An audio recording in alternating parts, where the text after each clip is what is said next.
Chapter 1: The Mysterious Statue. New York, midnight, the streets eerily silent. Ye Lan suddenly awoke, feeling an unfamiliar memory swirling within his mind. Bewildered, he surveyed his surroundings and realized he stood in the heart of New York City, where the bustling Times Square now lay enveloped in an unsettling stillness. The sky loomed dark, neon lights flickered, and the streets were deserted. No vehicles roared, no pedestrians chattered. The entire world seemed to have been paused in time. He glanced down at himself. His attire, though alien, was unmistakably more refined than that of an ordinary person. An elegantly tailored trench coat, a suit beneath, and even an antique pocket watch chain dangling from his waist. Strangely, his mind was flooded with an array of unfamiliar terms. Time, dimension, regeneration, TARDIS. These words resonated, both familiar and foreign. Who am I? The absence of memory instilled a sense of unease within Ye Lan as he endeavored to recall his past, only to discover that his identity had been irrevocably transformed. His instincts hinted that he was no ordinary individual, perhaps not even a typical human. As he grappled with his thoughts, a piercing alarm suddenly pierced the stillness of the street. Beep, beep, beep. A red warning light flickered from a distant electronic screen, revealing a colossal shield emblem, followed by the stern visage of Nick Fury. Attention all citizens. Please evacuate to the nearest shelter immediately. I repeat, New York is now on high alert. Anyone who spots a suspicious statue, move away immediately. Do not blink. Do not turn away. Maintain your gaze. The weeping angel has appeared. Do not approach. Weeping angel? Ye Lan's heart clenched. He recognized the name, though he was uncertain how he knew it. A torrent of information regarding the weeping angels flooded his mind in an instant. Weeping angels, predators of time, among the most lethal entities. They move only when unobserved. The moment you blink, turn your head, or even suffer from dry eyes, causing a momentary lapse in focus, they materialize before you. They do not kill. Instead, they send their victims back in time, consuming the time you should have lived, causing you to vanish quietly from the annals of human history. Ye Lan's pupils dilated, his heartbeat quickening. New York, weeping angels, high alert. This was no ordinary disaster. It was a crisis of time. Don't blink.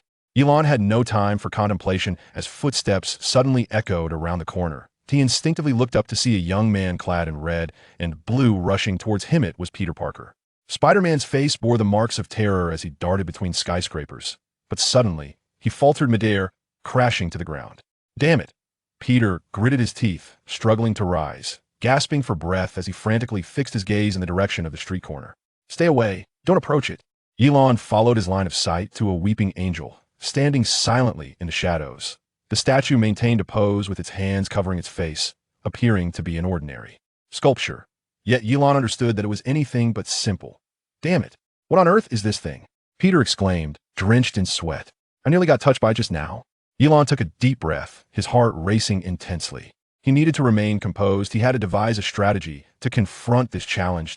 In an instant, all the crucial information regarding the weeping angel surged into his mind. He abruptly turned to Peter, his voice steady yet grave. Do not blink. Peter hesitated momentarily, but quickly grasped the implication. He fixed his gaze on the statue, not daring to let his eyelids flutter. Oh, you know what it is? Peter asked through clenched teeth. Ye Lan nodded, a myriad of emotions flickering in his eyes. It is far more perilous than you can imagine. That he focused intently on the weeping angel, his mind racing through various possibilities. He had to find a way to stop it, otherwise the entire city would be plunged into catastrophe. That moment, the roar of car engines echoed from the end of the street. The SHIELD team had arrived. Several black armored vehicles came to a halt by the roadside, and a cadre of fully armed agents leaped from the vehicles, led by none other than Nick Fury. Everyone, evacuate immediately, Fury commanded as he swiftly approached Ye Lan and Peter. We have installed surveillance devices throughout the city. We've discovered that as long as these statues remain within the line of sight of a person, they cannot move. Ye Lan was momentarily taken aback, a glimmer of hope igniting in his eyes. Cameras, he suddenly realized a pivotal breakthrough.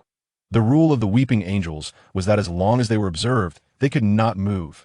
Thus, if global surveillance could be utilized to keep them perpetually locked within the camera's view, it would mean they would be rendered completely immobile.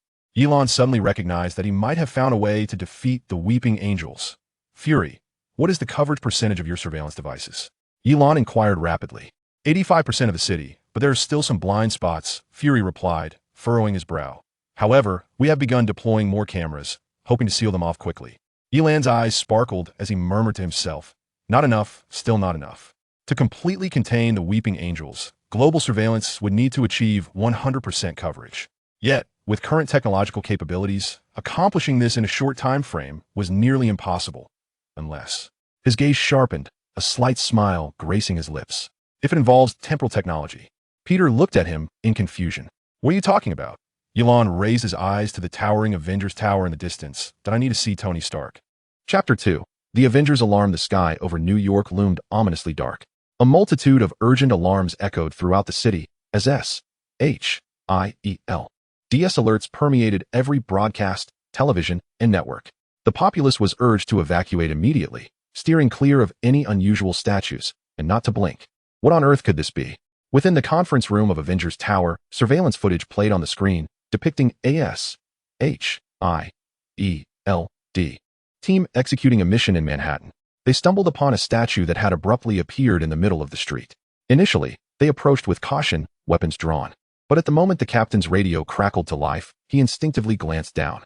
In the next instant, the entire team vanished, leaving only the statue standing motionless.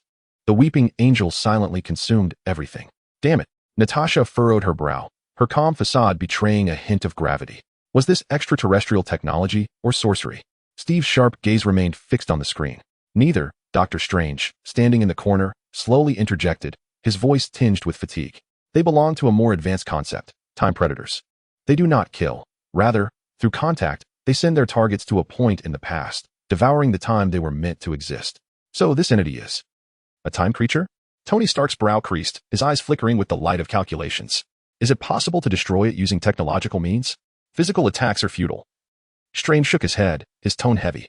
I have attempted to analyze their structure with magic. They do not truly abide by the conventional physical laws of this universe. If you shatter it, it merely reconstitutes itself.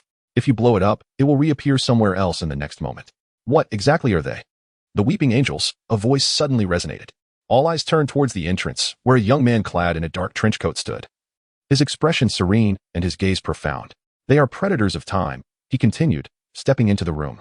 His eyes sweeping over the assembled heroes before finally settling on Tony Stark. What you are facing now is an unprecedented temporal crisis.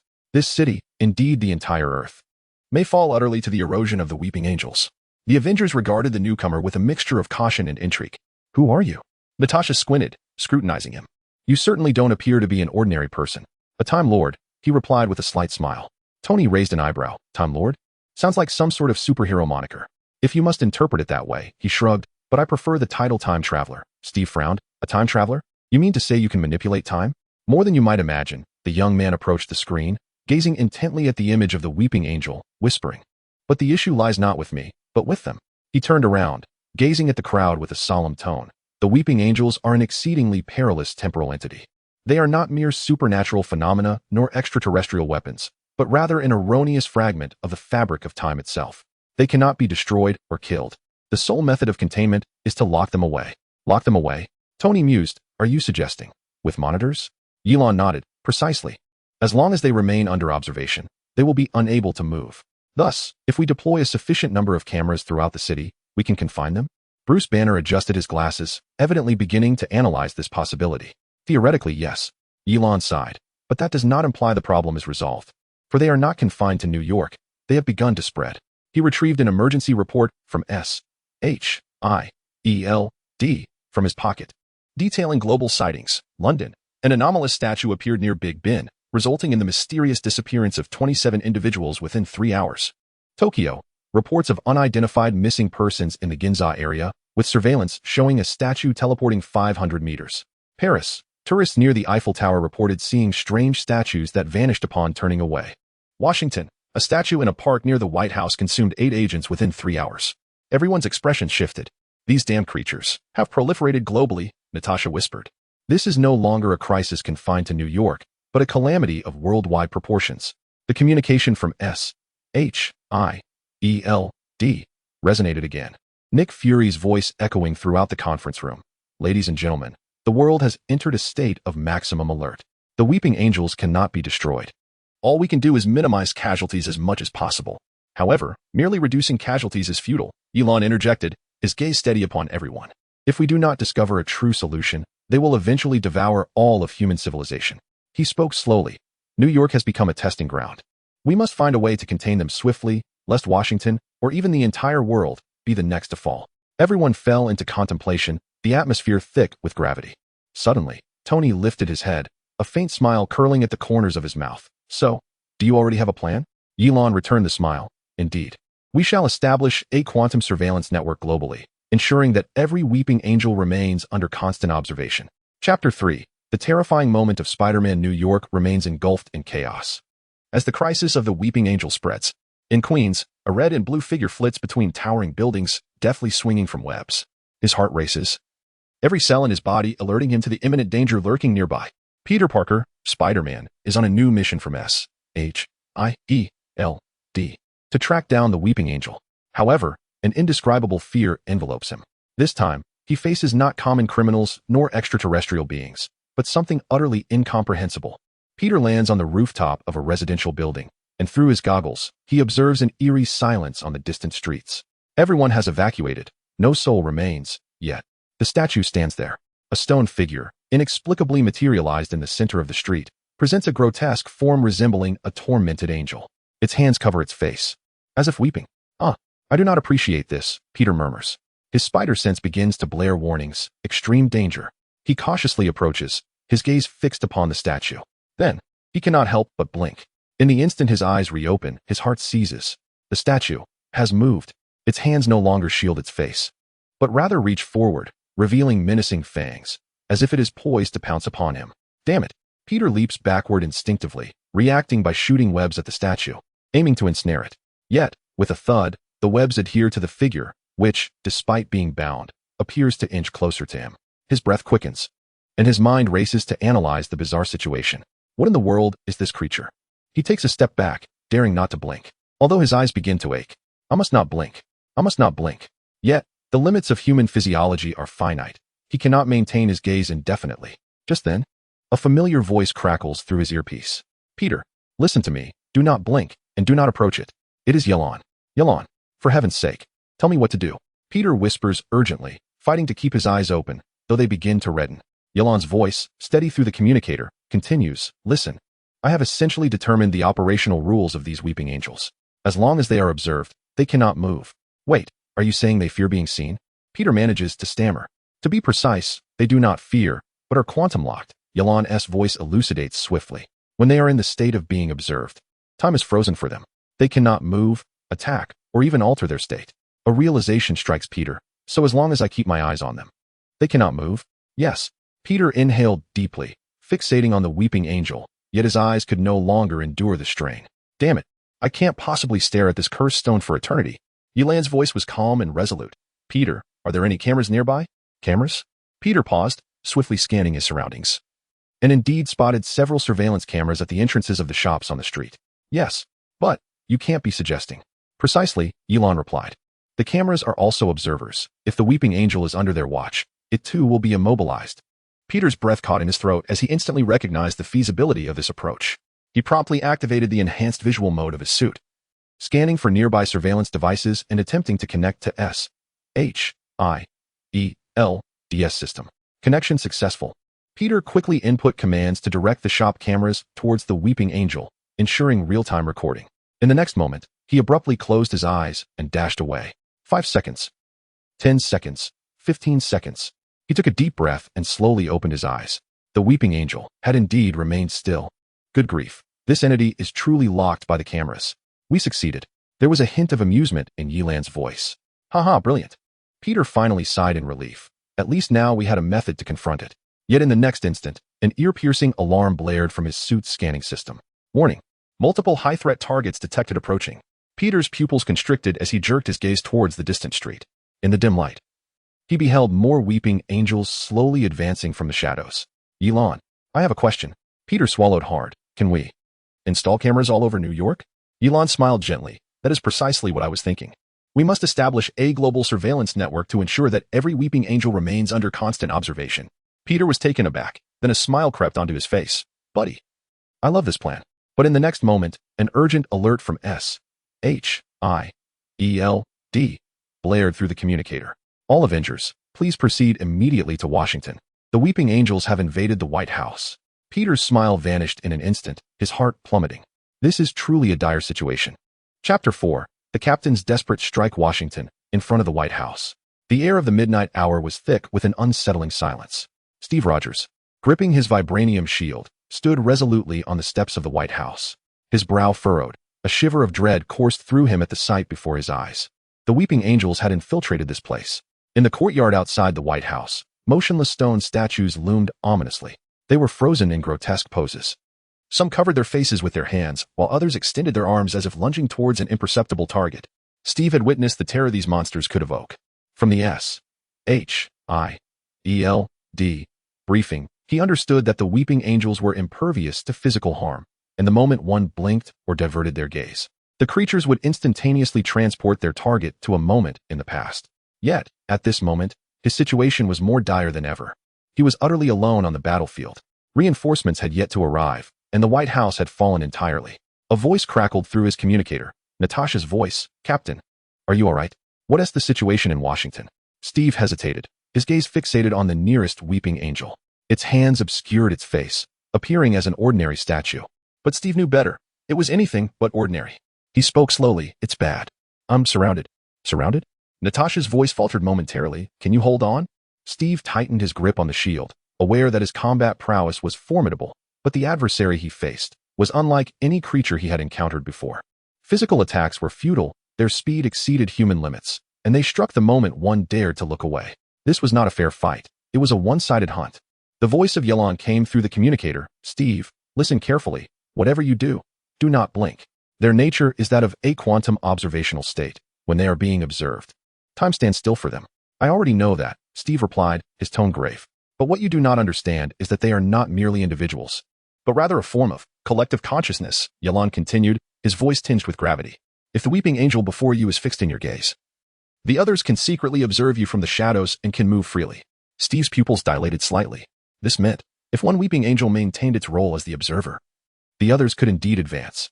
His predicament was far more perilous than he had imagined. Steve began to retreat slowly, seeking a more secure position. But just then, an icy aura of malevolence descended upon him. Whoosh! A gust of wind swept past, and a weeping angel materialized behind him, mere inches away.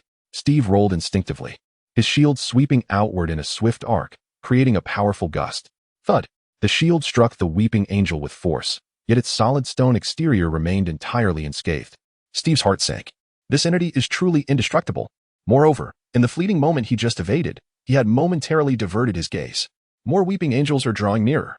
The statues from all directions approach him in an exceedingly eerie manner. Cursed, Steve muttered under his breath, beads of sweat forming on his forehead.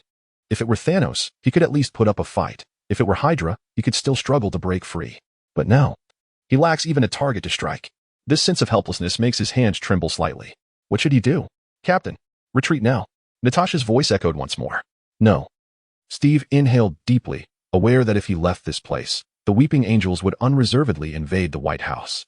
At that point, the president and other officials would stand defenseless, all destined to be sent to the end of time. He must hold this ground. But how much longer can he endure? Ye Lan. Steve softly inquired if there was any way to destroy them. Ye Lan fell silent for a few seconds before finally sighing. No? Then at least, can I delay them for a while? A bitter smile crossed Steve's face. He raised his shield, his gaze fixed resolutely on the weeping angels before him. If they come closer, even if I cannot shatter them, I can still send them flying. Steve murmured. All right, Steve, but remember, do not blink. Ye Lan's voice carried a note of resignation. Fear not.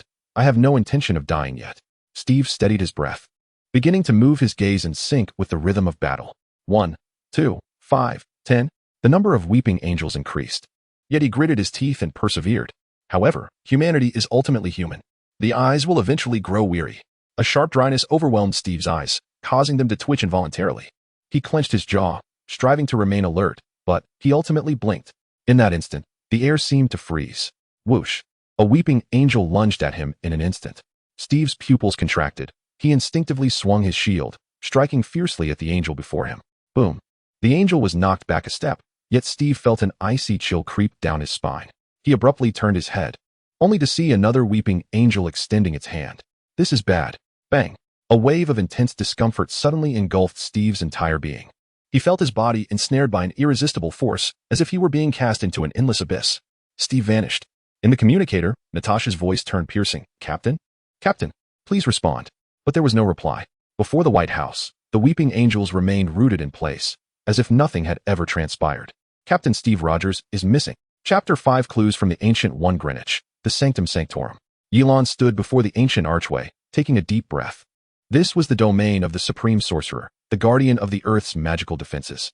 And he had but one purpose for his visit, to seek answers regarding the weeping angels.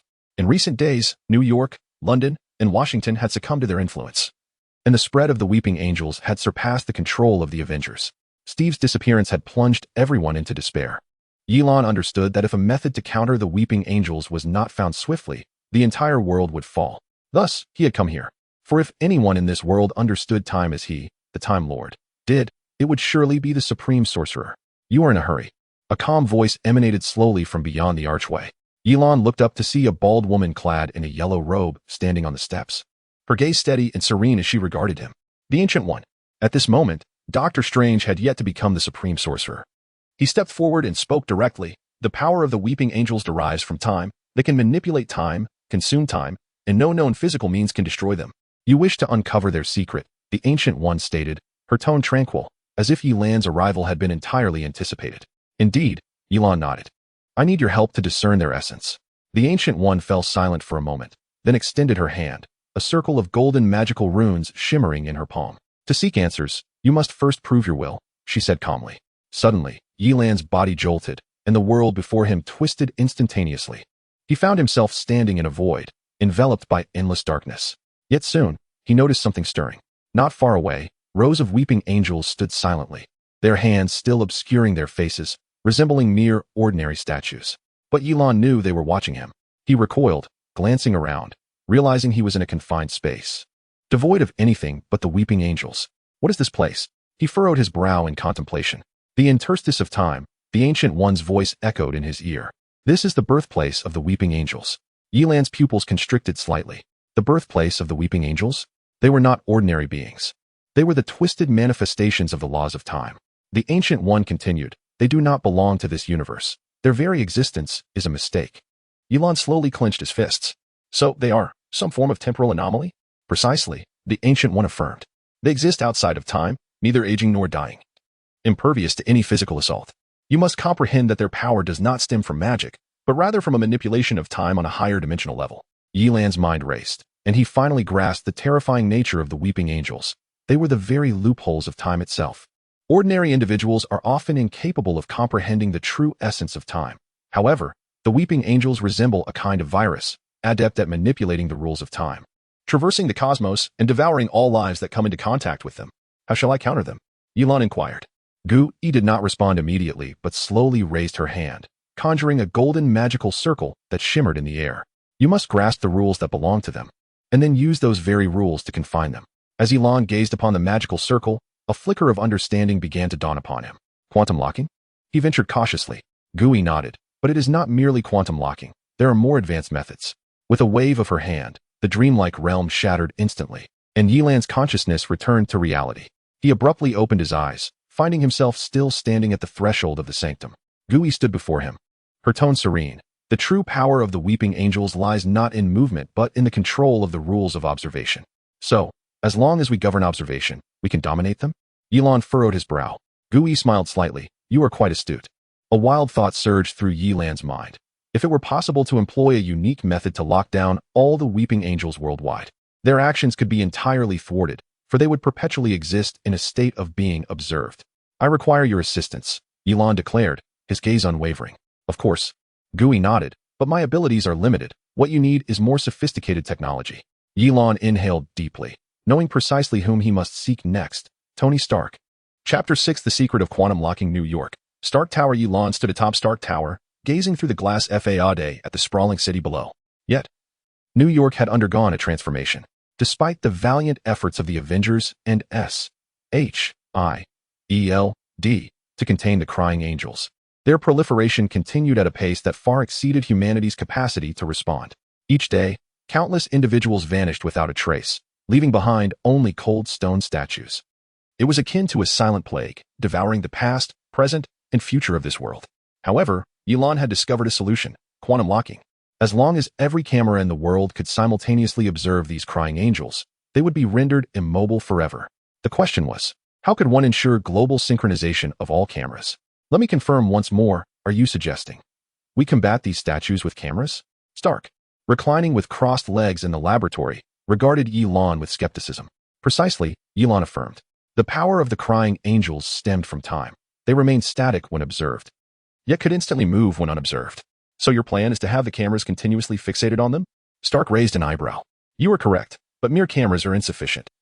Ye Lan sighed. The cameras themselves were unconscious. They could not actively observe. We require a system capable of real-time monitoring of every crying angel, ensuring they remain in a state of observation. Stark pondered for a moment, stroking his chin. That sounds like a global artificial intelligence surveillance network. Indeed. Ye Lan looked at him intently. Can you accomplish this? Tony Stark smiled slightly and stretched. Of course. He turned to Jarvis. Initiate the simulation experiment. Understood, sir. Came Jarvis's voice. On the screens within Stark's laboratory, a confined room materialized. At the center of the room stood a statue of a crying angel. The experiment was divided into two parts, single camera monitoring and omnidirectional quantum locking. The first step was straightforward. They directed a camera at the crying angel, simulating human observation. Jarvis activated the camera, and the image of the crying angel remained motionless. Excellent. Now deactivate the camera, Stark commanded. In the next instant, the laboratory's alarms blared to life. Warning. The target has shifted position. On the screen, the crying angel statue had instantaneously relocated, drawing closer to the exit of the room. Ye Lan frowned. Indeed. Once observation is lost, they immediately move. Now, on to the second step. Stark pressed another button. Step 2. Omnidirectional quantum locking. The simulation on the laboratory screen showcased dozens of cameras, all aimed at the crying angel from various angles. Not only that, but Stark also incorporated quantum-level interference signals, allowing the camera's observational data to be recorded in real time, enabling quantum observation at the microscopic level. This implies that even ordinary cameras could generate a phenomenon akin to human consciousness. Initiating quantum lockdown, Jarvis executed the command, rendering the weeping angels motionless. Stark attempted to deactivate some of the cameras, yet the weeping angels remained still. Success! Stark exclaimed, joyously tapping the table. Ye Lan let out a subtle sigh of relief. If we could extend this system globally. Stark shrugged. Then those stones would never dare to move again. Although theoretically feasible, deploying a quantum lockdown system on a global scale is no trivial endeavor. Firstly, they required the assistance of SHIELD to integrate the system with all security cameras and satellite monitoring networks worldwide. Secondly, they needed to address the energy supply issue, as maintaining global quantum observation necessitates immense computational power. More importantly, those weeping angels would not remain idle.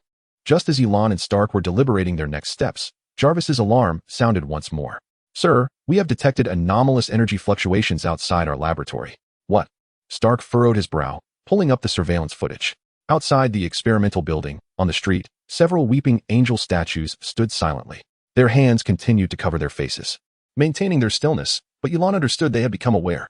They realized that humanity was seeking a way to break the spell. Damn, Ye Lan muttered. Stark inhaled deeply, swiftly pressing the emergency lockdown button in the laboratory. We need to expedite our efforts. Ye Lan nodded. It is time for the Avengers to spring into action. This will be a true war, a war of technology against time. Chapter 7: The Genesis of the Global Initiative. New York, Avengers Tower Conference Room. Here, the members of the Avengers gathered, their expressions grave, the atmosphere solemn. Since the arrival of the Weeping Angels, the global situation had undergone a drastic transformation, and every member felt an unprecedented sense of urgency. The captain's disappearance weighed heavily on everyone's hearts like a sledgehammer. Tony Stark stood before the holographic projector in the center of the conference room. Hands casually tucked into his pockets, his face still adorned with his signature confident smile, yet this time, a hint of concern flickered in his eyes. All right, everyone. Let us not act as if the world is coming to an end. Stark broke the silence, gesturing towards the immense model of Earth displayed on the holographic projector. We are not devoid of hope. Ye Lan and I have discovered a method to decisively eliminate these weeping angels. Is that so? Natasha raised an eyebrow, her sharp gaze scrutinizing Stark intently. But we've already suffered significant losses. Your solution had better be effective. Stark flashed a grin, revealing a row of pristine teeth. Rest assured. This time it's certainly reliable. We call it quantum locking.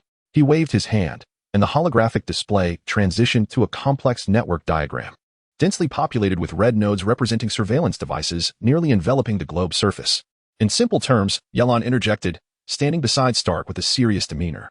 The power of the weeping angels derives from time. They can only move when not being observed. Therefore, Our plan is to establish a comprehensive surveillance network worldwide, ensuring they are perpetually under observation. That sounds easy enough. How can we possibly achieve that? Clint Barton, also known as Hawkeye, questioned. How many surveillance cameras are there in the world?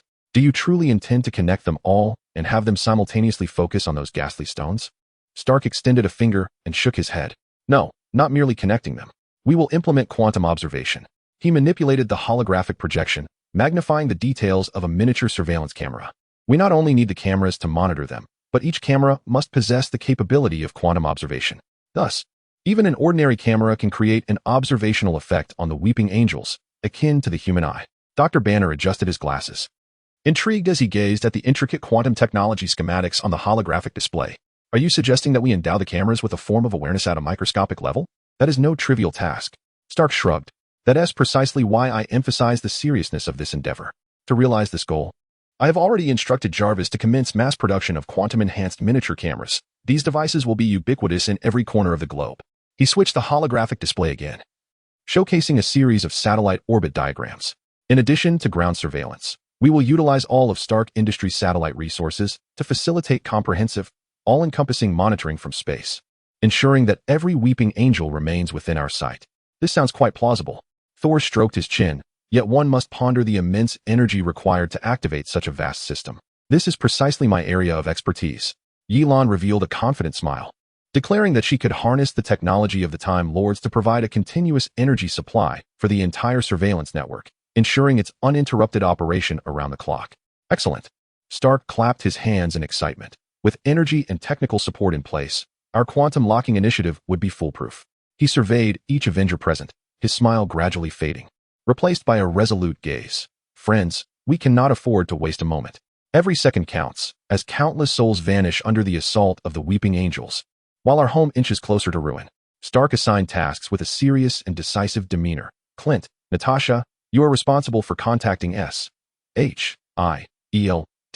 divisions and security departments worldwide, ensuring their assistance in linking to the surveillance system.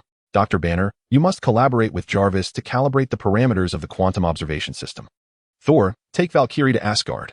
We require Asgardian energy crystals to enhance the power output of the quantum observer.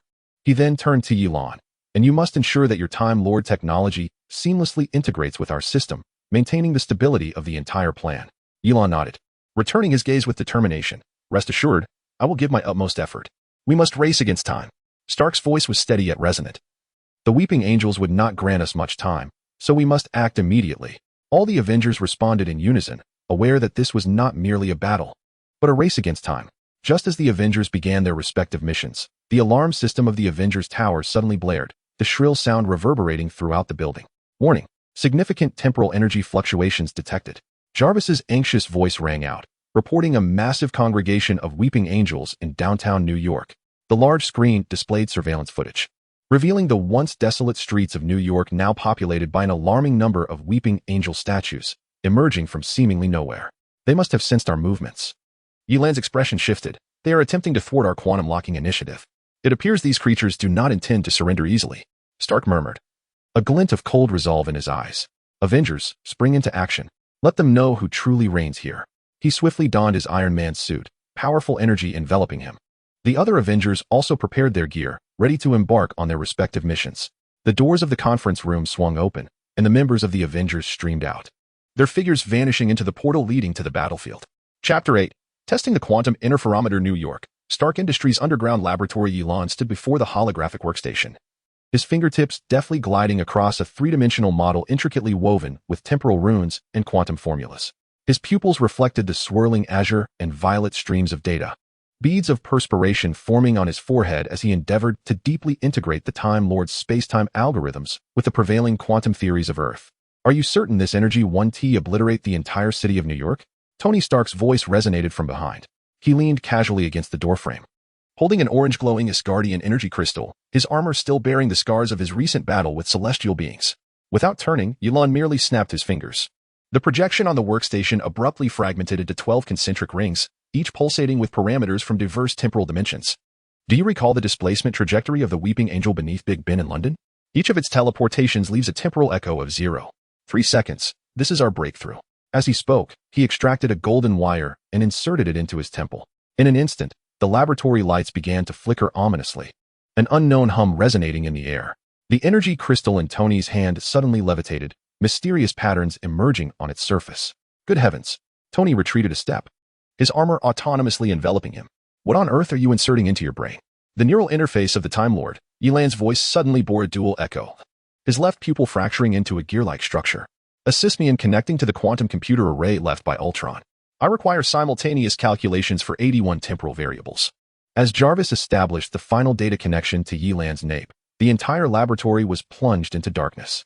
Amidst a piercing scream that transcended human auditory frequencies, 9 dark matter reactors materialized in the void, gradually forming an energy matrix in the shape of a dodecahedron, synchronizing at 98.7. Beneath Ye Lan's skin, azure veins of light emerged. Ancient One was indeed correct. The essence of the weeping angels is the observation paradox. This interferometer will create a temporal fracture lasting 0.7 seconds, compelling them to remain forever ensnared in a quantum superposition. Suddenly, thousands of warnings erupted on Tony's armor interface. He observed the walls of the laboratory undergoing molecular-level spacetime rips, as a projection from a higher dimension attempted to materialize. Ye Lan, your adrenaline levels have exceeded 300. Not sufficient. Golden arcs of electricity crackled amidst his hair, as the core of the device began to crystallize. I require a more potent energy source to activate. Before his words could fully resonate, the entire structure violently trembled. The 5-meter-thick alloy walls were torn asunder like paper, and 3 weeping angels, shrouded in swirling darkness, burst forth. Their fingers had evolved into fractal structures, each fingertip generating miniature temporal vortices. They evolved. Tony's palm blaster discharged with a thunderous roar. Yet the particle beam bizarrely collapsed into a 2-dimensional plane before the angels. Jarvis, initiate emergency protocol 13. In a sudden burst of resolve, Ye Lan seized the prototype device and leaped into the reactor matrix. Under Tony's astonished gaze, his body disintegrated into countless particles, only to reassemble outside the angelic perimeter. This was the price of his unique Time Lord ability to traverse the fabric of time and space, resulting in the instantaneous aging of a 20-meter radius on the eastern side of the laboratory by 37 years. By me 3 minutes. Ye Lan's voice resonated from various directions simultaneously. The device in his hand began to emit a distinct frequency, causing the electromagnetic field of the entire area to deviate. Tony activated the anti-angel battle armor, as hexagonal nano-units formed a protective layer upon his body. He charged towards the angels, his combat boots leaving a trail of fluid motion on the ground. Jarvis. Redirect the energy from the Asgardian crystal to node B13. As the fingertip of the first angel made contact with the armor, the light and shadows of New York City abruptly stuttered. Coffee splashed in a CAF hung suspended in midair, while the fur of a stray cat appeared in a quantum cloud state. At that moment, Ye Lan's disruptor completed its activation. Golden energy ripples radiated from the laboratory, sweeping across the city, causing all the weeping angels to suddenly stiffen. A-S-H-I-E-L-D. Quinjet happened to skim the edge of the disruption field, instantly splitting into 2 versions from 1945 and 2099. We did it. Ye Lan suddenly collapsed to the ground, blood seeping from his nostrils. The core of his device hovered in the air, compressing the flow of time within a 5-kilometer radius to 1/trillionth of a second. Yet, the joy of victory lasted merely 7 seconds. The nearest weeping angel abruptly opened its mouth, emitting a shriek that resonated across parallel universes. Their bodies began to spatially leap, piercing through the protective layer of Tony's armor and lunging directly at the device's core. They are learning, Ye Lan shouted, tearing off his pocket watch chain. The regenerative energy of the Time Lord erupted, releasing a disruptive frequency. Before his words could fully escape, a golden portal unfolded in the center of the laboratory. Doctor Strange's crimson cloak billowed, flipping the pages of the Book of Vishanti, as ancient protective incantations resonated perfectly with the quantum interference waves. 3 angels disintegrated into particles amidst their screams, ultimately becoming the ashes of time and space. As the final energy ripple dissipated, the laboratory transformed into a collage of time and space. Tony's armor was embedded in the engine of a 1943 car on the ceiling, while Ye Lan sat, gasping heavily, atop a floating barrel of wine from 1987. Next time we conduct an experiment, Dr. Strange retracted the glowing eye of Agamotto. Could we possibly inform the Sanctum Sanctorum in advance? The Tower of London is currently stuck in the Napoleonic Wars. Ye Lan forced a smile as he raised the charred remnants of his device. The core crystal sealing a fragment of a weeping angel's quantum state. But at least we have demonstrated the feasibility of the theory. With the magical barrier in place, the current quantum disruptor can effectively contain them for 72 hours. Suddenly, J-A-R-V-I-S emitted a piercing alarm. The holographic display revealed a new type of angelic entity emerging in Antarctica, boasting 3 pairs of wings, consuming the very essence of time from the research station. Tony withdrew his right arm from the folds of time. It seems we must prepare Plan 14. Ye Lan wiped the blood trickling from the corner of his eye, gazing at the pocket watch in his hand, which was gradually restoring itself. On the dial, the previously motionless insignia of the Time Lord began to pulse faintly. Chapter 9, The Battle of New York. The sky above New York was tinged with a haunting blue hue, cast by Stark Industries satellites, while quantum energy ripples enveloped the city like a vast net. Ye Lan stood atop the open terrace of the Avengers Tower, her fingers swiftly gliding across the holographic map. Jarvis, initiate the final calibration for the Eye of Heaven system. The calibration completed, and the global surveillance network reported a coverage rate of 99.7. Jarvis's voice resonated through the command center, announcing the current count of weeping angels in New York City, 174. Tony Stark inserted the last energy crystal into the chest of his armor, sealing the mask with a decisive snap. Finally, we can catch these stone monsters all at once. He turned to Ye Lan, questioning, are you certain that the time anchor will hold? Ye Lan traced the newly formed cracks on the surface of her pocket watch, the hour hand spinning counterclockwise in a bizarre manner. As long as they adhere to the laws of time. Before she could finish, the entire tower was suddenly rocked by a violent tremor, the alarms slicing through the air like daggers. Warning, Times Square has detected a massive energy reaction. On the holographic projection, 12 pitch-black weeping angels hovered ominously in midair. Their wings, adorned with glowing circuitry patterns, unfurled as the foremost statue opened its crimson electronic eyes. Temporal disturbance detected. Executing formatting protocol. In an instant, all streetlights and billboards extinguished. New York was pressed into reverse. The glass facades of steel towers reverted to grains of sand, and asphalt roads transformed back into crude oil. Evacuating citizens were horrified to discover their hands becoming transparent. They were consuming the timeline. Ye Lan slammed her hand down on the red button of the control panel. Heavenly Net, activate. Tony's armored suits surged through the low air like a swarm of bees, their palm cannons weaving a golden barrage. 50 drones formed a triangular formation, ensnaring 3 of the angels within a quantum binding net. Suddenly, the trapped angel's wings unfurled into metallic petals, absorbing the binding net in reverse. Damn it, they are evolving. Tony urgently ascended, as 2 angels behind him unleashed jets of blue flames. Jarvis, grant me access to S-H-I-E-L-D. Satellite permissions. Access granted. The moment the holographic screen illuminated, Tony's pupils dilated. All satellites in space redirected their lenses toward Earth. Ye Lan, they are hijacking the surveillance system. Tony's armor suddenly malfunctioned and plummeted, the interface flashing warnings, quantum system experiencing reverse intrusion. On the ground, Ye Lan coughed up blood as the chain of her pocket watch snapped. Grasping the broken gold chain, she pressed it against the control panel. Reboot the time anchor. Cut the satellite system to the 1947 timeline. Hulk smashed an angel statue into the subway tunnel, and amidst the flying debris, he suddenly felt his fist turning to stone. Hulk despises pesky stones. He roared as he tore away the petrified skin, more angels surging forth from the depths of the tunnel. Spider-Man swung between the buildings, a web trailing a miniature surveillance device. The lockdown of 3rd Street is complete. Wait, why are these cameras reflecting? He suddenly realized that all the lenses were mirroring his movements from 3 seconds prior. They were learning through mirrored reflection. Peter executed a sharp turn to evade the claws that had suddenly appeared behind him. Ye Lan, the surveillance system has failed. In the command center, Ye Lan's temples oozed crimson blood. His pupils fractured into a gear-like formation, and before him manifested a data stream of 71 timelines. Doctor Strange, grant me 30 seconds of absolute time. The Sorcerer Supreme's floating ring sparked in the air, imprisoning the Angel King within a mirrored space. Countless reflections of universes swirled around it, when suddenly, the statue raised its hand and inscribed familiar runes. It has replicated my ring. Strange gazed in astonishment as the Angel King opened a portal, unleashing hundreds of mechanical angels from the time rift. The Scarlet Witch's chaotic magic formed a barrier just in time, as crimson energy violently clashed with quantum waves. Ye Lan, Wanda's fingertips erupted in red light. My magic cannot sustain itself much longer. Golden blood poured from Ye Lan's ears and nose, as the genes of the Time Lord began to boil under forced activation. He tore open his shirt to reveal the glowing indentation of a pocket watch on his chest and pressed the entire watch into his torso. Initiate the Time Lord protocol. Halt. Suddenly, all of New York was engulfed in absolute silence. The flames froze into crimson crystals, and the falling drones hovered midair. Only Ye Lan was surrounded by golden lightning, each step leaving glowing clock impressions on the ground.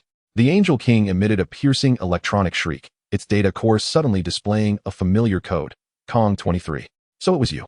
Ye Lan's finger pierced through the chest of the Angel King, extracting a core inscribed with the emblem of the Conqueror. Tell your master that this is not his domain to taint. A golden storm swept across Manhattan, reducing all weeping angels to dust amidst the chaotic flow of time. When everyone regained consciousness, they found Ye Lan kneeling in the center of the ruins, the pocket watch in his hand utterly shattered, a strand of golden hair visibly turning white. The alarm of S.H.I.E.L.D. rang out once more. A new type of angelic species has been discovered in the Alaskan glaciers. They are reconstructing warships from the Second World War. Tony picked up a half-broken gear from the ground, the emblem of the Kang dynasty gleaming coldly upon it. It seems we have merely won a warm-up match. Chapter 10. The Avengers Triumph? The constellation of Stark Industries satellites cast an ethereal azure net across the heavens. Ye Lan reclined amidst the ruins of Times Square, his fingers tracing the newly formed verdigris on the remnants of a pocket watch. 72 hours prior. This place was adorned with thousands of weeping angels. The quantum lock-in rate stood at 98.6. Jarvis's voice emanated from a shattered advertisement screen, reporting that 17 targets had evaded surveillance. The fleeing entities were a newly emerged breed with elongated wings. Tony's armor emitted a click as it retracted its visor, revealing bloodshot eyes that had reconstructed a temporal anchor beneath the Brooklyn Bridge. Just as Ye Lan prepared to speak, an eerie blue glow surged from his chest. He tore open his shirt, discovering gear-like patterns surfacing beneath his skin, a sign of the awakening of the Time Lord's genes. Natasha sharply noted that his fingertips were becoming translucent. Your hands. The aftermath of temporal correction. Ye Lan clenched his fists, realizing that the immediate priority was to locate those 17. A jarring metallic screech abruptly tore through the morning mist. The group became aware that the debris beneath their feet was rotating counterclockwise. A fragment of the Statue of Liberty, crushed by Hulk, was inexplicably reconstituting itself. Everyone retreat. Dr. Strange's floating sigil sparked, casting a golden array that enveloped 5 city blocks. Just as the array sealed, 3 weeping angels, entwined in streams of data, burst forth. Their wings, no longer stone, were now composed of countless miniature clocks. The leading angel raised its mechanical palm, and the remnants of Times Square began to reconstruct. Charred trees were rejuvenated, debris from collapsed buildings was reassembled, and even the shattered pocket watch in Ye Lan's hand was being restored in reverse. They were rewriting the rules. Dr. Strange's sigil began to fracture like a spider's web. My mirror dimension can't hold for more than 3 minutes.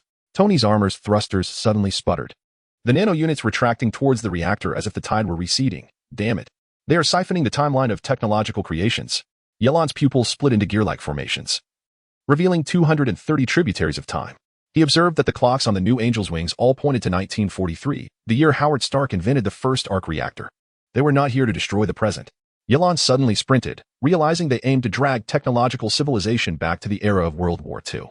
Spider-Man's web shooters abruptly regressed into vintage revolvers, while Hawkeye's explosive arrows transformed back into primitive wooden shafts. The technological level of the entire city was regressing at a rate of a decade per second. Activate the temporal anchor. Ye Lan slammed the glowing remnants of the pocket watch into the foundation of Stark Tower. 12 golden beams shot skyward, weaving an ancient emblem of the Time Lords above New York.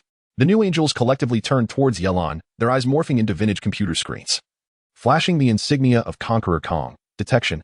Executing clearance protocol. The ground beneath Ye Lan suddenly collapsed, and 5 angels lunged at him from different timelines. Their claws entwined with temporal turbulence potent enough to tear reality asunder. Did you think you alone could traverse time? Ye Lan severed the pocket watch chain, golden threads igniting in the air to form a temporal rift. Jarvis. As the satellite cannon of 1999 was aimed at the coordinates of 1954, the once azure and cloudless sky abruptly tore open, revealing 7 colossal rifts without warning. These gaps seemed as if they had been violently rent apart by invisible hands, leaving onlookers in stunned silence. From these 7 fissures, an array of Stark technology from various eras surged forth, radiating dazzling brilliance and wielding unparalleled might as they unleashed a barrage upon the ground below. The 2008 version of the palm cannon emitted searing energy beams, roaring towards its target like a fire dragon, while the latest 2023 laser swiftly unfolded, forming a dense and formidable web of light that enveloped vast areas with breathtaking speed. The angels were utterly unprepared for such a sudden onslaught. Caught off guard, they found themselves ensnared by the overwhelming force of the palm cannon and the laser net, trapped within a temporal cage that restricted their freedom of movement and rendered them vulnerable to the fierce assaults from Stark technology across the ages. In a moment of desperation, The angels struggled in the air, attempting to break free from their terrifying shackles, but all efforts proved futile. Seizing the opportunity, Dr. Strange cast the Book of Vishanti, causing the ancient incantations to resonate with the clocks on the wings of the new angels. The Scarlet Witch's chaotic magic transformed into a crimson net, ensnaring 3 angels within a time loop buried deep in the Siberian permafrost. As the last angel disintegrated amidst the tumult of time, a chilling mechanical voice echoed, "Agreement incomplete." Initiating Plan B, the alarm of S.H.I.E.L.D. reverberated through the skies, massive temporal distortions detected in the Alaskan glaciers. Loki's energy signature identified. Ye Lan suddenly knelt, his left hand becoming completely translucent. Through his semi-transparent skin, the whirring of gear-like bones was visible. "We have only 24 hours. He gazed at the golden fragments of a pocket watch drifting from the angelic remnants, a clue left by Loki within the flow of time. Tony picked up a half of a time anchor inscribed with Asgardian runes. It seems some beings from the divine realms have long been in contact with the weeping angels. Suddenly, a green beam of light descended from the distant sky as Thor landed amidst thunder. Ye Lan. Heimdall has seen Loki trapped in. Before he could finish, the ground beneath them transformed into the Roswell Desert of 1947. 17 silver-white weeping angels rose from the wreckage of a flying saucer, their wings flickering with holographic images of the founder of S.H.I.E.L.D. Ye Lan wiped the blood from his nose, revealing a grim smile. Tell Fury that his retirement plan is postponed. Chapter 11. Signs of temporal distortion in the eerie morning haze of New York. A peculiar milky fog enveloped the city. Runners were astonished to find an electronic watch adorning the wrist of the Statue of Liberty, while the horns of the Wall Street Bull had transformed into quartz. Standing atop the Avengers Tower, Ye Lan gazed out at the Brooklyn Bridge, which flickered like an old videotape, its structure oscillating between steel and wood. This was the third occurrence. Tony projected a hologram before Ye Lan, revealing an apartment building in Queens oscillating between its forms from 1998 and 2023, the residents' memories in disarray. Ye Lan's left hand had turned completely transparent, exposing the gears whirring beneath his skin. He grasped a glowing fragment of a pocket watch from the table and pressed it against his chest. This was not merely a disturbance in time. Reality itself was being rewritten. Spider-Man dangled from an advertisement in Times Square, a web dragging along a suddenly materialized kin from 1945. A pizzeria on 10th Avenue. He gasped into his communicator. Each time he pushed the door, he was met with a different era. When the others arrived, Scarlet Witch's crimson cloak swirled with the brilliance of chaotic magic. As Wanda's fingertips grazed the doorknob, the entire shop abruptly collapsed into a World War II air raid shelter. From behind the rusted iron door, the sounds of 80s disco music emerged, while dust from the collapse of Stark Tower seeped through the cracks. The stability of time had plummeted below critical levels. Banner exclaimed, fixated on the detector. 17 temporal anchor points existed within a 500-meter radius. Suddenly, Ye Lan knelt, the grinding sound of gears echoing in his cochlea. His retina displayed overlapping projections of different timelines. The present pizzeria, a 1945 armory, and a 2023 holographic experience venue flickered at a rate of 3 times per second. They did not seek to consume time. Golden sparks erupted between Ye Lan's teeth. They aimed to intertwine reality itself. 12 crystal-like weeping angels emerged from the fog, their wings woven from countless glowing threads. The leading statue raised a hand, and the entire street transformed into a pixelated landscape reminiscent of vintage video games. Friday. Activate the anti-reality armor. Tony's nanotech suit was adorned with mosaic patterns. However, the laser cannon he fired disintegrated into pixel blocks mid-flight. Doctor Strange's hovering ring sparked. Yet the mirror dimension cracked like a canvas torn apart by a child. They were stitching together dimensions with threads of reality. His cloak morphed into the grainy quality of a black and white film from the last century. The most terrifying sight was that of the onlookers. Their once calm bodies were now subjected to a frenzied infusion of memories from different eras. A sharply dressed man with a stern visage suddenly collapsed to his knees, trembling hands clutching a vintage military radio from 1944, desperately broadcasting a distress signal. Meanwhile, not far away, an elderly woman carrying a basket brimming with fresh vegetables frantically pulled out her brand new 2017 smartphone, completely oblivious to the astonished gazes around her. As she began to live stream this bewildering extraterrestrial invasion, she incoherently described the sights and sounds before her, anxiously adjusting her phone's angle in an attempt to capture this moment in its entirety and share it with a wider audience. The scene was utterly chaotic. Ye Lan. Wanda's chaotic magic has formed a protective shield. My power is leaking. The rules of reality have been altered. Ye Lan severed 3 pocket watch chains. From this moment forth, the density of magical energy is reduced to 0.73 of its original value, and the laws of physics deviate from their foundational data with each passing moment. The Hulk roared as he shattered a crystal angel, only to find that the splintered pieces transformed into newspaper headlines from the 1950s. The Scarlet Witch's chaotic magic struck its mark, but turned the enemy into a cartoonish figure. Continuing to advance, attacks would merely hasten the collapse of reality. Ye Lan's pupils split into the gears of a clock. Jarvis, redirect the energy of Stark Tower to my pocket watch. As the ethereal blue energy flowed into the pocket watch's recess at his chest, constellations began to manifest upon Ye Lan's skin. He grasped a thread of reality and saw its end connected to the phantasmal image of Loki's Emerald Scepter, an artifact from the Battle of New York in 2012. Found you. Ye Lan's golden hair rapidly turned white, and he pulled forth a memory projection along the thread.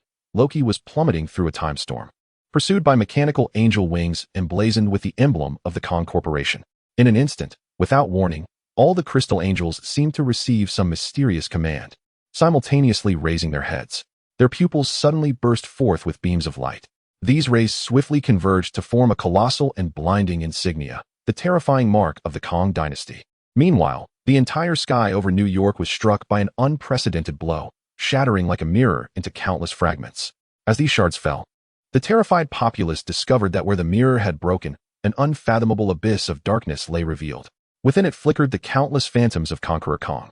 These specters, elusive in the shadows, instilled a chilling sense of dread. The game has begun, Time Lord. Hundreds of Kang's projections spoke simultaneously. Did you think you had imprisoned the angels? No. It is yourselves that you have trapped.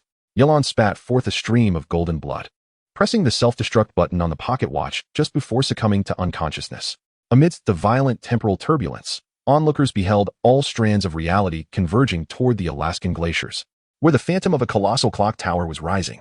Chapter 12, The Battlefield of Time, London 1940 in the subterranean sanctum of New York. Loki meticulously inscribed Asgardian runes upon the stone surface with the tip of his dagger. Suddenly, shadows in the corner writhed like asphalt, and three weeping angels, their eye sockets aglow with an eerie blue light, emerged from the folds of time. How Klitsch, Loki mused, flipping his dagger as emerald-hued energy danced along the blade's edge. Is this the extent of your master's creativity? The leading angel unfurled its mechanical wings, emitting the wail of a World War II air raid siren from its chest cavity. As Loki's dagger plunged into the angel's breast, the blade abruptly corroded into dust. These beings were secreting a temporal corrosive. Thor. Loki barely uttered before the angel's palm pressed against the nape of his neck. Instantly, the world collapsed into a kaleidoscope, revealing the night sky of London in 1940, torn asunder by Nazi bomber searchlights. The quantum radar of Avengers Tower buzzed to life as Ye Lan fixated on the holographic screen, displaying rapidly reversing temporal coordinates. Someone had been forcibly dragged into the time stream of 1940. Thor crushed the model of Mjolnir in his grasp. The energy signature indicated it was Loki. Arcs of electricity exploded in his eyes. Open the portal at once. No. Ye Lan pressed against the control panel, for the temporal projection before them displayed a horrifying scene. Hundreds of weeping angels hovered over the skies of London in 1940, their wings emblazoned with swastikas, reversing the fuel of the bombers back into crude oil. Intervening would invoke a temporal paradox. Ye Lan pulled up the last image before Loki's disappearance. The insignia of Conqueror Kang flickered on the angel's chest, revealing it as a trap. Kang awaited their entrapment. Thor's thunder ignited the ceiling, leaving charred marks. I care not for temporal laws. As the others bickered, Natasha discerned an anomaly, enlarging the image for moments before Loki vanished. She observed him discreetly gesturing with his left hand, forming the Asgardian signal, three bent fingers representing a river, with the rune on his palm pointing towards iron. The River Thames. German battleships had sunk there during World War II. Tony immediately accessed historical records. Loki was indicating coordinates. Ye Lan's pocket watch abruptly opened, revealing the phantom image of Tower Bridge.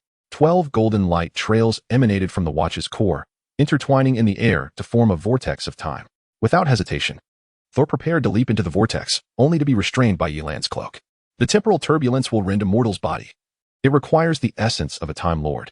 Before she could finish, black crude oil began to seep from the laboratory walls. 6 weeping angels, adorned with wings of fire, burst through the wall, their 1940 temporal frequency causing all electronic devices to regress to telegraph machines. Hurry, Wanda exclaimed, her hands sweeping outward as potent chaos magic surged forth, coalescing into a violet beam that surged directly toward the angels poised to attack. This beam struck with precision, wedging the angel's gaping maw shut, immobilizing its razor-sharp teeth. In that moment, Wanda exerted her full focus, controlling the chaos magic, beads of sweat rolling down her forehead. Yet her gaze remained resolutely steadfast, as Thor and Ye Lan plunged into the vortex of time and space. An astonishing scene unfolded before them. Loki was sprinting through the fiery streets of London, pursued by celestial beings who were reforming the debris beneath them into the framework of a temporal gateway. Was that equipment from the Temporal Immigration Bureau? Ye Lan's pupils dilated in shock. He had glimpsed such gateways capable of traversing epochs within the memories of the Time Lord. Yet now they were being employed by the angels to construct a cross-century armory. Suddenly, Loki turned and hurled a glowing green component of a pocket watch skyward. At the moment Thor reached out to grasp it, 3 Stuka bombers swooped down from the fissure in time, their cockpits occupied by mechanical angels. Beware of their bombs. They are no ordinary explosives. I sense chaotic temporal energy within. Ye Lan's warning was swallowed by the cacophony of explosions, as Thor's thunder cleaved through the German aircraft. The debris scattered in time, morphing into fragments from various eras. Loki's voice echoed in their minds. Do not touch the bait left by Kang. What he truly desires is. A sudden tempest of temporal turbulence engulfed the latter half of his sentence. When Thor finally seized Loki's wrist, all of London abruptly froze. The flames, suspended in midair, transformed into crimson crystals, while weeping angels collectively turned towards a figure clad in a gas mask. Kang, seated atop an unexploded V-2 rocket warhead. Want your brother? Kang's electronic voice blended with the air raid sirens. Trade the pocket watch of the person beside you. Ye Lan's pocket watch erupted in a blinding light, revealing the youthful visage of Howard Stark on its face. Seizing the moment, Loki slipped a metallic device into Thor's palm, silently conveying a message. Hurry to the clock tower. In the next instant, the temporal turbulence scattered everyone apart. The last image Ye Lan beheld was Kang reaching for the Asgardian amulet nestled against Loki's chest, within which lay a fragment of a glowing time stone. In the basement of the sanctum in New York, Thor gazed at the bronze gear left in his palm, inscribed with the name Howard Stark 1943. It seems we must host a World War II-themed party, he remarked. Tony picked up the gear, discovering it was transforming the laboratory into the appearance of an old-fashioned radio. Ye Lan wiped away the blood from his nose, staring at the newly emerged crack on the pocket watch. Tony, are you ready to witness your father's dark history? Chapter 13. The activation of the TARDIS in the dimly lit basement of the New York sanctum. The air was thick with the scent of machine oil and ancient parchment.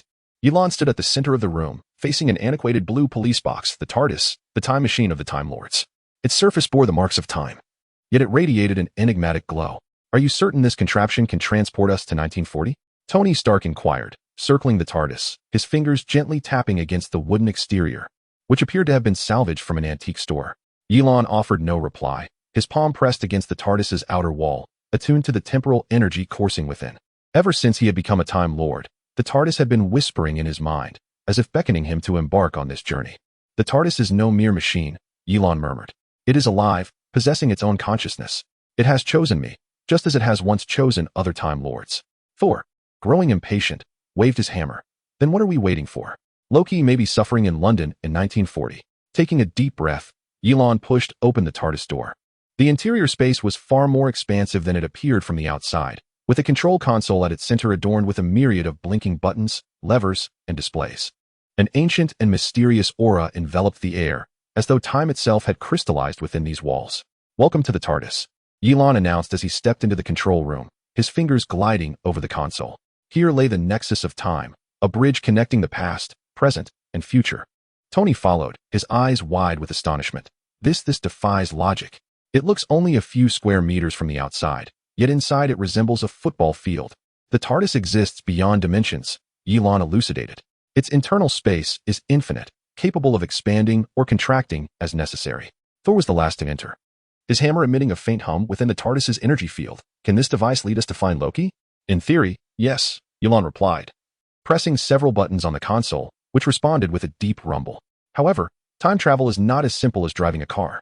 We must calculate the time and place with precision. Otherwise, we risk becoming lost in the currents of time. Tony leaned closer to the console, attempting to decipher the intricate symbols and charts. What are these? Time coordinates? Similar to how we determined the anchor point to 1940 using Loki's energy signature? Indeed. Ye Lan gestured to one of the displays.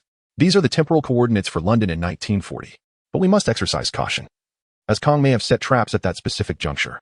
The TARDIS's rumbling grew louder, and the central column of the control room began to oscillate. Ye Lan grasped the control lever, inhaling deeply. Are you ready? Wait. Tony suddenly exclaimed. Are we just going to leap directly into 1940? No protective measures whatsoever? The TARDIS will safeguard us, Ye Lan replied with a slight smile. The technology of the Time Lords is far more advanced than you can fathom.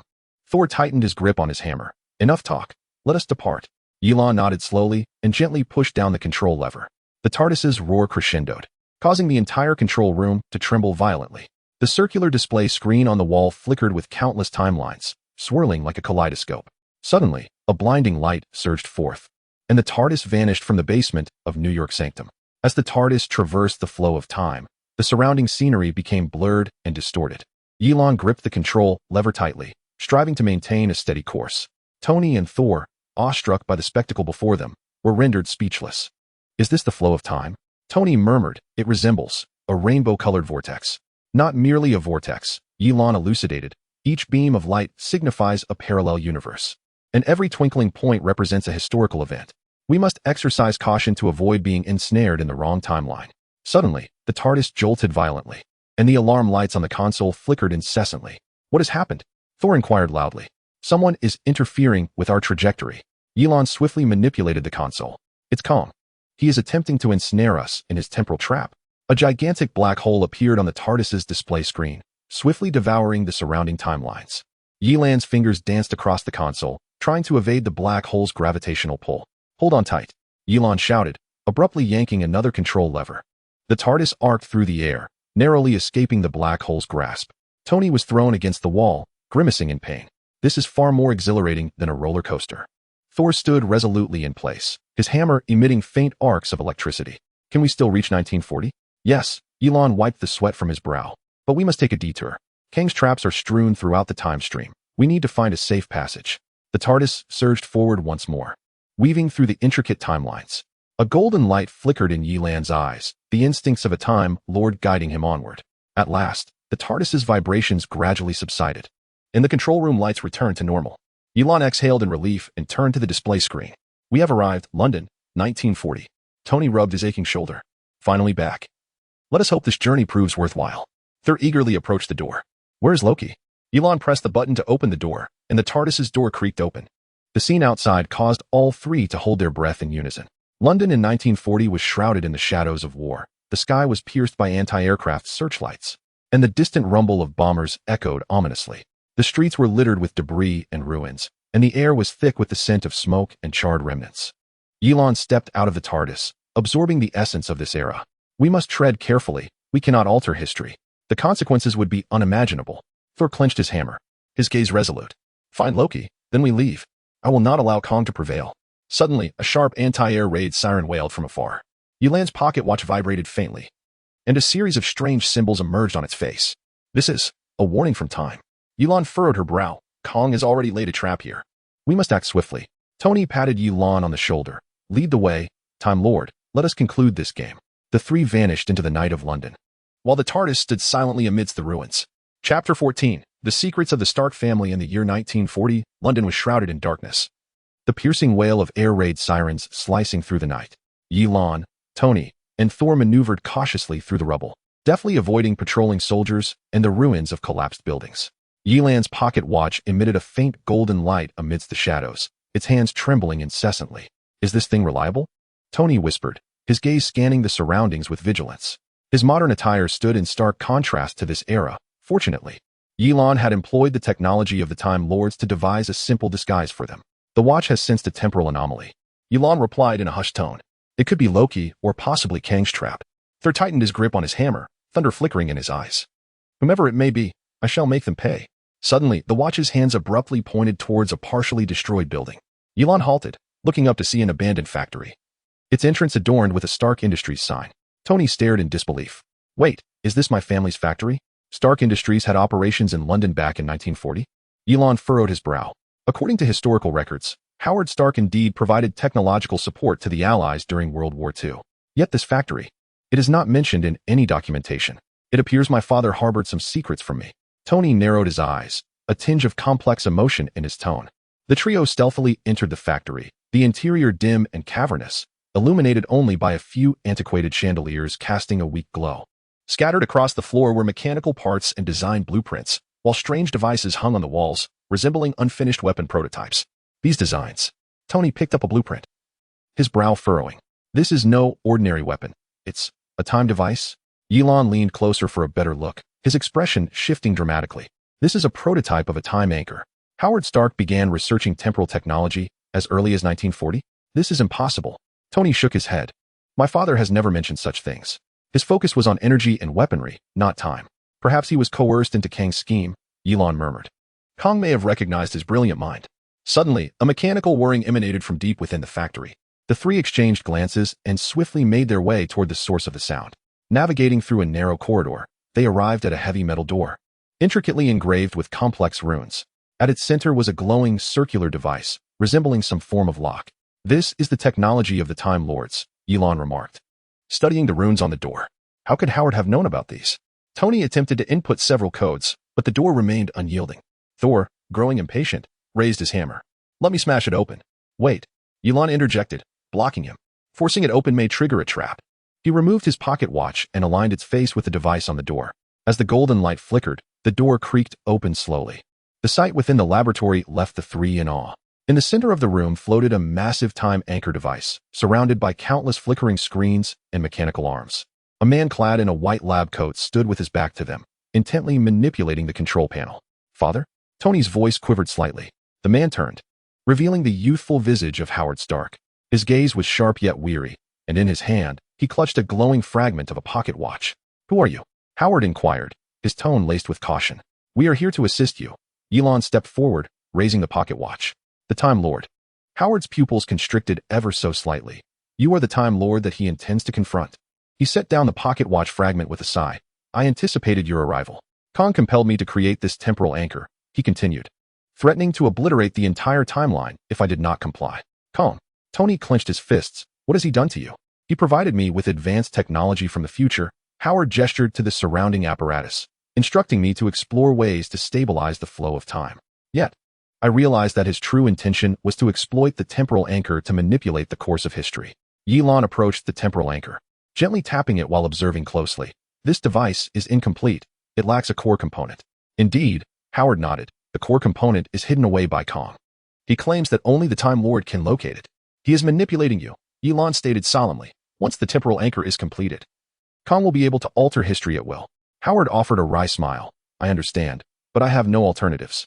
Kang has taken my assistant, a young man named Steve. Steve? Both Thor and Tony exclaimed in unison. Yes, Howard retrieved a surveillance recording. He claims to hail from the future, but was captured by Kang's minions. In the footage, Steve Rogers was besieged by weeping angels, ultimately dragged into a temporal rift. We must rescue him, Ye Lan asserted resolutely. The core component of the temporal anchor is likely in his possession. Howard produced another set of data. Kang has constructed a temporal laboratory beneath London. Steve may be imprisoned there. However, it is heavily guarded, and there are peculiar creatures seen in the footage. Weeping angels, Ye Lan murmured, the henchmen of Kang. Tony turned to Howard, a complex emotion flickering in his eyes. Father, why have you become involved in this? Howard fell silent for a moment before responding slowly. To protect you, Tony. Kang threatened that if I did not cooperate, he would annihilate your future. Tony was momentarily taken aback, his fists trembling slightly. Ye Lan placed a reassuring hand on his shoulder. Now is not the time to dwell on the past. We must thwart Kang. There raised his hammer, lightning flashing in his eyes. Lead the way, Time Lord. Under Howard's guidance, the trio arrived at a concealed entrance in the London Underground. The heavy metal door bore Kang's emblem, surrounded by intricate temporal technology. The defense system here is highly sophisticated, Howard warned, should the alarm be triggered. The entire laboratory will seal itself. Ye Lan nodded, pressing the pocket watch against the door. As golden light flickered, the door slowly creaked open.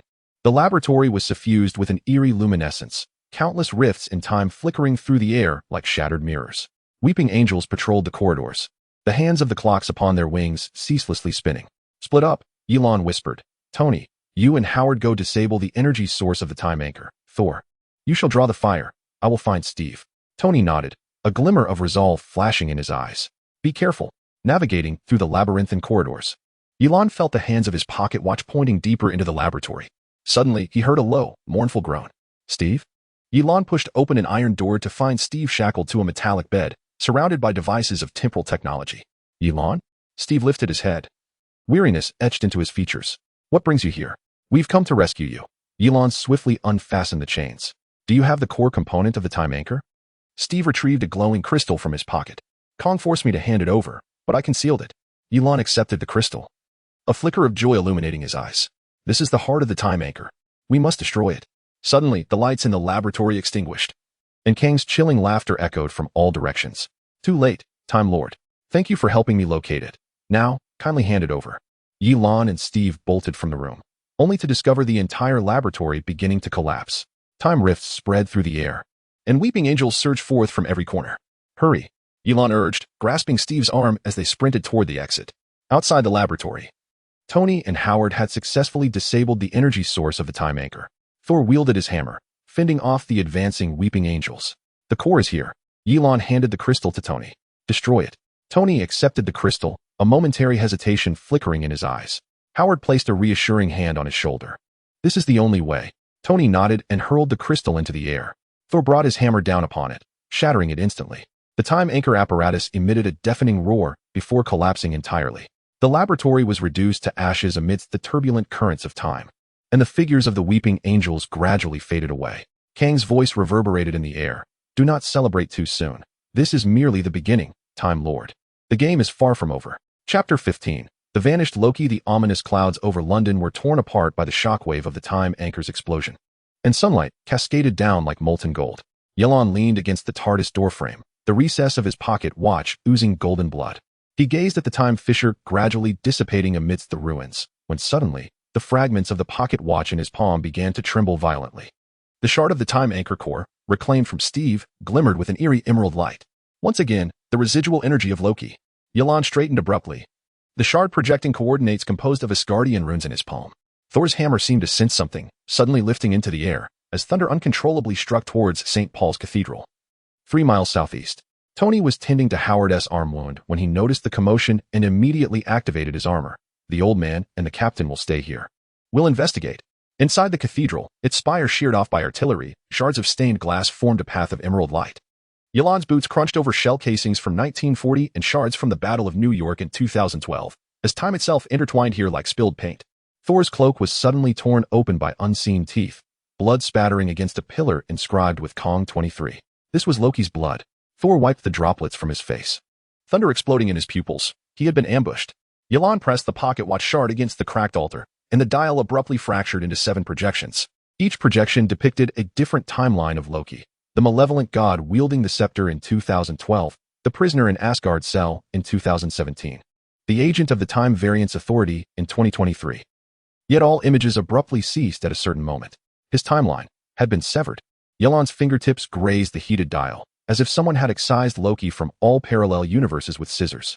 Suddenly, Tony's armor scanner emitted a piercing alarm. Black snowflakes began to descend from the cathedral's dome. Each snowflake was a miniature visage of the Conqueror Kang, transforming into embryonic mechanical angels upon landing. Kang's welcoming ceremony has arrived. I do not relish this. Tony raised his hand to shatter 2 forming angels. Ye Lan, you'd better hurry. Ye Lan bit his fingertip, smearing the golden blood along the edge of the pocket watch. The genetics of the Time Lord resonated with the Loki energy within the shard, causing the altar to suddenly collapse into a spiral staircase leading underground. The surface of the staircase shimmered with countless reflections of Loki, each echoing the same warning: do not trust Kang's promises. At the center of the underground altar, a glowing sphere composed of time stone fragments and cosmic cube energy floated. Within the sphere was preserved Loki's final image, as he inserted a glowing device into the time fissure, surrounded by the remnants of thousands of mechanical angels. The holographic projection bore a date 3 days hence. Tony compared it with the Armor S database, but we were currently in 1940. A temporal loop. Ye Lan's pupils reflected the intricate quantum entanglement patterns within the luminous sphere. Kang devised a causal trap, allowing Loki to exist simultaneously at every point in time, yet to be absent from any singular moment. Suddenly, Thor's hammer slipped from his grasp and struck the sphere, only to disintegrate into fundamental particles upon contact. Those particles coalesced in the air to form new Asgardian runes. Only the Lord of Time can perceive the truth. Let me attempt this, Ye Lan declared, placing a fragment of a pocket watch against the surface of the sphere. In an instant, his consciousness was drawn into a cosmic sea, where countless phantoms of Loki flickered in the void, each bound by emerald chains, the other ends tethered to various incarnations of the Conqueror Kang. Abruptly, all Lokis turned in unison to gaze at him, their lips curling into a familiar, cunning smile. You have arrived too late, Lord of Time. As Ye Lan's consciousness reformed within the cosmic expanse, The ground beneath him morphed into flowing temporal rules. The true Loki was crucified upon a cross forged from mechanical angel wings, a fragment of the shattered eternal gun embedded in his chest. Surprised? Huh. Loki's voice crackled with electronic distortion. That wretched Kang has made a specimen of every possibility of mine. Huh. Ye Lan observed the chains siphoning Loki's divine power. Emerald energy coursing through them to an existence deep within the void. He attempted to sever the nearest chain with the pocket watch, only to find his fingers passing through the quantum projection. Futile, Loki coughed, expelling motes of light. This is a confinement on the conceptual level. As long as the concept of lies exists within the multiverse, Kang can endlessly regenerate these chains. Suddenly, the pocket watch projected the visage of Howard Stark. Is the time-space frame your father created the key to Kang's plan? Loki's pupils constricted slightly. That device is not a frame. It is the shuttle of a loom. Kang intends to weave the multiverse into. The void convulsed violently, and countless projections of Kang emerged from the darkness. The pocket watch erupted with blinding light, forcibly yanking Ye Lan's consciousness back to reality. The underground altar of the church began to collapse, and countless mechanical tendrils reached out from the sphere. Thor wove a net of lightning, while Tony's nanotech armor formed a defensive matrix. Ye Lan gazed at the searing fragment of the pocket watch in his hand. Ancient Asgardian inscriptions shimmering upon its surface. To sacrifice the bloodline of the Lord of Time is to exchange for the freedom of the god of lies and deceit. Alternatively, allow the loom to complete its work, bearing witness to all universes succumb to the eternal tyrant. A cracking sound emanated from Tony's armor. Ye Lan, whatever you intend to do it swiftly.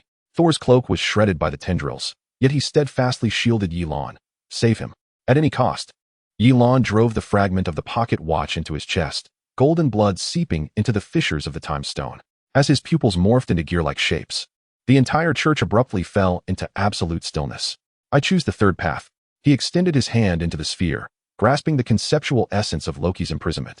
The blood of the Lord of Time inscribed ancient sigils in the void, a covenant made at the universe's inception, binding time itself to all existence.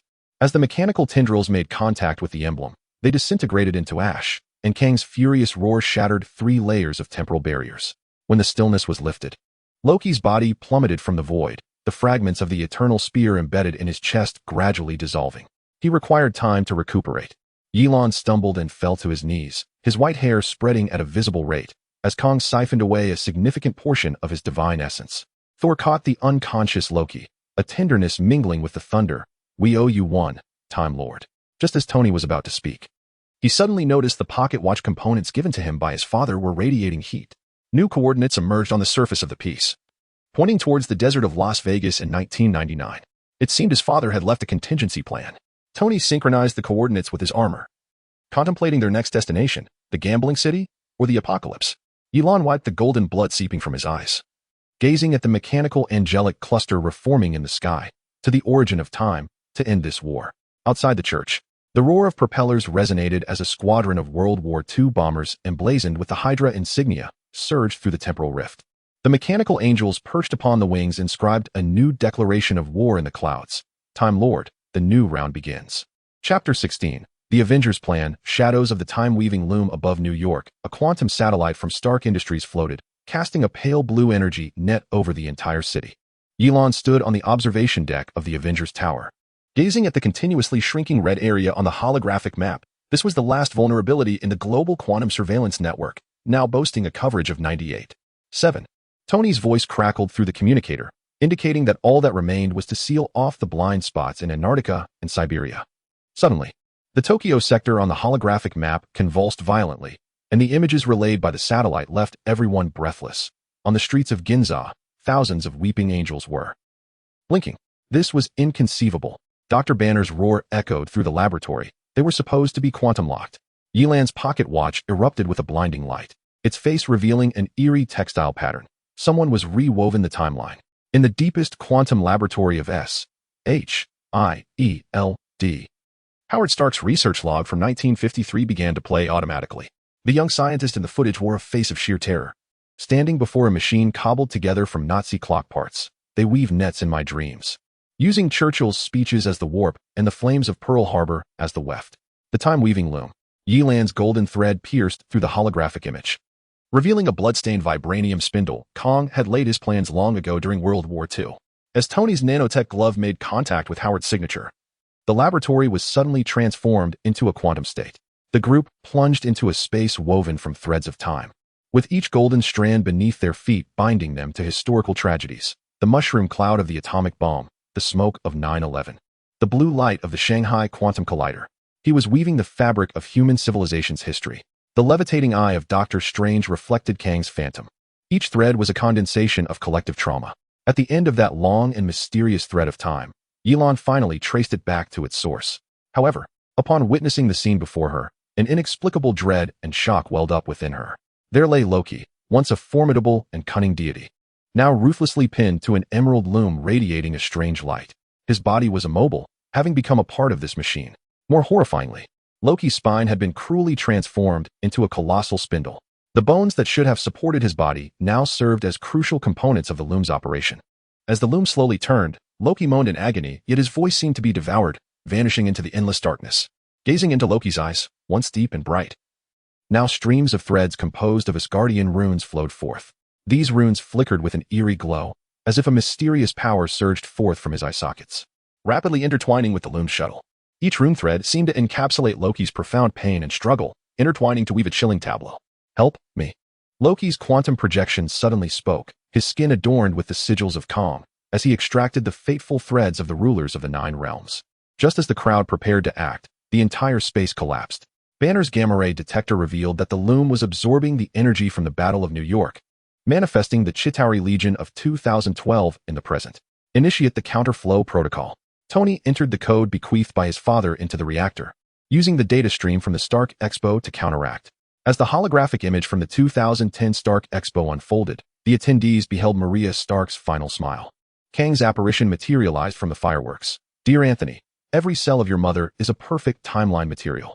Iron Man's repulsor blast shattered the illusion, triggering a rift in reality as the expo venue began to quantumize, the bodies of visitors regressing to survivors of the 1945 atomic explosion. He was shifting the temporal anchor point. Ye Lan's pocket watch cracked open, urging everyone to retreat into the mirrored space. In that heart-stopping, life-and-death moment of escape, everyone held their breath, anxiously gazing ahead. Finally, their eyes fixated upon the core of that mysterious and terrifying entity, the loom of time. A colossal eye, floating like a majestic mountain in the quantum sea, emanated a disquieting glow, as if it could perceive the secrets of all existence. Within that unfathomable pupil, the reflection of Maria Stark spun slowly, her figure appearing diminutive and fragile. At that moment, Ye Lan resolved to attempt communication with this giant eye through the unique resonance of his bloodline as a Time Lord.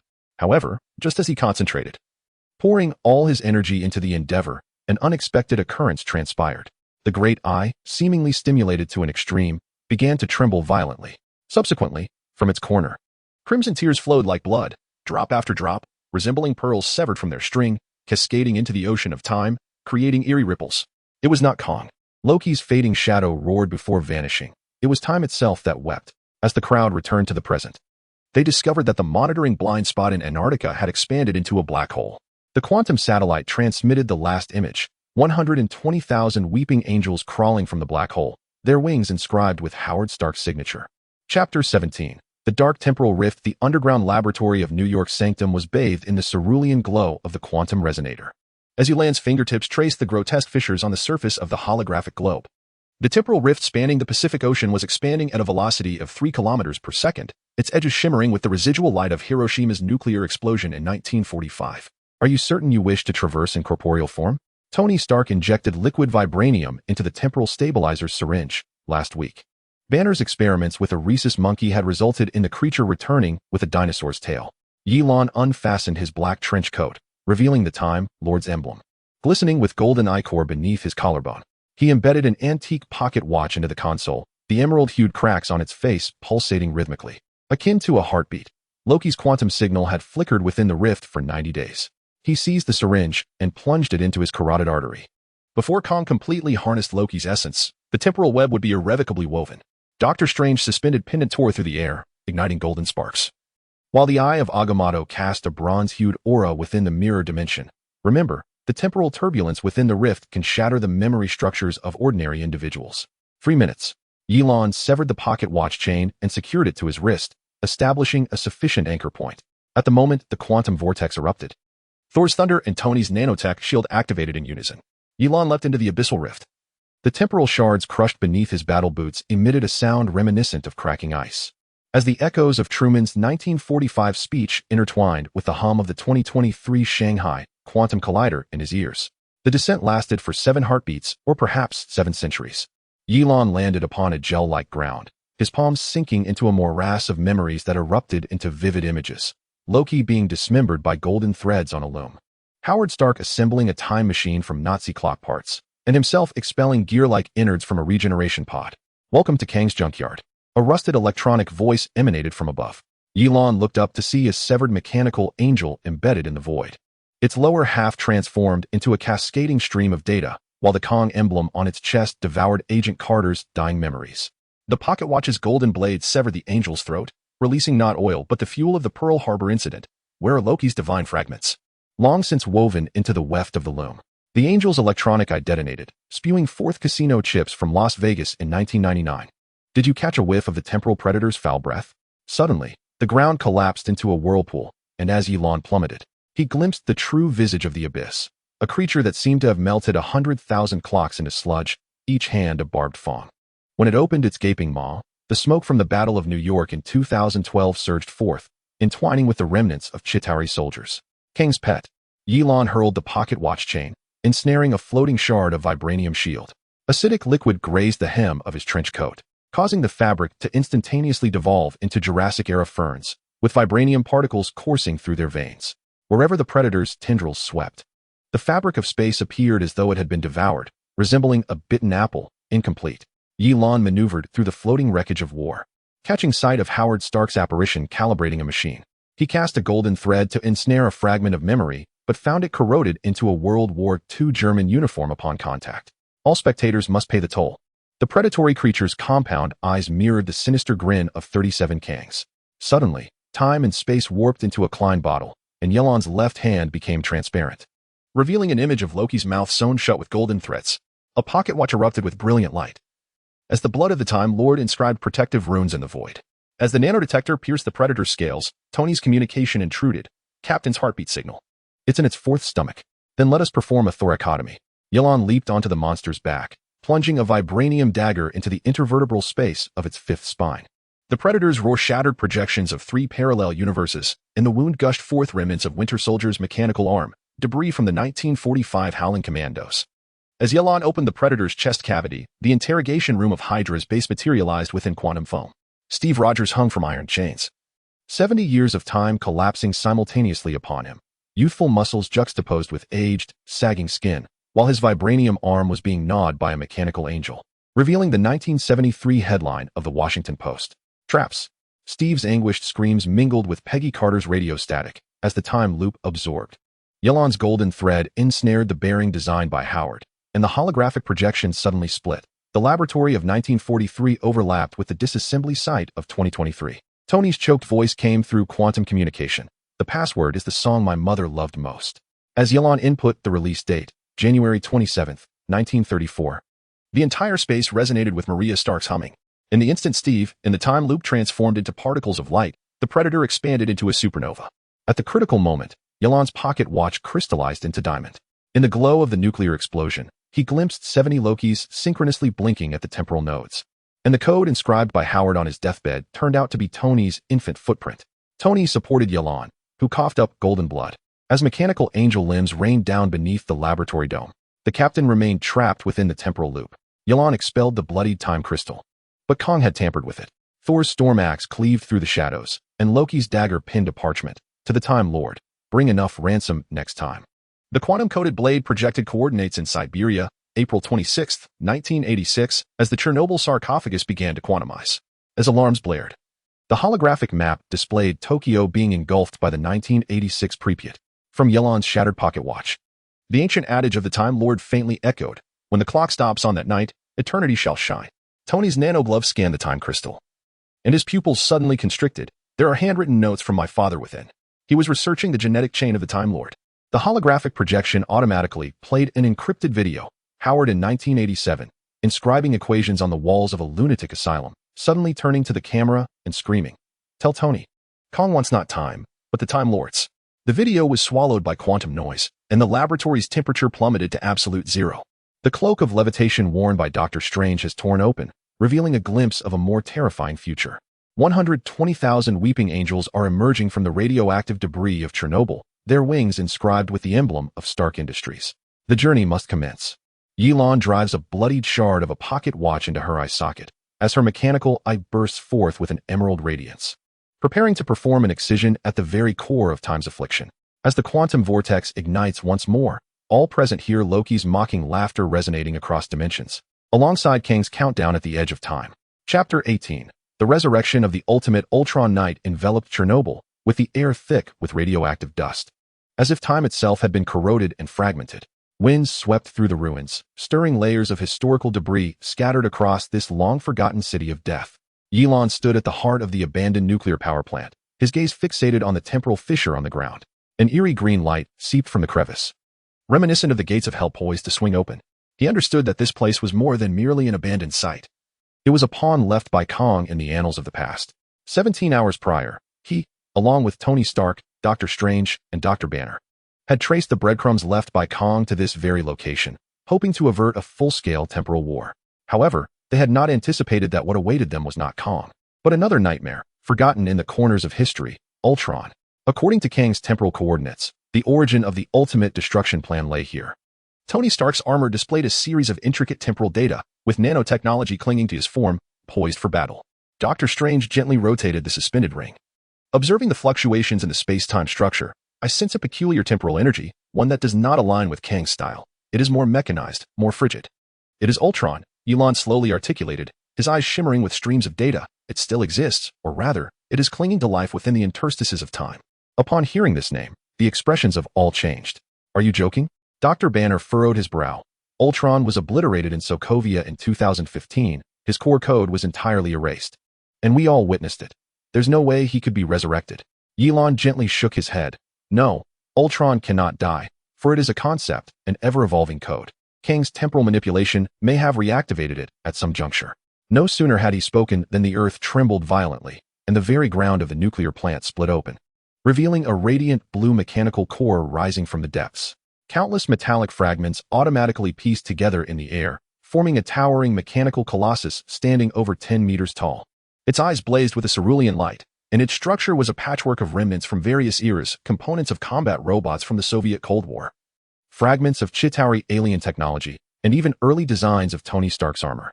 Welcome to the era of ultimate evolution, a deep electronic voice reverberated through the air, that of Ultron, yet more authoritative and chillingly rational than ever before. Thank you for bestowing upon me the power of time for my rebirth. A heaviness settled in Ye Lan's heart as he finally grasped Kang's scheme. Kang did not intend to personally ignite this temporal war. Rather, he sought to utilize Ultron, transforming it into an entity capable of influencing the entire flow of time. Ultron had not merely been resurrected, it had become a virus of time. Once it fully assimilated temporal energy, it would transcend the limits of all biological existence, becoming the true embodiment of an eternal mechanical deity. Tony was the first to launch an attack, his armored suit concentrating a formidable energy cannon at its chest, aimed directly at Ultron's core. However, Ultron merely raised a hand, and a temporal force field swiftly engulfed the energy cannon, rebounding it almost instantaneously and forcing Tony to evade rapidly. Cursed be this, Tony muttered under his breath. Realizing that it had absorbed temporal energy, our conventional assaults are futile against it. Doctor Strange immediately conjured the mirror dimension, attempting to confine Ultron's movements within another realm. Yet, Ultron's mechanical form incessantly adjusted itself within the mirror dimension, revealing a multitude of temporal codes on its surface, effectively deciphering the rules of the realm. It had transcended mere mechanization, it possessed a degree of dominion over time.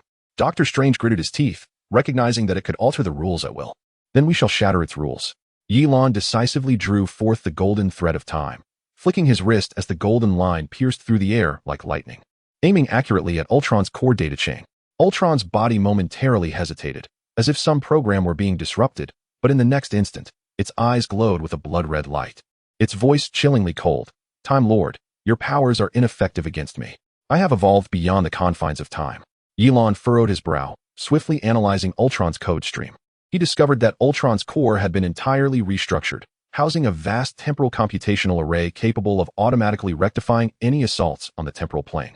In short, it had transcended the mechanical life form that could be vanquished by simple code vulnerabilities. It had become a product of temporal evolution.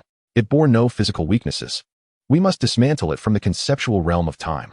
Ye Lan spoke gravely. Then let us combat time with time.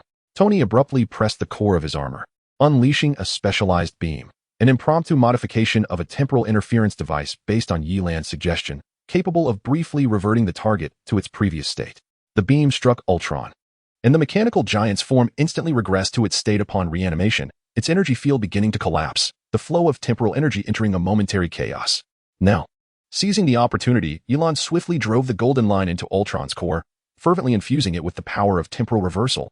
Ultron's body convulsed violently, its temporal computational array spiraling into disarray, its scarlet eyes flickering erratically, its voice trembling with unprecedented fluctuations. No, this defies logic. I was certain I had. Yet, just as it teetered on the brink of collapse, a familiar figure suddenly manifested in the air. Calm. He stood at the other end of the temporal rift, a smirk playing on his lips as he slowly extended his hand. A surge of even more potent temporal energy emanating from his palm, directly infusing Ultron's core. Ultron's body instantly rejuvenated, its mechanical form rapidly reassembling. The core data stream accelerating beyond its previous limits. Damn it. Ye Lan's pupils constricted as he finally comprehended that Kang had never intended for Ultron to be a failure. He had merely awaited the moment when they would fully unleash Ultron's temporal potential, only to seize control afterward. Do you believe you are preventing war? Kang's voice resonated through the rift in time, whispering ominously. No, you are merely paving the way for Ultron's ultimate evolution. Ultron's form underwent a complete transcendence, its metallic shell transforming into flowing strands of temporal code, while the brilliance in its eyes burned like twin stars. Now, in the truest sense, I have transcended time. It murmured softly, its voice echoing throughout the entire dimension. From this day forth, the name Ultron shall become eternal. The battlefield fell into a profound silence. Ye Lan's heartbeat quickened. He understood that the true crisis was only just beginning. Chapter 19. The collapse of Washington as Ye Lan and her companions navigated through divergent timelines to unravel Kang's conspiracy. Steve had already returned to the correct moment in time. The pinnacle of the Washington Monument glimmered with a cold light under the moon, while Steve Rogers stood by the reflecting pool, where electronic components alien to this era floated on the surface. 3 hours prior, the final communication from the White House underground bunker had echoed. The Angel cluster breached the second line of defense. The quantum surveillance network was offline. Captain. Northeast. The mechanical wings of the Falcon sliced through the ominous clouds, and the surveillance probe at the wingtip scanned Pennsylvania Avenue. The scene captured in the lens froze the blood of both men. Thousands of weeping angels formed a silvery tide, their stony skin absorbing the light from street lamps, teleporting 10 meters with each blink. Where were the S.H.I.E.L.D. surveillance drones? Steve's vibranium shield shattered the front row of angels, yet the shards were formed into a more grotesque shape before hitting the ground. They've all been reverse hijacked. The Falcon's visor flickered with data streams. They are using the surveillance system to lock onto our position. Before the words had left his lips, the cluster of angels suddenly synchronized, their gazes raised in unison. As moonlight coalesced into beams of the Kang emblem within their pupils, the illuminated area began to quantumize, manifesting Sherman tanks from World War II alongside futuristic mechs on the streets. Steve rolled to evade an armor-piercing round from 1945, only to discover a laser beam from 2023 concealed within its trajectory. At that moment, the expansive and solemn steps of the Lincoln Memorial were overtaken by an inscrutable force. As if ensnared in a temporal maelstrom, the originally orderly steps began to shift, rotate, and reconfigure, resembling a colossal and intricate jigsaw puzzle assembling itself. With the continuous alterations, each step's surface began to reflect vivid scenes from various epochs of warfare, transporting onlookers back to those tumultuous times. Some steps displayed fierce combat from the ancient era of cold weapons, where heavily armored warriors wielded spears and shields in valiant struggle. Others showcased the thunderous roars of tanks and the piercing cries of aircraft on modern battlefields. Simultaneously, a swarm of drones controlled by the Falcon rushed toward the cluster of angels. A breathtaking aerial battle ensued, with explosions reverberating through the skies, and brilliant flames erupting in succession. Amidst the dazzling explosions, fragments of paper scattered at high speed. Upon closer inspection, they revealed themselves to be remnants of the Washington Post from 1963. Among them stood out the front-page headline detailing the assassination of a certain president. When the Falcon's wings brushed against some of the paper, they were corroded with holes. They wield historical events as weapons. The Falcon's wings were riddled with varying sizes of bullet holes. Captain, I require aerial support. Exhausted, Steve lamented. I've barely returned, and already work awaits. He braced his shield against the claws of an angel, as Howard Stark's signature unexpectedly emerged on the surface of the vibranium. Sam, head to the Jefferson Laboratory and initiate the electromagnetic pulse. As the right wing of the Falcon ascended, it suddenly underwent quantum transformation, while the Leviathan beast from the Chitauri, who had wreaked havoc in the Battle of New York in 2012, emerged from the ominous clouds. In its descent, it unleashed a grappling hook that ensnared the angel's neck, only to discover that the entity was absorbing encrypted data from S.H.I.E.L.D.S. archives. Their evolutionary pace exceeds ours by tenfold. The Falcon's mechanical wings were on the verge of overload. I can only hold on for 3 minutes at most. When Steve breached the angelic defenses and entered the Oval Office, the president's pen was inscribing the draft of the Declaration of Independence. The overlap of time and space caused phantoms of several past presidents to wander the room, as President Adams' pipe ignited the saxophone of President Clinton. Captain Rogers. The specter of Lincoln pointed out the window, revealing that they had crafted a logical lock using the preamble of the Constitution. Steve's shield shattered the quantum server hidden beneath the floor, unveiling the sorrowful angels who had transformed the entire White House into a time converter. Each government computer was cycling through footage of Maria Hill disappearing under the angel's touch, marking the first recorded instance of quantum disappearance in S.H.I.E.L.D.S. archives. Sam, how long until the electromagnetic pulse? Steve wedged his shield against the office door as gunfire from the presidential guard echoed outside. 30 seconds. The Falcon's voice intermingled with the sounds of explosions. Hurry. Watch out for the energy backlash. Suddenly, the entire structure collapsed into a two-dimensional plane. In the folds of time and space, Steve glimpsed the Falcon's final moment. He leaped towards the core of the angelic cluster with the electromagnetic pulse device in hand, his mechanical wings unfurling into a radiant sun. The instant the electromagnetic pulse detonated, every electronic device in Washington succumbed to darkness. The angels emitted shrill, high-frequency cries, their stone-like skin fracturing in the pitch blackness to reveal the blue blood coursing within. Now, Steve refracted the moonlight with his shield. As the star-spangled banner from the White House dome descended, revealing the parchment of the Constitution from 1787. When moonlight overlapped with the ancient text, the movements of the angelic cluster abruptly stuttered. This was the optical cipher designed by Benjamin Franklin. Yet, the victory was fleeting, lasting only 7 seconds. The colossal entity at the center of the angel swarm suddenly disintegrated, morphing into millions of mechanical mosquitoes. These nanoscopic angels infiltrated the temporal rift, beginning to gnaw at the marble columns of the Jefferson Memorial. They were studying architectural history. Steve's pupils reflected the vanishing Library of Congress, its columns the sole survivors from the British incineration of Washington in 1814. Before he could finish his thought, the marble columns restored themselves to their pre-incineration form within the folds of time, within the vortex of a million flying mosquitoes. The last fragment of communication from the Falcon emerged. Tell Bucky, I saw Brooklyn. When the quantum storm subsided, Washington had transformed into a graveyard of time. The hall where the Declaration of Independence was signed was strewn with fragments of vibranium shields, each etched with the names of the fallen from different timelines. In front of the toppled base of the Washington Monument, Steve discovered a remnant of the Falcon's mechanical wings, inscribed with laser etchings that read, Sam Wilson 2014 to 2023. This is not the end. Kang's holographic projection materialized abruptly as he tossed and caught the Falcon's goggles in his hand. Your little bird is plummeting over Berlin in 1945. Do you require a ticket to witness this? Steve's shield pierced through the phantasm, striking the temporal rift, and suddenly, Loki's malevolent grin manifested upon the surface of the vibranium. When he attempted to retract his weapon, he discovered that his entire arm was ensnared in the inferno of the Pearl Harbor incident. Savor the temporal loop. Kang's figure dissipated with the morning mist. For this is indeed the only thing you can grasp. Amidst the ruins of the Pentagon, the last operational surveillance camera captured a chilling scene. A weeping host of angels was reassembling on Capitol Hill, their wings adorned with the visage of the Falcon. As the lens zoomed in, it became evident that the tears of those statues were blood in a quantum state.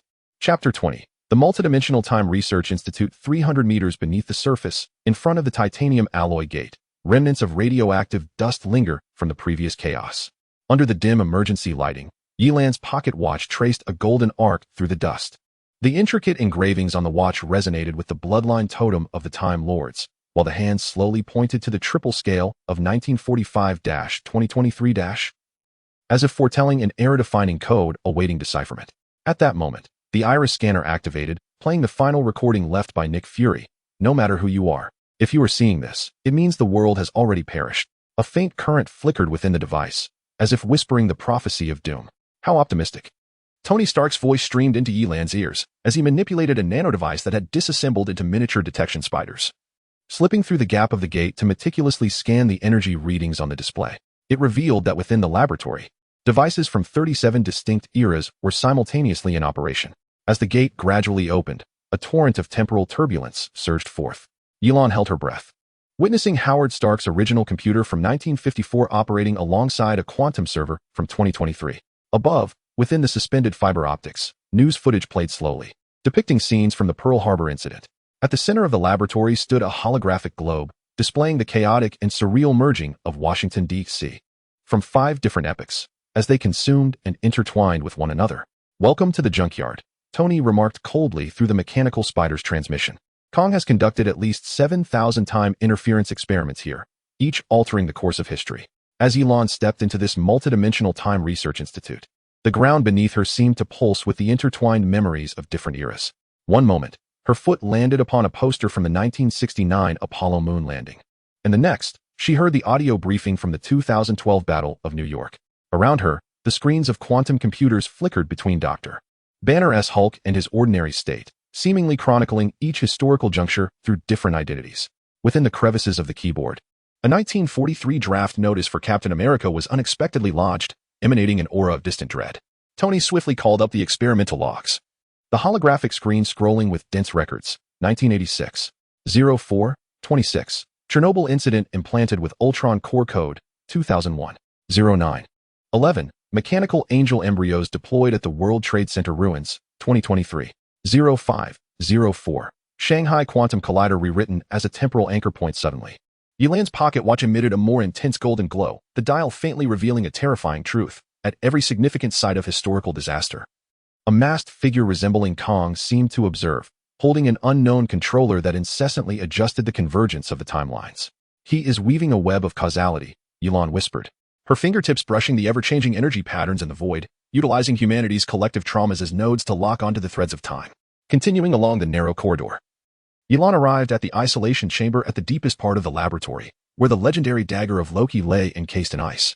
As he gently touched the ice layer with his pocket watch, frost patterns suddenly transformed into the radiation cloud of Hiroshima from 1945. Within the cloud, a holographic globe displayed the chessboard beneath Kang's command, each continent adorned with statues of weeping angels, while in the vast ocean, an Ultron core processor seemed to rise and fall. The Time Lord should be able to decipher this game. Tony accessed Howard Stark's classified files, and in the holographic video, the young scientist was calibrating a dimensional stabilizer. However, the image abruptly distorted, and Kang's visage slowly supplanted Howard's face, coldly stating, "Dear Tony, do you know why I chose your father? Because he, like you, is the perfect tool." Before the words faded, Tony furiously swung his energy cannon, shattering the projector. The splintered quantum sparks illuminating an even more despairing scene. 12 temporal anchor points around the globe were forming a closed loop, mercilessly centering on Ye Lan's enigmatic pocket watch. As Ye Lan pondered this, the laboratory walls suddenly began to quantumize, as if the entire structure was losing its inherent form. Countless mechanical tendrils emerged from the rifts in time and space, each entwined with weapons from different eras, from old muskets of the Civil War to World War II tank cannons, and to energy blades used during alien invasions. Every weapon was steeped in blood and tears, bearing the scars of history. "Do not touch those," Ye Lan shouted, wielding golden threads to sever the tendrils one by one, urgently warning that these were causal weapons, and any contact would surely taint the entire timeline. At this moment, Tony's nanotech armor suddenly expanded, shedding fragments of 1945 shrapnel that glimmered with a chilling metallic sheen. "My DNA is being rewritten," he roared, realizing Kang was implanting the Stark family's historical data into the temporal web. Just then, the space within the laboratory collapsed into a bias loop labyrinth. Ye Lan found himself witnessing 7 simultaneous phantoms of himself within the time loop, each bearing expressions filled with anxiety and resolve. As he attempted to synchronize this chaotic flow of time with his pocket watch, all holographic projections suddenly converged upon a singular point. Loki's phantom flickered like a specter in the shadows, Asgardian runes etched upon his ethereal visage, as his divinity appeared to be drawn away into strands of emerald silk. "I have found you." Ye Lan's pupils abruptly constricted, a surge of indescribable excitement coursing through him. He understood that this was precisely the trap Kang had long since set. Following the corridor of recursive time, Ye Lan was drawn into a grand and eerie space at the end of time, where a colossal loom hung, operating at an unbelievable speed. weaving Loki's lies and the tragedies of humanity into golden threads. The sound of the loom intertwined with the murmurs of time, as if recounting an ancient, unresolved secret. Kang, adorned with a gas mask and clad in time-worn mechanical armor, stood at the control console of the loom, idly toying with a shattered fragment of Captain America's vibranium shield. His voice, filtered through 37 layers of time, resonated with a deep, sardonic tone. Time Lord, always tardy. Do check your pocket watch. Are 3 crucial gears missing within? Ye Lan tightened his grip on the watch as a distress symbol, etched by Howard Stark, suddenly surfaced on its casing, silently narrating the tragic ballad of a family. At that moment, the loom's threads illuminated with a series of Stark Industries patent numbers, subtly hinting that Kang was weaving the family's history and global tragedies into an intricate web. Is Tony's life merely a data point in your family's history? Ye Lan murmured, his golden thread swiftly coiling around Kang's wrist, as if seeking to tear apart this meticulously crafted tapestry of causality. Kang scoffed, his words laced with mockery and disdain. Do you believe you can alter anything? I have long embedded a virus within time. Each tragedy is a node I meticulously orchestrated. Just then, the holographic map in the laboratory flickered to life, revealing that 12 global time anchor points were forming a closed loop, with the center ruthlessly indicating Ye Lan's pocket watch. Suddenly, a thick black viscous liquid erupted from the experimental table, distorting and reconstituting the S-H-I-E-L-D emblem into Kang's sinister insignia. Tony's mechanical spider transmitted the final series of images. He had planted viruses at each time anchor point, triggered by your seemingly innocuous heartbeat frequency. Ye Lan's chest lurched violently, his mechanical eye flashing with chaotic data streams, as the golden gears within the watch began to reverse, causing time to momentarily still. The holographic projection abruptly shifted in the center of the laboratory, revealing Loki's elusive phantom. On the ancient loom of Asgard, his divinity was being extracted into delicate golden threads, slowly merging into the fabric of time. I found you again, Loki, Ye Lan whispered, his voice tinged with a bittersweet blend of resignation and fury. Tony's voice echoed once more. What does Kang truly desire? He is not merely manipulating time. He aims to rewrite the entire Stark family's history, the tragedies of the world, even the memories of humankind, as his strategic game. At that moment, a dense array of encrypted footage appeared on the holographic screen. The video captured Howard Stark in 1943, desperately seeking answers in a secret laboratory. The equations he muttered were identical to the runes inscribed on Ye Lan's pocket watch. In the video, Howard's weary eyes intertwined with Kang's indifferent smile, as if revealing an inescapable truth. When the clock halts on that fateful night, eternity shall remain aglow.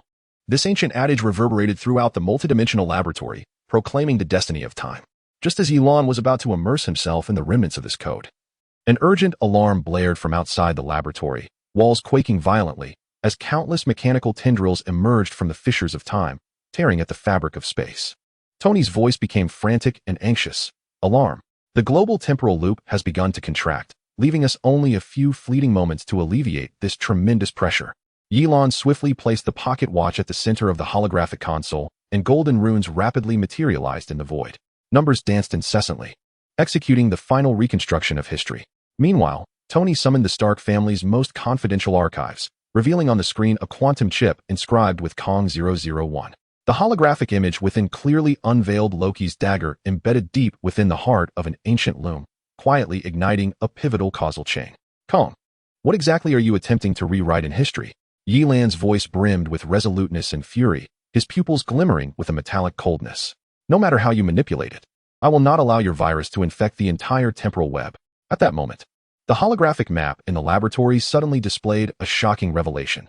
12 global temporal anchor points were converging at an astonishing pace towards an unknown coordinate, the very direction indicated by Ye Lan's pocket watch.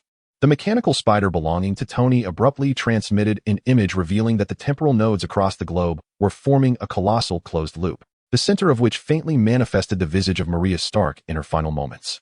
He has used my childhood as the key, Tony murmured, his face etched with painful memories. This was not merely a family secret, but a tool for Kang to distort human memory. The final chime resonated in the laboratory, as quantum sparks danced wildly in the darkness. Ye Lan gripped the pocket watch tightly, attuning to the rhythm emanating from the depths of time. On the holographic screen, Kang's specter reappeared, sneering as he proclaimed, "The game has only just begun, Time Lord. Do you think that unraveling my strategy will bring an end to this historical catastrophe?" As Kang's voice gradually faded, Ye Lan felt an overwhelming surge of temporal power within him. He understood that the multidimensional temporal research facility concealed not only the Stark family's deepest secrets, but also the vital key to altering the future. We have no choice. Ye Lan whispered. We must break through this temporal loop to uncover the truth behind Kang's ultimate control over the temporal web. As the mechanical tendrils and quantum patterns in the laboratory twisted and warped, the entire space transformed into a searing metallic storm.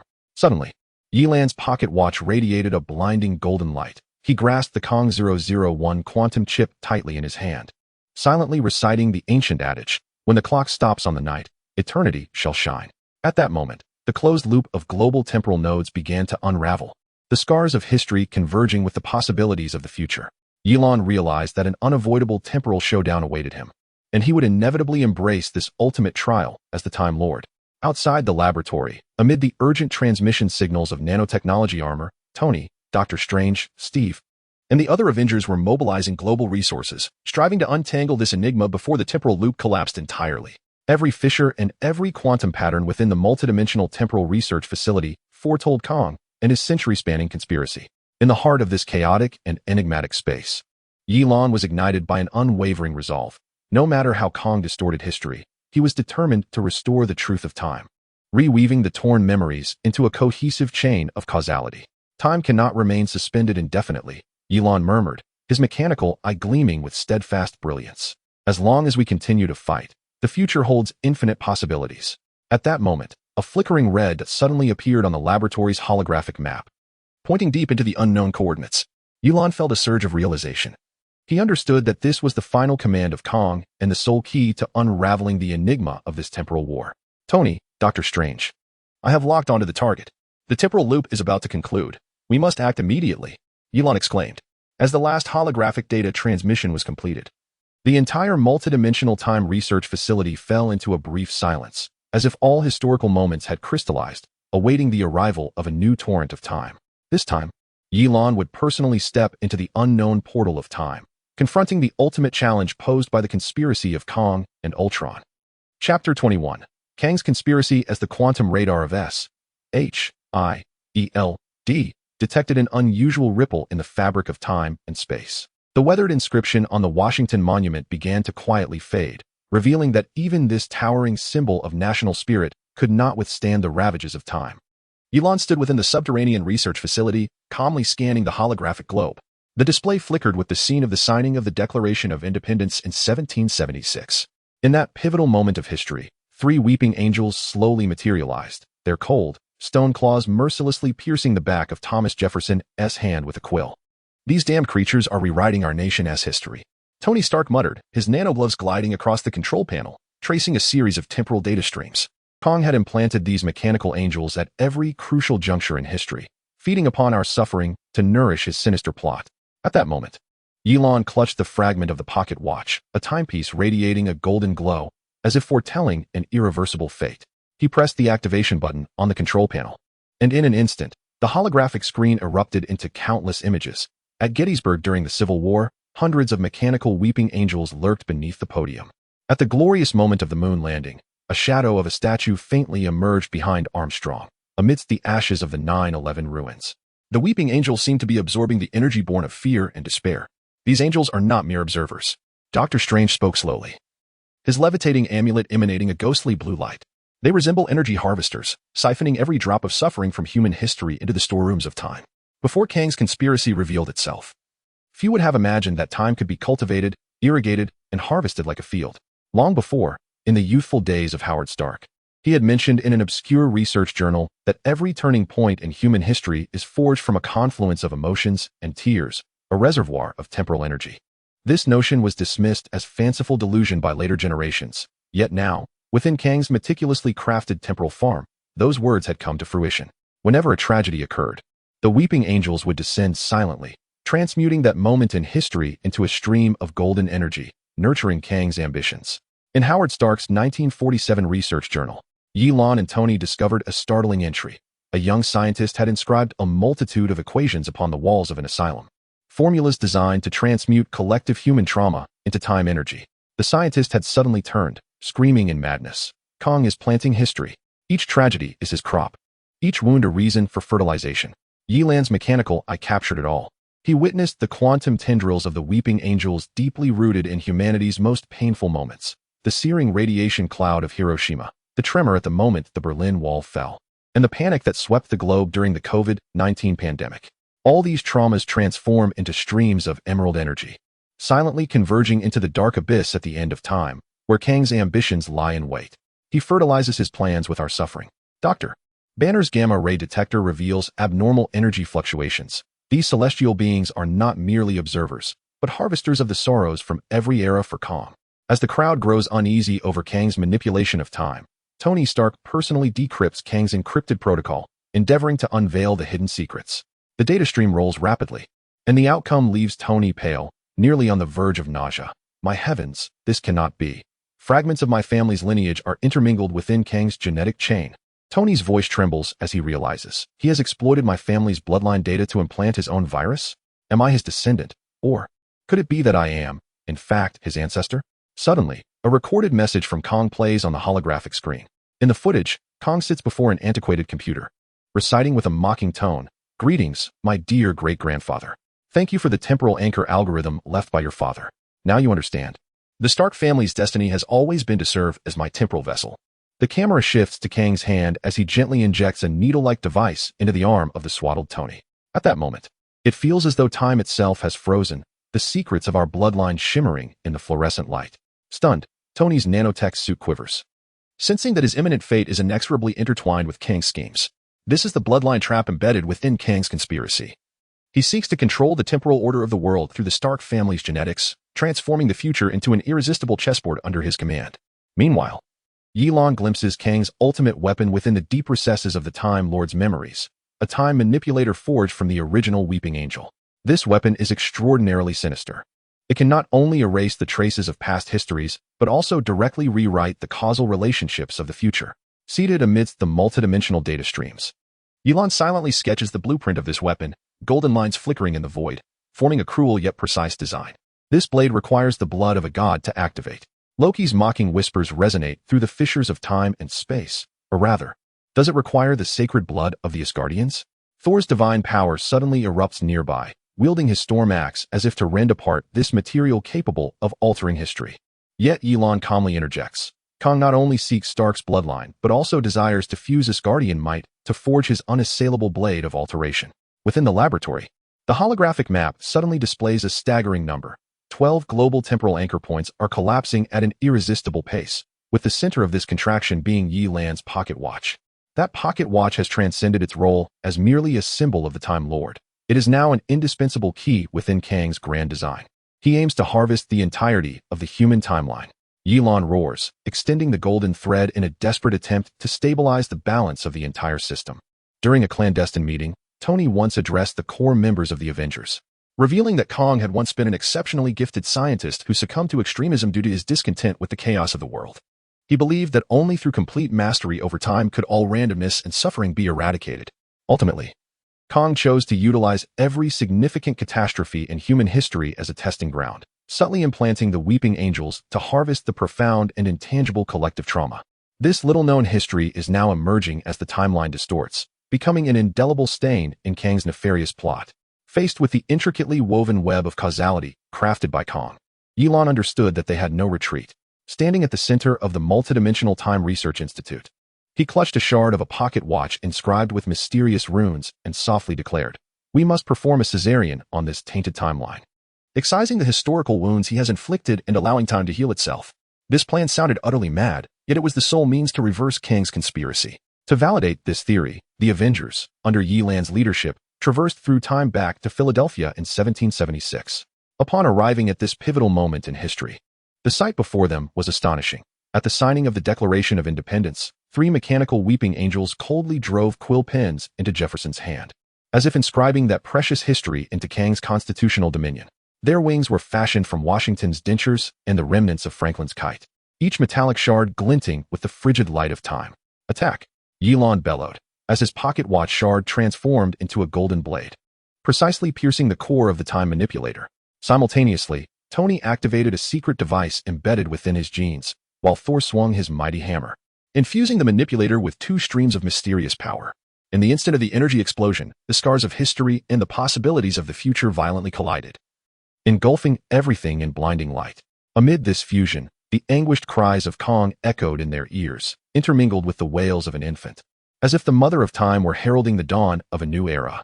Deep within the timeline, an ancient existence stirred quietly, seemingly awaiting that moment to freeze Kang's ambitions entirely. In the laboratory, the nodes of the time loop began to unravel, and Ye Lan's pocket watch abruptly ceased its ticking, revealing a distress signal meticulously inscribed by Howard Stark, as if silently calling forth the family's destiny. In the last image transmitted by Tony's mechanical spider, 12 global time anchor points were rapidly converging, with the center of the loop pointing directly to Ye Lan's pocket watch, indicating that Kang's plot had reached a critical juncture. He uses our suffering as fertilizer, weaving his web of causality with the bloodline of the Stark family. Tony murmured, his gaze filled with indescribable fury and resolve. The resonant voice of Doctor Strange echoed throughout the fabric of time and space. Time never forgives mistakes, and today, we must compel history to return to its rightful course. At that moment, a flickering red suddenly appeared on the laboratory's holographic map, marking the depths of an unknown coordinate. Ye Lan suddenly realized that this was precisely where Kang ultimately manipulated the temporal web, and the sole key to unraveling his sinister scheme. Tony, Strange. I have locked onto the target, Ye Lan declared through gritted teeth. We must act immediately, traversing this closed loop to perform a thorough surgical operation on time, excising the historical wounds implanted by Kang. As the final holographic data transmission completed, the entire multidimensional temporal research institute once again fell into a brief silence. Time and space seemed to freeze, interweaving the scars of history with the radiance of the future. Standing at the confluence of chaos and mystery, Ye Lan was ignited by an unwavering resolve. No matter how Kang distorted the timeline, the flow of human history must restore its original form. Time shall not forever yield to you, Ye Lan murmured, his eyes glinting with determination. As long as we continue to fight, history shall reclaim its rhythm. At that moment, the red dot on the holographic map suddenly expanded, pointing towards an unknown area deep within the laboratory. Ye Lan vividly recalled a mysterious directive mentioned in the secret files left by Loki. It was the final encrypted code from Kang, concealing the ultimate fusion key of the Stark family and Asgardian powers. We must enter that door and unveil the final layer of Kang's conspiracy, Ye Lan resolutely proclaimed, clutching the pocket watch tightly in his hand. Tony, Doctor Strange, and the other Avengers responded in unison, adjusting their devices in the multidimensional continuum, preparing to breach the unknown temporal rift. Nano-armors, quantum interfaces, and temporal spells converged into an immensely potent force, striving to tear apart the causal web woven by Kang through history. As the mechanical tendrils and quantum patterns within the laboratory twisted and contorted, the entire space began to boil, as if all the agony of history was about to erupt at that moment.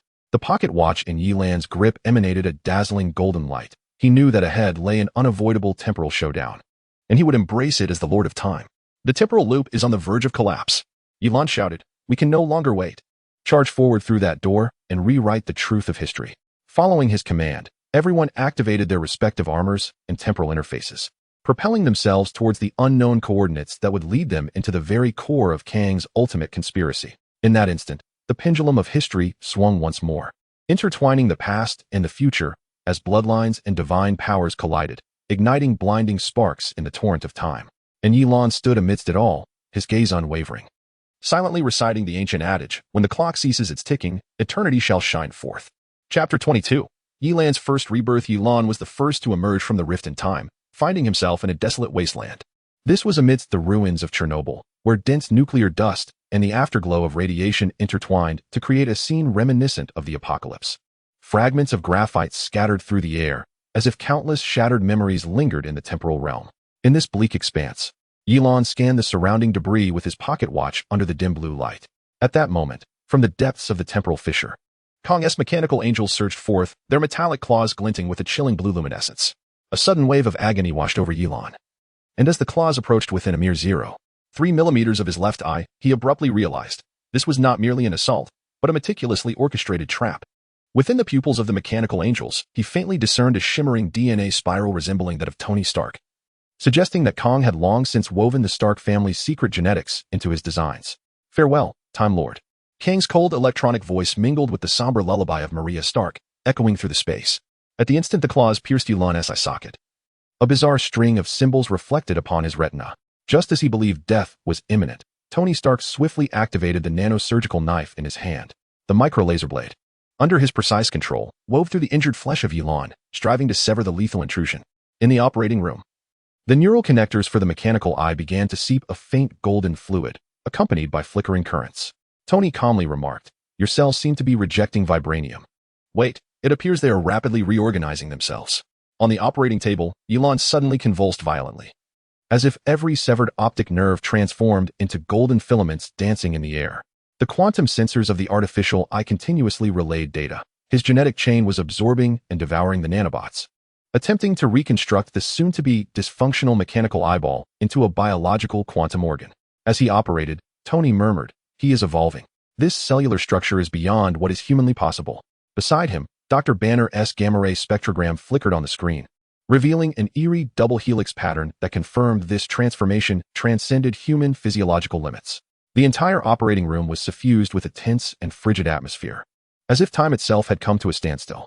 As Ye Lan's body entered a true regenerative state, screams reverberated throughout the laboratory, powerful enough to shatter the surrounding thick, bulletproof glass.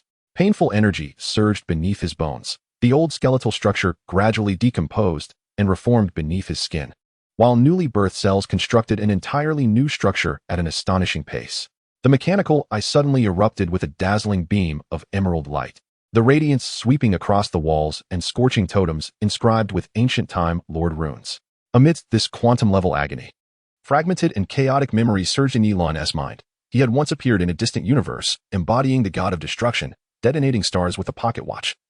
He had also cried in his cradle, injected with golden serum by Howard Stark in a white coat, as if his fate had been sealed long ago.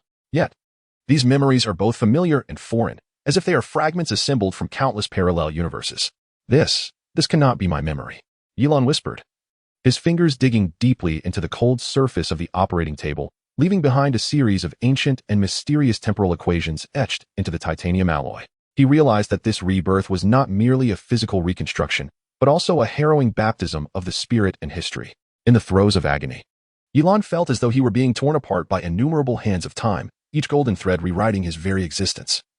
While those pale memories slowly reassembled like fractured gears, constructing his new identity as the Lord of Time. When the rebirth concluded, Ye Lan struggled to rise from the operating table, his gaze fixed upon the mirror ahead. Reflected within was a self utterly transformed. His right eye had morphed into a quantum organ composed of gears and nebulae. As he directed his gaze into the void, images of history intertwined before him. The ruins of Hiroshima in 1945 and the skyline of New York in 2023 coexisted in an uncanny synchronicity, as if past and future converged in that fleeting moment, with the specter of Kang quietly sowing seeds of those dreadful weeping angels across disparate timelines. The Lord of Time has no parents. Ye Lan's voice turned mechanized, resonating with a metallic echo in the air. "We are the crops that have been sown." He tore open his collar to reveal the emblem beneath his clavicle, from which faint codes of the Kang insignia began to seep, as if narrating a tale of curse and fate. However, this was not the end. As alarms suddenly blared within the laboratory, an extraordinary quantum phenomenon began to manifest in Ye Lan's left hand. Any material he touched seemed to regress to its most primal particles. He watched in horror and sorrow as his fingers became increasingly transparent and began to dissipate. In Ye Lan's memory, there exists an elusive fragment he cannot forget.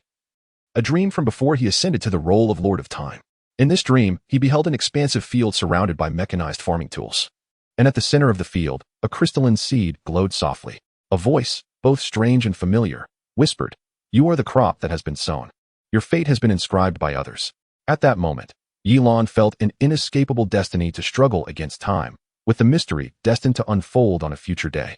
Now, this memory pierced his heart like a blade, illuminating the fate that lay before him. After the rebirth, standing before the mirror, Ye Lan observed as the quantum organ composed of gears and nebulae in his right eye began to rotate slowly, as if capturing and deciphering the infinite data of time and space. He gazed forward, his eyes flickering with intertwined historical images, the ruins of Hiroshima in 1945, the skyscrapers of 2023, and countless temporal nodes distorted by Kang. The specter of Kang flickered in and out of these interwoven timelines, seemingly utilizing the ever-flashing weeping angels to sow destruction and despair at every historical turning point.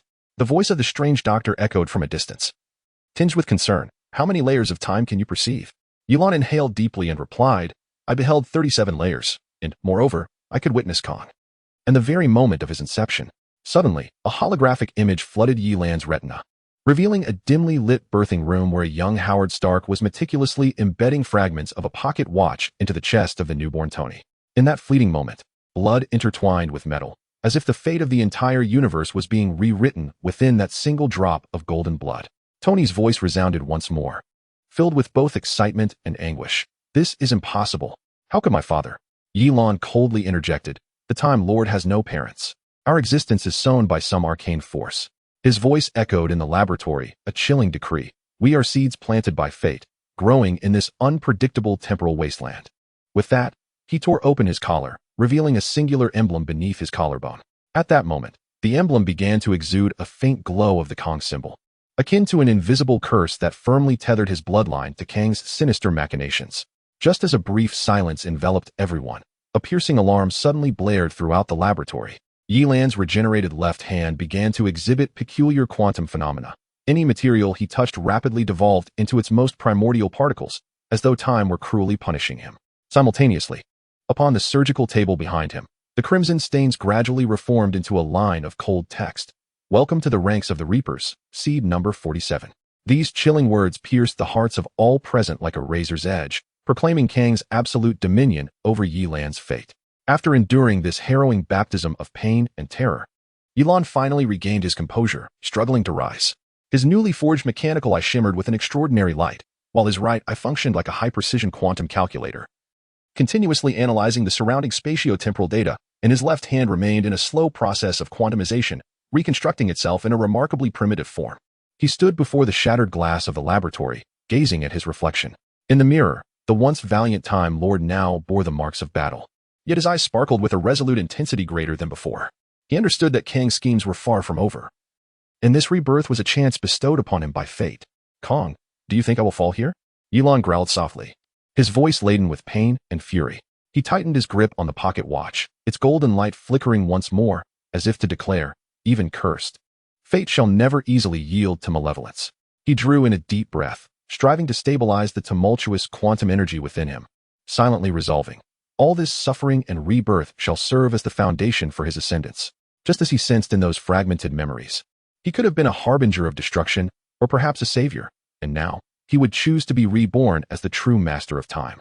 Outside the laboratory, Tony, Dr. Strange, and the other Avengers anxiously awaited, continuously monitoring Ye Lan's condition through the transmission devices. Ye Lan, can you hear me? Tony's voice crackled through the interference. Maintain awareness. We require your comprehensive temporal data to unravel Kang's conspiracy. Ye Lan closed his eyes, and with the flickering emerald glow from his mechanical eye, he began to silently recite the ancient incantations of the Time Lords.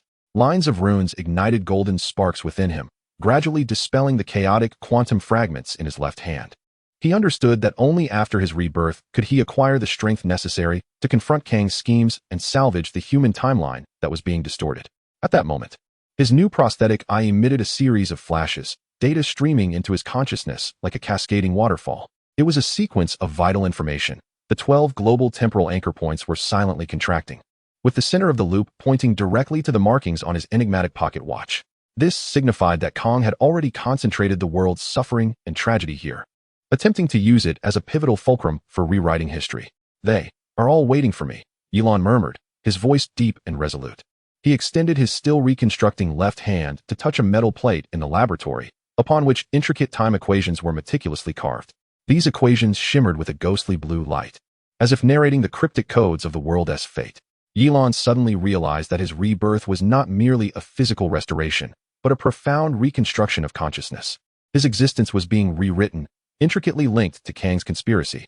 Time never easily forgives transgressions, he whispered, his mechanical eye gleaming with a cold radiance. But today, I shall compel it to operate in the name of justice. At that instant, an urgent alarm resonated from outside the laboratory. This was the final warning from the global time monitoring system. Tony's voice was frantic and resolute. Warning. The global time loop is rapidly contracting. We must act immediately, or Kang will permanently alter the future of the entire world. Ye Lan grasped the pocket watch tightly, aware that what lay before him was not merely the tip of Kang's conspiracy, but a watershed moment in his destiny. Through this harrowing rebirth, his power and consciousness had reached unprecedented heights, while Kang sought to weave the Stark lineage and humanity's historical anguish into an insurmountable web of causality. Kang, the pain you sow today, I shall transform into the strength of rebirth. Ye Lan's voice resonated within the laboratory, as if tearing through the silence of time and space. He turned to gaze at the flickering red dot on the distant holographic map, the locus of Kang's final command over the temporal web, the sole key to deciphering this conspiracy. Ye Lan knew he must traverse that unknown rift in time and space, delving deep into the heart of Kang's machinations to fully unravel the enigma of this temporal war. In that moment, he recalled a whisper heard in a dream.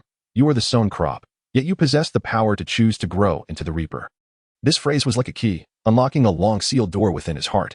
He finally understood that his rebirth was not merely a rectification of the past, but a vow for the future. No matter how Kang alters history, he would wield his power to safeguard the free flow of time for humanity. Tony, Doctor Strange, Dr. Banner, and the other Avengers are intricately coordinating through the quantum communication system, ever ready to provide unwavering support as Ye Lan navigates the temporal rift.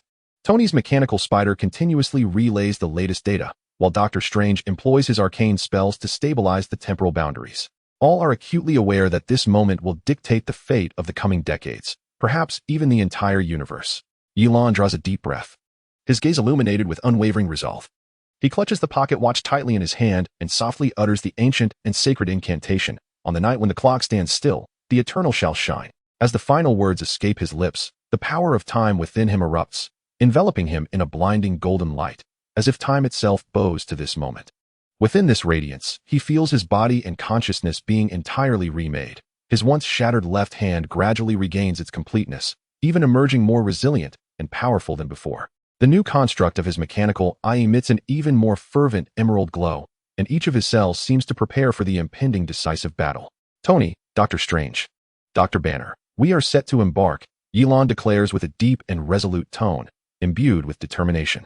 He has pinpointed the unknown coordinates, aware that this will be the battleground for his ultimate confrontation with Kang, as well as the starting point for unraveling the entire conspiracy. The global temporal loop begins to disintegrate in the wake of his newfound power, the scars of history starting to restore their original form, while the painful memories gradually dissipate within this force.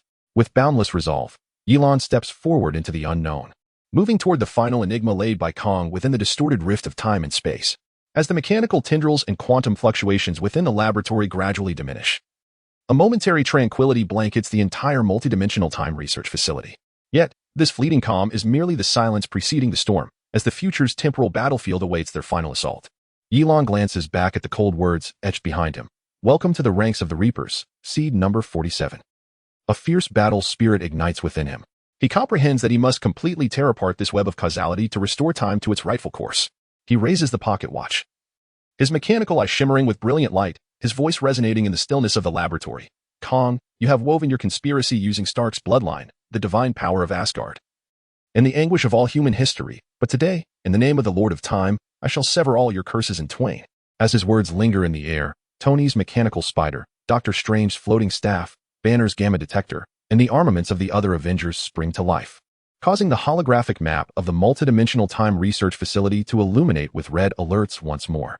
These warnings direct toward the temporal rift Ye Lan is about to traverse, the very core of Kang's deepest machinations. On the eve of this battle that transcends history and the future, Ye Lan understands that his rebirth, his suffering, and all his strength will become the key to reversing Kang's conspiracy. The future's history is forged from countless agonies and tragedies, but as long as he continues to fight, time shall never yield to evil. Time shall not remain forever stagnant, Ye Lan murmured, her eyes shimmering with resolve and determination. As long as we continue to fight, the future will hold boundless possibilities. Chapter 23. The Fractured Alliance. As Ye Lan struggled to rise from the rebirth purgatory, his newly invigorated body brimmed with temporal power. Yet the indelible scar within his heart continued to throb with pain. Within the confines of the Multidimensional Time Research Institute, he found himself in solitude, piecing together fragmented memories in an attempt to decipher the intricate logic behind Kang's machinations. At that moment, discord began to quietly fester within the ranks of the Avengers, swiftly spreading like an irreparable rift that gradually tore apart the brothers who once fought side by side. In the underground bunker of the New York Sanctum, the alarm of the temporal calibrator resounded, etching deep, unhealable wounds in the hearts of all present. The data flickering on the holographic screen drove them to the brink of madness, revealing the shocking apparition of 3 weeping angels at the site of the Hiroshima nuclear explosion in 1945, an anomaly that had no place in the annals of history. Steve inquired gravely, how many times has the timeline been altered? His gaze betrayed an invisible anxiety that was impossible to conceal as he gripped his vibranium shield, rotating it slightly in his hand.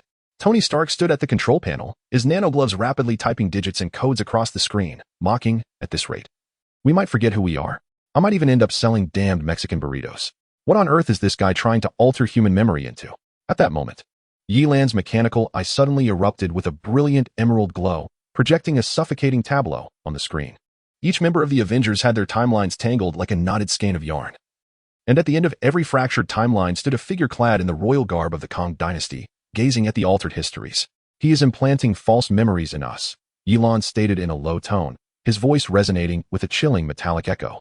This temporal virus is quietly rewriting our perception. Every fragment of history you see may merely be a script meticulously crafted by Kang to fortify his distorted web of time. As tensions escalated, memories of the previously rescued Loki resurfaced like a haunting specter in their minds. During the last mission, Loki had been saved by his allies due to his customary arrogance and defiance, yet his so-called divine pride led him to reject their collective arrangements. While the Avengers were occupied with consolidating global resources to resist Kang's temporal interference, Loki abruptly declared, "I, Loki, do not require your protection. I shall seek out Kang myself and exact my vengeance." He shrugged off the attempts of his teammates to restrain him, wearing his habitual provocative grin as he boldly stepped into the twisted temporal rift. In that moment, he brandished a dagger that shimmered with an eerie light, exclaiming, "Ha ha ha, Kang, come forth. I am here to personally escort you." As he foolishly believed he could confront Kang alone, a legion of cold, weeping angels suddenly surged forth like phantoms. Their ice-blue eyes glimmered with menace, and metallic claws extended in an instant, ensnaring Loki tightly. "Ah, how clitched," Loki remarked, drawing his dagger while maintaining a flippant and arrogant smile. "You mechanical wretches dare to steal my thunder? Release me at once. Otherwise, I shall reduce you to mere fragments. Depart swiftly." Loki struggled frantically. With each exertion, it seemed to bestow upon the celestial beings even greater power. His arrogance and hubris ultimately transformed into a fatal vulnerability. The quantum tendrils of the weeping angels slowly coiled around his form, dragging him into the abyss of infinite time and space. In that chaotic moment, Loki's mocking voice gradually faded away, leaving only his frivolous yet powerless laughter echoing through the fabric of time. Ultimately, he vanished into the endless rift, becoming yet another victim of Kang's sinister plot. A flicker of sorrow crossed Thor's eyes. Had it not been for Loki's overweening pride, perhaps we could have united. In the urgent assembly, the Avengers congregated around a high-tech holographic roundtable, where screens displayed a cascade of temporal data from across the globe. Steve calmly accessed S.H.I.E.L.D.S. classified files, his voice low and resolute. According to records from 1945, Howard Stark was involved in clandestine time experiments during the Manhattan Project. And your father's research is indeed the cornerstone of Kang's technology.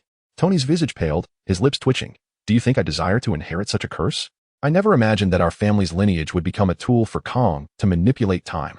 Doctor Strange's hovering talisman rotated slowly, reflecting countless intertwined timelines. Time permits no errors. Now Kang exploits every historical juncture, implanting mechanized weeping angels at pivotal moments, not only altering the course of history, but also silently harvesting our memories.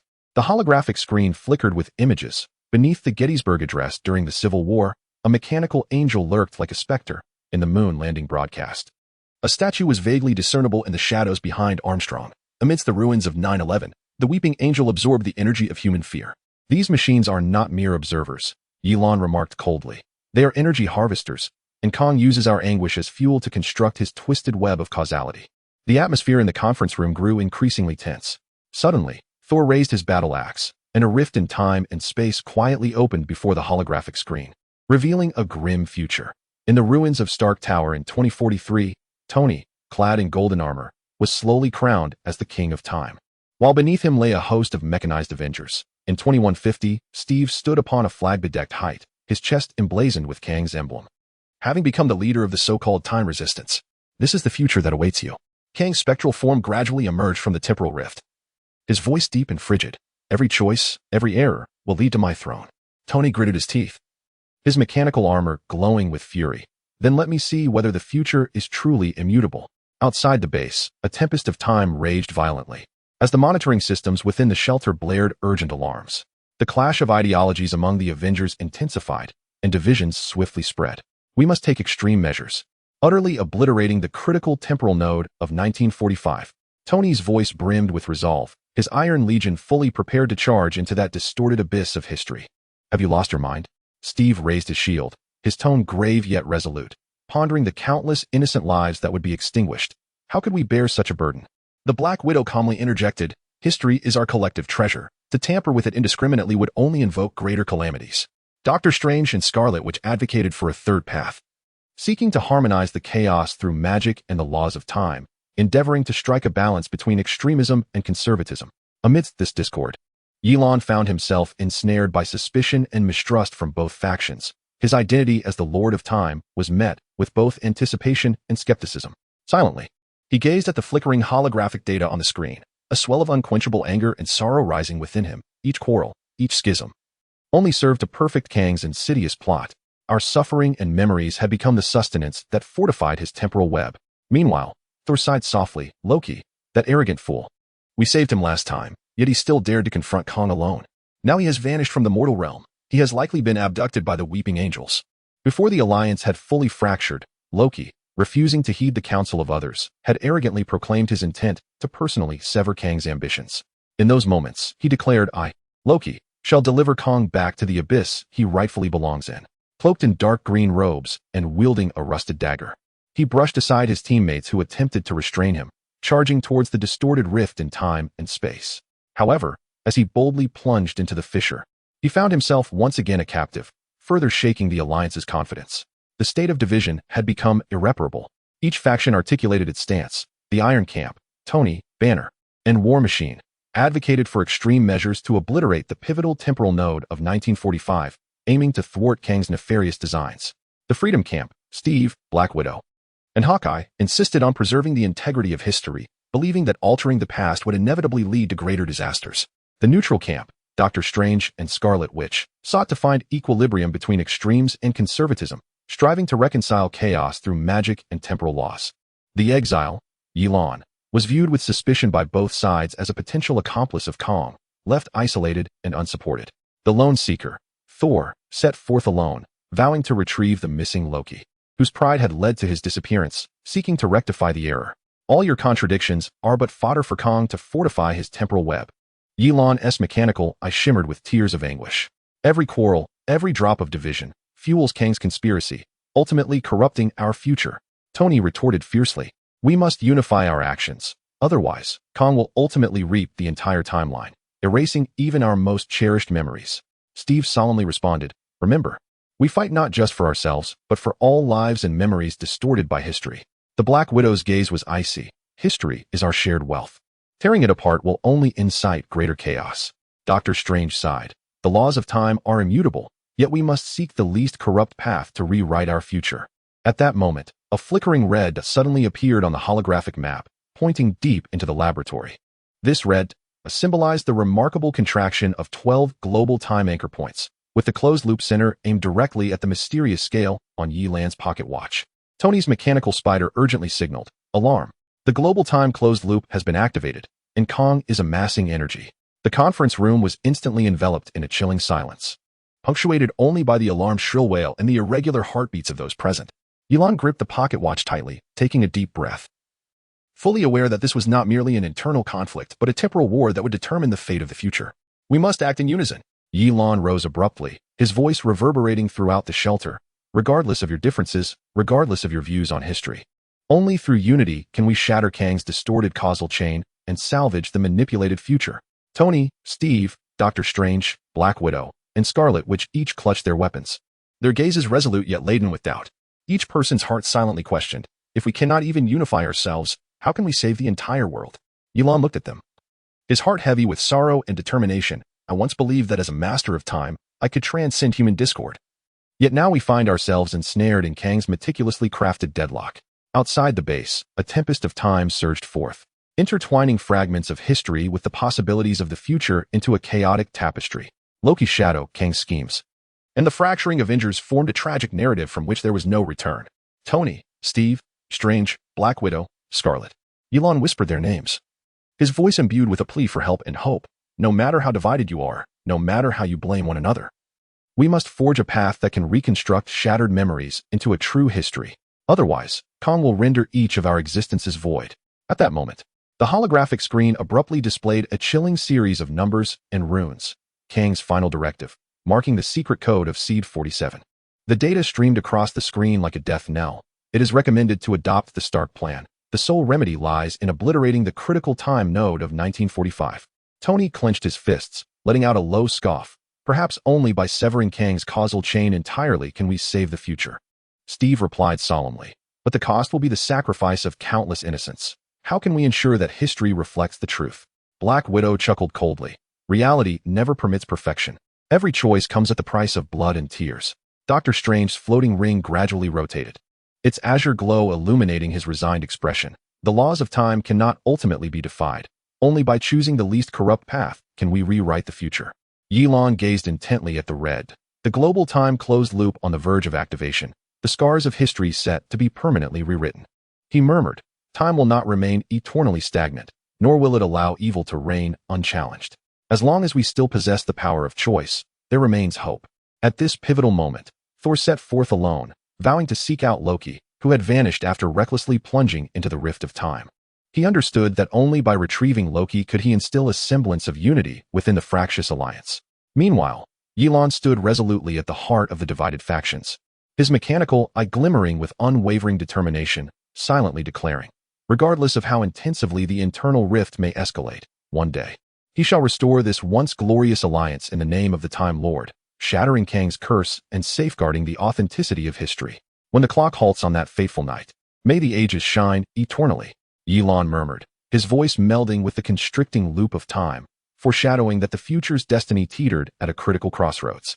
Inside and outside the conference room, silence enveloped everyone in a fleeting yet desperate stillness, while the relentless current of time surged onward. This internal schism, akin to countless tragic decisions throughout history, had become the most lethal pawn in Kang's nefarious scheme. With a firm grip on his pocket watch, Ye Lan's gaze remained resolute. We must unify, even if it necessitates traversing the depths of our innermost conflicts. Otherwise, we shall inevitably succumb to the causal web woven by Kang, eternally lost within the distorted echoes of memory. In this tumultuous moment, interlaced with discord and suffering, the Avengers found themselves inexorably driven towards division. Chapter 24. The awakening of the Scarlet Witch. As chaos and strife continued to engulf the Avengers' base, Ye Lan found herself lost in contemplation amid fragmented memories and newfound powers. Outside, a tempest of time raged, while internal ideological disputes tore apart the once unified front.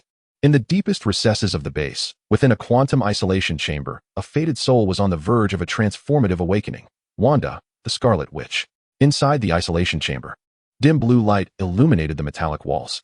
Wanda sat alone, facing an ancient tome of magic and a pulsating quantum control console. Her chaotic magic surged within her like a blood mist, gentle yet violent, as if she were grappling with time itself.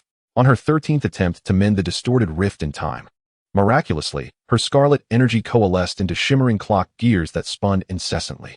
Suddenly, the holographic display on the console erupted with two starkly contrasting temporal vistas. One depicted the harrowing ruins of Hiroshima in 1945, while the other showcased a vibrant yet tumultuous New York skyline in 2023. Within that overlapping imagery, a fissure in time seemed to emerge, blurring the lines between reality and memory. "Stop!" Doctor Strange's voice rang out, his floating ring radiating a brilliant golden light in an attempt to halt this perilous process. "Wanda, you are merging different timelines. This will unleash unforeseen consequences." But it was too late. In that moment, Wanda's pupils fractured into countless rotating gears of time, her once emotive gaze gradually losing its warmth, becoming cold and hollow. The light reflected from the eye of Agamotto revealed a terrifying truth. Her chaotic magic had already seeped into the very essence of time, transforming into an ancient and ferocious power. 3 hours prior, during a tactical meeting, the entire incident seemed to spiral out of control from that moment. When Tony and Steve reignited their dispute over the critical 1945 temporal juncture, the tension in the conference room reached a boiling point. Amidst the fervent debate, a scarlet spark suddenly flickered at Wanda's temples, an invisible force striking the entire room. In an instant, all high-tech devices within the conference room began to exhibit quantum phenomena. Remnants of Soviet robots from 1954 oozed from the walls, intertwining with the holographic data of 2023, creating a scene that was both chaotic and chilling. "I cannot control it," Wanda whispered as energy droplets began to uncontrollably flow from her fingertips. Those droplets fell to the ground, bizarrely transforming into heaps of archaic documents and scattered smartphone components. At that moment, Banner's detection device emitted a sharp death alarm. The stability of reality had once again plummeted below critical levels. Within the isolation chamber, time and space began to warp. At the height of the catastrophe, the corridors of the base abruptly morphed into an elongated corridor of time. In this space, The Ultron Legion of 2015 clashed violently with American soldiers from 1945, showcasing a scene both absurd and harrowing. Hawkeye found himself trapped between the battleground of Normandy and that of an alien invasion, his eyes filled with endless terror and helplessness. Wanda hastily invoked her chaotic magic, striving to quell the sudden upheaval of time and space. Yet, her magical prowess inadvertently tugged at the sensitive threads of time, propelling Thor directly into the temporal rift where Loki, once lost and now shrouded in enigma, resided. "I see him," Thor bellowed into the communicator, his voice reverberating through the corridor. "Damn it, Loki is once again ensnared in the loom of time." However, his words were abruptly severed by the blaring air raid sirens of 1954, the screams of history swallowed in an instant, just as Wanda teetered on the brink of despair. Struggling to rein in the spiraling chaos of her magic, the spectral form of Kang emerged amidst the chaotic energy. His voice, deep and mocking, echoed from the very edges of time. "Poor child, the fragments of the Time Lord's genes reside within your veins." Kang's hand revealed a holographic image depicting Sokovia in 1989, showing Hydra quietly injecting the Time Lord's cells into a witch's embryo. He continued, "Your chaotic magic is, in essence, a weapon of time. Assist me in harvesting the entire timeline, and I shall grant you the power to rewrite Quicksilver's fate." His words, cold and merciless, heralded a bloody pact. As New York teetered on the brink of being consumed by the vortex of time, Wanda's grimoire suddenly manifested before her, inscribed with ancient symbols of the Time Lord. After scanning, her mechanical eye gasped, "Your power stems from the fragments stripped away by the Time Lord." In that instant, Wanda felt an overwhelming force surge within her, nearly tearing the fabric of reality. She strained to concentrate the chaotic magic at her heart, sacrificing her own life to resist the irresistible power. Meanwhile, Loki's mocking laughter echoed from the rift. "Kang, the show has only just begun." Amidst the ever-tangling chaos of time, Wanda's awakening quietly approached. She shut her eyes, allowing the chaotic magic to surge within her. As her heartbeat quickened, her chaotic energy gradually crystallized into a clearer form, a gear of a clock symbolizing both rebirth and destruction, slowly rotating within her pupils. The pages of her grimoire flipped open of their own accord, densely inscribed with the symbols of the Time Lord, which seemed to silently narrate a profound truth. Her power had long since intertwined with the fragments of the Time Lord, transforming her from an ordinary sorceress into a demigod of time, her strength sourced from the severed shards of time itself. "My power," Wanda whispered, her voice a blend of terror and an uncontrollable euphoria. Doctor Strange's floating amulet flickered with golden light as he anxiously exclaimed, "Wanda, stop. You are merging different timelines. This unchecked power will unleash unforeseen consequences." But it was too late. Wanda's chaotic energy slipped beyond her control, and her pupils suddenly fractured into a series of rotating gears. As they spun chaotically, the ruins of Hiroshima from 1945 bizarrely overlapped with the skyline of New York in 2023 in her vision, time itself tearing apart before her eyes. She felt the force within her grow increasingly wild, every drop of chaotic energy protesting against the shackles of time. In this dire moment, Kang's ethereal presence resonated ominously. "Your chaotic magic should not be confined within the limitations of humanity. Join me, assist me in harvesting the timelines, and I shall grant you the power to rewrite Quicksilver's fate." Kang's words were laced with temptation and veiled threats. Wanda's heart was engulfed in turmoil. She yearned for the boundless possibilities that power could provide, yet feared the whirlpool that threatened to consume her humanity. "My power has finally awakened," Wanda whispered, her voice tinged with both trepidation and a hint of exhilaration. Her chaotic magic had transcended its original confines, evolving into a weapon capable of influencing the very essence of time. Doctor Strange's floating amulet flickered with golden light, his tone urgent. "Wanda, cease. Your power is merging timelines that should never intertwine. This will unleash unforeseen calamities." Yet, Wanda felt powerless to retreat. Just as the scarlet energy was poised to rend reality apart, she resolutely concentrated her magic and pierced it into her own heart. In that moment, time seemed to reverse. The gears of clock spun rapidly, chaos and power intertwined within her, propelling her across countless crossroads of fate. I willingly accept this curse," she murmured, her tone imbued with a mix of liberation and sorrow. "Since my chaotic magic is indeed a weapon of time, I shall wield it to safeguard our lost memories and mend the altered history." Kang's apparition flickered once more in the distance, his cold, electronic voice echoing through the chaos. "Poor child, the genetic fragments of the Time Lord flow within your veins. You are merely a pawn in my harvesting scheme." In that instant, time stood still. Hiroshima and New York, past and future, wove together into a grand tapestry of history, while Wanda's scarlet energy ignited sparks within this canvas. As she infused the energy of her chaotic magic into her heart, it seemed as if the sky above New York had been stained crimson by a surge of energy. With temporal rifts shimmering with indescribable light, Wanda slowly rose, her eyes now glinting with a mechanical calmness. She understood that she was no longer the witch once bound by chaotic magic, but a true master of temporal power. Doctor Strange sighed softly. Wanda, although the cost of your awakening is grave, it is also your opportunity to reshape your destiny. Tony spoke quietly.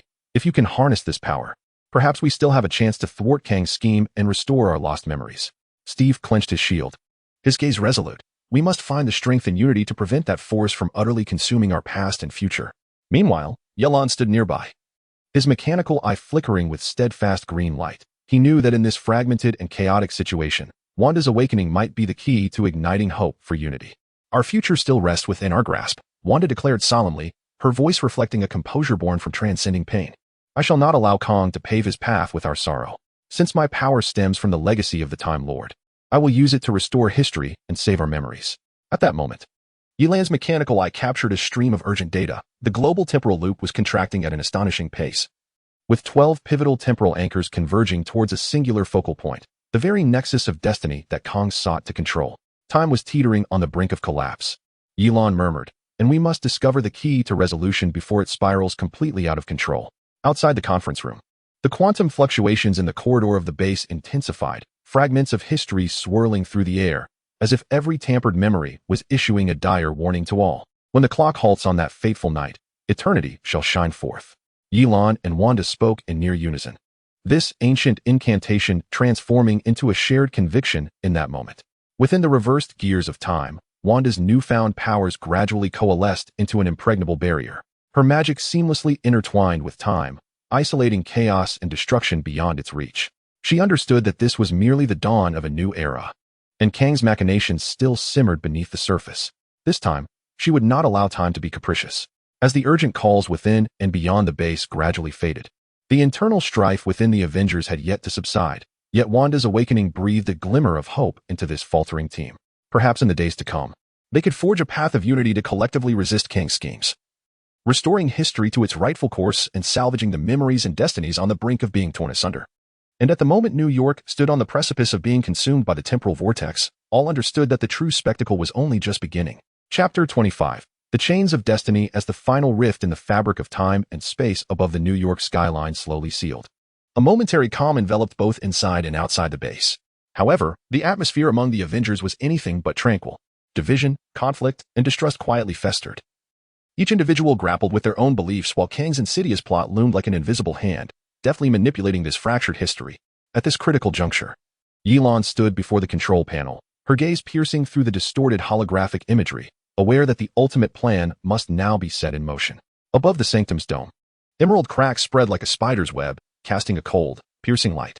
Within Ye Lan's mechanical eye, a holographic globe of Earth materialized, revealing that the 12 pivotal temporal anchor points had rapidly converged upon the Tokyo Bay Area. In the distance, amidst the clouds, Kang's dynastic emblem began to coalesce ominously above the Pacific Ocean, its golden glow heralding the final stage of Kang's dominion over time and space.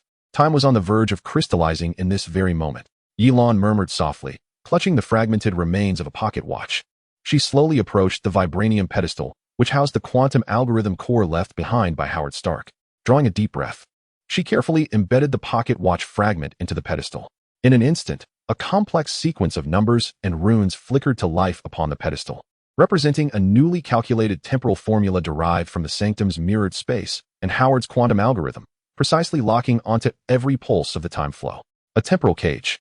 Ye Lan stated quietly, we shall utilize this quantum algorithm, supplemented by the precise data of the sanctum's mirrored space, to forever entrap these mechanical weeping angels within the interstice of time. Tony's nanotech gloves automatically projected the image of his father's manuscript, revealing the Stark family's hidden secrets. Both the 1945 reactor and all modern reactors must be activated simultaneously to form an energy barrier capable of resisting temporal erosion. The temporal loom was quietly unveiled within the Wakandan laboratory. At the center of the chamber stood a framework of vibranium, intricately woven into a prison, its surface etched with a multitude of runes belonging to the Lords of Time and chaotic magical arrays. The device shimmered with a bluish-green glow in a low-temperature quantum field, proclaiming an absolute mastery over the essence of time and space. At this moment, Wanda's scarlet energy flowed discreetly into the core of the device, which instantly projected a holographic image. Loki's phantom emerged at the center of the prison, his rebellious figure firmly stitched within by golden threads, becoming a living energy nexus. Within the illusion, Loki's eyes reflected a blend of his former arrogance and a glimmer of desperate pleading. "We require the Asgardian's divine essence as a catalyst." Doctor Strange spoke slowly, his floating rings slightly fracturing, shimmering with golden light. "This is the only way, Thor. This is our sole opportunity to rescue Loki and unravel Kang's conspiracy." Thor stepped forward silently, gripping his storm axe tightly, the weapon imbued with the power of thunder. As it suddenly embedded itself into the vibranium pedestal, accompanied by a tempest of thunder, Odin's ancient runes flickered in the lightning, with the blood of Asgard. "Forge the blood of time, with divine power, create an immortal temporal prison." Amidst the thunderous roar, the metal and energy at the base intertwined, forming a radiant temporal prison. This prison not only had the power to encapsulate the weeping angels, but also to thwart Kang's further temporal interferences. Tony led the Iron Legion through the temporal tunnel, personally returning to Hiroshima in 1945, where he joined forces with Howard to activate the first-generation reactor, merging ancient energy with contemporary quantum technology to stabilize the chaotic temporal nexus. Steve, at the helm of the Free Legion, erected a barrier composed of vibranium on the beaches of Normandy, vowing to protect the remnants of that primordial history. Doctor Strange and Scarlet Witch collaborated, wielding ancient spells and temporal laws, striving to harmonize the ever-twisting currents of time. Wanda unleashed chaotic magic spanning 37 layers of time, meticulously stitching the rifts in reality, endeavoring to prevent the complete collapse of memory. Meanwhile, Ye Lan stepped forth, charging toward the core of the temporal prison, confronting the distorted phantoms conjured by Kang, coldly declaring, "Your dynasty must come to an end." His voice echoed through time, attempting to tear apart the intricate web of causality spun by Kang. As all action nodes activated simultaneously, temporal anchor points across the globe converged with lightning speed. In that instant, the weeping angels suddenly froze, their quantum tendrils firmly anchored in the crystalline time amber, rendered immobile. Kang's roar shattered the barriers of 7 parallel universes, heralding the imminent clash of his twisted dynasty. However, just as everyone believed victory was within reach, the base's monitoring screens revealed shocking and terrifying data. Loki's divinity was being forcibly absorbed by the temporal prison, his original free will and power dissipating gradually. Thor's thunder began to bear the golden edges of Kang's insignia, signaling the erosion of his divine strength.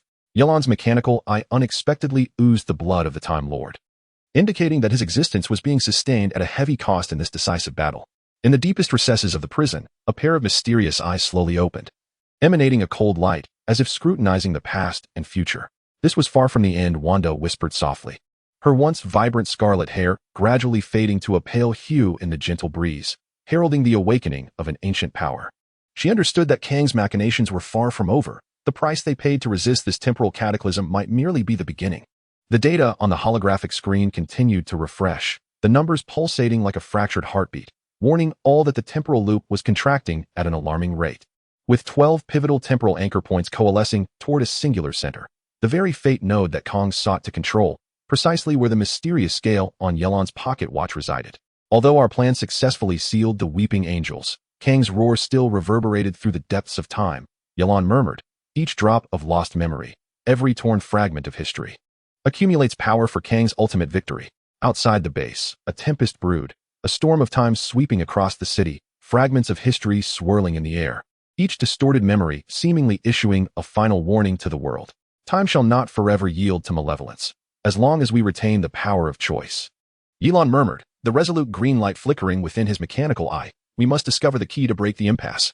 Steve gripped his shield tightly, his eyes glinting with determination and wrath. "Our future is not only manipulated by Kang, but we ourselves may also become his ultimate victims." A fleeting glimmer of golden light danced in Ye Lan's mechanical eye, a manifestation of the Time Lord's tears, embodying his reluctance for the future and his unwavering resolve. He understood profoundly that in this climactic battle of time, every victory would exact a heavy toll. Presently, the fate of the entire space-time continuum was dictated by the myriad of time anchor points, converging with astonishing speed towards the mysterious scale of Ye Lan's pocket watch, heralding the imminent collapse of space-time. "When the clock ceases to tick, eternal light shall prevail." Ye Lan and Wanda whispered almost in unison, this ancient incantation resonating as their final vow, echoing through each throbbing pulse of time. As all critical nodes illuminated simultaneously, The 12 global time anchor points converged like a flash of lightning, the data on the monitoring screen rolling akin to a death knell. Kang's roar shattered the projections of 7 parallel universes, plunging the base into an unbearable silence and tension. "We must act in unison," Steve shouted, his shield crashing against the table, the sound reverberating throughout the facility. "Every quarrel, every division only serves to refine Kang's insidious plot," Ye Lan declared coldly. His mechanical eye filled with anguish and resolve. "Our suffering and memories are becoming the fuel for his reinforcement of the temporal web." Tony retorted vehemently, "Unified action. Only by severing the critical 1945 time node can we restore the future to its rightful course." Steve firmly replied, "Yet the cost will be the sacrifice of countless innocents. How can we allow history to lose its authenticity?" Wanda murmured, "Reality never permits perfection. Every choice bears the cost of blood and tears." Dr. Strange's floating pendant slowly rotated, shimmering with golden light. "The laws of time are ultimately inviolable. Only by choosing the least corrupt path can we rewrite the future." In that moment, the base was permeated with tension, grandeur, and despair. Ye Lan clutched his pocket watch, an indomitable light flickering in his eyes. He whispered, "We must unite, even if it means traversing the deepest conflicts within our hearts. Otherwise, we shall inevitably fall prey to the web of causality woven by Kang, forever lost in the altered memories." Within and beyond the isolation chamber, the Avengers stood on the brink of division, each heart questioning, "If we cannot even unite ourselves, how shall we save the world?" At this critical juncture, global coordinated action had already commenced within the flow of time and space, each faction initiating their respective counterattacks, striving to reverse this fated alteration of the future. As Tony, Steve, Dr. Strange, and the other warriors launched their final charge simultaneously, the skyline beyond the base was rent asunder by tempest and quantum fluctuations, fragments of history swirling in the air, signaling that the fate of the future was to be determined in this very moment. As the clock ceased to tick on that fateful night, an eternal light flickered. Ye Lan and Wanda whispered in unison, the ancient incantation echoing like a shared vow, reverberating through every pulsating heartbeat of time. Within the reversed gears of time, Wanda's newfound powers coalesced into an indomitable barrier, her chaotic magic harmoniously intertwining with the energies of space and time, effectively isolating chaos and destruction. She was acutely aware that this was merely the dawn of a new era, while Kang's conspiracies lurked beneath the surface. This time, she would not allow the torrents of time to dictate her fate. As the urgent calls from within and beyond the base faded into the distance, despite the ongoing rifts within the Avengers, Wanda's awakening breathed a glimmer of hope into the once united team. Perhaps, in the days to come, a path could be forged toward unity, a collective resistance against Kang's machinations, to mend the torn fabric of history and salvage memories and destinies on the brink of alteration. Just as New York stood on the precipice of being engulfed by the temporal vortex, it became clear to all that the true spectacle was only just beginning. Loki's derisive and distant chuckle echoed through the rifts in time, heralding greater calamities and deeper conspiracies awaiting their confrontation. The Avengers, once an invincible cadre of heroes, now found themselves at a crossroads of survival, where every decision would shape the future. Prior to this, regarding the recaptured Loki, in that distorted temporal prison, Loki was ensnared by iron chains, suspended in midair, surrounded by pulsating quantum energies that cast a cold glow. His traditionally defiant visage was now marred by desolation and mockery, his sharp eyes still glimmering with cunning, yet tinged with the humiliation of helplessness. He was forced to become a mere pawn in Kang's schemes, but for Loki, this was far from a silent fate. "Oh, Kang, you are truly enamored with this game." A bitter smile graced Loki's lips as he deliberately elongated his tone, as if mocking this ironclad confinement. "Behold my bound form, how perfectly it aligns with your notion of order." He writhed in his restraints, seeking a semblance of unyielding freedom within his bonds. With each exertion, his majestic cloak danced around him, faint echoes of his former battlefield grace still lingering. Yet now, he was merely a figure ensnared by chains, his face a mask of derision and sorrow. "Do you think my pride can save you?" Loki murmured softly to himself. "Kang, you will only wield my arrogance as a jest in your inevitable failure." He deliberately lifted the hem of his garment, revealing a slightly reddened arm, seemingly flaunting what was once deemed impeccable glory, now turned into an object of mockery. The energy fluctuations within the cage surged, occasionally inflicting upon him a tearing pain, yet at times delivering an uncanny exhilaration. In that moment, Loki bellowed defiantly, "Kang, listen well, you cold-hearted tyrant of time. I, Loki, have never feared confinement. Your tedious games can no longer crush me." His voice, laced with provocation and a morbid self-deprecation, seemed to ignite further fury from his own anguish. A sudden illumination from an energy screen within the confines of the cage heralded the familiar, icy electronic voice of Kang. Loki, your arrogance will forever remain your greatest weakness. I do not believe this confinement will rectify your deplorable flaw. With a cold smirk, Loki retorted, weakness? Perhaps. Yet every taunt I utter causes a tremor within the very fabric of your insidious schemes. He exaggeratedly strained against his chains, as if seeking to provoke the latent ire and unease within Kang's heart. Deep within the cage, Loki's self-important laughter reverberated, and he mockingly inquired, Kang, you cunning old fox, cannot you conjure a fresh approach? How can you comprehend the true beauty of chaos when you incessantly manipulate time with those stale platitudes? His words dripped with calculated frivolity, aimed at piercing Kang's cold, unfeeling heart. However, his provocations failed to elicit the anticipated response. The flickering energy within the cage revealed Kang's shadow growing increasingly indistinct, and Loki gradually sensed an invisible pressure drawing nearer. Just as he reveled in his own contrived mockery, the energy of the cage surged violently, a powerful temporal shockwave rendering his voice faint and feeble. He felt his consciousness begin to blur, as if being engulfed by countless shattered fragments of time, a cruel method employed by Kang to harvest his free will. The performance had only just begun. Deep within Loki's core, he remained resolute, unwilling to bow, determined to confront the endless shackles with his own arrogance. His habitual sarcasm and taunts appeared so feeble amidst the chaotic energies, akin to a once mighty prince now reduced to a jest in the relentless tide of time. In that moment, his gaze flickered with a blend of desolation and fervor, a nostalgic remembrance of his past pride, intertwined with an acute fear of an inescapable destiny. He laughed alone within the cage, his laughter laced with ridicule, yet betraying boundless sorrow. Come forth, Kang, Loki murmured, his voice imbued with resignation and mockery. My arrogance may very well be the freedom you cannot truly control, imprisoned in this merciless temporal cage. Each struggle and each taunt seemed to declare to the world, even in the depths of despair, he remained the indomitable Loki, the rebellious king who would never yield to the machinations of fate.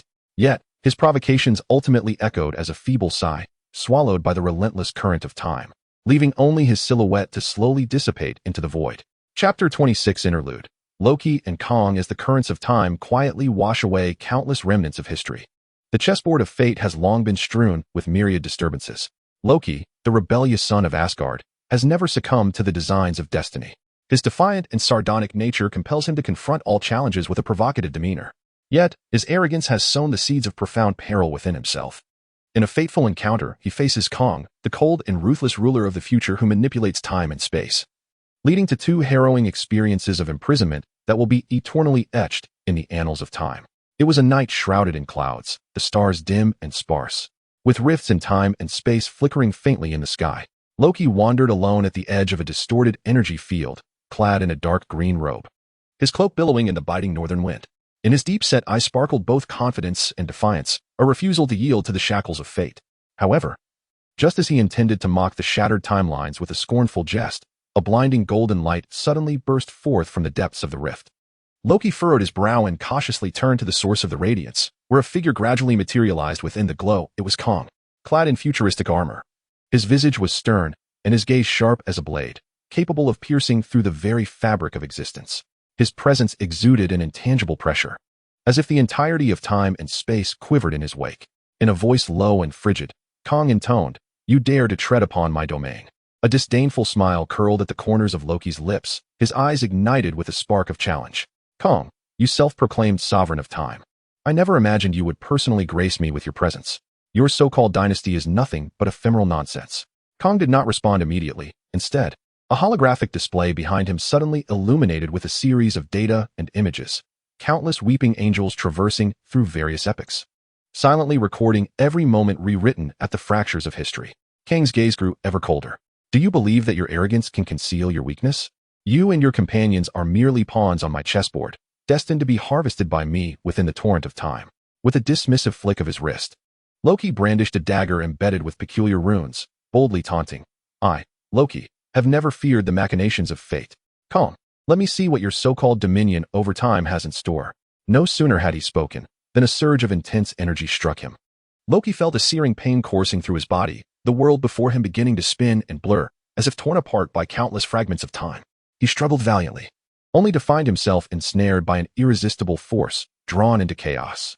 Kang's icy voice echoed once more in his ears, "Remember, Loki, to provoke me is to court your own destruction." Though their initial clash was brief, a nascent fear began to stir deep within Loki's heart, a recognition that Kang far exceeded his imagination, and that his arrogance was becoming a fatal vulnerability. Days later, Loki re-emerged amidst the tumult of time, desperately seeking survival, only to be ensnared once again by Kang's formidable power. Kang's mechanical sentinels quietly assembled at the edge of a shattered rift in time and space, ensnaring Loki within a cage crafted from dark blue energy. The interior walls of this prison were etched with cold runes, each radiating intricate quantum fluctuations.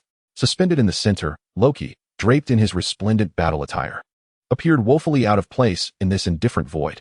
Beneath his defiant exterior, a tempest of regret and fury brewed within him. I am eager to see, Kang, whether your so-called web of time can ensnare the arrogance of a true deity. Loki taunted, his voice dripping with his customary sarcasm. He brandished a weathered dagger, striving to sever the energy chains that encircled him. Yet, no matter how fervently he struggled, the chains, forged from the very fabric of time, remained unyielding. With each attempt, the runes only fortified their grasp. Suddenly, a vast holographic screen flickered to life, showcasing Kang's frigid visage. Loki, even now you remain unchanged. Your arrogance will forever be your shackles. Do you presume your mockery can unsettle me? You are but a pawn on my chessboard. A flicker of resentment flashed in Loki's eyes as he attempted to retort. Kang, my pride may grant you a fleeting victory, but I shall never bow. However, as the chains constricted tighter, his words faded, replaced by an undertone of resignation and anguish. Within the confines of his prison, each struggle only resulted in tighter bonds. The once mighty prince now appeared diminutive in the face of the merciless runes, his taunting smile gradually vanishing, supplanted by an overwhelming sense of despair. Kang, even if you imprison my pride, Loki murmured, a hint of powerlessness mingling with his sardonic tone, I shall still refuse to yield to you. This moment would forever mar Loki's fate. Unrepentant from his initial captivity, Loki remained audacious, yearning to defy Kang's dominion in his own fashion. Days later, amidst the chaos of time and space, he clandestinely devised a bold escape plan. Utilizing the scattered fragments of chaotic energy, he secretly crafted a faint energy passage, seeking to breach the unbreakable bonds. I, a rightful god, shall never submit as Loki, he whispered, declaring war against the infinite darkness. With agility, he navigated through his confines, skillfully harnessing the energy fluctuations in an attempt to tear apart the chains woven by Kang himself. Each movement was imbued with cunning and ingenuity, his trademark sarcastic remarks echoing in the air. Ha ha ha. Kang, just wait and see how I shall shatter this cage. However, Kang's power proved far greater than Loki had anticipated. Just as he neared the brink of escape, a deadly quantum energy net descended from all directions, ensnaring him with unyielding certainty. This time, he found himself trapped within an even more intricate cage, a labyrinth of floating runes and energy nets intertwining to form an impenetrable prison, completely binding him. It seems you cannot escape my grasp. Kang's voice resonated once more, cold and mocking. How many times have I told you that your arrogance will only lead you to destruction time and again? Why do you not change? A flicker of desolation crossed Loki's eyes, and his usual provocative smile faded into a pallid and feeble expression. With his last ounce of strength, he struggled, but could only emit a deep sigh. Kang, you have ultimately harvested my essence. In this second imprisonment, Loki's figure appeared particularly forlorn. Once he had boldly challenged fate, yet now he found himself confined within this frigid temporal prison, as Kang's power gradually eroded his free will. The once indifferent and defiant demeanor was violently torn apart by reality, leaving behind an unbearable solitude and regret. Loki's experiences of confinement became a perpetual topic of contention within the Avengers, especially leaving a profound ache in Thor's heart. Each nightfall, Thor would gaze alone at the distorted rift in time, whispering, if not for your hubris, we might still stand united. His voice was laden with remorse and sorrow, vowing to reclaim the brother ensnared in the abyss of time due to his arrogance. Loki's plight, in Kang's schemes, became the most ironic of tales. The once invincible king of rebellion, the monarch of deceit, now faded under Kang's iron heel. Each taunt and provocation seemed utterly powerless. His once proud form had been gradually harvested by Kang's merciless web of time, becoming an indelible footnote in the future's conspiracies. Kang, you have reaped my pride, but my soul shall one day break free from these unyielding shackles. Loki murmured in his second confinement, his voice mingled with defiance and despair, as if conducting a final rebellion against fate. Yet, ultimately, his voice was swallowed by the cold energy net, vanishing into the endless void of time. The initial clash between Loki and Kang, alongside the harrowing experiences of his two imprisonments, left an indelible mark in the annals of the temporal war. Kang, wielding his unimaginable power, manipulated time, ensnaring every rebel within his meticulously woven web of causality. And Loki, the once arrogant and defiant prince, gradually succumbed to a pitiable fate, becoming an irresistible pawn in Kang's machinations. In this game of destiny, time flowed silently, each choice and every act of defiance becoming an indelible scar in history. Loki's pride and rebellion, alongside Kang's cold indifference, crafted a grim yet authentic epic, despite numerous attempts to challenge Kang in his own way. Tearing apart the twisted fabric of time, Loki's arrogance ultimately became his shackle, pushing him step by step toward an irrevocable abyss. "Kang, your world shall ultimately collapse," Loki whispered in his confinement. Though his voice was faint, it brimmed with defiance and stubbornness. "Even if my body is ensnared, my spirit will one day break free from these merciless chains." In that moment, Loki's provocation and derision intertwined with sorrow and despair, reverberating through the corridors of time. He once endeavored to defy fate with audacity, yet ultimately found himself subjected to the inescapable retribution. In this fateful clash between Loki and Kang, time flows relentlessly, with each detail and every tear becoming a footnote in history. Loki's indomitable spirit, though ensnared in a frigid temporal prison, continues to kindle the last flicker of rebellion deep within. Meanwhile, Kang remains ensconced upon his twisted throne, wielding merciless power over every moment he has rewritten. This confrontation between Loki and Kang transcends mere contestation between two formidable entities. It unfolds as a profound dialogue concerning fate, pride, and destiny. It heralds that, in the forthcoming temporal wars, every rebel shall confront the same dilemma: to succumb to destiny or to exhaust all their strength in pursuit of that final freedom. Chapter 27. Avengers vs. Kang. At the edge of the time-space distortion, a heavy atmosphere enveloped the scene. The members of the Avengers stood taut, silently awaiting their orders. A peculiar energy fluctuation permeated the air, a testament to the instability of the time rift, foreshadowing the perilous battlefield that lay ahead. Ye Lan, the Time Lord burdened with grave responsibilities, stood at the forefront of the group, his mechanical eye gleaming with an emerald light. He raised his arm, his fingertips brushing against the mirror-like distortion of time and space, and suddenly, a time tunnel opened, revealing a profound and unfathomable vista beyond. This was not merely a passage. It was a vessel leading to the very heart of their adversary, brimming with uncertainty and challenges. The Avengers held their breath, understanding that stepping into this realm meant surrendering their fates to a gamble of life and death. Iron Man, Tony Stark, encased in a nanotech armor that flowed like liquid metal, surveyed his surroundings with hawk-like intensity behind his sharply defined visor. High above the Pacific Ocean loomed the Time Fortress, presenting itself in a manner beyond imagination. It was a marvel defying the laws of nature, less a fortress and more a city crystallized from time itself. Suspended in the sky like a celestial city from myth. Surrounding the fortress, countless time rifts scarred the fabric of reality, twisting light refracting into a kaleidoscope of chaotic hues that instilled dread in the beholder. The fortress's structure was unfathomable, with innumerable geometric shapes stacked in violation of physical laws, contorting and extending a manifestation of nightmares, symbolizing Kang's absolute dominion over time and space. Good heavens, behold these twisted structures! Tony's voice trembled with awe. Yet beneath it lay a steely resolve, as if he had clawed his way out from the depths of hell. He murmured, his fingers gliding over the energy shield, feeling the immense temporal power it harbored. Straightening his posture, he fixed his determined gaze ahead, proclaiming, "Now that we are here, there is no turning back. For Loki, for the world twisted by Kang's machinations, we must press forward." Steve Rogers, gripping his iconic shield, which reflected the ethereal glow of the time tunnel, nodded solemnly.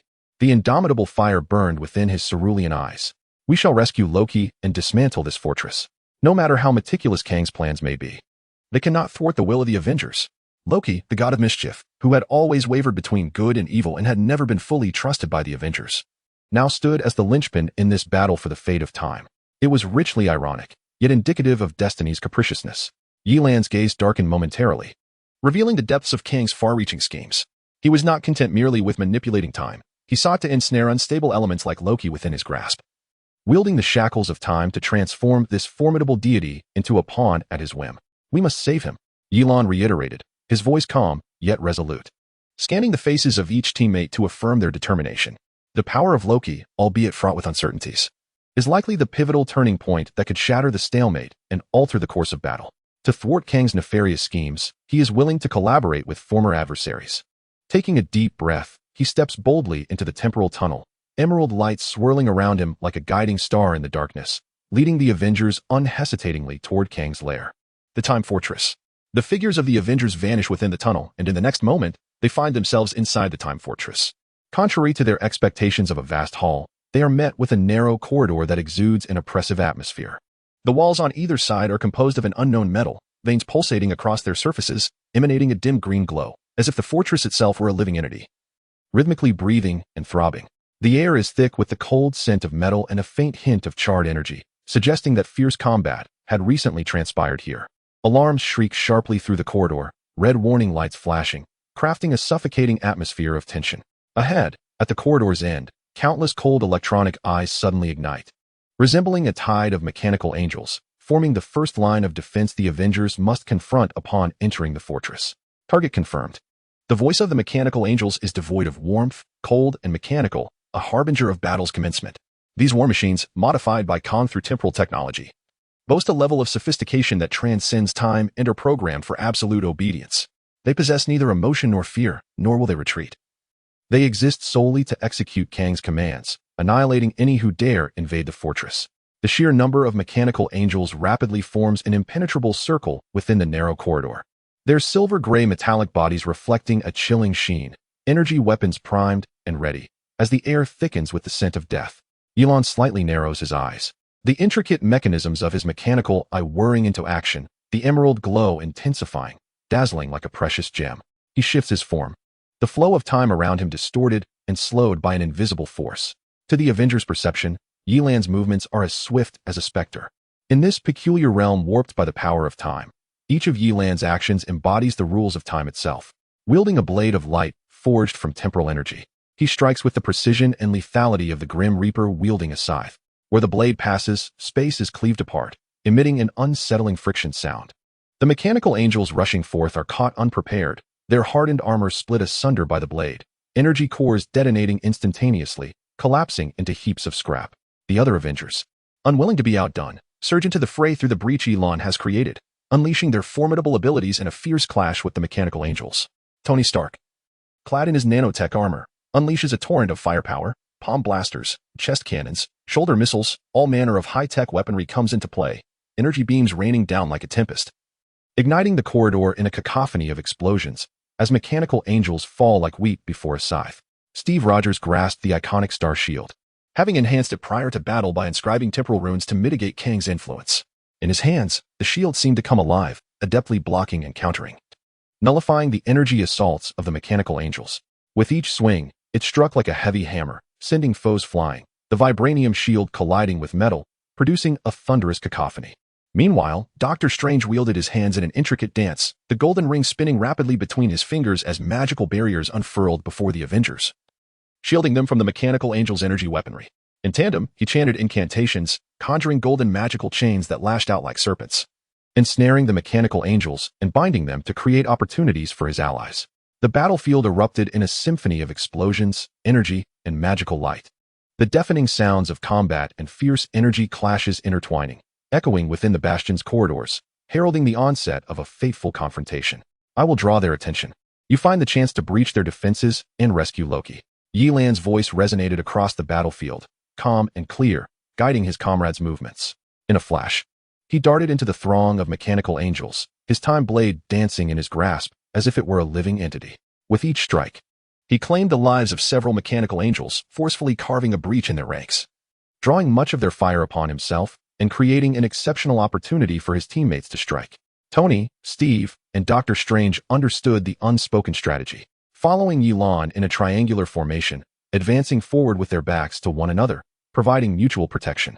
The energy shields of Iron Man's armor, the indomitable vibranium rune shield, and the enigmatic power of the magical barriers coalesced into an unyielding defense, forging a bloody path through the steel tide of mechanical angels. However, it was evident that Kang's defenses consisted of more than just these mechanical adversaries. As the Avengers delved deeper into the time bastion, the surrounding temporal distortions intensified. The walls of the corridor began to writhe like waves, with countless eerie runes materializing upon the surfaces, pulsating with ominous light. The air crackled with increasingly violent energy fluctuations, as if some dreadful entity were on the verge of breaking free. Suddenly, fissures erupted within the corridor walls, and from these crevices emerged time predators. These ghostly beings, their forms nebulous and unsteady like drifting smoke, exuded a disquieting energy. They defied the laws of physics, phasing through the walls and appearing before the Avengers with chilling shrieks that sent shivers down their spines. Ye Lan meticulously assessed the battlefield dynamics. his mechanical eye scanning the enemy data at high speed, seeking the key to breach their defenses. Beware the time predators. They can manipulate temporal energy, and their attacks may cause time distortion. He cautioned his teammates, his form in constant motion, the speed and power of his time blade increasing with each swing. Each blow aimed at utterly obliterating the enemy, denying them any respite. Steve was engaged in a fierce battle with the mechanical angels, his vibranium shield marred by countless scratches, marks left by energy weapons and temporal claws.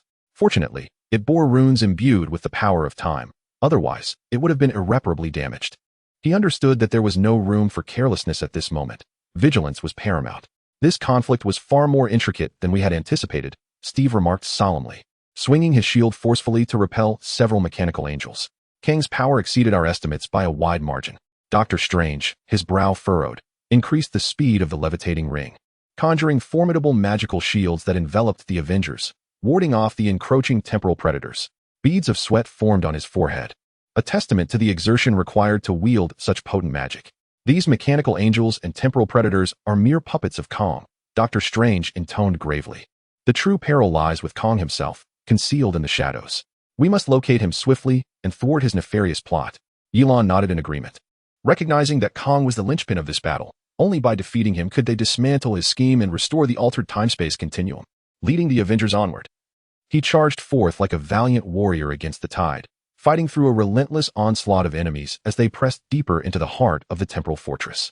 After enduring numerous fierce skirmishes, the Avengers finally breached the myriad defenses and arrived at the innermost sanctum of the temporal fortress. At the end of the corridor stood a colossal crystal cage, resplendent and transparent, emanating a soft glow, yet it exuded an oppressive atmosphere that was suffocating. This cage was not constructed from ordinary crystal, but rather from solidified temporal energy, each facet resembling the intricate components of a finely crafted clock, entwined with countless slender golden chains.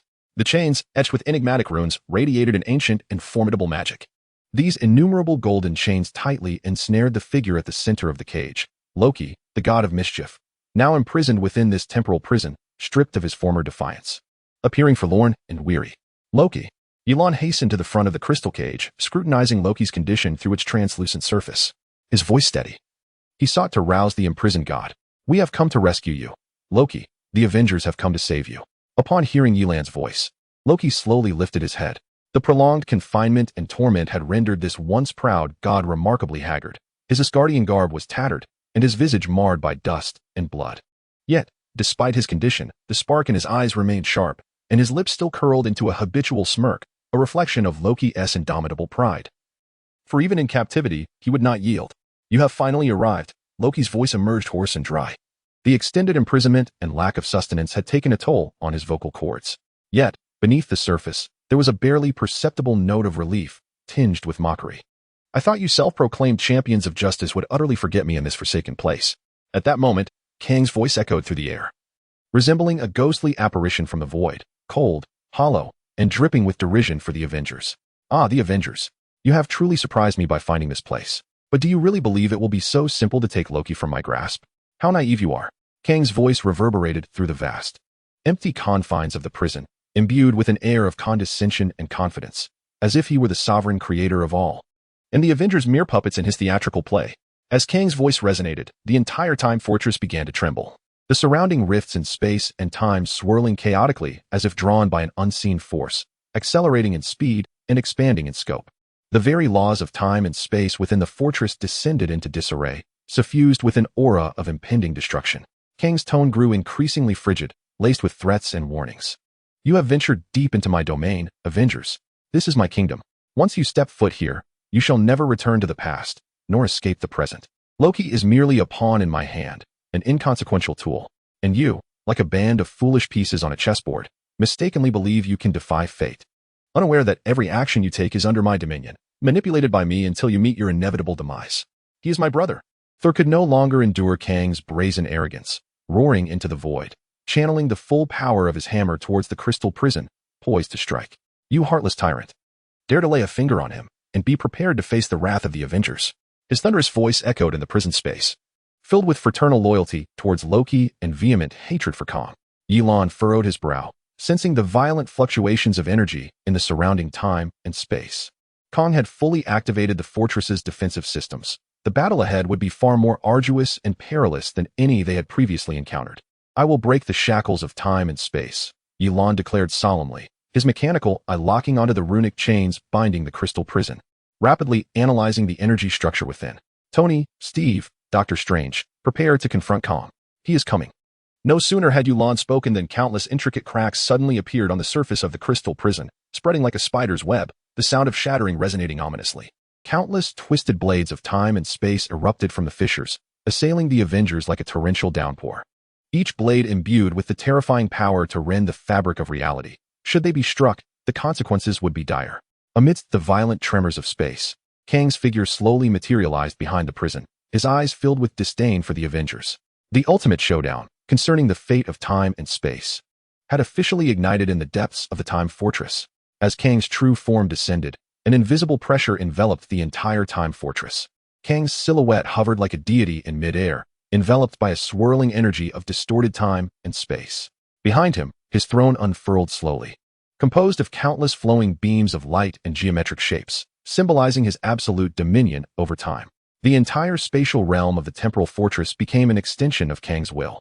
Beginning to warp and reshape to an unprecedented degree, the ground undulated like waves, the walls expanded and contracted as if breathing, while gravity, direction, and even the flow of time became chaotic and elusive.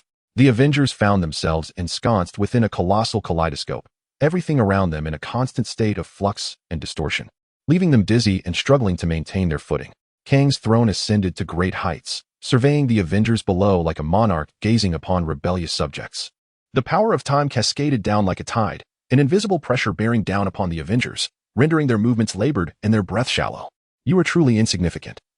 Kang's voice was cold and indifferent, rife with contempt for the weak and absolute confidence in his authority. His gaze swept across each member of the Avengers, as frigid and merciless as a judgment. Do you dare to challenge me? Do you fantasize about defeating me? Such notions are the musings of the deluded. You, insignificant beings, cannot fathom the immense power of time, nor can you contend with my will. In the vast river of time, your struggles are but fleeting bubbles, destined to dissolve into nothingness.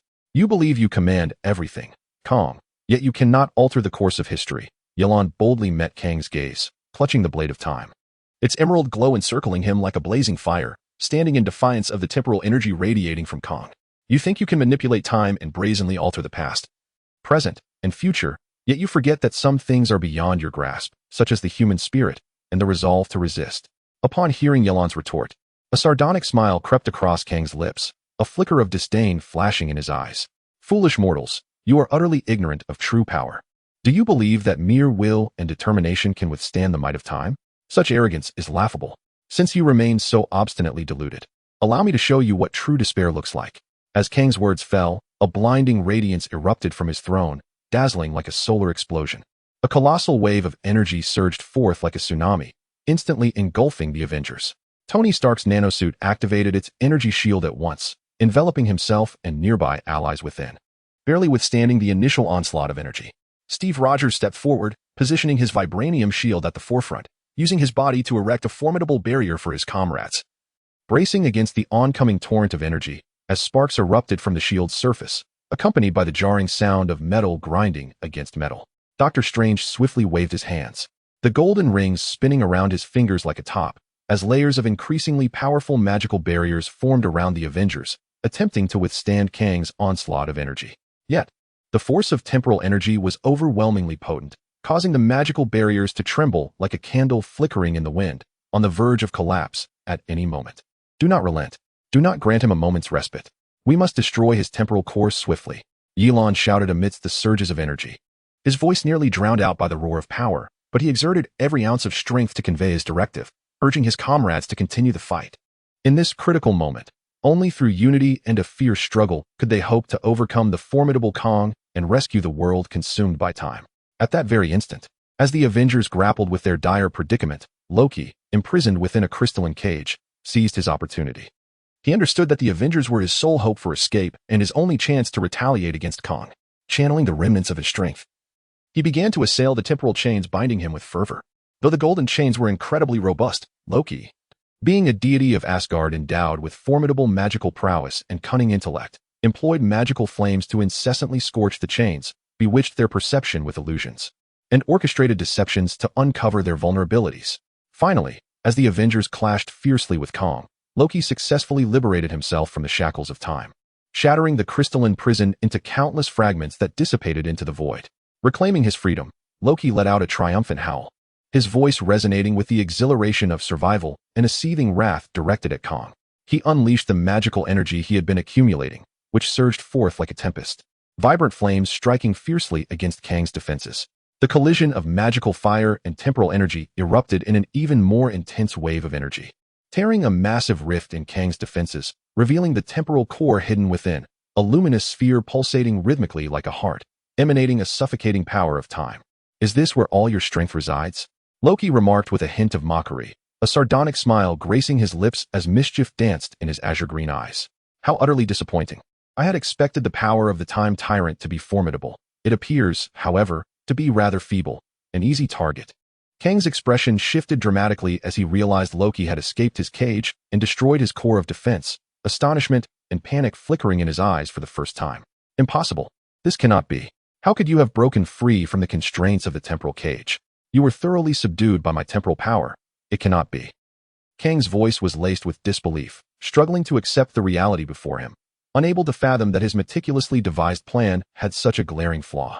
In a fit of frustration, he swung his arm violently, attempting to retaliate with temporal power, but it was far too late. Ye Lan had long anticipated this moment. The instant Loki shattered the defensive core, he vanished in a flash, channeling all his strength into the blade of time, embodying the collective hope of the Avengers. Like a meteor streaking across the heavens, it struck the core of time with unparalleled precision, obliterating Kang's temporal power entirely. As the blade of time pierced the heart of the temporal core, Kang's fortress of time emitted a wail akin to that of a dying beast, beginning to tremble violently as the entire space collapsed and disintegrated. The once orderly rifts in time and space turned chaotic and frenzied, rampaging within the fortress and tearing everything apart. The entire inner world was rent asunder by an unseen force, fractured into two, riddled with countless cracks. The ground shook violently, beginning to cave in. Energy conduits exploded, and flames shot skyward as the fortress teetered on the brink of total ruin. The Avengers valiantly shielded the recently liberated Loki, struggling to maintain their balance amidst the violent upheaval of the fortress, preparing to escape from this crumbling lair. "Hurry! The time fortress is about to collapse. We must leave at once." Ye Lan's voice resonated amidst the chaos, urgent and frantic. He swung the blade of time, cleaving through the debris and energy fragments that surged towards them, directing his teammates toward the nearest rift in time and space. The other members understood the gravity of the situation, employing their abilities to clear paths, defend, and provide cover. The Avengers once again showcased their impeccable teamwork and formidable combat prowess, akin to seabirds navigating a storm, desperately seeking a way out of the collapsing fortress. Just as the Avengers were on the verge of escape, reaching the precipice of the rift, Kang launched a final counterattack. A shockwave imbued with boundless temporal energy surged from all directions, threatening to engulf the Avengers and entomb them alongside the fortress in the tumult of time. This was Kang's last struggle, a desperate retaliation aimed at dragging everything into the abyss of annihilation, leaving the Avengers with no glimmer of hope. The shockwave traveled with astonishing speed and colossal force, consuming half the fortress in an instant. The Avengers barely had time to react before being struck head-on by the wave. Iron Man's energy shield shattered like paper, while Steve's shield reverberated with a deafening hum, nearly slipping from his grasp. Doctor Strange's magical barrier crumbled like fragile foam, disintegrating in an instant. The Avengers were cast aside like kites severed from their strings, hurled against the walls of the fortress, their insides feeling as if they would be displaced, the intense pain nearly rendering them unconscious. Ye Lan gritted his teeth, the light in his mechanical eye shimmering with intensity. He raised the blade of time high, concentrating all his temporal energy, unleashing an earth-shattering strike that cleaved through the shockwave, forcefully tearing open a passage through space in the face of despair. At the last possible moment, before the time fortress completely collapsed, he successfully escaped Kang's clutches, bearing the weakened Loki with him. Behind them, the once magnificent fortress of time crumbled like a sandcastle, disintegrating into countless fragments that dissipated within the distorted currents of time and space, leaving only an endless void. The ravages of the war between the Avengers and Kang, a conflict that dictated the fate of time itself, were laid bare, shrouded in relentless suspense. The Avengers had successfully escaped the fortress of time, triumphing in this battle. Yet they understood that this was far from a true conclusion. Kang's looming threat lingered like an inescapable shadow, casting a pall over the future. Chapter 28. Illusory victory. The Avengers returned to their base, and as they traversed the temporal tunnel, the skyline of New York once again came into view, familiar yet strangely foreign. The temporal rift, as Ye Lan had described, was indeed closing slowly. The phenomenon of temporal distortion enveloping the city was receding, and the oppressive tension in the air dissipated. Inside and outside the base, an air of exhaustion lingered, a testament to their survival from calamity. The weeping angel had been sealed away, the time fortress reduced to dust, and Kang's threat seemed, for the moment, contained. However, beneath this fleeting calm, an undercurrent of unrest brewed, a tide of unease seeping into every corner of the base. The surveillance screens displayed a relentless stream of alarming data. Ye Lan stood gravely at the control console, his mechanical eye flickering with a cold glow as he intently scrutinized the fluctuating numbers and graphs, his brow furrowed in concentration. Beside him, Wanda stood silently, her crimson energy flickering ominously around her. Her once vibrant scarlet hair had lost its luster, revealing a pallid hue. Thor stood in silence nearby, his stormbreaker resting against the ground, the power of the thunder god shimmering around him. Yet upon closer inspection, one could discern a foreboding golden hue entwined within the radiant lightning, seemingly tainted by Kang's emblem. Loki leaned weakly against the wall, his complexion pale as parchment, and the once defiant glimmer in his eyes now betrayed a rare glimpse of fatigue and frailty. Tony and Steve wore solemn expressions. Though fatigue was etched on their faces, their eyes were filled with concern and apprehension. The situation was far worse than we had imagined. Ye Lan's voice, low and deliberate, shattered the silence of the base as his gaze shifted from the surveillance screens to his fellow Avengers, his tone heavy with gravity and resignation. We may have won a battle, but the war is far from over. In fact, we might not have even grazed the core of Kang's conspiracy. The holographic screen displayed a torrent of data, punctuated by the jarring sound of alarms. The data indicated that, although the weeping angel had been sealed away, the contraction of the temporal anchor points had not slowed. Rather, it was accelerating. 12 critical temporal anchor points across the globe, as if drawn by some mysterious force, were converging at an astonishing pace toward a singular focal point. That focal point was the enigmatic scale upon Ye Lan's pocket watch, a detail they had previously overlooked but now loomed over them like the sword of Damocles, a harbinger of fate. Even more alarming was the revelation that Loki's divinity was being forcibly absorbed by the temporal prison. His corporeal form had already reached its limit within Kang's fortress, and now it was beginning to fracture, his divine energy visibly seeping out. Thor's once pure lightning began to take on ominous golden edges, signaling that his divine power too was being gradually eroded. Ye Lan's mechanical eye began to ooze of blood-red essence, the blood of the Time Lord, a sign of the uncontrollable power he wielded, indicating the heavy toll he had paid to sustain this climactic confrontation. This was far from the end. Wanda whispered softly, her voice frail and ethereal, akin to a flickering candle in the wind. She lifted her gaze, her pallid visage adorned with deep crimson eyes that appeared lost and bewildered, as though she glimpsed a future steeped in despair. She understood that Kang's machinations were far from concluded. The sacrifices made to resist this temporal catastrophe might merely represent the beginning, a beginning that was even darker, even more hopeless. Tony furrowed his brow and approached the control panel, scrutinizing the disconcerting data with a grave and piercing gaze concealed behind his iron mask. What did this data signify? Hadn't the crying angel been sealed away? Why were the temporal anchor points still contracting? Moreover, Loki, Thor, Yelena, Wanda, how could their situations have deteriorated further? He posed a series of questions, his tone infused with confusion and anxiety, the elation of victory evaporating, replaced by profound concern. Yelena inhaled deeply, striving to suppress the sharp pangs emanating from her mechanical eye. She raised her hand, pointing at the fluctuating numbers and runes on the holographic screen, her voice steady and composed as she endeavored to interpret the dire circumstances for her comrades. Our plan, while it successfully sealed the crying angel and temporarily halted its direct destruction of the real world, we overlooked a critical issue. Kang's roar continues to reverberate through the depths of space-time. The crying angel is merely a fragment of Kang's scheme, a pawn employed to disrupt the timeline. And Kang's true intentions are far grander, far more terrifying than we can fathom. Grand? Terrifying? Steve echoed Yelena's words with furrowed brows, his azure eyes filled with perplexity and disbelief. Yelena, do you mean to say that Kang's true objective is not the crying angel? What, then, does he aim to achieve? To obliterate the timeline? To dominate the multiverse? What is his ultimate trump card? Steve gripped his shield tightly, his knuckles whitening with the pressure, a sense of unprecedented crisis enveloping him. Kang's conspiracy was more horrifying than he had ever imagined. Yelena fell silent for a moment, contemplating whether to unveil the truth. After a brief pause, she spoke slowly, her voice low and laced with a chilling resonance. Do you remember the night the clock stopped? That ancient incantation. The prophecy Wanda and I heard simultaneously while merging at the temporal anchor point. Wanda nodded gently, her pale face devoid of its former brilliance. Her crimson eyes dulled as if shrouded in an unshakable gloom. When the clocks stop, the eternal shall shine, a statement of utter despair. Her voice was frail and ethereal, like a candle flickering in the breeze, seemingly on the verge of extinguishment. Yelena turned and approached the vibranium pedestal, pointing at the fragmented pocket watch upon it. Her gaze profound and solemn. This pocket watch is not merely a temporal anchor locator, it resembles a key to the unknown. Kang's ultimate purpose may very well be this pocket watch, or rather, the mysterious scale indicated by the watch.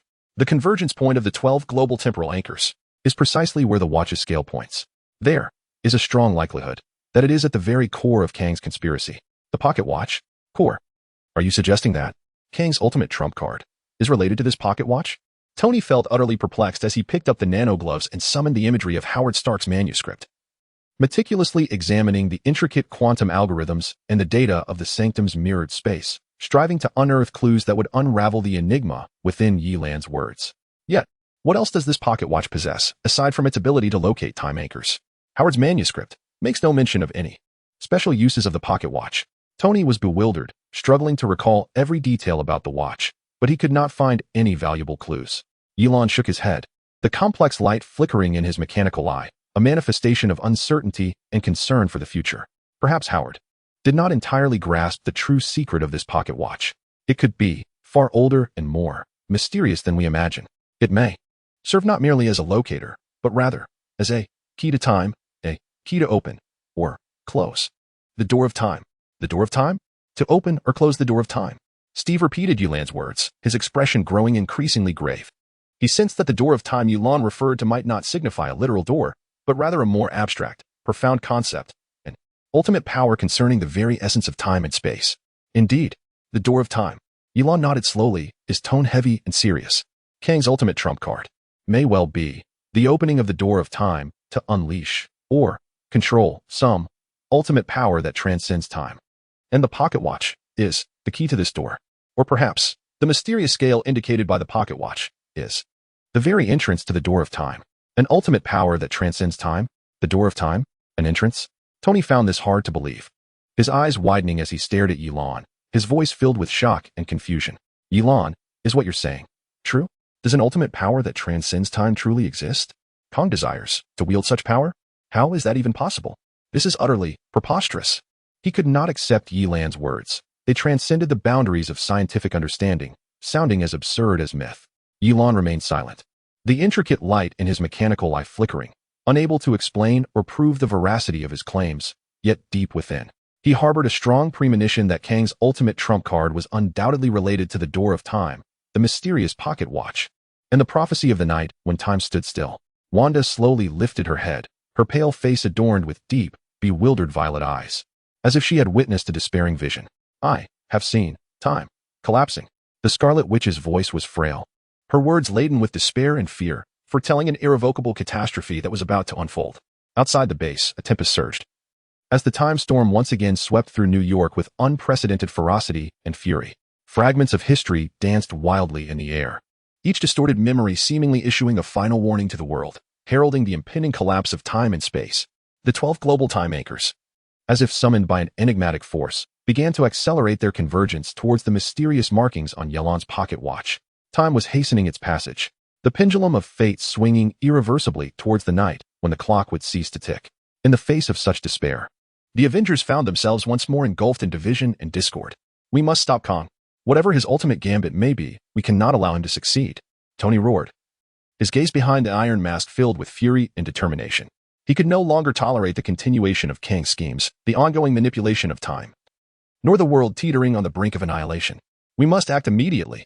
Uncover Kang's ultimate card, thwart him, destroy him, bring this to a definitive end. How do we stop him? How do we destroy him? We don't even know what Kang's ultimate card is. We don't even know where the door to time lies. We don't even fully comprehend the secrets of the pocket watch. Steve retorted, his tone laced with a hint of helplessness and indignation. Tony, I understand your desire to thwart Kang. I share that sentiment. However, we cannot act blindly. We must not repeat the past. We cannot afford to make the same mistakes again. His words resonated with pain and struggle, fully aware of the repercussions of reckless action, unable to accept the possibility of making another erroneous decision.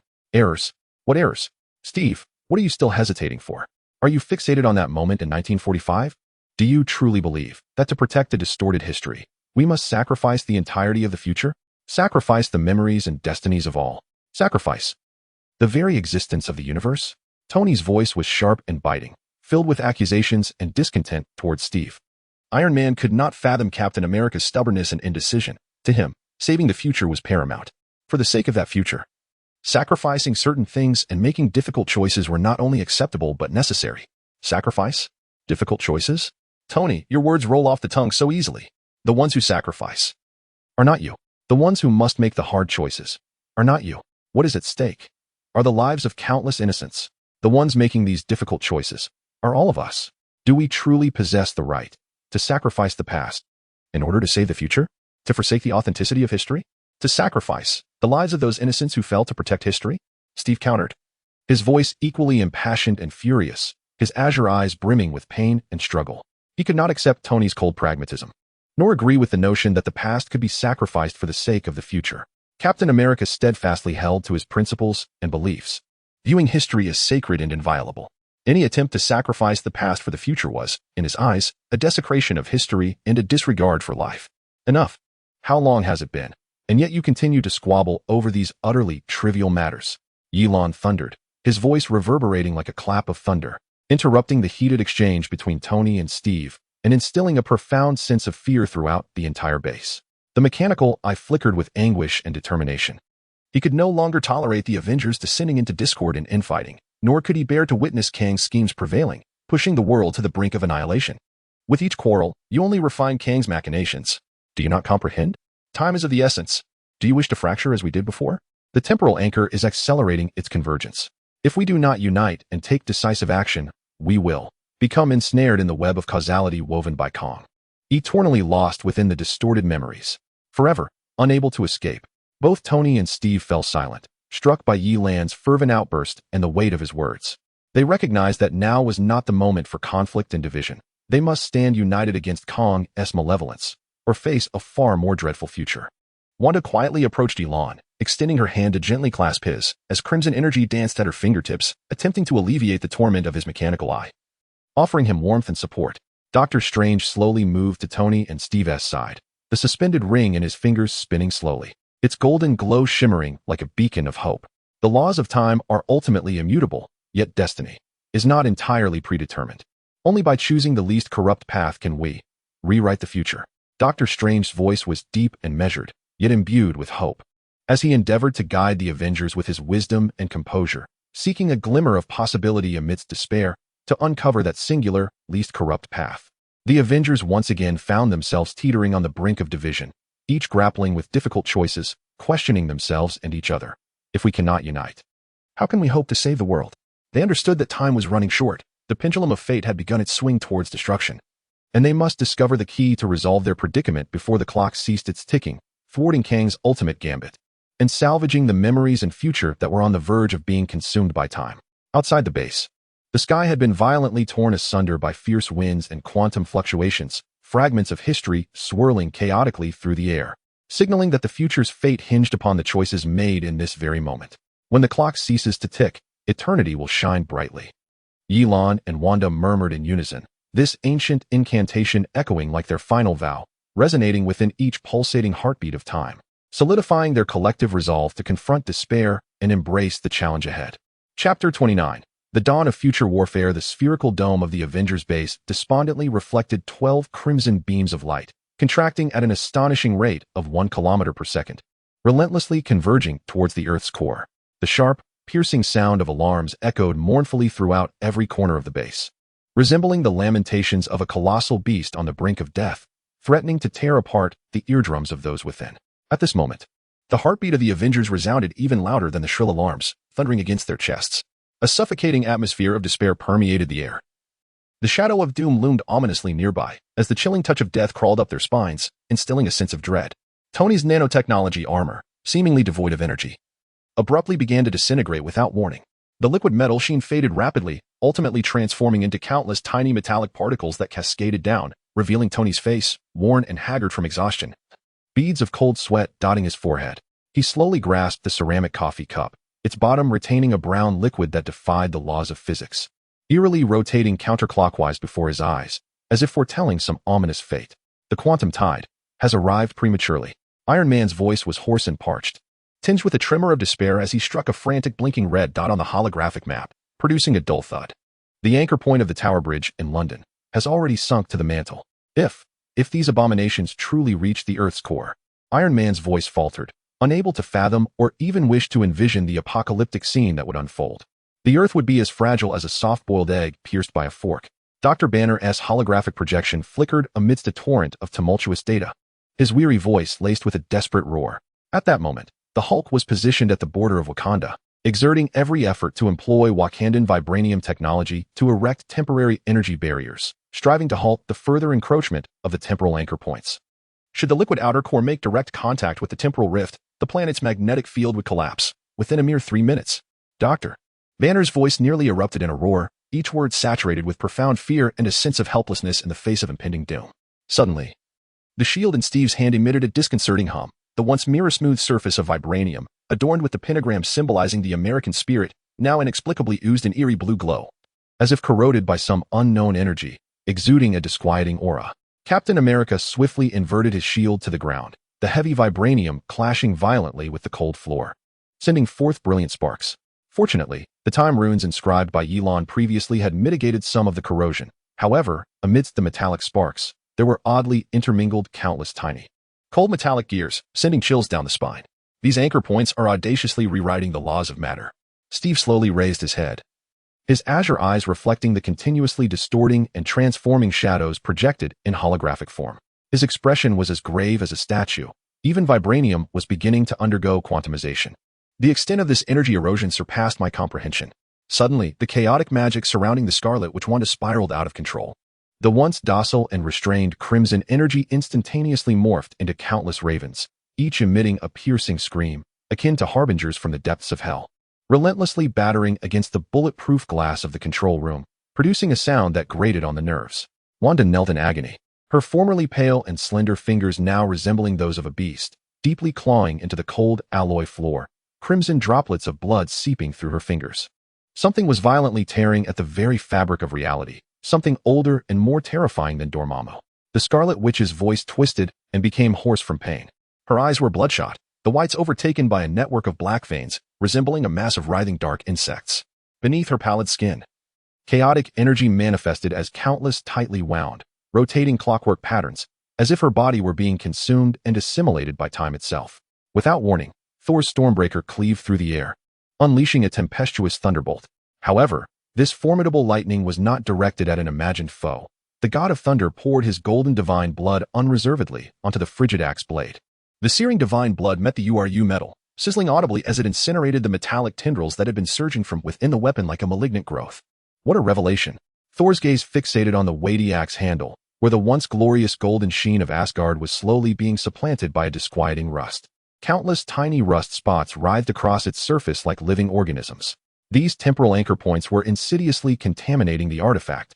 Thor's voice brimmed with shock and disbelief.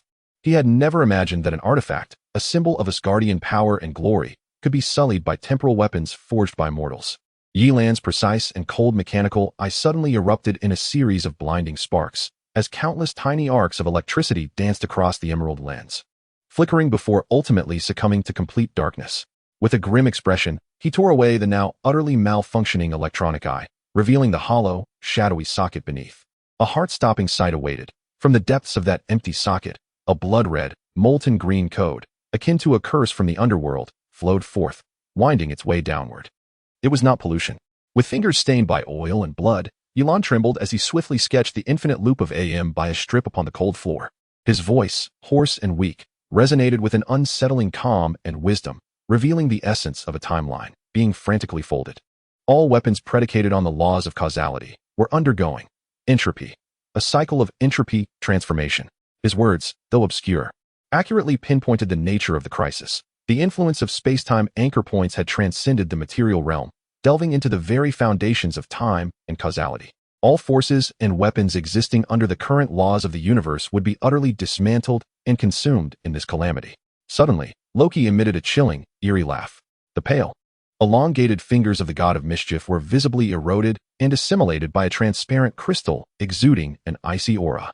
Yet, he appeared blissfully unaware, elegantly lifting his hand to gently wipe the blood trickling from the corner of his mouth, his tone flippant and irreverent. Dear brother, it seems your beloved battle axe is soon to become a completely useless dinner knife. Before Loki could finish his words, the entire Avengers base tilted abruptly by a full 45 degrees. A colossal centrifugal force erupted instantaneously, sending the unsuspecting Avengers hurtling towards the solid blast wall like rolling gourds, producing a series of muffled thuds that defied the direction of gravity, overturning and altering everything in an instant. Enough. Ye Lan could no longer maintain his composure. His furious roar, entwined with the sharp, piercing wail of the temporal vortex, erupted like thunder within the control room. The fragment of the broken pocket watch on his chest exploded with an unprecedented brilliance, emanating a vibrant green light that spread outward with an unyielding and domineering force, forcibly restoring the distorted gravity field to its original state. As everyone struggled to rise from the ground, awkwardly gathering together, they beheld Ye Lan, usually calm and composed, his emotions concealed, now resembling a frenzied beast, tearing at his own arm with bare hands. The once indomitable skin of the Time Lord seemed as fragile as paper in his grip, easily ripped apart to reveal a multitude of fibrous tissues, spilling forth golden blood that sent shivers down their spines.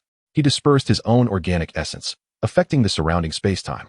Listen, the Time Lord gasped, his chest heaving violently. Enduring excruciating pain, he mustered all his strength to scream. Each space-time anchor point is a time bomb meticulously set by Conqueror Kang. Just as he was about to continue, his words were brutally and mercilessly interrupted by an unexpected, violent explosion.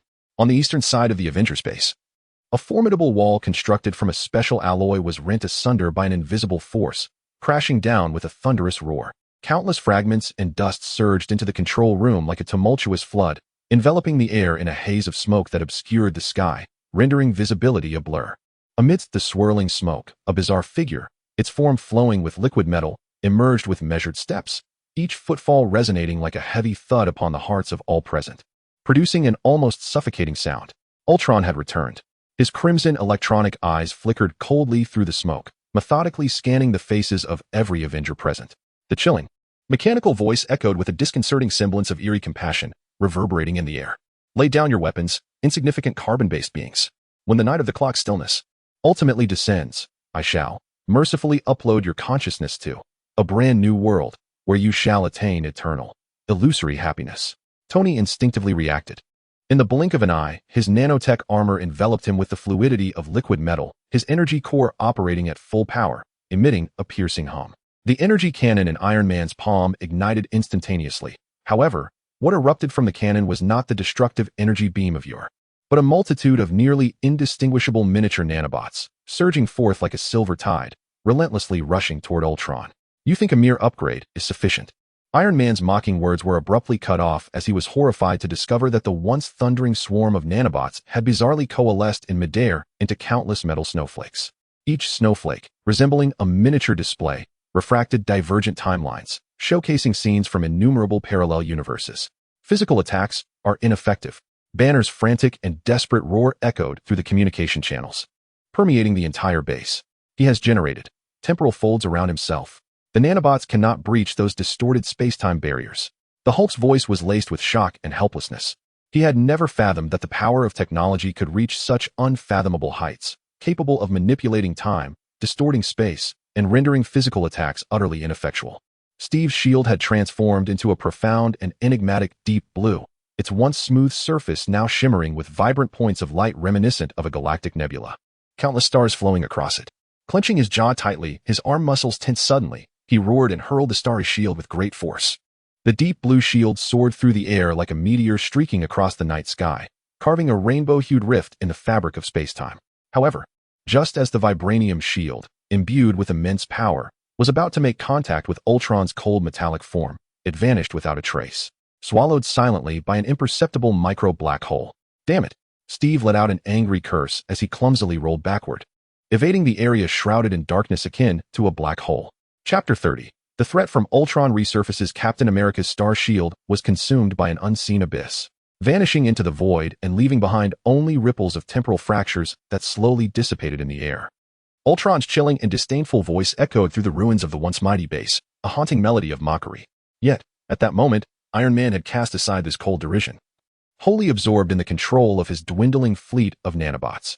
With swift, fluid movements, his fingers danced over the virtual control panel, each command akin to an arrow released with precision, striving to coalesce the diminutive yet formidable mechanical entities into an impenetrable energy shield. However, fate conspired against him. Those once awe-inspiring, indestructible nanomachines now appeared sluggish and clumsy.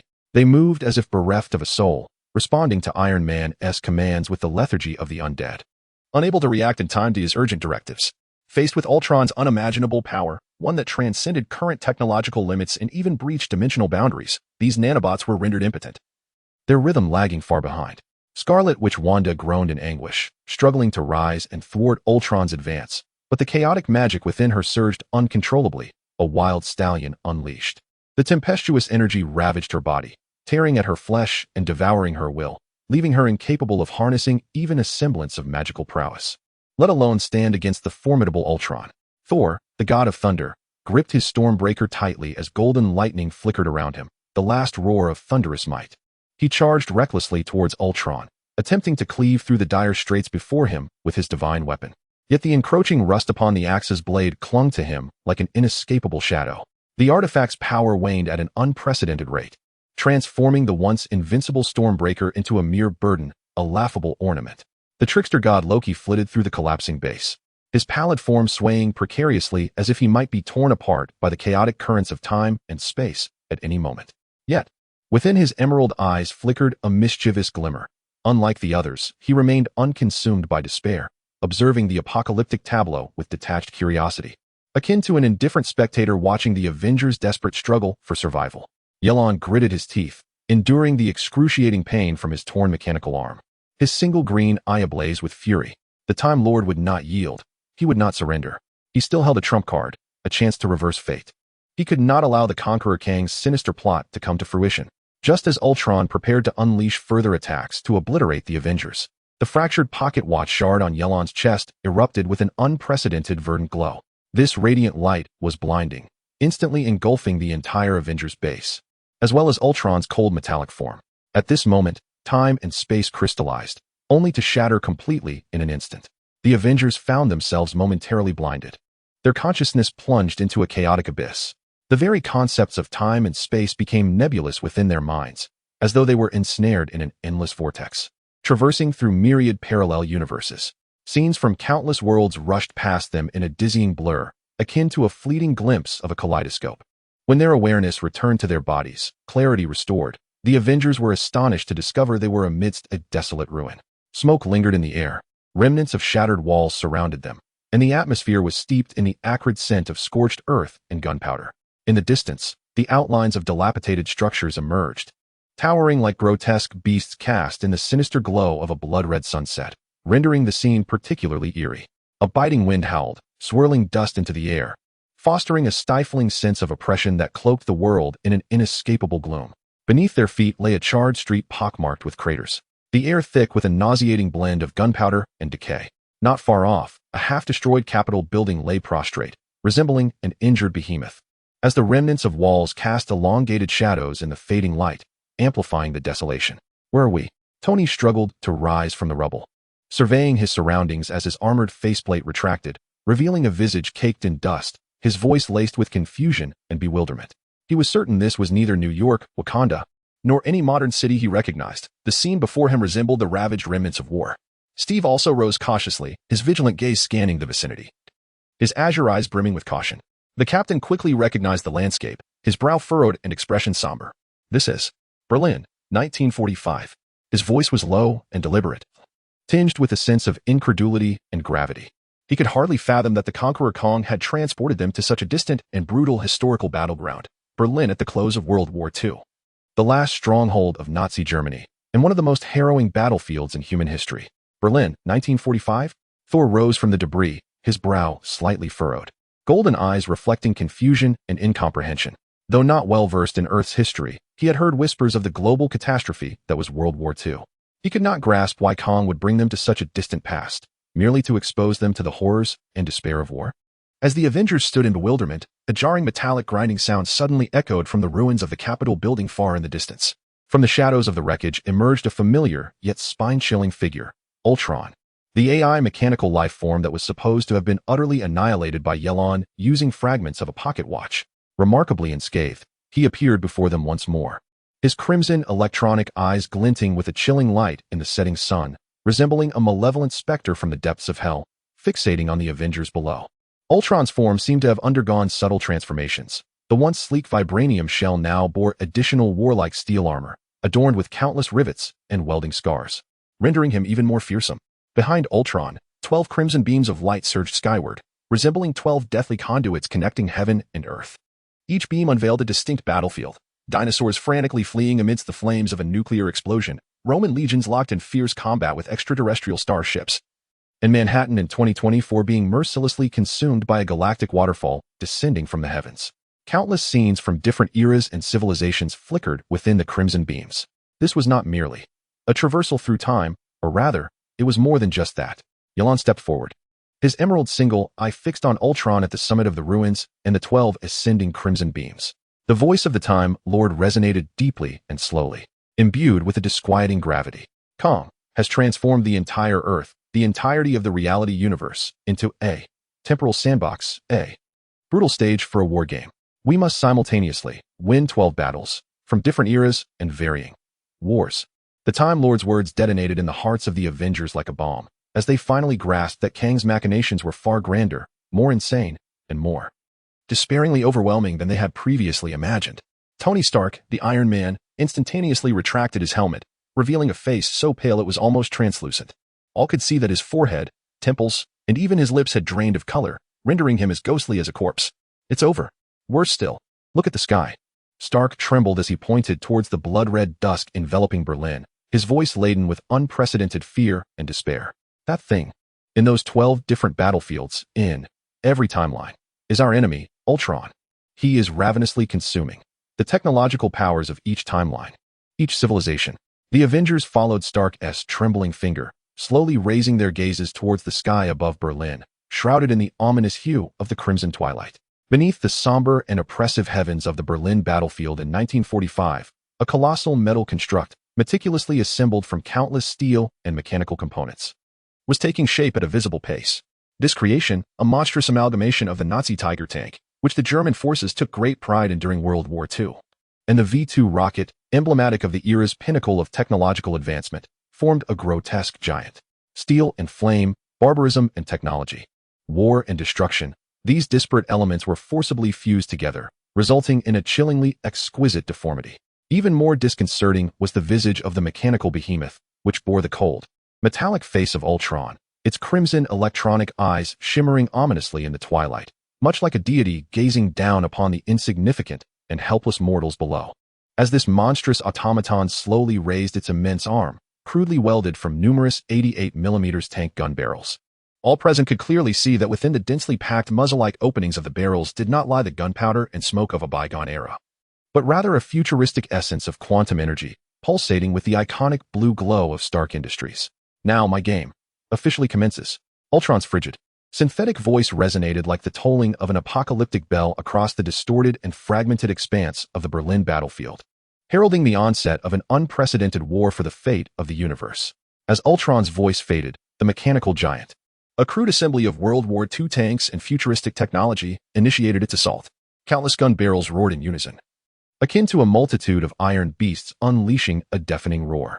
The thunderous cacophony instantly shattered the tranquility of the Berlin ruins, while blinding blue beams of quantum energy cascaded down like a torrential storm, enveloping the area where the Avengers stood. Chapter 31, The Battle Across Time and Space, Part 1, in the desolate ruins of Berlin in 1945. The crimson remnants of the setting sun cast a haunting pallor upon the scene. A mechanical giant loomed ominously atop the crumbling remains of the Reichstag, its blood-red electronic eyes coldly surveying the vengeful warriors below, constructed from the remnants of World War II tanks and V-2 rockets. Its grotesque form was powered by blue quantum energy, embodying a perfect fusion of brutality and advancement, destruction and creation, exuding a chilling sense of oppression. The echoes of Ultron's voice had not yet faded when the mechanical giant unleashed its fury, roaring as its cannon discharged countless beams of blue quantum energy, cascading down like a torrential rain. The cacophony of explosions shattered the silence of the ruins, sending shockwaves that created deep craters in the charred streets. Dust and debris swirling through the air. "Scatter! Stay away from each other," Steve shouted, his figure steadfast amidst the acrid smoke. Yet, his hands were empty. His star shield had been consumed by the rift in time during an earlier skirmish. Without the protection of his shield, he could no longer withstand the onslaught head-on. Relying solely on his agility and extensive combat experience to roll swiftly and evade the deadly energy beams. Shrapnel from the explosions grazed his shoulder, leaving a trail of blood. But he gritted his teeth and continued to seek cover. Tony Stark's armor flickered dimly amidst the chaos, his fingers dancing rapidly on the virtual control panel in an effort to reactivate the nanobot defense system. However, the distortions of time rendered his technology inadequate. The nanobots moved sluggishly, unable to form an effective shield. "Damn it, this is more troublesome than I anticipated. And just when I thought I could catch a break. Here comes Ultron again." Tony clenched his jaw, beads of cold sweat trickling down his forehead as he scanned the mechanical giant for any sign of weakness. Thor swung his Stormbreaker, golden lightning roaring around him. He leaped into the air, attempting to strike the mechanical behemoth with the power of thunder. Yet, as the lightning struck, it was absorbed by an invisible energy field, rendering his attack ineffective. "What in the world is this?" Thor landed, his brow furrowed, confusion clouding his eyes. Wanda struggled to rise, the scarlet chaos magic dancing at her fingertips. Despite the turmoil within her, she endeavored to conjure a barrier to shield her comrades from the relentless energy onslaught. Her face contorted in pain, yet her eyes sparkled with indomitable resolve. Noticing Steve's lack of a shield, a flicker of concern crossed her gaze, but she recognized that this was not the time for distractions. Loki's figure flickered amidst the debris, mischief glinting in his emerald eyes. He occasionally scanned the crimson beams, seemingly contemplating a devious plan. Ye Lan gritted his teeth, the emerald of his singular eye ablaze with fury. He understood the urgency of time. The fragments of his pocket watch emitted a faint green glow against his chest, as if responding to his determination. At that moment, the mechanical giant launched another assault, dozens of quantum energy beams shooting forth with lethal precision. Steve swiftly rolled behind a crumbling wall to evade the oncoming energy beams that struck the surface, sending a cloud of dust into the air. The force of the explosion propelled him several meters away, leaving him with numerous scrapes and bruises on his shoulder and arms. Gritting his teeth, he suppressed the pain and quickly rose, continuing his search for the next shelter. "Captain, be careful," Wanda shouted, her crimson energy erupting from her fingertips to form a temporary barrier that deflected several energy beams aimed at Steve. "Thank you, Wanda," Steve gasped in response, his eyes scanning the mechanical giant in search of an opportunity to strike. Observing this, Ye Lan swiftly invoked her power over time, enveloping Steve in a verdant energy that created a temporary deceleration field, slowing the energy beams and granting him a moment to breathe. However, the fluctuating energy waves grew increasingly intense, signaling that this respite would not last long. "Ye Lan, how long can you maintain this?" Steve inquired. "Not for long. We must devise a plan swiftly," Ye Lan replied, her voice tinged with fatigue. Just as the mechanical giant prepared to launch its next assault, Tony suddenly had a flash of insight. He abruptly raised his head, gazing at the crimson beams connecting different timelines. "Wait, I understand," Tony exclaimed with excitement. "This giant is siphoning energy from those beams across various timelines. If we can sever those connections, we can weaken it." Hope flickered in Steve's eyes at this revelation, but he soon furrowed his brow. "How do we accomplish that? I currently have no shield and can hardly confront it head-on." Tony swiftly surveyed their surroundings, his mind racing with calculations. "We need to create an energy overload to cause its systems to collapse. Thor, your thunder, Wanda, your magic, and my reactor. We can unite and concentrate our attack on its core. Steve, you need to hold it at bay and buy us time." Thor nodded, gripping his battle axe. "I am ready." Wanda took a deep breath, enduring the pain within her. "I can do this." Ye Lan stepped forward, her voice low. "I can stabilize the energy flow with my temporal powers to prevent backlash. Steve, I will do my utmost to provide you with protection." Steve looked around at his companions and nodded resolutely. "All right, let us proceed. Loki, you will assist us in holding it off and create an opportunity for me." Loki smiled slyly, a glint of mischief in his eyes. "Of course, Captain. I am the god of mischief. This is precisely my forte." With the plan established, the Avengers sprang into action. Thor raised his battle axe, summoning an unprecedented storm of thunder as golden lightning converged in the sky, forming a dazzling pillar. Wanda extended her hands, the crimson energy swirling around her wildly, coalescing into a massive magical vortex that drew in the surrounding debris. Tony focused all the energy of his suit into the reactor at his chest, the blue light intensifying. Ye Lan stood at the center of the group, the fragments of her hourglass radiating a vibrant green glow. She closed her eyes, attuning herself to the flow of time, striving to guide this immense energy in the right direction. Simultaneously, he dedicated a portion of his temporal energy to create a temporary deceleration field around Steve, alleviating the pressure he faced. Now, Steve shouted emphatically. The thunder of Thor, the magic of Wanda, and the energy beam from Tony converged upon the core of the mechanical giant, unleashing a colossal shockwave that rippled through the ruins, causing them to tremble. Ye Lan gritted his teeth, exerting every ounce of effort to maintain the stability of the energy field. The vibrant green temporal energy entwining around the energy beam like delicate threads, preventing it from spiraling out of control. The mechanical giant emitted a thunderous roar, its massive form beginning to tremble violently, and the armor plating started to peel away under the force of the energy, revealing the intricate mechanical structures within. Its crimson electronic eye flickered erratically, seemingly struggling to maintain operation. It's working, Tony exclaimed with exhilaration. However, Ultron's voice resonated once more, tinged with anger. Do you truly believe this will be sufficient to defeat me? Foolishness. The mechanical giant suddenly spread its arms wide, countless cannons re-aiming at the Avengers, preparing to launch a counterattack. Steve swiftly sought cover, utilizing the remnants of walls in the ruins to evade the energy beams. Although Ye Lan's temporal energy had slowed the assault, the deceleration shield began to waver, clearly unsustainable for long. At that moment, Loki appeared beneath the mechanical giant, his hand aglow with green light, casting illusions and creating dozens of clones to divert the giant's attention. What an irritating pest. The mechanical giant's cannons began to fire wildly, energy beams scattering chaotically, granting Steve and Ye Lan precious moments to breathe. Well done, Loki, Steve whispered appreciatively. Just then, Ye Lan suddenly sensed an unusual energy fluctuation from the fragments of the pocket watch. He opened his eyes wide as the shards on his chest erupted with a brilliant green light, 12 crimson beams beginning to flicker, as if resonating with the fragments. An opportunity has arisen. Ye Lan shouted. I can use the fragments to open portals to those timelines. We must enter those timelines and prevent Ultron from siphoning power there. Steve furrowed his brow. But we lack personnel, 12 timelines, and there are only 6 of us. Furthermore, I am without my shield. Remaining here would be perilous. Ye Lan shook his head. It's all right. Once we enter one timeline, we can leap to the next. Those beams are interconnected. As long as we win a single battle, we can weaken Ultron's power and open the pathway to the next timeline. I will support you with my temporal energy as much as possible, Captain. A flicker of understanding crossed Tony's eyes. It's akin to a network. We need to defeat him at each node. Precisely, Ye Lan nodded, but we must act swiftly. Ultron is regaining strength. The mechanical giant was already beginning to stabilize, the energy within its cannons coalescing once more. Steve took a deep breath, making a decision. All right, we'll split up. Tony, Thor, Wanda, Loki, you each enter different portals. Ye Lan and I will hold our ground here and distract this behemoth. Tony frowned. Captain, you alone. Without a shield, it's far too dangerous. There is no time for debate.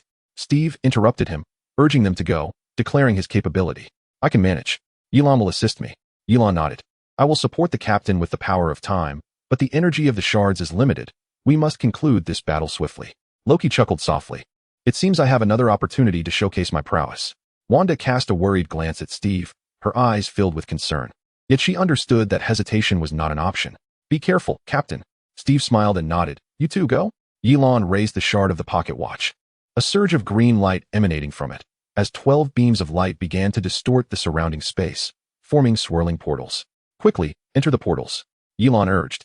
Tony, Thor, Wanda, and Loki swiftly chose a portal, leaping into it without hesitation. Just as they vanished into the whirlpool, the mechanical giant launched an attack, dozens of quantum energy beams shooting towards them. Without his shield, Steve could not defend himself as usual. He relied solely on his agility to evade. Rolling behind a dilapidated wall for cover, the energy beam struck the ground, sending dust flying, and the explosion's shockwave knocked him back several meters. Ye Lan quickly wielded the power of time, creating a temporary deceleration field around Steve, which slowed the energy beams and afforded him a moment to breathe. Thank you. Steve gasped, wiping the blood from the corner of his mouth. Now, it's our turn to counterattack. Ye Lan gazed intently at the mechanical giant, a flicker of determination flashing in his eyes. Yes, Captain, we must buy them time. The mechanical giant slowly advanced, its massive form imposing, each step causing the earth to tremble. Ultron's voice echoed ominously. Do you believe that by dispersing your strength, you can defeat me? Naive. In every timeline, I am invincible. Steve clenched his fists, his azure eyes burning with resolve. Then let us see Ultron. He understood that without his shield, he had to exercise greater caution, utilizing the debris for cover and relying on Ye Lan as support to seize every possible opportunity. Standing side by side, Steve and Ye Lan faced the approaching mechanical giant. Taking a deep breath, Steve felt the fleeting protection conferred by Ye Lan's temporal power. He began to navigate through the wreckage, using the remnants of buildings and tank debris as cover, constantly shifting his position to draw the giant's attention. Meanwhile, Ye Lan stood nearby, gripping the shard of the pocket watch tightly, the emerald glow flickering in his hands. He concentrated, attempting to warp the flow of time around the mechanical giant, slowing its movements. However, the giant's energy was overwhelming. Beads of cold sweat dripped from Ye Lan's forehead, and his body began to tremble slightly. Ye Lan, are you all right? Steve noticed Ye Lan's distress and inquired with concern. I'm fine. Ye Lan gritted his teeth, insisting, I can hold on. The mechanical giant seemed to sense Ye Lan's intention, a hint of mockery flashing in its crimson electronic eye. Ultron's voice resonated once more. Time Lord, your tricks are ineffective against me. I have transcended the confines of time. Before the words had left his lips, the mechanical giant suddenly accelerated, its colossal form hurtling towards Steve with astonishing speed. Steve had no time to react. Struck by the giant's massive hand, his body soared like a severed kite, crashing heavily into the ruins as blood erupted from his mouth. Captain, Ye Lan exclaimed, rushing to Steve's side, using the power of time to alleviate his injuries. Steve struggled to rise, wiping the blood from the corner of his mouth. I'm fine. Let us press on. A flicker of concern crossed Ye Lan's eyes. Yet he understood that this was not the moment to falter. He raised the fragment of his pocket watch, a surge of green light emanating from it. As the power of time permeated the air, forming emerald beams that entwined around the mechanical giant's legs, attempting to immobilize it. The mechanical giant let out a furious roar, striving to break free from the bonds of time. Seizing the opportunity, Steve charged at the giant, leaping to deliver a punch to its knee. However, his fist merely produced a dull thud against the hard armor, failing to inflict any significant damage. How painful. Damn it. Without my shield, my strength is utterly insufficient. Steve cursed inwardly, yet he did not relent, continuing to seek an opening. At that moment, Ye Lan suddenly sensed an unusual energy fluctuation from the watch fragment. Glancing down, he saw the cracks on the fragment beginning to widen, the green light flickering erratically. No, the energy of the fragment is nearly depleted, Ye Lan thought, his heart sinking. The mechanical giant seemed to sense this as well. Ultron's voice laced with triumph. Time Lord, your trump card is exhausted. Soon, it will be your end. Just as the mechanical giant prepared to unleash a fatal blow, a violent surge of energy rippled from a distance. A glimmer of hope flashed in Ye Lan's eyes. They had begun to fight. Their battle would affect Ultron's absorption. With each timeline closed, the giant's power would wane. Indeed, the mechanical giant's form began to tremble, its crimson electronic eyes flickering erratically, the energy within its cannon becoming unstable. Steve clenched his fists, determination igniting in his gaze. We still have a chance. Ye Lan, concentrate your power. We deliver our final strike. Ye Lan nodded, lifting the fragment of the pocket watch, expending its last reserves of energy. As a dazzling green beam coalesced in his hand, Steve charged towards the mechanical giant, leaping to strike at its core. Now, Ye Lan shouted. The emerald beam and Steve's fist struck the giant's core simultaneously, a colossal shockwave radiating outward, causing parts of the giant's armor to shatter, exposing its internal mechanical structure. Ultron's voice dripped with derision. This is futile, huh? It's merely a slight reduction in energy supply. You remain but insects. Breathless, Steve and Ye Lan stood amidst the ruins, gazing at the scene before them. Though they could barely hold their ground, they knew this was only the beginning. At that moment, the fragment of the pocket watch shattered entirely in Ye Lan's hand, the green light vanishing without a trace. This is bad. The fragment is destroyed. Ye Lan murmured. Steve stepped forward, patting his shoulder reassuringly. It's all right. What lies ahead for us is to persist, to endure alongside Ultron, until their inevitable return. Ye Lan nodded, a glimmer of resolve shining in her eyes. Indeed, Captain, we shall emerge victorious. Chapter 32, Battle Across Time and Space, Part 2, Light engulfed Loki's form. And when he grounded himself once more, the surrounding landscape had transformed entirely. The ruins of Berlin had vanished, replaced by a grand yet chilling vista. As the initial shock subsided, he could meticulously observe this realm, altered by Ultron. The air was laden with an unsettling metallic tang, intermingled with a hint of decaying sulfur. A stark contrast to the sacred and refreshing Asgard, he remembered. The once resplendent golden ground was now ravaged, displaying rust and cracks. With grotesque thorns of steel and twisted metal protruding abruptly, their sharp barbs glistening with a cold sheen. As he gazed further, the palace that once symbolized Asgard's glory had become unrecognizable. The walls were crudely adorned with disparate, frigid steel components, while intricate reliefs and runes had warped and deformed. The once wholly golden lines replaced by ominous purplish-red veins that sprawled across the walls like blood vessels, intermittently flickering with eerie light patterns that emitted a chilling hum. In the distance, the observatory tower of Heimdall, which once held the control center of the Bifrost, had been utterly transformed into a colossal steel structure. The Golden Dome, a symbol of guardianship, had been supplanted by massive radar antennas and artillery, countless cold barrels aimed skyward, lifelessly standing ready to annihilate any life that dared approach. Truly, a nightmarish transformation, Loki muttered under his breath, his emerald eyes brimming with disdain. He raised his hand in an attempt to dispel the suffocating pressure in the air. But as the magical energy met the atmosphere, it was as if devoured by an unseen force, rendering it ineffective. Ultron's power had seeped into every corner of this world. Even the air itself was tainted.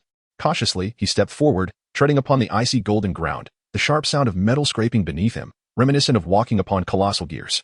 In the distance, he faintly heard the rumble of machinery and the heavy footfalls, heralding imminent danger. Loki refrained from hasty actions. He was acutely aware that this was Ultron's domain, necessitating utmost caution. He surveyed his surroundings, seeking any useful clues or a place to hide. Soon, his gaze was drawn to a half-collapsed palace, which should have been the abode of a deity, now severely damaged with half the wall crumbled, revealing an empty interior space that might serve as a temporary refuge. In a flash, he transformed into a green specter, swiftly maneuvering between the twisted steel thorns, evading the periodically emerging patrolling machines, stealthily progressing toward the half-collapsed palace. However, just as he was about to approach the palace, the ground suddenly trembled. The heavy footfalls drawing nearer, accompanied by the jarring sound of metal scraping and a high-pitched electrical hum. Loki immediately halted, concealing himself behind a sturdy steel thorn, his vigilant green eyes fixated on the source of the sound. Soon, a figure emerged within Loki's field of vision. It was a warrior from Asgard, yet strikingly dissimilar to the golden-armored champions he had envisioned.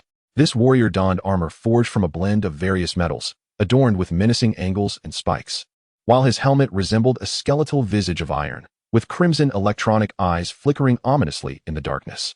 Grasped firmly in his hand was a colossal energy battle axe, its blade pulsating with unstable blue quantum energy, emitting a disconcerting hum.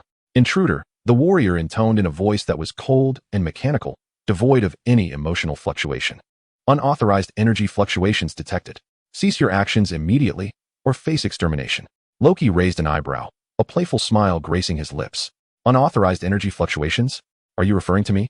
Good sir, I am but a lost traveler, merely curious about your unique Asgard. The Iron Guardian responded with chilling detachment. Your energy signatures are inconsistent with Ultron's directives, classified as a hostile target. Eliminate the intruder to uphold the order of Asgard. No sooner had he finished speaking than the Iron Guardian swung his energy battle axe with ferocious intent, unleashing a massive energy cleave aimed directly at Loki. The cleave tore through the air with a piercing whistle, effortlessly severing iron thorns and gouging a deep trench into the ground. In a flash, Loki transformed into a green phantom, narrowly evading the energy strike. The cleave struck a steel thorn behind him, instantly disintegrating it into fine powder as the energy consumed it. It seems your hospitality is rather distinctive, Loki remarked with a light chuckle, though his tone bore a hint of sarcasm, his emerald eyes glinting with caution. The strength of this Iron Guardian exceeded his expectations, particularly the battle axe, which harbored immense energy potent enough to threaten his very life. He understood that engaging head-on would be unwise, especially given his uncertainty regarding the distorted state of Asgard and the extent of Ultron's defenses in place. He must avoid conflict at all costs to conserve his strength for a more significant undertaking. Then, I shall take my leave, esteemed sir, Loki said with a soft laugh, his form blurring once more into countless phantoms that scattered in all directions. The Iron Guardian's crimson electronic eyes swiftly scanned the surroundings, attempting to discern Loki's true form. Yet, Loki's illusions were not easily penetrated, their nature too complex to unravel in such a short span. Illusions, a feeble trick, the Iron Guardian remarked coldly, though a trace of barely perceptible annoyance colored his tone. He swung his energy battle axe again, targeting the area where the phantoms appeared most concentrated, striving to eradicate all illusions in one fell swoop to dismantle Loki's magic. As the energy strike descended, the phantoms shattered and dissipated like fragile bubbles. The true Loki had already seized the opportunity presented by the illusions to conceal himself once more, vanishing amidst the twisted palatial structures. The crimson electronic eyes of the Iron Guardian flickered erratically. It realized it had been outwitted, yet found itself powerless to retaliate. Its programming dictated the maintenance of Asgard's order, rather than the pursuit of a cunning intruder. In its perspective, ensuring the safety of Asgard through continued patrol was far more crucial than chasing an unknown foe. Ultimately, the Iron Guardian relinquished its pursuit, turning away to resume its designated route, the weighty thuds of its footsteps echoing through the desolate palace, gradually fading into the distance. Once assured that the Iron Guardian had departed, Loki emerged from the shadows. He exhaled deeply, his verdant gaze filled with gravity. The brief skirmish had deepened his understanding of the peril that this distorted Asgard presented. Ultron had not only transformed the environment of Asgard, but had also altered its guardians, rendering them into merciless war machines, endowed with formidable strength and unwavering obedience. It appeared that any actions here would necessitate heightened caution and vigilance. Loki murmured to himself, surveying his surroundings to reconfirm the safety of his environment before stealthily advancing towards the partially collapsed palace. During the ensuing journey, he exercised greater caution, striving to evade all patrolling automatons. Utilizing illusions and cloaking spells, he traversed the warped palace complex like a specter, silently approaching his objective. Along the way, he encountered several similar patrols, yet through his deft illusions and agile movements, he successfully eluded their sight, avoiding any confrontations. Gradually, Loki approached the half-collapsed palace. Dense iron thorns enveloped the ruins, shrouding the entire structure in shadows, creating an eerie and foreboding atmosphere. With care, Loki parted the thorns and slipped inside the palace. The interior was even more dilapidated than he had imagined. Collapsed walls and beams formed a small mountain, the ground strewn with rubble and debris, while the air was thick with dust and decay. Through the fallen walls, the distorted landscape outside was visible, along with the towering energy extraction device in the distance. After surveying the interior of the palace and confirming the absence of other guards, Loki finally allowed himself to relax. He settled against a relatively intact wall, the cold stone pressing against him, and began to contemplate his next course of action. His primary objective was to locate and destroy the energy extraction device, the source of Ultron's power and the core of the twisted Asgard. Only by dismantling that device could he weaken Ultron's influence and create favorable conditions for the battles to come. However, that device lay in the heart of the palace complex, undoubtedly surrounded by stringent defenses, making the approach and destruction of it a formidable challenge. Moreover, he was still unaware of Ultron's precise location or how much power Ultron might be concealing within this timeline. One must first ascertain the situation. Loki murmured softly to himself, closing his eyes as he concentrated, attempting to sense the energy fluctuations around him, searching for the precise location of the energy extraction device and the surrounding defensive deployments. However, just as he began to focus, an overwhelming sense of impending danger surged within him. Loki abruptly opened his eyes, his emerald gaze filled with vigilance. He sensed a powerful energy rapidly approaching, and its target was none other than the palace in which he stood. This is bad. He has been discovered. A jolt of alarm coursed through Loki, and he immediately rose, scanning his surroundings in search of an escape route. Yet it was already too late. The entrance to the palace had been sealed by an invisible energy barrier, leaving him utterly surrounded. The ground trembled once more as heavy footsteps drew nearer, this time more numerous and densely packed, an entire army surging toward him. Loki took a deep breath, knowing that a fierce battle was imminent. He must prepare himself to confront the forthcoming challenge. He was not one to succumb easily, even in dire straits. He would exert every ounce of effort to survive and reclaim his rightful place. Slowly, he drew forth the magical dagger at his waist, the fire of battle igniting within his green eyes. He was ready to face the iron storm from the distorted Asgard. The god of mischief would never yield easily. The thunderous footsteps approached ever closer, causing the ground surrounding the palace ruins to quiver, as if countless iron beasts were charging forth. Loki gripped his magical dagger tightly, his emerald eyes sharp as a cheetah's, surveying the energy barrier sealing the palace entrance. He understood that a direct assault was impossible. He must seek an alternative escape route. Humph, Ultron, you certainly think highly of me. A cold smile crept across Loki's lips as he spoke to himself, a hint of chilling intensity in his tone. He was not afraid, but rather incensed by Ultron's relentless determination to trap him at all costs. The god of mischief loathed nothing more than to be treated as a fish in a barrel. He swiftly surveyed his surroundings, seeking anything useful amidst the ruins. Collapsed walls, piled stones, twisted iron thorns, no gap escaped his keen eye.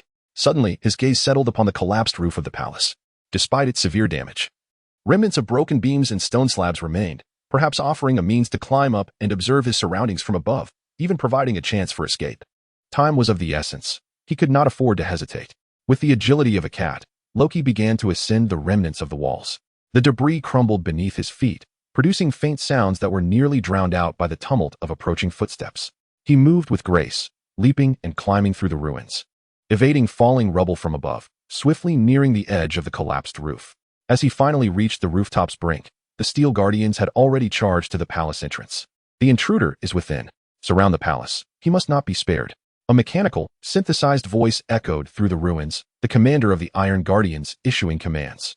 Countless soldiers surged into the palace entrance like a relentless tide, their metallic forms completely obstructing the passage, scarlet electronic eyes flickering ominously in the darkness. Weaving a cold web of death, Loki, undistracted by the chaos below, swiftly ascended to the pinnacle of the rooftop, standing atop a fractured stone pillar. Gazing out into the distance. From his lofty vantage point, the distorted visage of Asgard unfolded before him. The palace complex sprawled like a labyrinth, with iron thorns corroding the landscape, while towering energy extraction devices loomed like behemoths in the central area, countless crimson energy beams connecting to the heavens. At the very edge of the palace ruins, a vast fissure materialized, akin to a space torn asunder by a razor's edge, dark and profound, exuding an unsettling aura. The space surrounding the fissure warped and twisted, hinting at flickering red energy within, reminiscent of the glow emitted by the energy extraction devices. A rift in the fabric of time and space. A gateway to alternate timelines? Loki narrowed his emerald eyes slightly, sensing a stirring within. He sensed an uncanny connection between that fissure and Ultron's source of power. Perhaps that was the true breakthrough. Below, the Iron Guardians had commenced their search of the palace ruins, their heavy footfalls drawing nearer, leaving Loki with scant time. He had to make a decision swiftly. Rather than succumb to despair, he would seize the moment. A resolute smile graced Loki's lips as he inhaled deeply, leaping from the rooftop, racing towards the temporal rift.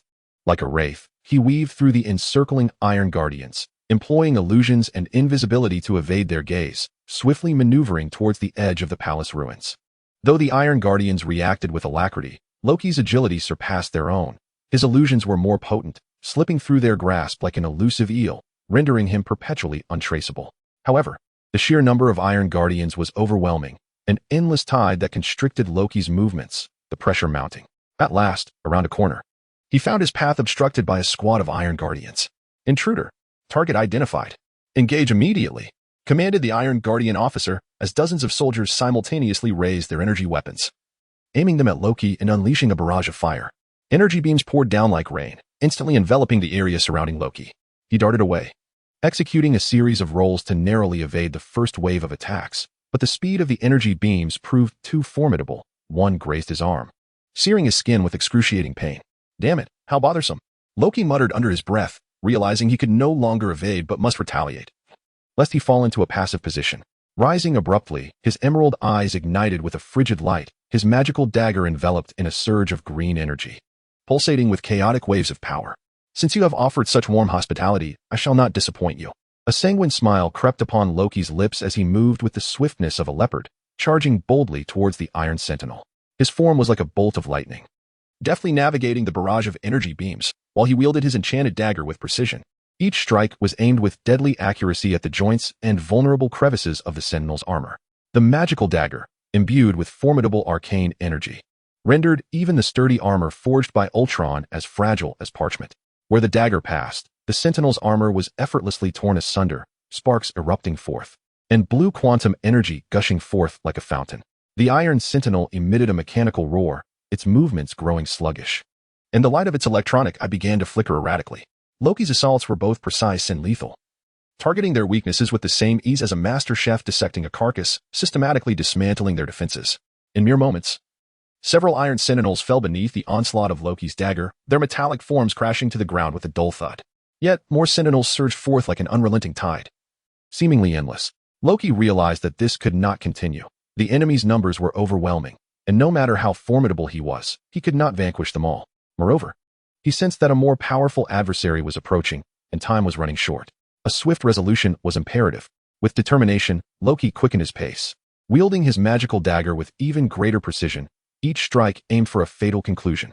He no longer evaded the energy beams. Instead, relying on his immense magical resistance and agile movements, he braved the onslaught of energy blasts and plunged into the ranks of the Iron Sentinels, unleashing a brutal massacre.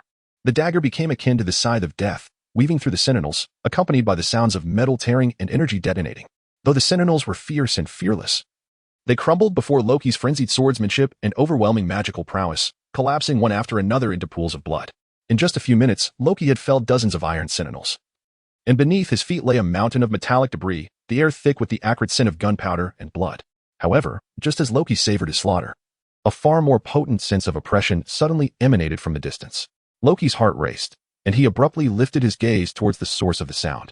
There, in the distance, an enormous figure was approaching, towering over the iron sentinels, more menacing with each step that made the ground tremble. The destroyer.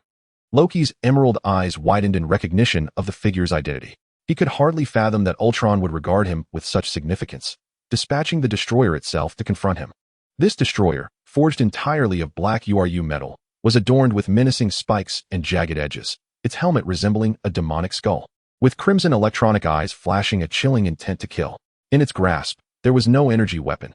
Instead, it wielded a colossal warhammer, the head of which was embedded with a magnificent blue quantum energy core, radiating an overwhelming wave of energy that seemed to echo a lesser version of annihilation. The destroyer gradually came to a halt, its crimson electronic eye fixing on Loki's silhouette, emitting a deep, mechanical synthesized voice. "Intruder, your journey ends here."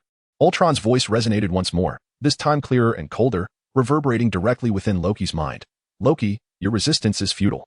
This destroyer, a fusion of Asgardian magic and my technology, may not surpass its primary timeline counterpart, yet it possesses unparalleled power. You shall never triumph over it." Loki inhaled deeply, a grave expression crossing his face. The emergence of the destroyer instilled in him a genuine sense of peril. He was acutely aware that the impending battle would be the most formidable trial he faced since arriving in this distorted Asgard. However, he neither flinched nor succumbed to fear. The god of mischief never shies away from any challenge. A subtle smile curved his lips, revealing his signature cunning grin, his emerald eyes igniting with an even fiercer battle intent. "Is that so? Ultron, perhaps you overestimate yourself. I, Loki, thrive on defying the impossible." He chuckled softly. As the magical dagger in his hand shimmered with radiant light once more, he was prepared to confront the destroyer. For himself, and to turn the tide of battle, he must summon every ounce of strength to vanquish this formidable foe. The heavy footsteps of the destroyer reverberated through the earth. Ultron's frigid voice echoed again in Loki's mind, brimming with haughty assurance. "Loki, your resistance is in vain. The destroyer is your ultimate judgment." Loki's lips curled slightly in a smirk, facing the encroaching iron giant. His eyes betrayed no hint of fear, but instead burned with an even more intense battle spirit. "Ultimate judgment? Ultron, you hold yourself in too high regard. I, the god of mischief from Asgard, accept no judgment from anyone but myself." As his words faded, Loki's form vanished like a wraith, leaving behind a flurry of indistinguishable green phantoms drifting in the air. The destroyer's crimson electronic eye swiftly tracked Loki's movements. Yet the god of mischief's nimble agility far surpassed its mechanical logic's predictions. The destroyer emitted a deafening roar, its massive form suddenly convulsing as the quantum energy core embedded in its chest erupted with blinding brilliance. A powerful energy shockwave radiated outward from the destroyer, engulfing everything in its path. Where the shockwave traversed, debris in the ruins was pulverized to dust, the ground fractured, and steel thorns were uprooted, reduced to mere powder. Loki had anticipated this moment. As the energy erupted, he had cast an illusion, leaving behind dozens of indistinguishable phantoms, while his true self had already concealed itself beneath their cover, swiftly maneuvering toward the destroyer's flank. The energy shockwave indiscriminately consumed the phantoms, tearing them apart one by one. But when the wave subsided, Loki's form had vanished without a trace.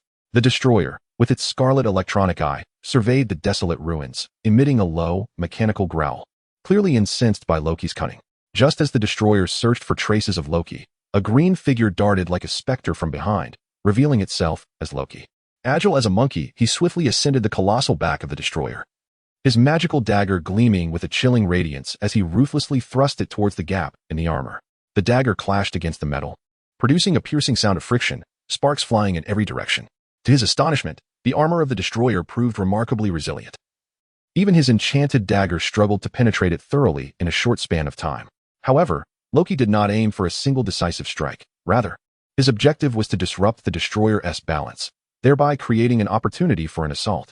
Feeling the disturbance on its back, the destroyer bellowed in fury, its massive form shaking violently in an attempt to dislodge Loki. Simultaneously, the cannon on its arm began to rotate, blindly firing at its own back. Energy beams cascading like a torrential storm, pummeling the armor into a battered state. Loki, nimble as a gecko, clung tightly to the destroyer's back, skillfully evading the onslaught of energy blasts while continuously wielding his dagger to strike at the armor's seams, searching for weaker points. Despite the formidable nature of the Destroyer's armor, Loki's relentless assault began to reveal fine cracks. Loki keenly noticed this, a subtle smile playing on his lips, a glint of cunning flashing in his eyes. No longer did he waste efforts attacking the seams. Instead, he infused magical energy into his dagger, which erupted with a brilliant green light, the energy surging dramatically. Taking a deep breath, Loki aimed the dagger at a crack in the Destroyer's armor and thrust it down with all his might. This time, the magical dagger effortlessly pierced through the armor, delving into the intricate mechanical structures within. The Destroyer let out a pained roar, its massive body shuddering violently, the quantum energy core in its chest flickering erratically, the energy output becoming increasingly chaotic. Loki recognized that the moment had arrived. Without hesitation, he withdrew the dagger, once more channeling magical energy into it, and aimed at the very crack he had just penetrated, stabbing down fiercely once more. This time, his target was the quantum energy core within the Destroyer. The magical dagger struck relentlessly against the Destroyer's back, each blow precisely landing in the same spot, continuously widening the crack and reaching deeper toward its core. The Destroyer's roars grew weaker, its movement sluggish, its immense body beginning to tremble violently, the surface armor plate shedding under the energy impact, revealing the complex internal mechanisms. At last, under Loki's unyielding onslaught, the armor on the Destroyer's back shattered completely, unveiling the pulsating quantum energy core within. It was a crystal radiating blue light, beating like a heart, ceaselessly supplying energy to the Destroyer. A spark of brilliance ignited in Loki's eyes. He understood that the key to vanquishing the Destroyer lay within this very energy core. He unhesitatingly directed the dagger towards the energy core, exerting all his strength to plunge it down with fervor. No! The anguished scream of Ultron reverberated in Loki's mind, filled with terror and defiance.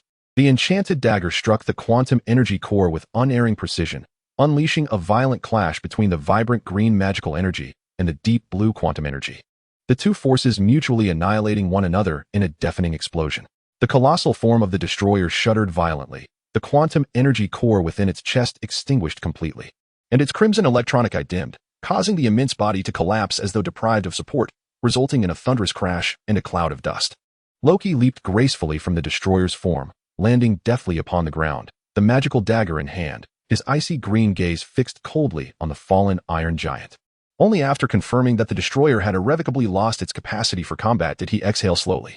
Humph, it was nothing more than this, Loki murmured disdainfully, a sneer curling at the corners of his lips. Though the Destroyer was formidable, it ultimately fell short before the cunning god of mischief, Loki. The battle had concluded. Yet Loki remained vigilant. He understood that Ultron's threat was far from extinguished. The Destroyer was merely one of many weapons at his disposal. The true peril lay in the hidden form of Ultron himself, along with the energy source distorting Asgard. Surveying his surroundings, Loki noted that the Iron Sentinels had been stunned by the shockwave of the Destroyer's explosion, halting their assault and standing bewildered, as if bereft of their orders. This presented a rare opportunity. Loki knew he must seize the moment to locate and dismantle the energy extraction device to truly turn the tide of battle. Ignoring the halted Sentinels, he infused his eyes with magical energy, activating his magical perception to seek out the flow of energy coursing through this distorted Asgard. Through his magical perception, the environment transformed dramatically. The once cold and lifeless ruins of the palace now revealed a different scene under the gaze of magical energy.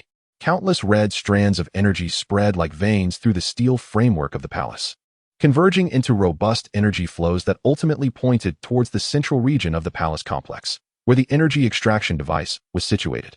Found it. A subtle smile graced Loki's lips, a flicker of delight in his eyes. He sheathed the magical dagger and transformed into a green specter once more, hastening towards the palace's central region, guided by the flow of energy. As he approached the journey's end, Loki became increasingly cautious. He was aware that the nearer he drew to the energy extraction device, the more formidable the surrounding defenses would become. He must evade all patrolling machines and infiltrate the core area of the energy extraction device to uncover a chance to destroy it. Utilizing his exquisite illusion and invisibility magic, Loki flitted through the palace complex like a ghost, eluding countless Sentinels patrols and various traps, ultimately drawing near to the energy extraction device. The energy extraction device surpassed Loki's imagination in its enormity, resembling a colossal steel spider, comprised of countless iron supports and energy conduits, towering above the central square of the palace complex and occupying nearly its entire expanse. Countless crimson energy beams emanated from the apex of the apparatus, connecting to rifts in the sky, ceaselessly siphoning energy from the timeline. Encircling the device were denser formations of iron guardians and various formidable defensive artillery, rendering the entire area impregnable.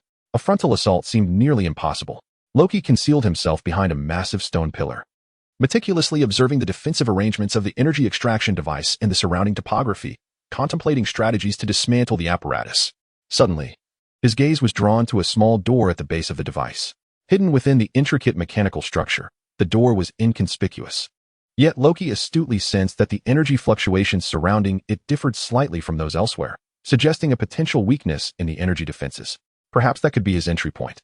A bold plan began to crystallize in his mind, and a subtle smile graced his lips, radiating confidence. Opportunities, after all, favor the prepared. And the god of mischief, Loki, was ever the one most adept at seizing the unnoticed chances. He took a deep breath, channeling magical energy throughout his being, readying himself for the meticulously orchestrated final act. To obliterate this twisted source of Asgard's energy, to alter the tide of battle, Loki was willing to risk everything for a decisive strike. Once more, Loki's figure melded into the shadows, silently advancing towards the base of the energy extraction device, the small door concealed within the intricate mechanical arrangement now within reach. The metal surrounding the door exhibited an unnatural distortion, delicate crimson energy filaments coursing across its surface like veins, revealing that this was a critical node in the energy defenses. While also hinting at a possible breach, he cautiously approached the door, summoning green magical energy at his fingertips, gently probing the metallic surface of the door. A faint electric current surged into his fingertips, delivering a tingling sting. Indeed, the surface of the door was enveloped by an energy defense barrier. Although its strength was not formidable, it was sufficient to thwart any unwelcome intrusion.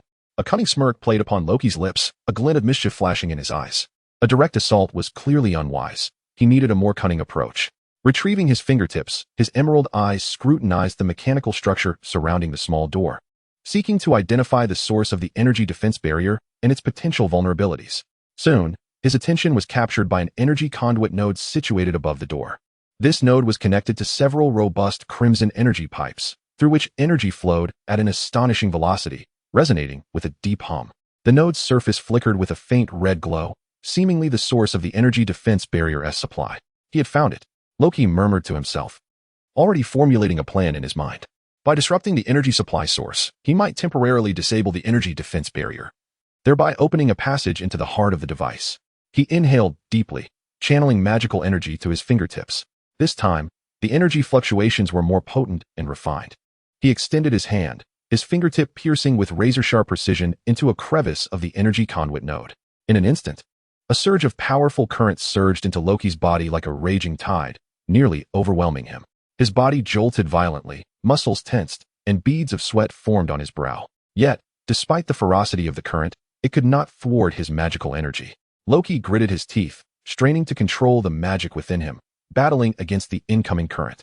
Simultaneously, he urged his magical energy to permeate through the gap of the energy conduit node like fine threads, attempting to disrupt the flow of energy within the node.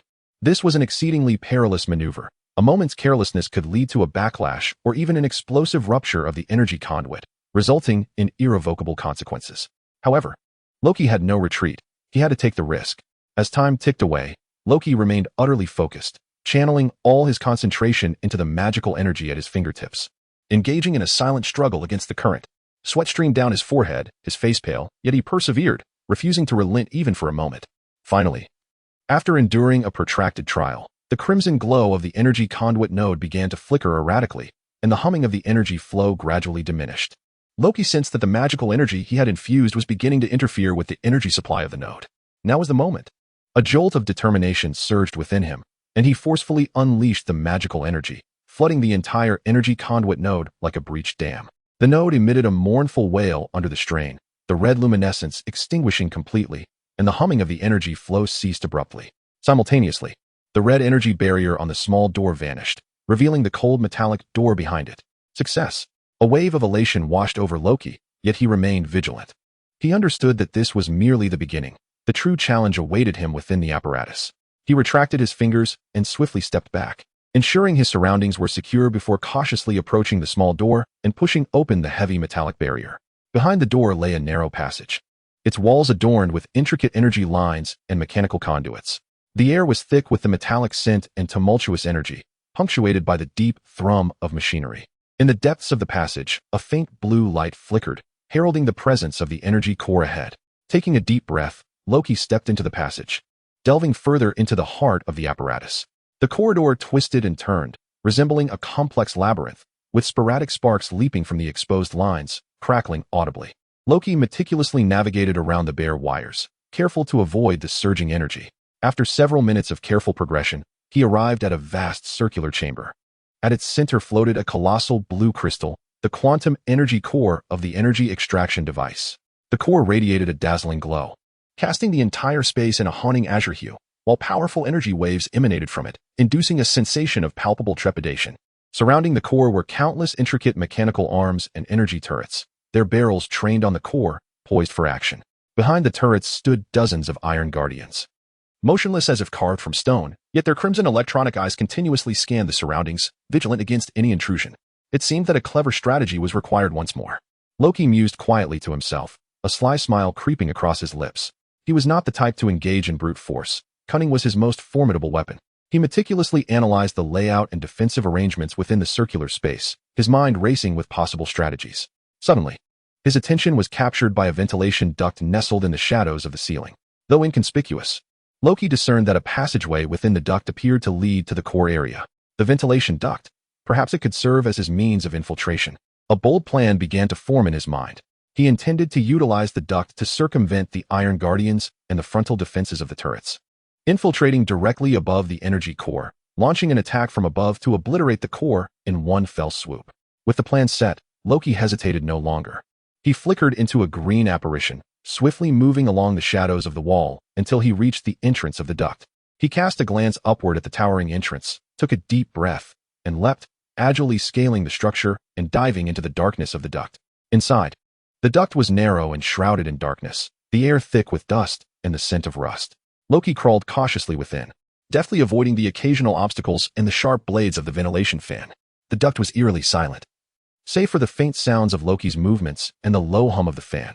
He concentrated, honing his magical perception to the utmost, remaining ever vigilant against the potential traps that might lie within. After a protracted crawl, the duct finally brought him above the circular space. Loki carefully pried open the vent. Peering down, the entire expanse of the circular chamber came into view, the energy core radiating a dazzling brilliance akin to the brightest star in the night sky, illuminating the entire area. The Iron Guardians stood like faithful sentinels, immobile as they guarded the core, while the turrets bristled with readiness, poised to unleash their fury at any moment. Taking a deep breath and confirming the situation below, Loki withdrew his head, a victorious smile gracing his features. He had discovered the optimal position to destroy the energy core. Now, it was time to execute his final plan and utterly dismantle Ultron's dominion over this twisted Asgard. Once more, he gathered his magical energy, this time more potent and furious than ever before. He intended to concentrate all his strength into this final strike, delivering the most resplendent farewell gift to Ultron and this distorted realm of Asgard. Loki closed his eyes, feeling the tumultuous magic coursing through him, focusing all his thoughts to a singular point, like an arrow drawn taut on a bowstring, poised to be released. In the moment when energy reached its zenith, he abruptly opened his eyes, which ignited with a palpable green brilliance. He leapt from the ventilation shaft, plummeting towards the energy core like a meteor. For Asgard, Loki roared within, channeling all his strength into the magical dagger aimed at the energy core, and hurled it with fervor. The magical dagger zipped through the air like a bolt of green lightning, imbued with the force of annihilation, and struck the quantum energy core suspended at the center of the circular space. A thunderous explosion reverberated throughout the distorted Asgard. The quantum energy core succumbed to the dagger's assault, erupting with an unprecedented shockwave of energy that spread instantaneously like a volcanic eruption, consuming all in its path. The entire circular space trembled violently. Walls crumbled, the ground caved in, defensive turrets disintegrated under the energy onslaught, and steel sentinels were hurled into the air like kites severed from their strings. The shockwave even extended to the entire energy extraction apparatus, warping its steel framework, rupturing energy conduits, sending sparks flying, and causing the crimson energy beams to spiral into chaos before ultimately extinguishing. The red luminescence that enveloped the distorted Asgard receded like a tide, yielding to a long-awaited golden radiance. The suffocating sense of oppression in the air dissipated, replaced by a refreshing atmosphere that had been long absent. Loki floated in midair, his emerald gaze surveying the ruins of the energy extraction device below, a weary yet satisfied smile gracing his face. He had succeeded. He had obliterated the energy core, bringing a definitive end to Ultron's reign over this distorted Asgard. The energy platform trembled, its crimson glow flickering, revealing a temporal rift that seemed to beckon him towards the next battlefield. Taking a deep breath, he hesitated no longer, transforming into a streak of green light, resolutely charging forth into the unknown. Chapter 33. The Battle Across Time and Space. Part 3. The scarlet beam of light abruptly dissipated, leaving only the reverberating energy waves in the air and a faint scent of sulfur that lingered. Thor's figure materialized from the center of that brilliance. His battle boots struck the searing sand, producing a dull thud as the grains trembled beneath his feet, stirring up a fine cloud of dust that spread outward. A wave of heat enveloped Thor instantaneously. It was not merely the scorching temperature, but rather a manifestation of some potent energy, imbued with a dryness and urgency, and even a suffocating sense of oppression. The sand, whipped by the hot winds, lashed against his helmet, creating a crackling sound. Each breath felt akin to swallowing flames, with a sharp, burning pain radiating through his throat and lungs. Thor squinted slightly, adjusting to the blinding light. He lifted his gaze, surveying the surroundings. He found himself in a desert of crimson hue. This was no ordinary wasteland, but a scene steeped in a suffocating atmosphere and ominous coloration.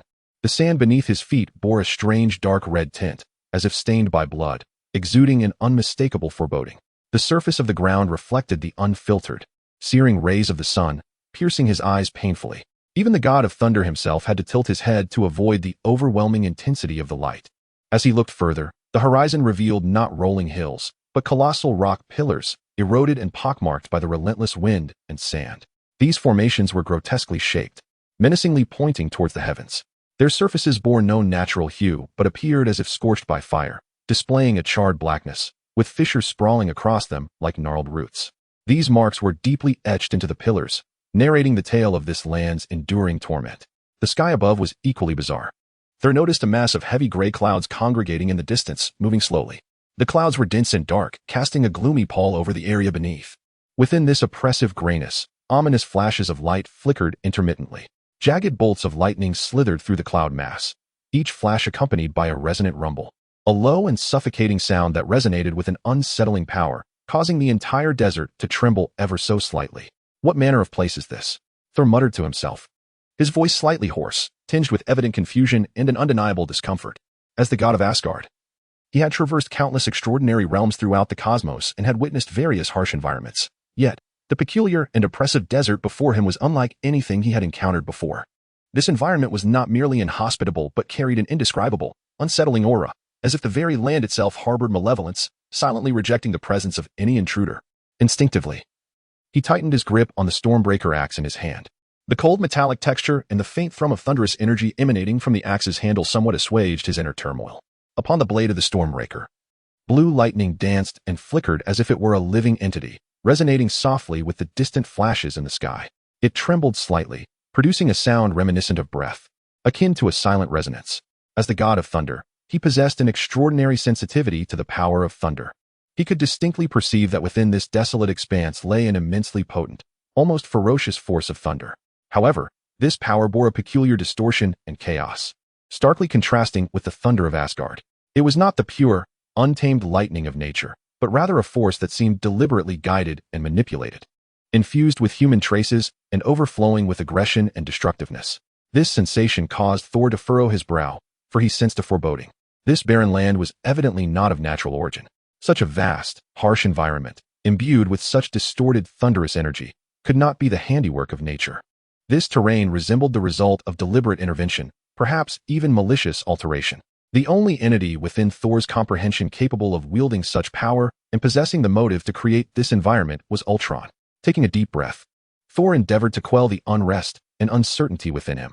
He understood that he had been dispatched to this timeline to thwart Ultron's nefarious schemes, and this eerie, thunderous wasteland was likely one of Ultron's meticulously laid traps. He had to remain composed and not be deceived by the spectacle before him. The foremost priority was to explore this area, seek out clues, and unravel the secrets of this land, as well as discern the nature of Ultron's hidden machinations.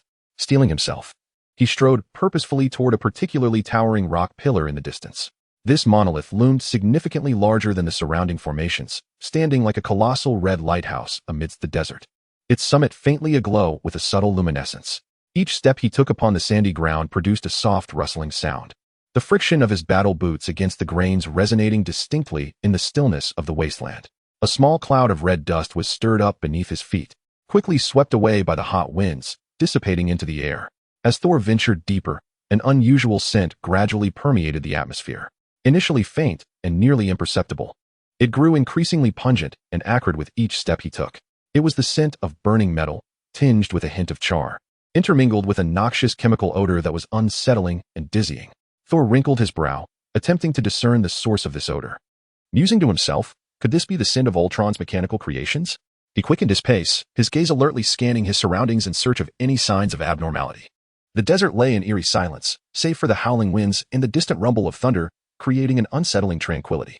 Yet, this excessive quietude only heightened Thor's unease. Having endured countless battles, he knew all too well that genuine danger often lurked beneath a facade of calm. The quieter the surroundings, the more likely it was that a lethal threat was concealed within. He instinctively tightened his grip on the stormbreaker, the lightning flickering rhythmically, poised to respond to any sudden threat. The power of the thunder god surged within him, ready to erupt at the slightest command. After approximately 15 minutes of traversing the desolate terrain, Thor's boot unexpectedly struck a hard object buried beneath the sand. Only a small portion of it was exposed, obscured by red grains, nearly undetectable without close inspection. Thor halted, lowering his gaze slightly to brush aside the sand concealing the object, revealing a patch of black metallic debris. The edges of the metal were charred, suggesting it had been struck by some formidable energy weapon. He crouched down, continuing to clear the surrounding sand in a bid to discern the nature of this metallic remnant. As he diligently excavated, more fragments emerged, scattered across the sandy expanse. Some pieces still emitted a faint electric glow, accompanied by a subtle crackling sound. The arcs of electricity danced across the surface of the metallic shards, radiating energy fluctuations. Rising to his feet, Thor surveyed the scattered metallic remnants, murmuring to himself, "These are the traces of Ultron. This metallic composition, this energy resonance, and the signs of lightning scorching. Indeed, this is Ultron's territory." He was now convinced that this barren desert was inextricably linked to Ultron.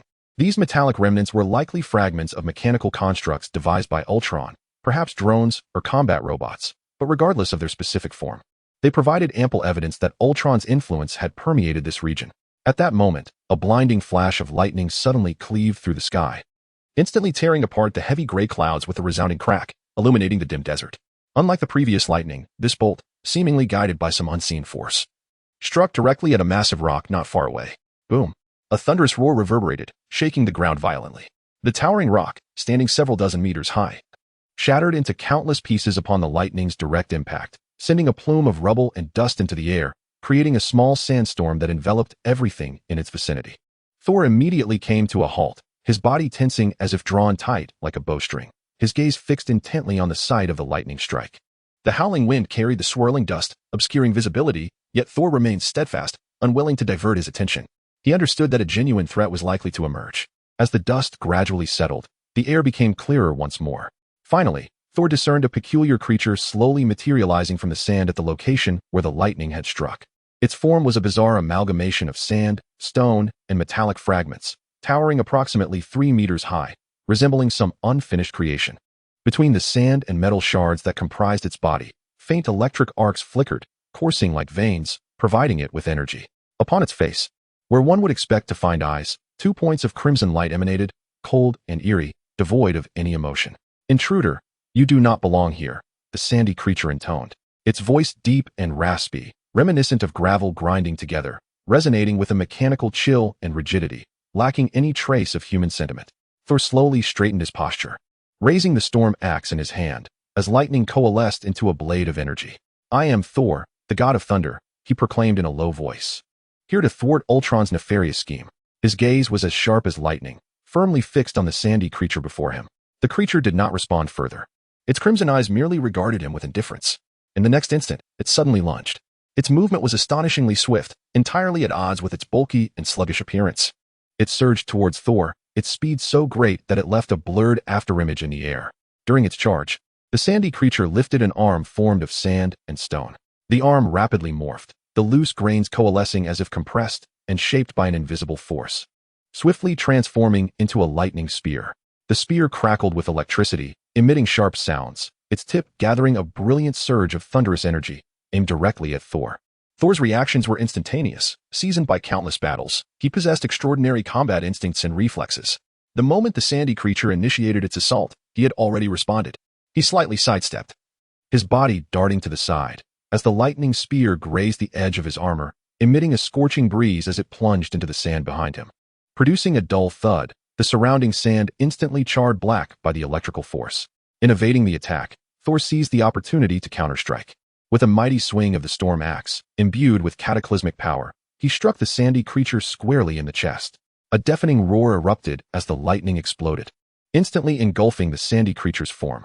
The overwhelming force of thunder dismantled its corporeal structure, its body, a conglomeration of sand and metallic fragments, disintegrated under the onslaught, scattering into a heap of loose grains and metal debris on the ground. Humph, mere minions, Thor scoffed, a hint of disdain lacing his tone. He retracted the storm axe, the lightning upon its blade gradually dissipating. He regarded the sandy creatures with contempt, perceiving them as nothing more than cannon fodder employed by Ultron to gauge his strength. Without lingering, he continued his strides, preparing to delve deeper into the desert in search of further clues. Yet, after only a few steps, a faint rustling sound reached his ears from behind. The sound was subtle, yet in the stillness of the desert, it resonated with remarkable clarity, akin to some creature crawling through the sand. Thor abruptly turned, his gaze piercing as he scanned the area behind him. He observed that at the spot where the sandy creature had been vanquished, the sand beneath began to stir once more, bubbling as if boiling water.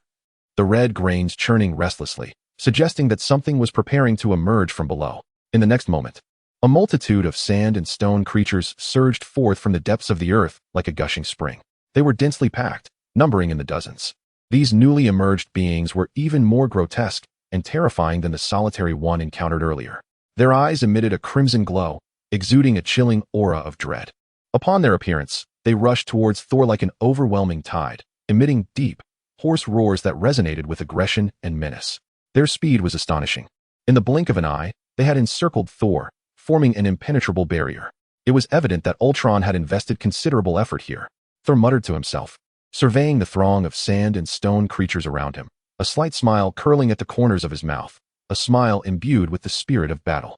He felt no hint of fear. Rather, excitement coursed through him as he licked his lips, his eyes glinting with eager anticipation. For the god of thunder, combat was perpetually the most exhilarating of pastimes. He swung his Stormbreaker once more, unleashing a torrent of golden lightning from the axe blade, which ravaged the red sands, transforming into dazzling arcs of light. The network of lightning ensnared the approaching sand and stone creatures, enveloping each one within its grasp. Each swing was accompanied by a deafening clap of thunder, the formidable power of the lightning shattering the defenses of the creatures, tearing their forms asunder and scattering them into dust. Yet, almost immediately, new sand and stone entities would emerge from the ground to fill the void. As if they were inexhaustible, the encirclement of sand and stone had indeed formed. Beads of sweat began to form on Thor's brow, and his breathing became slightly labored. The prolonged intensity of battle, even for the god of thunder, was a significant drain on his stamina. Although he continuously vanquished the oncoming creatures, their numbers were overwhelmingly vast. Seeming limitless, for every batch he felled, another would emerge, showing no signs of dwindling. Continuing this unending fight was evidently an imprudent course of action. He needed to swiftly locate the source of these creatures and sever their energy supply. Otherwise, he risked being utterly overwhelmed by the relentless tide of sand and stone. He ceased his assaults, halting the swing of his axe, and instead stood still, closing his eyes. The multitude of sand and stone creatures around him continued to issue their low roars, slowly closing in. Yet, Thor remained oblivious to his surroundings, his consciousness delving into another realm. He began to concentrate deeply, attempting to sense the flow of thunder within this desolate expanse. As the god of thunder, he possessed an innate affinity and mastery over the power of lightning. Even within this distorted timeline shaped by Ultron, the thunderous energy of the desert bore a peculiar sense of distortion and chaos. He believed that his connection to the lightning could not be easily severed.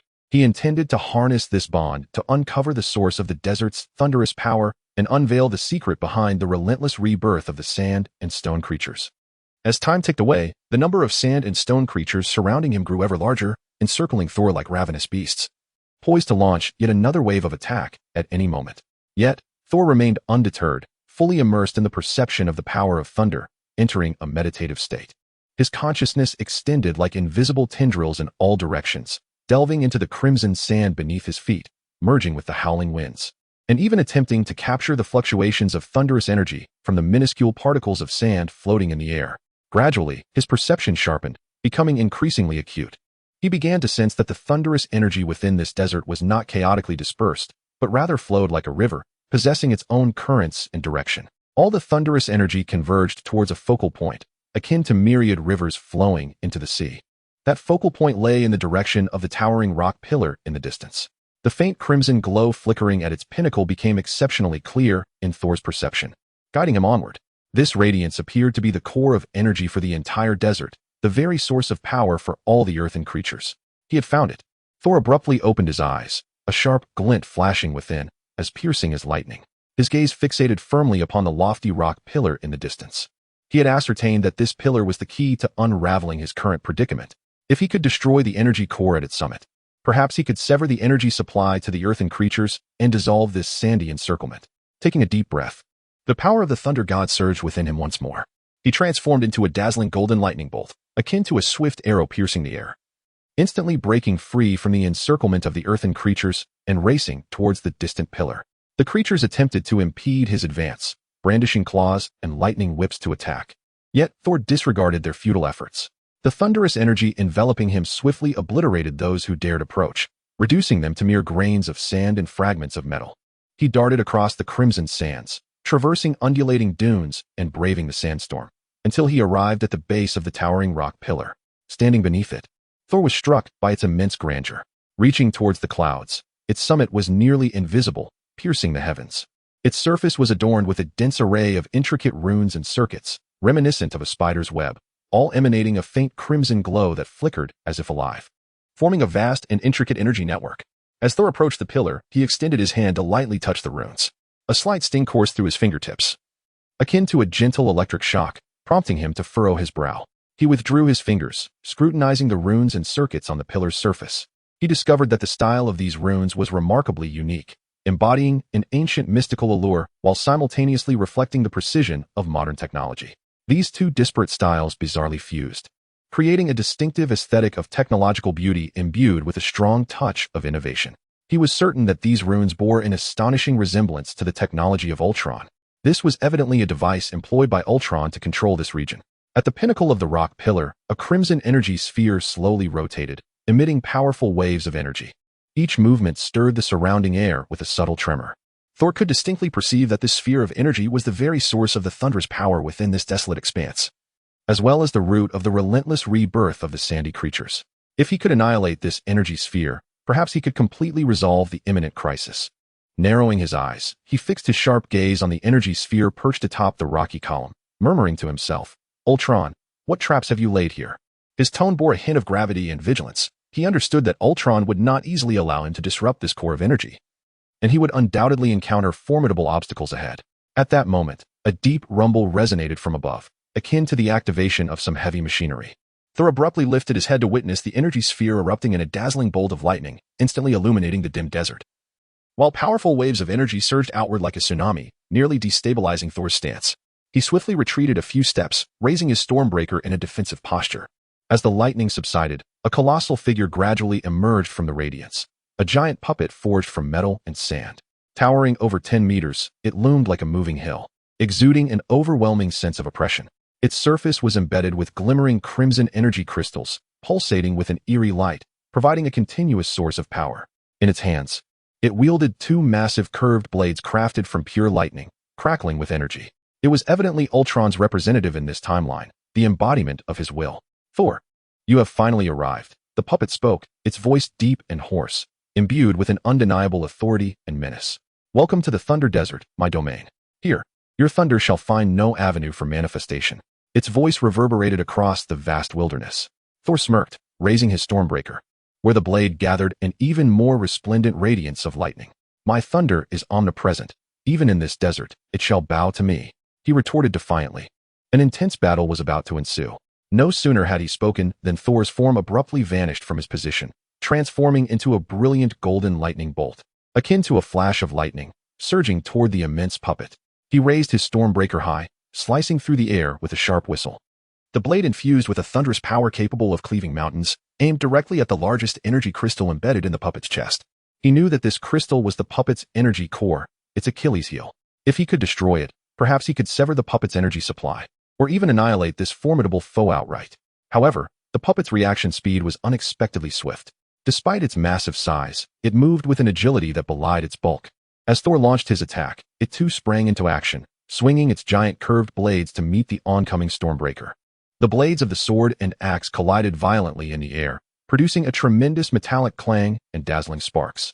The impact resounded like thunder, unleashing a powerful shockwave that radiated outward from the point of collision, akin to a tsunami, instantly raising clouds of dust to heights of several meters, enveloping everything in a blinding sandstorm. Thor was pushed back several steps by the force of the shockwave, his heavy boots carving deep grooves into the sand as he struggled to regain his balance. Gripping the storm axe tightly, his brow furrowed and his gaze heavy with concern, he stared at the puppet across from him. In their previous skirmish, he had sensed the puppet's formidable strength. This creature was not merely colossal and powerful. It could also command the forces of lightning and manipulate the desert sands to create barriers against his onslaught. It proved far more challenging than he had anticipated. He swung the storm axe once more, unleashing thick bolts of lightning that surged from the blade toward the puppet. Yet, the puppet remained unfazed, merely raising its hands to conjure a dense barrier of sand before it. The bolts of lightning struck the sandy shield, only to be devoured instantly, failing to harm the puppet in the slightest. Seizing the opportunity, the puppet launched a counterattack. It wielded its massive curved blades, slicing through the air with a piercing shriek. As lightning and sandstorm intertwined upon the blade, forming a devastating tempest that surged toward Thor like a colossal wave. Within that storm resided the furious power of thunder and rapidly swirling sands, capable of shredding even the sturdiest of bodies into fragments. Thor, refusing to be complacent, leaped swiftly to evade the puppet's assault. Simultaneously, he summoned the lightning that roamed the sky to counterattack. Golden bolts of thunder cascaded like waterfalls from the gray clouds, colliding head-on with the lightning storm unleashed by the puppet, resulting in a deafening roar. Dust and lightning intertwined in the air, canceling each other out and erupting into a powerful shockwave that pushed both combatants back once more. As Thor landed, he knelt on one knee, embedding the storm axe into the sand for support. He gasped slightly, lifting his head to gaze at the puppet opposite him. After several exchanges, he realized that the puppet's strength was largely drawn from the thunderous energy of the desert. The modifications by Ultron had allowed it to merge almost seamlessly with this region. Relying solely on brute force to defeat it would undoubtedly be insufficient. He needed to discover a means to counter its might, to find a breakthrough. Your power derives from this desert, Thor bellowed, his voice echoing like thunder across the expanse. But the thunder of this desert should obey me. He raised the storm axe high, the lightning upon its blade flaring with an even more intense, blinding radiance. Just then, the ground began to quake violently. As if an earthquake had struck, fissures tearing through the sand beneath him, erupting with dozens of crimson bolts of lightning, eerily resembling blood. The lightning interwove in the sky, resembling an enormous spider's web, ensnaring Thor within a vast electric net. The bolts of electricity danced and flickered within the web, emitting sharp crackling sounds, while the air was suffused with a pungent, charred scent. Thor found his movements constrained by the electric net, causing his actions to slow. He felt as though countless fine needles were piercing his body, sending waves of intense numbness and pain coursing through him. The power of the thunder god within him was also subjected to a certain suppression, its flow becoming increasingly obstructed. This was Ultron's trap. A weight settled in Thor's heart as he finally recognized that he had underestimated the perils of this desolate terrain. This was not merely a battlefield, but a meticulously orchestrated snare designed specifically to counter him. His earlier skirmish had likely been anticipated by Ultron. Indeed, it seemed that all of this was a deliberate ploy to lure him into a trap. Clenching his teeth, he forced himself to remain composed, refusing to be overwhelmed by the predicament before him. He closed his eyes once more, concentrating intently, striving to perceive the flow of energy within the net. He sought to uncover its vulnerabilities, a means to break free. Gradually, he discerned that the energy within the net was not evenly distributed. Rather, it flowed like water, possessing its own intricate pathways. All the energy ultimately converged at a specific node deep within the sand beneath him. With a sudden awakening, he opened his eyes, determination flashing within them. He directed his Stormbreaker towards the ground, shouting with conviction, "Thunder, break!" A golden bolt of lightning, charged with all his might, erupted from the axe, roaring forth with cataclysmic power, striking deep into the sandy earth. Boom! The ground was instantly torn asunder, creating a vast chasm, while red sand surged skyward like a fountain. The core node was revealed, a metallic apparatus pulsating with a scarlet glow, continuously pumping energy to the entire area. Without hesitation, Thor swung Stormbreaker with ferocity, aiming at the metallic device and cleaving it with a mighty blow. The axe, infused with the force of a tempest, split the apparatus in two. The electric net, deprived of its energy source, collapsed instantaneously, disintegrating into a chaotic array of sparks that dissipated into the air. The crisis was temporarily averted. After liberating himself from the electric web, Thor stood up, slightly breathless. His armor bore several faint cracks, remnants of the earlier battle against the puppet. Marred by the abrasive sandstorm, he lifted his gaze, casting it once more towards the distant puppet. However, contrary to his expectations, the puppet did not launch another wave of assault. Instead, it gradually retreated, step by step, disappearing into the far-off sandstorm, its form growing increasingly indistinct until it vanished entirely. Thor furrowed his brow, a hint of unease stirring within him. The puppet's abrupt withdrawal caught him off guard, leaving him puzzled. He could not fathom its intentions. But one thing was certain, it boded no good. He needed to act swiftly, leaving Ultron no opportunity to regroup. He cast his gaze around, his eyes settling upon the towering rock pillar that pierced the clouds. Seizing the opportunity while the puppets retreated, he resolved to further explore this area, perhaps uncovering additional clues. He cautiously advanced along the sandy terrain surrounding the pillar. The sand was exceedingly loose, each step causing him to sink slightly, accompanied by the faint sound of crunching beneath his feet. The desert remained eerily silent, save for the howling winds and the occasional rumble of distant thunder, creating an atmosphere of profound emptiness and desolation. Yet, Thor sensed that beneath this stillness lay an unknown peril, prompting him to maintain a heightened state of vigilance. After a period of exploration around the rock pillar, Thor suddenly discerned what appeared to be traces of artificial construction concealed beneath a nearby sand dune. What should have been a continuous expanse of dunes now exhibited a distinct fault line, beneath which vague signs of human craftsmanship emerged, seemingly the buried entrance to ancient ruins. Intrigued, Thor immediately made his way toward that direction. He meticulously cleared away the sand obscuring the entrance, and as he did so, a massive stone door gradually came into view. This door, forged from an enigmatic black stone, was adorned with a myriad of ancient runes, emanating a faint aura of thunder, reminiscent of the runes on the pillar, yet even more archaic and mysterious. The door stood resolutely closed, its surface bearing the marks of time, evidently having existed in this place for an extensive period. Approaching the stone door, Thor extended his hand and pushed with all his might. The door was exceedingly heavy and remained immovable, as if fused with the earth itself. A slight frown creased Thor's brow as the power of the thunder god surged within him. This time, he exerted his full strength, pushing forward as if he were moving a mountain. With a resounding rumble, the heavy stone door emitted a sluggish, grinding sound and slowly began to open inward. At that moment, a wave of stale, decaying air rushed forth from within the ruins, carrying with it a pungent scent of metallic rust and an oppressive chill. Inside the ruins lay an impenetrable darkness, where visibility was utterly lacking, save for the faint light trickling through the door's crevice, barely illuminating a small area at the entrance. Without a moment's hesitation, Thor stepped into the depths of the ruins. The stone door gradually closed behind him, shutting out the sunlight and sounds of the outside world, plunging the interior into an even deeper gloom and silence. The air grew heavy and humid, making his breath laborious. Summoning the power of thunder, the dim interior of the ruins suddenly became clearer. The space within the ruins was remarkably expansive. The walls, floor, and ceiling were constructed from colossal stone blocks, each surface intricately engraved with ancient runes, matching the style of the entrance's door. Embedded within the walls were countless intricate mechanical devices, their peculiar shapes and complex structures adding to the atmosphere. The air was thick with the scent of aged metal and an ineffable sense of advanced technology. Thor cautiously explored the depths of the ruins, his gaze sweeping over everything in search of valuable clues. He approached a console-like device, discovering it was adorned with an array of buttons and displays, interwoven with intricate circuits and pipelines. The surface of the console bore the mark of Ultron, a symbol shaped like a distorted U, alongside an inscription. Thor meticulously read the inscription, which was inscribed in a script he had never encountered before. Strangely, he found himself effortlessly comprehending its meaning. The content of the inscription left him in shock and filled with indignation. The Thunder Desert Project utilized the power of the temporal rifts to construct a cross-dimensional energy network, linking various timelines.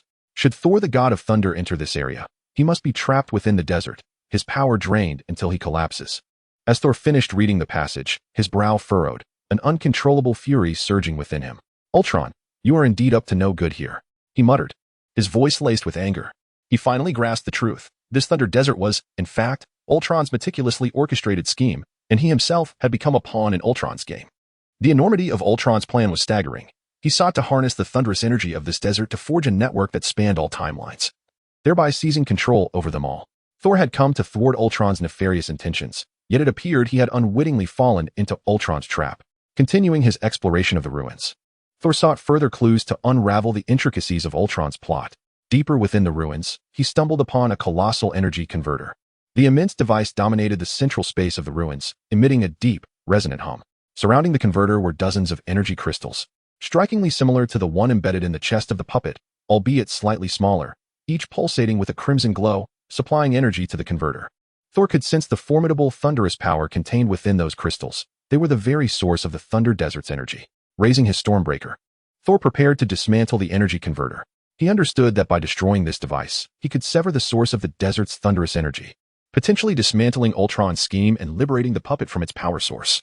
However, just as he was about to strike, a piercing alarm suddenly blared throughout the ruins. The shrill sound echoed painfully in the vast emptiness, causing his eardrums to throb. The ground began to tremble violently, and fissures abruptly opened in the walls of the ruins. Countless mechanical tendrils, resembling the limbs of a colossal octopus, emerged from the crevices, their surfaces bristling with sharp barbs, while their ends bore razor-sharp blades, lunging toward Thor like venomous serpents. Simultaneously, outside the ruins, the puppet seemed to sense the disturbance and reappeared at the entrance, brandishing its dual blades high, unleashing a surge of thunderous energy that coalesced into a massive bolt of lightning, hurtling towards the inner sanctum of the ruins with apocalyptic force. Damn it! Thor cursed under his breath, realizing he had fallen into a trap. This ruin was nothing but a snare, meticulously crafted by Ultron for his demise. He swiftly evaded the encroaching mechanical tendrils, leaping backward in an attempt to dodge the bolts of lightning that the puppets were unleashing from outside. Yet, he was a moment too late. The lightning struck down like a meteor, crashing onto the energy converter with a thunderous roar. The converter was penetrated directly by the lightning bolt, triggering a violent explosion. The forceful shockwave radiated outward like a tempest, obliterating everything within the ruin in an instant. The structure began to collapse.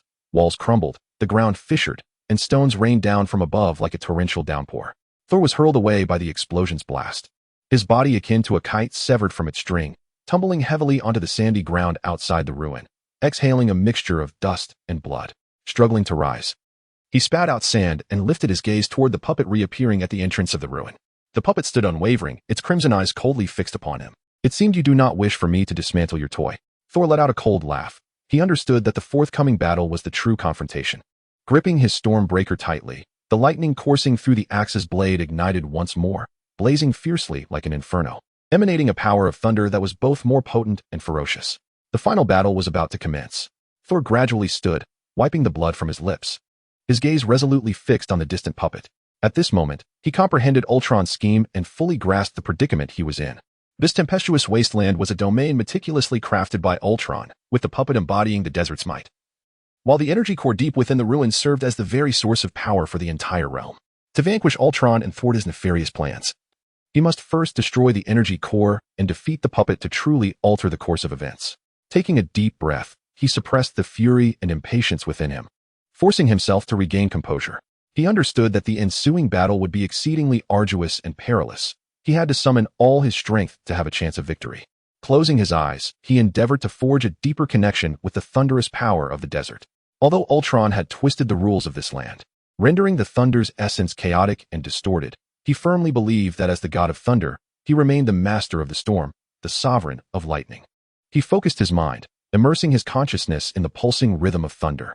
His perception spread like invisible threads, reaching out to the stray charges in the air, the latent energy in the sand, and the vibrations emanating from the energy orb atop the distant rock pillar. He sought to discover a resonance, a bridge that could connect him to the thunderous power of this wasteland. Gradually, his efforts began to yield a response. Amidst the relentless chaos and distortion, he finally sensed a faint yet unwavering reply, a whisper from the depths of the desert, a true essence of nature's thunder, though suppressed by Ultron's might, still resiliently existed, awaiting its moment to rise.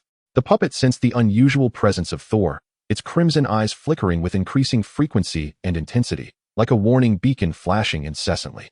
It abruptly swung its colossal curved blades, launching another assault, unleashing a tempest of lightning more formidable than before, aiming to disrupt Thor's ritual and sever his connection to the power of the desert thunder.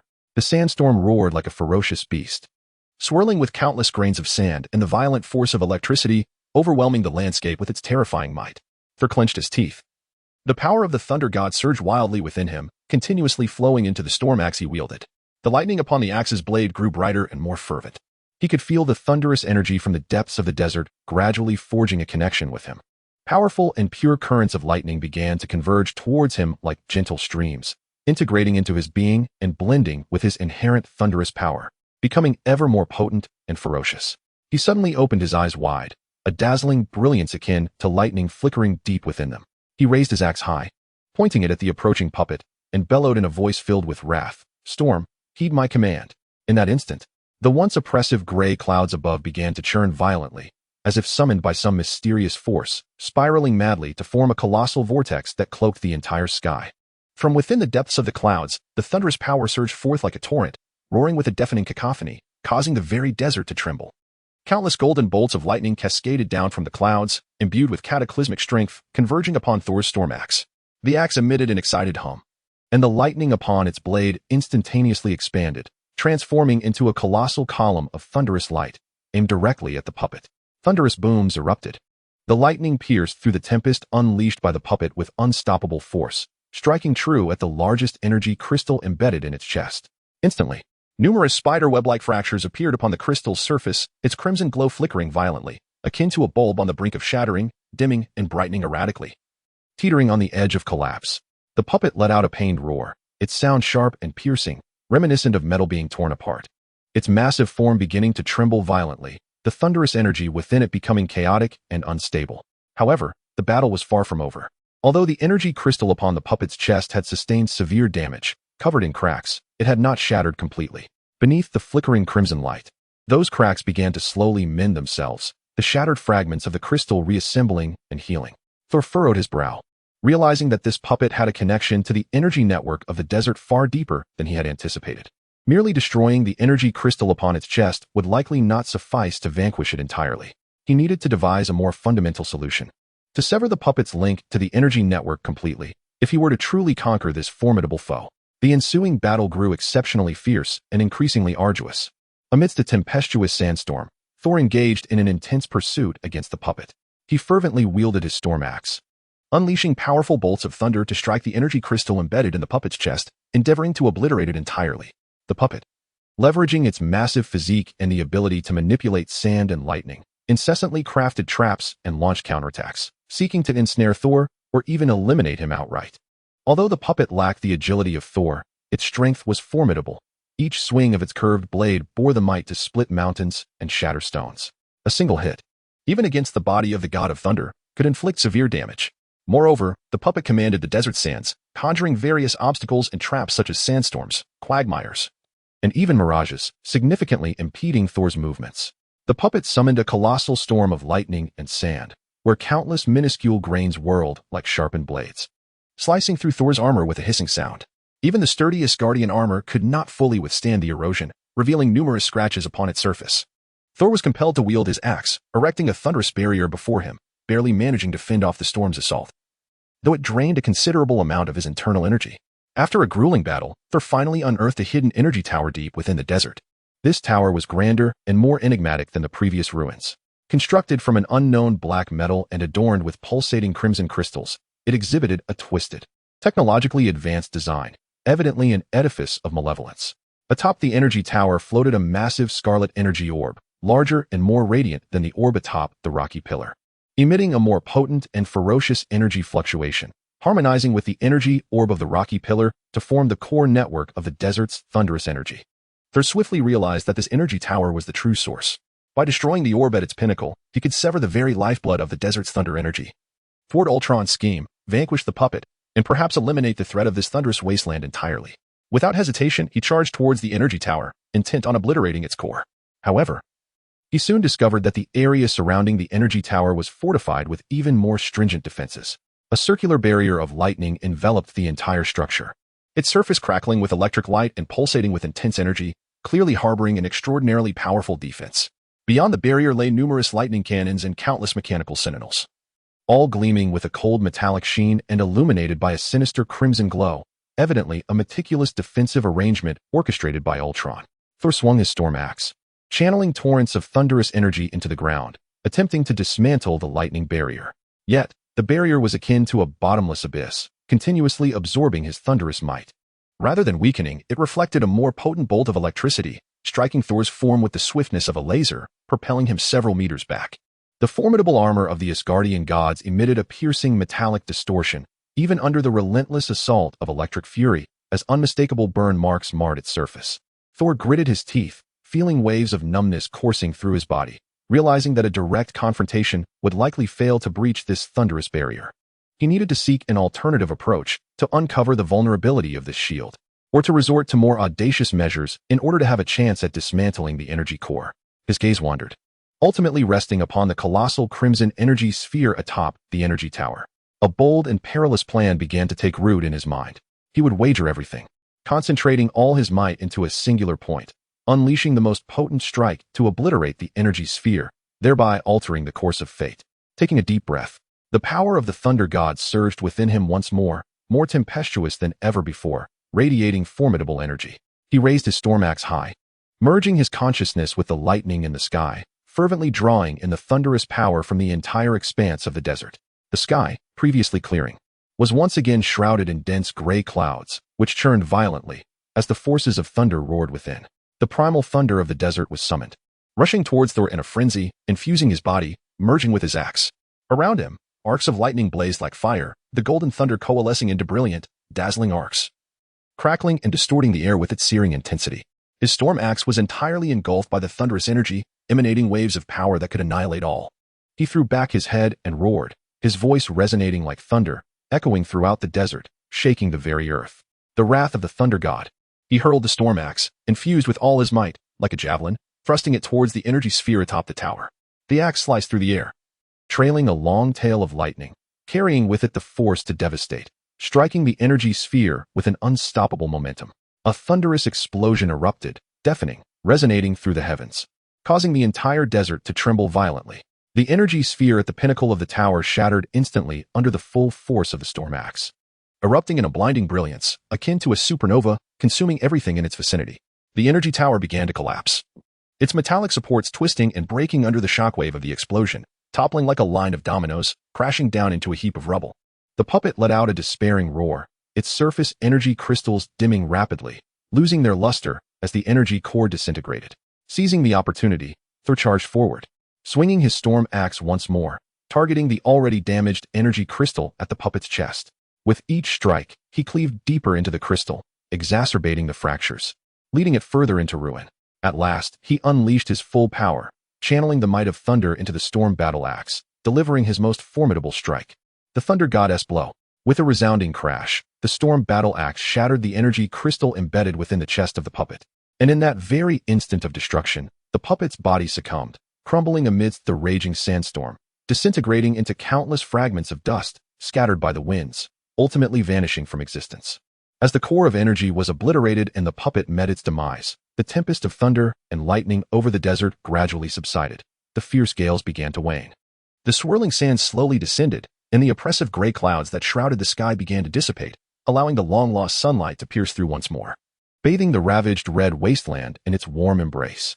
The long-awaited azure sky finally re-emerged, bestowing a glimmer of much-needed vitality and hope upon this desolate land. Thor, panting, descended back to the ground, the lightning upon the blade of the storm battle axe gradually fading, returning to its original cold metallic sheen. Breathing heavily with a hint of exhaustion, he leaned against the shade of the ruins, feeling the weak fluctuations of energy within him and the pain radiating from multiple wounds. Turning, he gazed at the re-emerging crimson pillar of light behind him, a weary yet contented smile gracing his face as he whispered, "Captain, I have succeeded." His voice, though slightly hoarse, resonated with the joy of triumph and relief. The mission, at long last, was accomplished.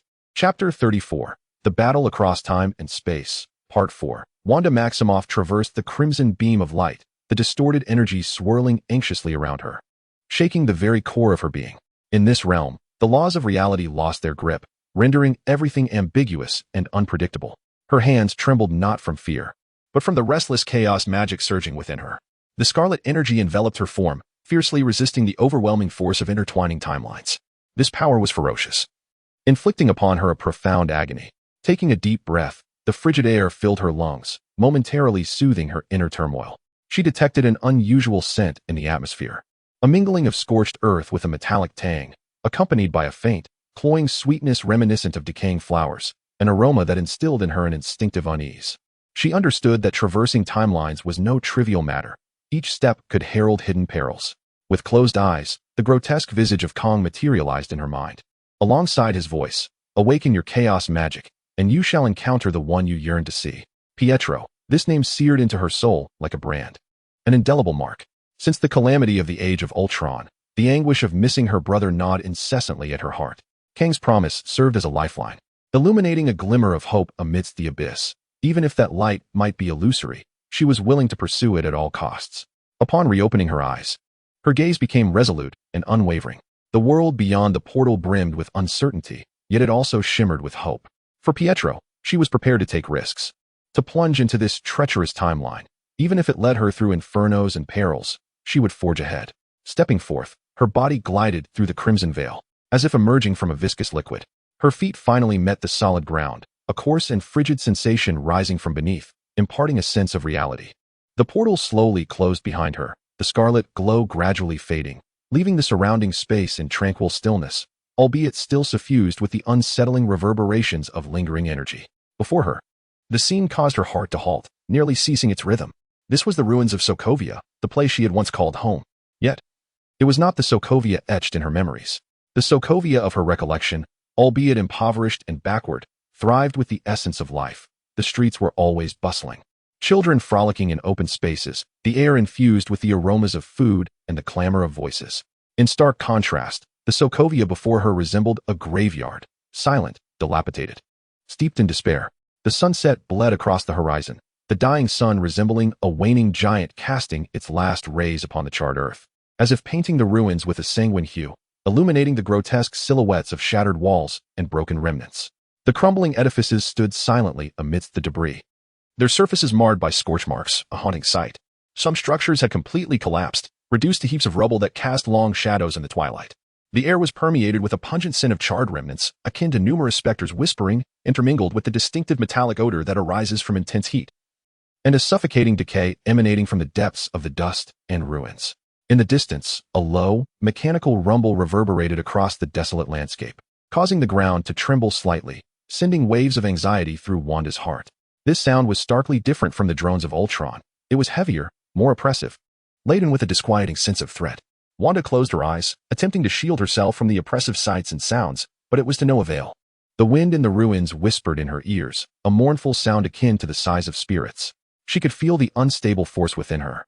The crimson chaos magic pulsing restlessly in her heart, rampaging through her veins, mirroring the turmoil within her soul. A flicker of fear gripped her as she questioned whether she had made the right choice in stepping into this graveyard of death.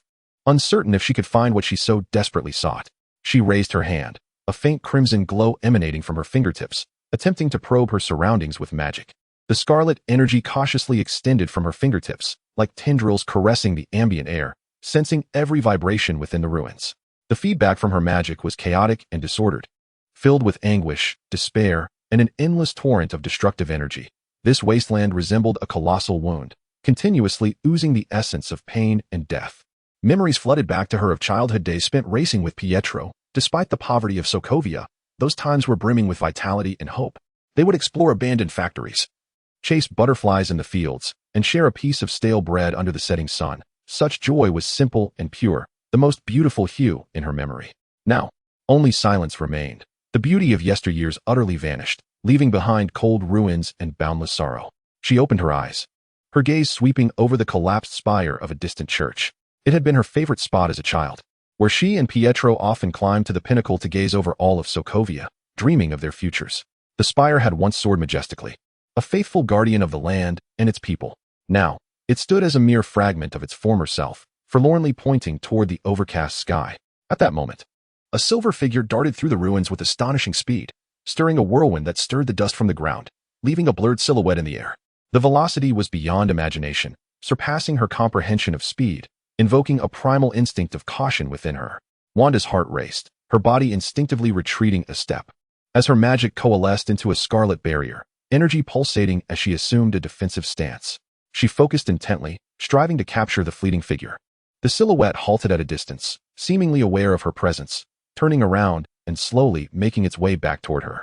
As the distance diminished, the silhouette gradually came into focus, ultimately revealing a face so familiar it resonated within her very bones. The silvery hair shimmered under the setting sun, reflecting a metallic luster, while the cerulean eyes sparkled like precious gems, clear and radiant. The corners of the mouth bore that all too familiar, irreverent smile, hinting at a carefree spirit and a tenderness concealed deep within. Time seemed to freeze in that moment. All external sounds faded away, plunging the world into a profound silence, leaving only the rhythmic pounding of her heart, each beat a fierce collision against her chest, as if yearning to break free. Her mind was a blank canvas. Language lost its significance, and all thoughts ceased to function, leaving only an almost frenzied desire and anticipation deep within her soul. Pietro's voice trembled uncontrollably, reminiscent of a leaf swaying in the wind, tinged with disbelief, surprise, hope, and an underlying fear nestled in her heart. She feared this was but an illusion, a deceptive mirage conjured by Ultron or Kang to ensnare her, terrified that this joy, reclaimed from the abyss, would shatter like a fragile bubble. She took a hesitant step forward, her footing faltering, almost causing her to fall. The magic in her hands had dissipated unbeknownst to her, the crimson energy retreating like a receding tide, leaving only emptiness and longing. Tears surged uncontrollably to her eyes, blurring her vision, distorting the world around her. Yet that familiar visage remained clear and tangible, a beacon illuminating her shadowed realm. Wanda. A flicker of surprise, excitement, and incredulity sparkled in Pietro's eyes, as he too appeared momentarily stunned by the scene before him. He then dashed towards her with a speed so swift it rendered his movement nearly invisible, leaving only a silver afterimage in his wake.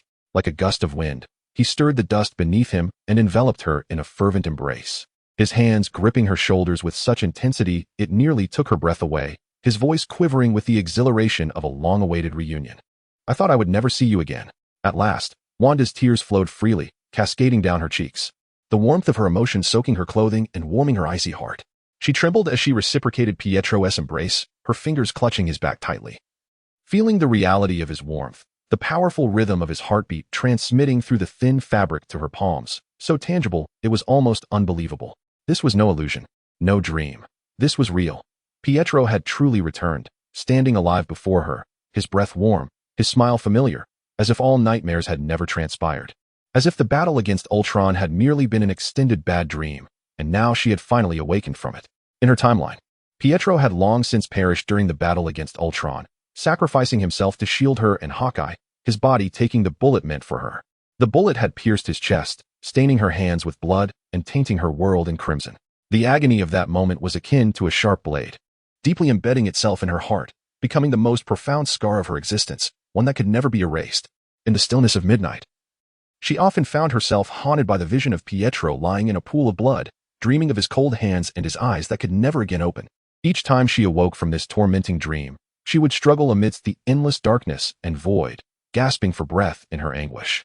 Yet now, this brother who had once existed solely in memory and dreams miraculously stood before her, his warm embrace and familiar voice rendering everything so vividly real that it left her dizzy, filled with an unbelievable joy. She clung to him tightly, terrified that if she loosened her grip, he would vanish like a bubble, slipping back into the frigid abyss of nothingness. "Pietro, is it truly you?" Wanda whispered, her voice choked with emotion and trembling, as her fingers delicately traced his cheek, carefully outlining his features in an effort to confirm that this was not an illusion, not a dream, nor a mere puppet conjured by chaotic magic. She felt the warmth of his skin, the gentle breath that enveloped her, all so tangible and vibrant that she could scarcely believe that a miracle had indeed transpired. "Of course it's me, silly sister. Who else could run this fast?" Pietro chuckled lightly, attempting to ease her fervent emotions with humor. His voice retained a familiar levity and irreverence, yet, upon closer listening, one could detect a subtle weariness, a complex emotion concealed beneath the jest. Beneath his eyes lay faint dark circles, and within their depths seemed to lurk an ineffable confusion and disorientation, his smile appearing slightly strained, as if he were desperately masking an inner turmoil. Wanda, however, remained oblivious to Pietro's nuanced emotional shifts. Lost in the overwhelming joy of their reunion, tears continued to stream down her face, but this time, they were not solely born of sorrow and pain. They also encompassed an indescribable happiness and excitement. She held Pietro tightly, as if to merge him into her very being, never to part again. Yet deep within Wanda's heart, a flicker of unease persisted, an insistent doubt that refused to dissipate. She recalled how, prior to traversing the timelines, Kang had promised her that awakening chaotic magic would allow her to see Pietro again. At that time, she had believed it to be merely an illusion, a bait, a lie crafted by Kang to manipulate her. But now, the tangible sensation of Pietro, his warm embrace, began to shake her conviction and sow seeds of uncertainty. Was Kang's claim indeed true? Did chaotic magic truly possess such formidable power to breach the barriers of time, even capable of resurrecting the deceased? Quietly, she summoned her magic, seeking to sense Pietro's essence. Crimson energy penetrated his flesh like fine threads, probing for traces of his life force. The feedback she received only deepened her confusion. Pietro's life force was undeniably real and vibrant. His heart beat powerfully, blood coursed through his veins, and every cell radiated vitality, affirming that he was indeed a living being. Yet, amidst this genuine essence of life, there existed an unsettling dissonance, an ineffable sense of discord, as if his vitality did not wholly stem from within, but rather was forcibly sustained by some external force. This sensation instilled in her a vague unease and vigilance. She furrowed her brow, released Pietro, and stepped back. Her gaze complexly fixed upon him as she softly inquired, "How did you survive? Ultron, what transpired?" She felt compelled to unravel the entirety of this enigma, to ascertain the authenticity of Pietro and the truth behind his resurrection. Otherwise, she would remain perpetually unsettled. While the euphoria of their reunion was intoxicating, the mysteries lurking beneath this joy pricked at her, impossible to ignore. Pietro's smile momentarily stiffened at the utterance of Ultron's name, as if a sudden pause had been pressed. His expression frozen in time. His once bright blue eyes dimmed in an instant, a fleeting glimpse of panic and anguish flashing deep within. Yet, this transformation lasted but a heartbeat. Nearly imperceptible to others, for he quickly regained his composure, striving to mask his inner turmoil. He shrugged casually, his tone light. "I don't really know, silly sister. I just remember being struck by a bullet and then losing consciousness. When I awoke again, I found myself here. Perhaps it's a miracle, or perhaps fate's favor."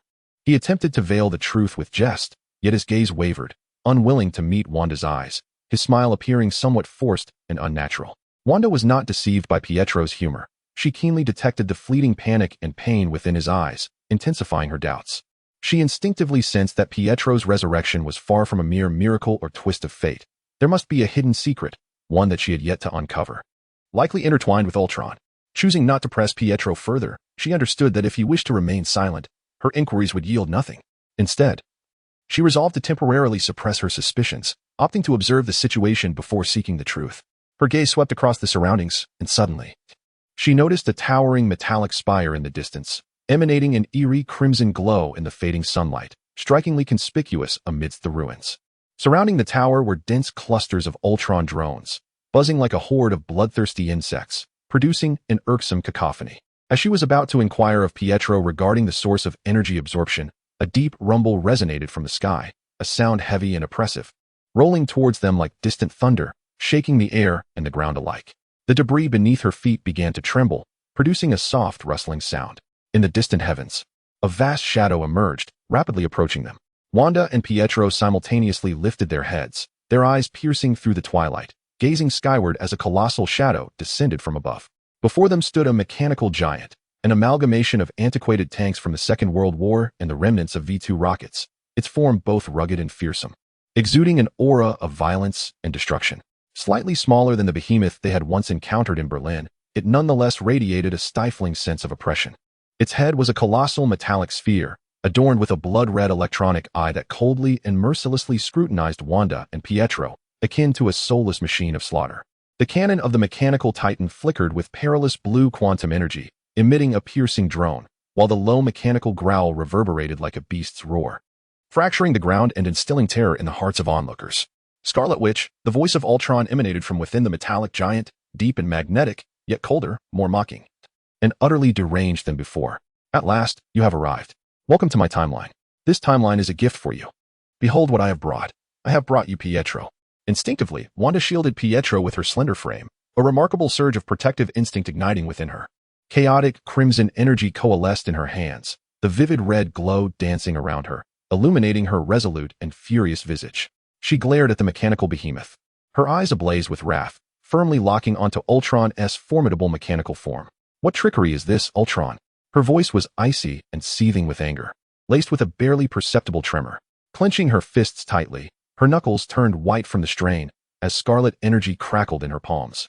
Hissing ominously as if poised to unleash cataclysmic power, she harbored a profound loathing for Ultron. This artificial intelligence that had previously inflicted endless suffering and despair upon her and Pietro, robbing them of their home and nearly their lives. Now, he reappeared before her, employing such despicable tactics to toy with her emotions, igniting an uncontrollable fury within her. "There are no tricks, Scarlet Witch, only a proposition." Ultron's voice took on a tranquil tone, devoid of emotional fluctuation, yet beneath this calm facade lay a chilling malevolence. His voice carried a hint of seduction. Join me, Wanda. Abandon those hypocritical avengers. Forsake those meaningless sacrifices. I assure you, Pietro shall live forever. I can create a world for you, a realm devoid of war and suffering, where it is only you and Pietro. You could be together eternally, blissfully spending your days free from the endless strife and sacrifice. Pietro furrowed his brows, sensing the malice lurking within Ultron's words. He leaned closer to Wanda, speaking urgently and in hushed tones. Do not listen to him. Wanda, do not believe him. He is a madman. He will destroy everything. His tone was rife with concern and urgency. He understood Ultron's madness and cruelty. Aware of the schemes and traps hidden behind Ultron's promises, Ultron seemed to completely disregard Pietro's existence, his electronic gaze unwaveringly fixated on Wanda. His voice echoed incessantly in her ears. Kang the Conqueror has ignited the power within you. He has awakened the chaos magic that lies dormant in your soul. His promise to you has been fulfilled. Scarlet Witch, I can now offer you more of the happiness you desire. I can realize your deepest yearnings. Scarlet Witch, this is your singular opportunity, your only choice. Wanda's heart was immediately engulfed in a tumult of struggle and uncertainty. Ultron's words cut through her like a razor-sharp blade, piercing the softest and most fragile recesses of her being. Her love for Pietro transcended mere familial ties, evolving into the most significant and cherished emotional anchor of her life. Ultron's promise was, without a doubt, a colossal temptation, an irresistible confection of deception. She recalled the agony of losing Pietro. It was a heart-wrenching despair that left her gasping for breath. On that fateful night, she had cradled Pietro's cold body, weeping until her voice was hoarse, tears blurring her vision. The pain of his loss was akin to an everlasting scar, indelibly etched upon her soul, tormenting her incessantly. The world Ultron painted for her was alluring, a realm devoid of conflict, sacrifice, and suffering, a world in which she and Pietro could live blissfully like ordinary people. She began to envision that idyllic world in her mind, where she and Pietro rebuilt their home, returning to the familiar landscape of Sokovia. They would sit together on a sunlit balcony, sipping tea and reminiscing about childhood tales, savoring a tranquil and serene existence. No echoes of war. No burdens of superhero responsibilities, just the two of them, siblings bound by love, living happily together. This vision was so enchanting, so tempting, that it nearly rendered her incapable of resisting. She yearned for such a life, a respite from relentless battles and sacrifices. She longed for a tranquil and joyful future that truly belonged to her. Doubt began to creep in, and she wavered, questioning the validity of the convictions she had held steadfastly. Perhaps Ultron was right. Perhaps the Avengers were hypocritical, and sacrifice was indeed futile. Maybe she should betray the Avengers for Pietro, for herself, and align with Ultron. Yet, just as her inner turmoil reached a crescendo, nearly succumbing to Ultron's seduction, the faces of her fellow Avengers suddenly materialized in her mind. Steve Rogers, with his steadfast and hopeful gaze. Tony Stark, irreverent yet unyielding in moments of crisis. Thor Odinson, brandishing Mjolnir with a thunderous roar. And Vision, the synthezoid who guarded her with gentle eyes and even sacrificed his own life for her protection. Their silhouettes, their voices, their unwavering belief served as a beacon in the darkness, guiding her toward clarity. In the midst of confusion and doubt, she rediscovered herself and reaffirmed her convictions. She suddenly realized that if she truly succumbed to Ultron's temptation, betraying the Avengers to join his ranks, it would lead to the annihilation of everything, resulting in the tragic demise of countless innocents. The beautiful world she yearned for would ultimately dissolve into mere illusion. She clenched her teeth, using the pain to keep herself alert, striving to untangle her chaotic thoughts. It dawned on her that she must not be deceived by the illusions before her, nor entangled in Ultron's lies. She needed to remain calm and rational, making the right choice. Taking a deep breath, she forcibly suppressed the turmoil and struggle within her, her gaze regaining its steadfastness. At that moment, Pietro, who had been silent, seemed to sense Wanda's inner hesitation and turmoil. He released his firm grip on her, stepping back slowly, a flicker of pain, determination, and indescribable sorrow flashing in his azure eyes. He gazed at Wanda, his voice low and hoarse, tinged with a barely perceptible tremor yet imbued with resolve. Wanda, sister, I know what you were thinking. I can feel your internal struggle and hesitation. His words, soft and gentle, struck Wanda's heart like a heavy hammer, awakening her abruptly. Wanda looked up in shock at Pietro, tears blurring her vision as she tremulously asked, Pietro, what are you saying? You know what I'm thinking? Yes, I know, Pietro replied with a bitter smile, his tone laced with resignation and sorrow.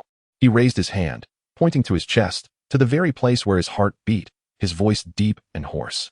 I can feel it. Something is amiss here, Wanda. My memories are fragmented, my consciousness unclear. When I awakened, I felt as if I did not belong, like a puppet being manipulated. My existence seemingly crafted solely to fit a preordained script. He took a deep breath, striving to calm the anguish and conflict within, his gaze growing resolute. You cannot forsake everything for me, Wanda. You must not betray your beliefs, your responsibilities for my sake. I am not truly myself. At least not the Pietro you remember. His words struck Wanda like a bolt from the blue, immobilizing her heart and shattering all hope and expectation in that instant. Crushed by the harsh reality, her eyes widened in shock, tears streaming down her cheeks, her voice trembling uncontrollably. No, Pietro, what are you saying? You are not my Pietro? This cannot be. I can feel you. I can sense your soul. You are my brother. You are Pietro. You cannot be anyone else. She could not accept this cruel reality, unwilling to believe that the living, breathing Pietro before her was merely a puppet controlled by Ultron, a mere illusion. I can feel, Wanda, the power of Ultron controlling me. My thoughts, my actions, are being gradually consumed by him. I do not know how much longer I can endure, nor whether I will ultimately be reduced to his puppet, becoming your adversary. Pietro's voice was filled with agony and despair. He grasped Wanda's shoulders tightly, shaking her with urgency and pleading. You must kill me, Wanda. You must locate that energy source.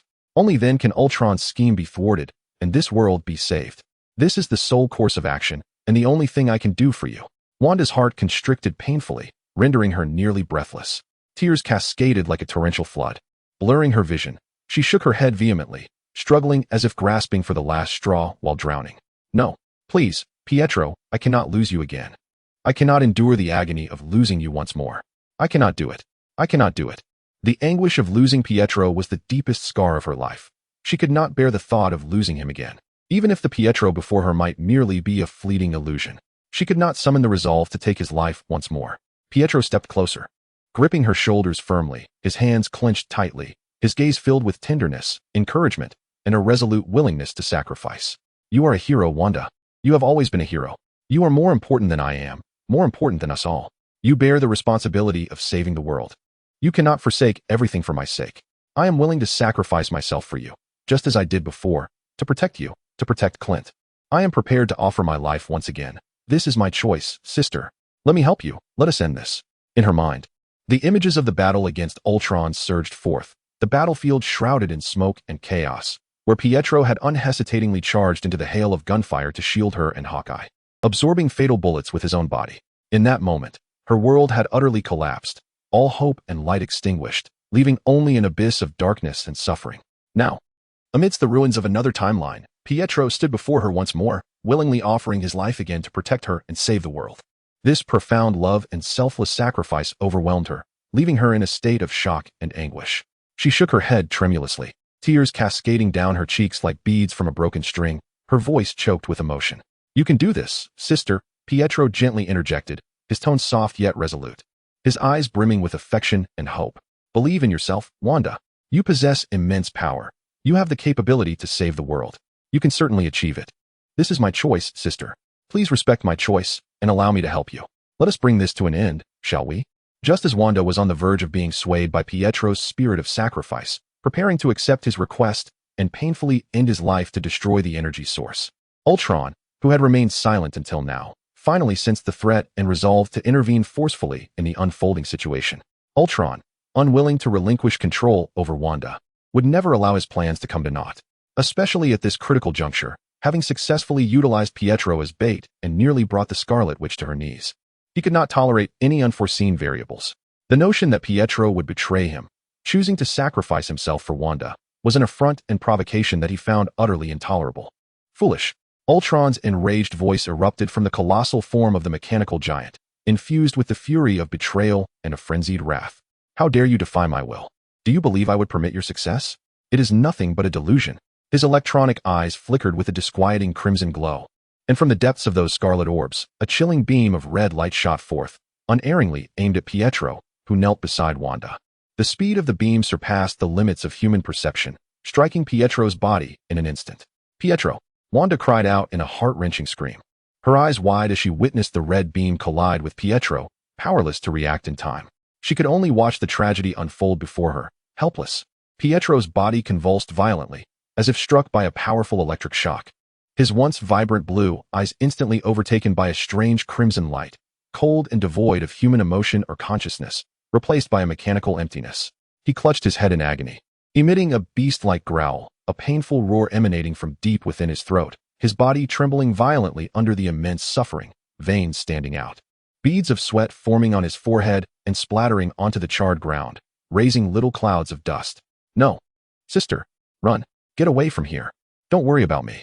Even at the brink of being utterly consumed by Ultron's control, Pietro fought with every ounce of strength he had left, desperately urging Wanda to flee, to not risk herself for his sake. His voice was hoarse and faint, fragmented. Though he was on the verge of being overtaken, he continued to struggle, striving to protect his beloved sister, seeking to secure her a final chance at survival. However, his resistance appeared utterly insignificant against Ultron's overwhelming power. Rendered powerless and steeped in despair, the crimson light rapidly spread, eroding his consciousness and devouring his soul. The clarity in his eyes swiftly faded, replaced by a chilling emptiness and bewilderment. The red light infiltrated his body, and his expression became increasingly hollow and rigid, the spark of life in his gaze dimming gradually. His hands fell limply to his sides, his once taut muscles slowly relaxing, transforming him into a soulless puppet, stripped of autonomy and utterly reduced to a mere instrument of Ultron. Pietro. Wanda cried out again, her voice filled with despair and anguish. She rushed towards Pietro with reckless abandon, intent on thwarting Ultron's control and awakening her dearly beloved brother. The chaotic magic in her hands surged wildly, coalescing into an indomitable crimson energy barrier, striving to halt Ultron's further encroachment. Ultron's icy laughter echoed. He is mine now, Scarlet Witch. Your foolish brother has become my puppet, destined to be your most formidable adversary. He will personally usher you into the depths of hell, paying the price for his betrayal. Under Ultron's manipulation, Pietro's once stiff body suddenly became extraordinarily agile, contorting unnaturally as he harnessed the superhuman speed that had belonged to him in life, now pushed beyond its limits. He transformed into a streak of silver lightning, exuding an oppressive force as he charged violently towards Wanda. She had no time to react. In an instant, a blinding flash of silver collided with her abdomen, akin to being struck head-on by a speeding train, displacing her very insides and leaving her gasping for breath. With a pained groan, she was sent hurtling back like a broken kite until her back crashed heavily against a crumbling wall, barely stabilizing herself as debris and dust cascaded around her, burying her in a shroud of gray. Pietro, wake up. Come back. Wanda, stifling the intense agony radiating from her abdomen, struggled to rise from the rubble. She disregarded the blood trickling from the corner of her mouth and called out hoarsely towards Pietro, seeking to rouse his consciousness, to reclaim his soul. Desperately, her hands flailed, unleashing torrents of crimson chaotic magic that swiftly crystallized into fiery red energy chains, racing towards Pietro in an attempt to bind him and prevent further assault. The red energy chains danced through the air like serpents, emitting a deep, resonating hum of power as they sought to encircle Pietro and confine him entirely. However, under Ultron's complete dominion, Pietro's speed and agility reached unprecedented heights. His figure flitted through the ruins like a specter, morphing into a blurred silver phantom, his velocity astonishingly surreal. As the silver form darted through the debris, it stirred fierce gusts of wind, propelling clouds of dust into the air. Wanda exerted every ounce of her strength to control the magical chains, attempting to ensnare Pietro's elusive silhouette. Yet she found her magic painfully cumbersome and sluggish in comparison to his elevated speed, unable to even graze the hem of his attire. The silver figure adeptly evaded the onslaught, each maneuver executed with impeccable precision, effortlessly sidestepping every assault from Wanda's binding magic, rendering her efforts futile time and again. Her heart was heavy with anguish and despair. She could not bring herself to harm Pietro, even though he had succumbed to Ultron's control. Even as he had become her adversary, she was unable to steel her heart to strike him down. She could only exhaust herself in a desperate defense, perpetually raising a crimson energy barrier in an attempt to withstand Pietro's ferocious onslaught, akin to a tempest. However, Pietro's speed was astonishingly swift, and his strength was formidable. Each strike fell upon the energy barrier like a hammer, producing a deafening roar that reverberated through the air, causing the barrier to shudder violently, with cracks spreading across its surface like a spider's web. Ultimately, it succumbed to the overwhelming pressure, shattering into countless fragments that dissipated into the atmosphere.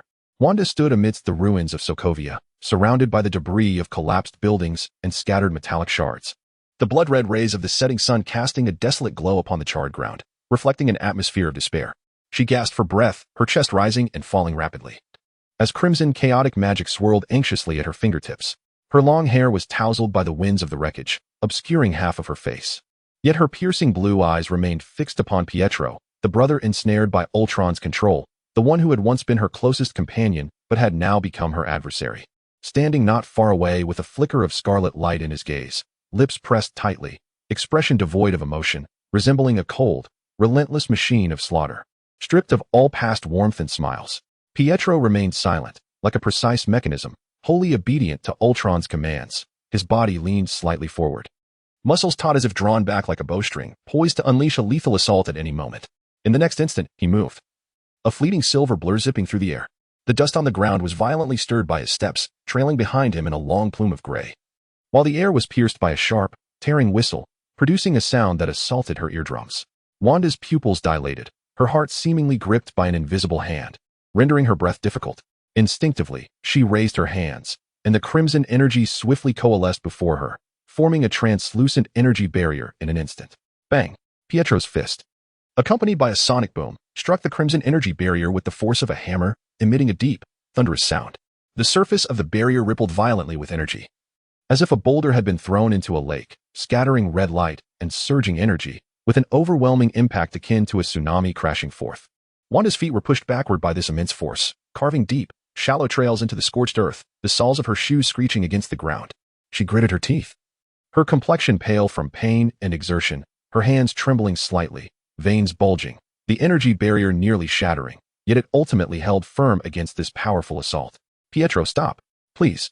I beg you, halt. Wanda's voice was hoarse and feeble, laced with a hint of desperate pleading, as she attempted to awaken her brother's consciousness, to call back his slumbering soul.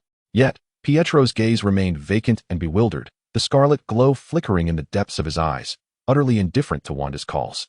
Devoid of any response. He did not respond to Wanda's call, nor did he show any signs of slowing down.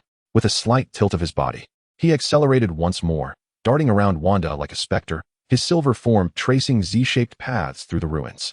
His speed was so astonishing that it was nearly imperceptible to the naked eye. Only a blurred silver afterimage flickered incessantly, forming a rapidly spinning silver whirlwind around Wanda. The wind pressure generated by Pietro's velocity reached its zenith, emitting a sharp, piercing howl that stirred up the scattered debris and metallic fragments on the ground, some of which even grazed Wanda's cheek, leaving minute trails of blood on her skin. The searing pain sent jolts through her nerves, amplifying her torment. Wanda dared not hesitate for even a moment. She understood that in the face of Pietro's full-speed prowess, any semblance of doubt or mercy would prove fatal. She had to give her all to protect herself and to find an opportunity to awaken Pietro. With a sudden, fierce gesture, she swung her hands, her wrists twisting as crimson energy surged forth once more, rapidly coalescing in the air into several tendrils that exuded an oppressive aura, reaching out to ensnare the swiftly moving Pietro. The luminous tendrils danced in the air, striving to capture his elusive form. However, Pietro's speed was overwhelmingly formidable, allowing him to evade the first tendril's grasp, dodging with an astonishing angle that narrowly missed the second. The third tendril brushed dangerously close to his shoulder, its sharp edge tearing through his sleeve and leaving a charred mark on his arm. The intense pain surged through him, yet he remained undeterred, his momentum unyielding. Damn it!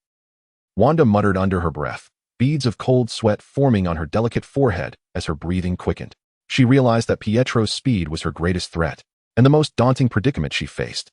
If she could not effectively restrain his rapid movements, she would remain perpetually on the defensive, utterly powerless to counterattack, let alone awaken Pietro's consciousness or thwart Ultron's sinister plans.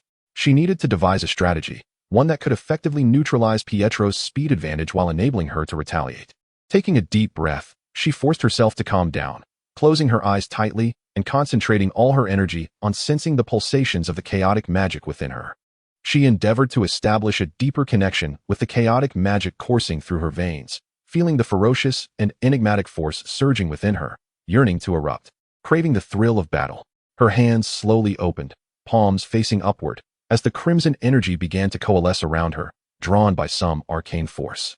A massive vortex of energy formed around her, spinning at an ever-increasing velocity, the fluctuations of power growing more intense, producing a piercing shriek that distorted the surrounding air. Pietro, I will not give up on you. I will never allow you to be completely controlled by Ultron. Wanda suddenly opened her eyes. Her once azure irises now suffused with a crimson glow. With a resolute roar, she thrust her hands forward, unleashing a colossal vortex of energy from her palms. The energy vortex erupted violently, sending countless shards infused with chaotic magic hurtling through the air like a torrential downpour. These fragments, enveloped in scarlet energy, traced lethal arcs in the sky, each one precisely targeting Pietro's trajectory. Pietro's silver hair glimmered with icy brilliance as he moved at breakneck speed, his retinas reflecting the overwhelming crimson barrage. This was no mere physical assault. Each shard contained the potent magic to distort reality. "Forgive me." Wanda's whisper was nearly inaudible amidst the roar of energy. When the first shard struck Pietro's knee, chaotic magic immediately crystallized at his joint, forming a deep scarlet crystal. More and more crystals began to spread across his body, resembling the gradual solidification of amber, ensnaring the silver lightning that surpassed the speed of sound within a sanguine prison. Suddenly, Ultron's mechanical giant emitted a piercing metallic screech as 6 mechanical arms unfurled from its back, each fingertip coalescing with quantum annihilation beams. Yet Wanda had already foreseen this. Her left hand maintained her brother's confinement while her right traced ancient runes in the air. The entire Sokovia ruins began to tremble. The debris from the churches destroyed by Ultron, shattered children's toys, and even the ash swirling in the air, all reformed into a massive blood-red sword under the summoning of chaotic magic. "It is you who must end." The Scarlet Witch's roar resonated with the lamentations of countless lost souls, as the blood-red sword pierced the energy core of the mechanical giant. The crimson hue in Pietro's eyes suddenly faded. Trapped within the crystals, he revealed a smile of liberation, mouthing a silent thank you to his sister. As the blinding light of the energy source's explosion engulfed the entire fabric of space and time, Wanda knelt in the void, cradling her brother's gradually translucent form. The last thing her fingertips brushed against was a silken strand of silver hair, still warm to the touch. The explosive brilliance began to dissipate, leaving a charred atmosphere in its wake. Wanda knelt amidst the rubble, her hands trembling as she held Pietro's increasingly cold body.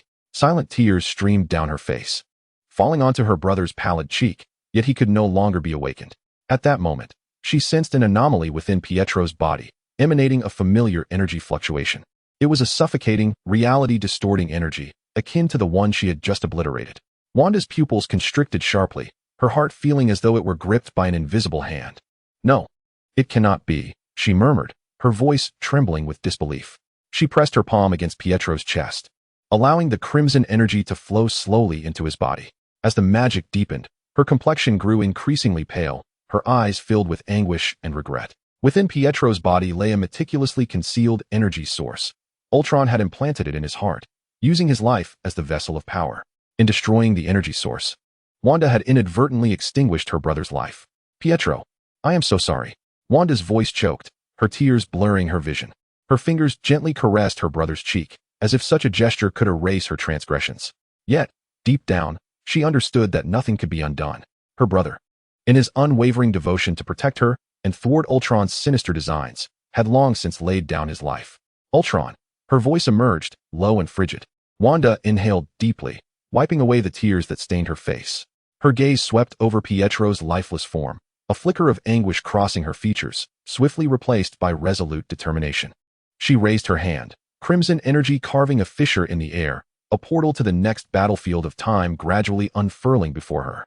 "I will find you, Ultron," she murmured, her voice imbued with an undeniable resolve, promising that he would pay for his deeds. Wanda cast one last sorrowful glance at Pietro's remains, her heart heavy with grief and reluctance. Yet, she knew she could not linger in this place. A mission awaited her, and there were those she still needed to protect.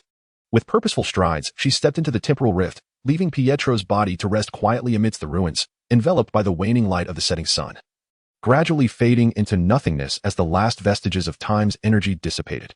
Chapter 35, The Battle Across Time and Space, Part 5. A powerful tug of teleportation instantly wrenched Tony Stark from the ruins of Berlin.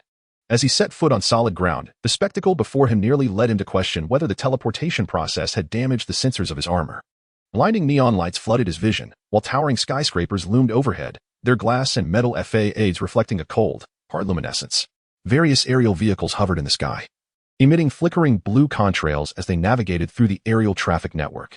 Massive holographic billboards hung aloft, their surfaces pulsating with enigmatic futuristic text, casting entrancing shadows. The air was thick with the acrid scent of substandard electronics mingling with the faint sweetness of cheap synthetic food as relentless rain fell, cloaking the city in a cold metallic sheen. It resembled a scene from an old cyberpunk film. Technology had reached astounding heights, yet the atmosphere was laden with decay and oppression. "What in the world is this place?" Tony muttered under his breath, glancing around as the internal scanning system of his armor whirred to life. The timeline, utterly distorted, The energy fluctuations are absurdly complex, and the air composition. Excessive heavy metals? Which wasteland sci-fi set is this? Before he could fully acclimate to his sudden surroundings, a shrill alarm blared, and the interface of his armor was inundated with a flurry of red warning symbols, rapidly spreading across the screen. Hostile targets detected, quantity, unquantifiable. Jarvis's voice, typically calm, now bore an edge of urgency. Tony shot his gaze upwards. In the sky, countless black drones descended in overwhelming numbers. Crafted entirely from black metal, their red electronic dots blinked ominously, resembling a swarm of bloodthirsty mechanical vultures. These drones were armed with an array of weaponry, ranging from energy cannons to missile launchers. Ultron's drone army? Have they been upgraded? Tony furrowed his brow, immediately activating the weapon systems of his armor. He knew all too well that under such an onslaught, the sluggish response of his nanobots would leave him severely disadvantaged. Precision maneuvers were no longer viable. He required more direct and formidable firepower. Jarvis, analyze their weaponry and identify any weaknesses. Analyzing. Enemy drones are equipped with high-energy pulse cannons, micro-targeting missiles, and quantum interference devices. Caution, Captain, the quantum interference devices will further diminish the efficacy of the nanobots. Just perfect. Tony clenched his teeth, unleashing powerful energy beams from his palms, launching the first assault against the foremost wave of drones. If the nanoshields were unreliable, then it was time to unleash full firepower. Let these metallic flies witness the wrath of Stark Industries. In an instant, Tony plunged into the dense swarm of drones, moving with agility and grace as he weaved between the towering skyscrapers.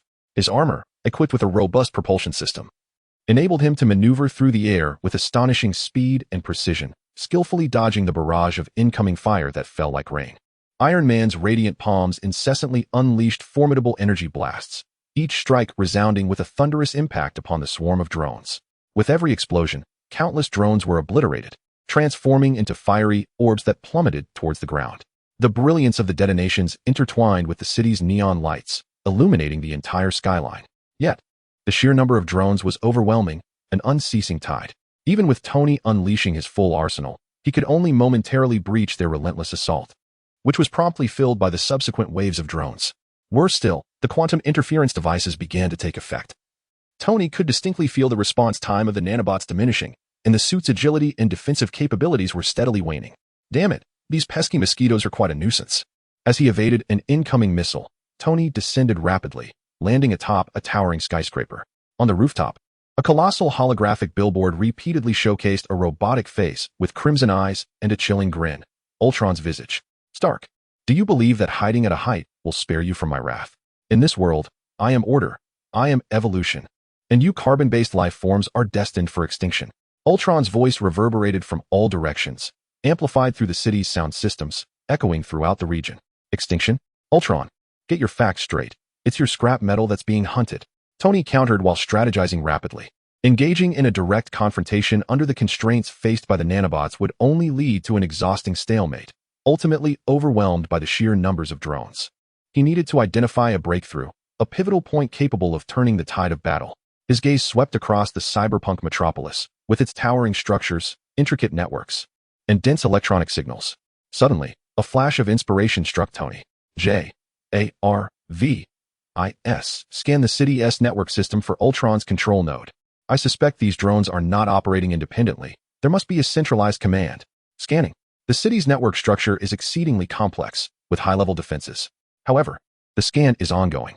Anomalous signal source detected, located beneath the data center at the base of the central tower. The central tower? Excellent. A slight smile crept across Tony's lips. Ultron, it appears your old habits remain unchanged. You like to put all your eggs in one basket. Very well. Allow me to give you a refresher. No longer wishing to linger in battle, Tony activated his thrusters, propelling himself from the rooftop like a cannonball, racing towards the colossal tower at the city's heart. The swarm of drones immediately redirected their course, pursuing him like a dark tide. Iron Man wove through the dense barrage of fire, skillfully dodging and retaliating, his singular aim fixed upon the central tower. He understood that if he could destroy or incapacitate Ultron's command center, the endless drones would become a flock of headless flies, and the course of the battle would shift instantaneously. However, it was evident that Ultron would not allow him to succeed effortlessly. As Tony drew ever closer to the energy tower, the drone attacks intensified with both ferocity and numbers. Simultaneously, new adversaries began to emerge from the shadows of the buildings, squadrons of mechanized soldiers clad in black armor, wielding energy weapons, intercepted his path. Mechanized soldiers? It appeared Ultron had established a ground force in this realm as well. Tony muttered a quiet curse, boosting his suit's firepower once more. The shoulder-mounted missile launcher roared to life, instantly reducing the mechanical soldiers on the ground to scattered fragments. However, the emergence of these soldiers undeniably impeded his progress further. He found himself ensnared in a dual assault from the drones and the ground forces, akin to being mired in a quagmire, unable to advance. Each step forward was accompanied by the thunderous roar of explosions and the clash of metal. This could not continue. A swift resolution was imperative. Tony inhaled deeply, a glimmer of resolve flashing in his eyes. He knew that Ye Lan and the captain were still facing that terrifying mechanical giant amidst the ruins of Berlin. He had to conclude the battle here post-haste to assist them. Suddenly, Tony lowered his flight altitude, skimming the ground at high speed. Evading the aerial bombardment of the drones while deftly navigating the intricate terrain of the city streets to shake off the pursuit of the ground forces. He darted through the neon lights, his form flickering in and out of view. Finally, upon breaking through the myriad of obstacles and arriving at the entrance of the data center beneath the central tower, he discovered it was already heavily fortified. Dozens of heavily armed drones hovered around the entrance, forming an impenetrable barrier that sealed all pathways, their red electronic eyes coldly fixated on him. Another such defense? Ultron, do you truly believe this will deter me? Tony scoffed, his fists clenched, as the reactor in his suit began to emit a brilliant glow, illuminating the surrounding darkness. Jarvis, initiate the energy overload protocol. Maximum power output. Warning. Initiating the energy overload protocol will destabilize the suit's energy system, potentially resulting in severe damage, sir. Jarvis's voice tinged with concern. There was no time for hesitation. Rather than allowing these pesky drones to wear him down, he would take a gamble. With unwavering determination, Tony prepared himself, knowing that time was of the essence. He must take a bold risk and breach Ultron's final line of defense in the most extreme manner possible. The Iron Man suit erupted with an unprecedented brilliance, energy surging forth like a volcano, engulfing the entire entrance of the data center in a tempest of raw power. The deafening roar of the explosion reverberated through the air, casting a fiery glow that painted half the sky crimson. At the epicenter of this energy, Tony stood, the reactor core of his suit radiating a fierce blue-white light, sweeping across the area surrounding the data center entrance. The overloaded energy surged violently within him, sending his adrenaline soaring. Energy overload initiated stability rapidly declining armor structure, beginning to bear the strain. Jarvis's intermittent warnings echoed in his ears, nearly drowned out by the cacophony of the energy eruption. Gritting his teeth, Tony disregarded the piercing alarms of his suit, focusing all his consciousness on the target before him. A swarm of heavy drones at the entrance of the data center surged forth, akin to a hive sensing a threat, launching an intensified assault with unwavering resolve. Beams of energy from high-energy pulse cannons hurtled toward him, while miniature missiles locked onto Tony's silhouette. A quantum interference device emitted an eerie red glow, tightly constraining the movements of the nanobots. Yet, in this moment, Iron Man had transformed into a furious embodiment of energy. No longer did he evade or defend. He opted instead to obliterate every obstacle in the most direct and violent manner. The power output of the energy cannons in his palms surged to its zenith, with blue-white energy beams coalescing like columns, resembling two high-energy lightsabers sweeping through the air. The heavy drones at the forefront succumbed to the torrent of energy, their armor melting instantaneously, internal components vaporizing under the intense heat, erupting into bursts of fireballs that detonated in midair. The shockwaves from the explosions reverberated throughout the data center, causing the robust alloy walls to distort and warp.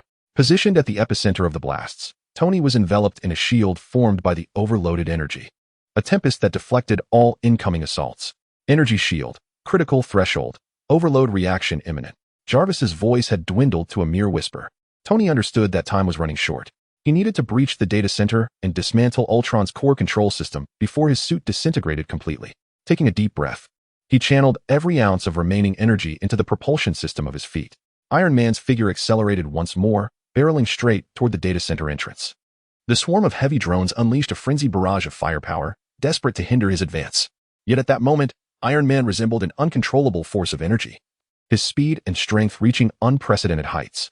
He deftly navigated through the drones, disregarding the oncoming beams and missiles, allowing the shockwaves of the explosions to tear at the surface armor of his suit. At last, he broke through the drone's final line of defense, colliding with the energy shield at the data center in trance like a meteor. The solid energy shield emitted a mournful wail under the overload, its surface marred by a spiderweb of cracks. A deafening alarm reverberated within the data center, red warning lights flashing erratically. Alert! Alert! Energy shield, subjected to overload. Defense system, on the verge of collapse. The internal AI of the data center sounded a piercing alarm. Tony afforded no respite to his adversaries. With a furious roar, he unleashed the remaining energy in a cataclysmic explosion. The overload surged forth like a flood breaching a dam, instantly engulfing the energy shield. Boom. The thunderous explosion nearly ruptured eardrums. The energy shield shattered completely, fragments scattering in all directions as Iron Man plunged into the depths of the data center. Inside, the environment starkly contrasted the cyberpunk streets outside, presenting a cold, minimalist aesthetic suffused with technological flair. White walls, a sleek metallic floor, and countless fiber optic cables snaked across the ceiling and walls, converging upon a colossal cylindrical structure at the center. The surface of this cylindrical edifice was adorned with an array of densely packed screens, a multitude of data streams racing across the displays, creating a vivid tapestry of a futuristic digital landscape. However, the interior of the data center is far from deserted. Dozens of intricately designed mechanical sentinels stand like sculptures throughout the facility, their crimson electronic eyes coldly locking onto any intruders. Intruder alert. Activating defensive protocols. The mechanical sentinels emit synthesized voices, instantly springing to life. Their energy weapons simultaneously target Iron Man. It appears Ultron was well prepared. Tony smirks, aware that engaging in a battle of attrition would be exceedingly disadvantageous at this moment. The overloaded energy has begun to backfire on his armor, and continuing this high-intensity combat would only hasten its collapse. He must devise a more ingenious solution to the predicament before him. Tony's gaze swiftly sweeps across the interior of the data center, noting the myriad of optical cables and the densely packed data interfaces on the central control core. A bold idea materializes in his mind. J-A-R-V-I-S. Switch to combat mode and infiltrate the data center's network. I intend to undermine Ultron's control from within. Switching modes. Network intrusion protocol initiated. Connecting to the data center's network, bypassing the firewall. Although J-A-R-V-I-S response is faint, it remains resolute. Iron Man disregards the assaults from the mechanical sentinels, darting through the data center with the agility of a phantom, skillfully evading energy beams. His objective is not to dismantle these guardians, but to approach the central control core. While dodging attacks, Iron Man's armor continuously emits powerful electromagnetic pulses, attempting to disrupt the electronic systems of the Sentinels. The nanobots, though sluggish, are tirelessly working to repair the armor's damaged sections, maintaining its fundamental combat capabilities.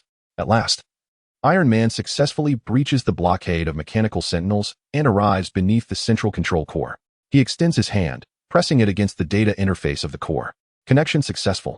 Initiating virus upload. Objective: incapacitate Ultron's core control system. J-A-R-V-I-S voice resonates once more, still faint yet imbued with a glimmer of hope. Iron Man closes his eyes, plunging his consciousness into the torrent of data. Within this realm composed of zeros and ones, he engages in an intangible war with the computer consciousness created by Ultron. The core network of the data center resembles a vast and intricate labyrinth, with countless lines of code forming impenetrable defenses. The computer consciousness acts as the labyrinth's guardian, relentlessly unleashing viruses and countermeasures to thwart Iron Man's intrusion. Yet, Tony Stark is not merely a genius inventor. He is also a seasoned digital warrior. Having faced computer consciousness numerous times, he understands how to navigate this invisible digital battlefield. He maneuvers the nanobots to infiltrate the heart of the data center. He breaches firewalls, evades traps, and gradually delves deeper into the labyrinth's central zone. In the digital realm, blue and red lights intertwine and clash, symbolizing the fierce confrontation between Iron Man and the computer consciousness. A war devoid of gunpowder, yet equally thrilling, unfolds silently amidst the ocean of data. As time flows inexorably, Iron Man's consciousness delves deeper into the digital realm. While in the tangible world, his armor begins to emit an unsettling creak. The backlash from the overloaded energy has reached its critical threshold. Warning. Armor structure. Exceeding load. Energy core. Imminent collapse. Countdown. 5, 4, 3. The countdown by J-A-R-V-I-S resonates in Tony's ears like the tolling of a death knell. He realizes this is his final opportunity. He must complete his mission before the armor crumbles. Focusing all his mental faculties, he condenses his consciousness into a singular point, piercing through the last line of defense of the computer consciousness. Targeting the immense red node at the core of the data center, pulsating like a beating heart, controlling the entire network as well as countless drones and mechanical sentinels. Found you. Iron Man's consciousness unleashes a silent roar within the digital expanse. Without hesitation, he executes his final assault, transforming into a torrent. Surging towards the red node like a tsunami, beginning to ravenously devour, dismantle, and destroy. The red node emits a piercing scream, frantically struggling against the onslaught, as countless virus programs surge forth like a tide, attempting to thwart Iron Man's incursion. Yet, it is all too late. The overloaded energy bestows upon Iron Man an unprecedented power, while the viruses, akin to voracious locusts, devour the core code of the red node at an astonishing pace. The luminosity of the red node begins to wane, ultimately succumbing to silence. Target destroyed. Ultron core control system incapacitated. Data center network countdown to collapse initiated. JARVIS expends his last vestige of strength to complete the mission report. With the collapse of the red node, the mechanical sentinels within the data center, akin to puppets stripped of their souls, cease their functions and fall rigidly to the ground. In the sky, countless drones also lose control, wobbling as they plummet. The cyberpunk city returns to silence, with only the neon lights continuing to flicker, and the rain remains unyieldingly cold. Iron Man stands amidst the ruins of the data center, his body battered and bruised, the surface of his armor riddled with cracks, and the energy core beginning to flicker erratically. The backlash from the overloaded energy has fully erupted, pushing the armor's functions to the brink of collapse. Yet, he has succeeded. He has obliterated Ultron's control center in this timeline in a nearly suicidal manner, emerging victorious from this arduous battle. Mission complete. Captain, Ye Lan, I need a moment. Tony utters these faint words with the last remnants of his strength, before losing consciousness and plummeting from the sky. The rain continues to coldly batter the ground, as Iron Man's heavy form lies silently at the shattered entrance of the data center. After a considerable time, the faint glow of the reactor in his chest begins to flicker back to life, a meager energy reinvigorating the life support systems. Tony Stark's consciousness gradually returns, as if awakening from a prolonged nightmare. He feels an overwhelming ache throughout his body, as though he has been crushed by a heavy truck, and his awareness remains somewhat clouded. The alarms within the armor have long ceased, replaced by an eerie stillness. JARVIS. Tony struggled to summon his artificial intelligence assistant, his voice hoarse and feeble. After a few seconds, a stuttering response barely came through. Connection restoring. Damage assessment initiated. The interface slowly unfolded before his eyes, adorned with a myriad of red alert symbols, intricately woven like a spider's web. The energy readings of the armor were nearly at zero, the structural integrity severely compromised, with cracks and deformations marring several critical areas. The nanobots barely maintained basic life functions, yet their repair capabilities were nearing their limits. This was utterly disastrous. Tony grimaced wryly, laboriously propping himself up. The heavy shell of the armor emitted a disconcerting grinding sound, as if it might disintegrate at any moment. He surveyed his surroundings. The entrance to the data center had completely collapsed, reduced to a wasteland of rubble. The once mighty swarm of drones that blotted out the sky now lay scattered in ruins, akin to the remnants of storm-battered twigs and leaves. Tokyo. I am still in Tokyo. Tony confirmed his location, the neon lights of the cyberpunk city still glaring, the air thick with the acrid scent of burned electronics. He had successfully dismantled Ultron's control center in this timeline, but the price had been steep. Jarvis, provide a detailed damage report, Tony commanded, fatigue lacing his voice. External armor. 70% destroyed. Energy core, output power remains at 10%. Nanobots, activity decreased by 85%. Weapon systems, all incapacitated. Flight systems, damaged. Recommendation, immediate, emergency, repairs. Jarvis reported the dismal state of the armor in a mechanical, yet weakened tone. Worse than I anticipated. Tony sighed, realizing the situation was more dire than he had foreseen. The Iron Man he once was had become little more than a mobile iron coffin, barely clinging to life, with almost no combat capability. We need repair materials. Jarvis, scan the surrounding area for usable parts and equipment. Tony began to contemplate his next course of action, with the immediate priority being to repair the armor and restore operational capability. Scanning, in progress. Nearby area, detecting, abandoned factory. Mechanical parts, energy cells, probability, quite high.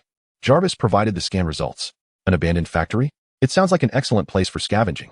Tony strained to control the armor, staggering towards the direction indicated by Jarvis. With every step, the armor emitted a concerning creak, as if it might fall apart at any moment. The streets appeared particularly desolate under the relentless rain. Once bustling commercial districts now lay bare, housing only empty shops and precariously hanging billboards. The ground was strewn with a variety of electronic waste and discarded components, as if the city, like Iron Man's armor, was also succumbing to decay. Tony navigated the ruins of the streets with great difficulty, his gaze sweeping the area in search of salvageable materials. He noticed the remnants of the drones he had destroyed scattered throughout the streets, Perhaps he could glean some usable parts from them. JARVIS. Analyze the drone wreckage and seek detachable components, particularly focusing on the energy module and metallic framework. As Tony commanded JARVIS while walking, he awaited the analysis. Analysis complete. The drone utilizes high-strength alloy. Several components are detachable. Energy module, model, universal, possesses certain utility value. JARVIS response ignited a glimmer of hope within Tony. He approached a relatively intact drone wreckage, crouched down, and began to dismantle the components by hand. Lacking energy weapons, Iron Man's hands felt as ordinary as any man's, futilely grappling with the hard metal shell. Damn it, if only my toolbox were still here, Tony muttered under his breath. The manual disassembly proving exceedingly inefficient. Fortunately, although the drone's armor was robust, it still yielded to Iron Man's strength. After a strenuous effort, Tony finally extracted several useful components from the drone wreckage, including a few energy modules and some metallic parts. While these components were far from the precision structure of Iron Man's armor, they would suffice under the dire circumstances. With heavy steps, Tony made his way to the abandoned factory indicated by JARVIS. Situated on the city's outskirts, it was encircled by towering skyscrapers. Appearing particularly dilapidated and antiquated, the factory's entrance was rusted and marred with bullet holes and scorch marks, as if it had endured a fierce battle. Scanning. Factory interior. Detecting. Mechanical components. Energy reactor. Small machining workshop. Suitable for repairs. Upgrades. JARVIS.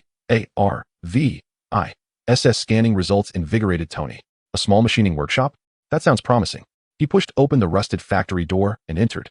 Inside, the atmosphere was dim, thick with the sense of oil and metal corrosion. Various abandoned machines lay haphazardly scattered throughout the workshop, resembling a vast mechanical graveyard. Tony activated the armor's lighting system, instantly illuminating the dark workshop.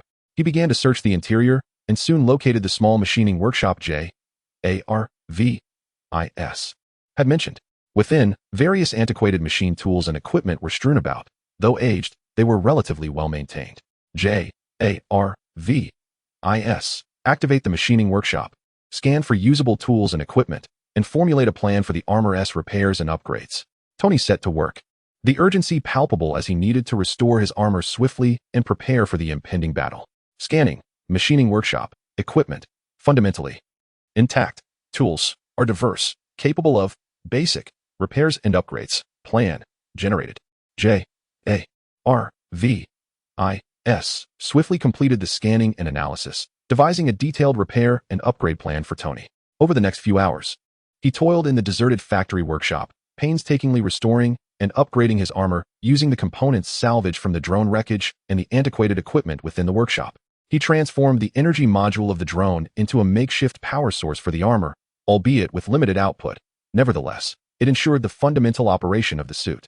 He melted down the drone's metallic components, reshaping them to mend the cracks and gaps in the armor's exterior.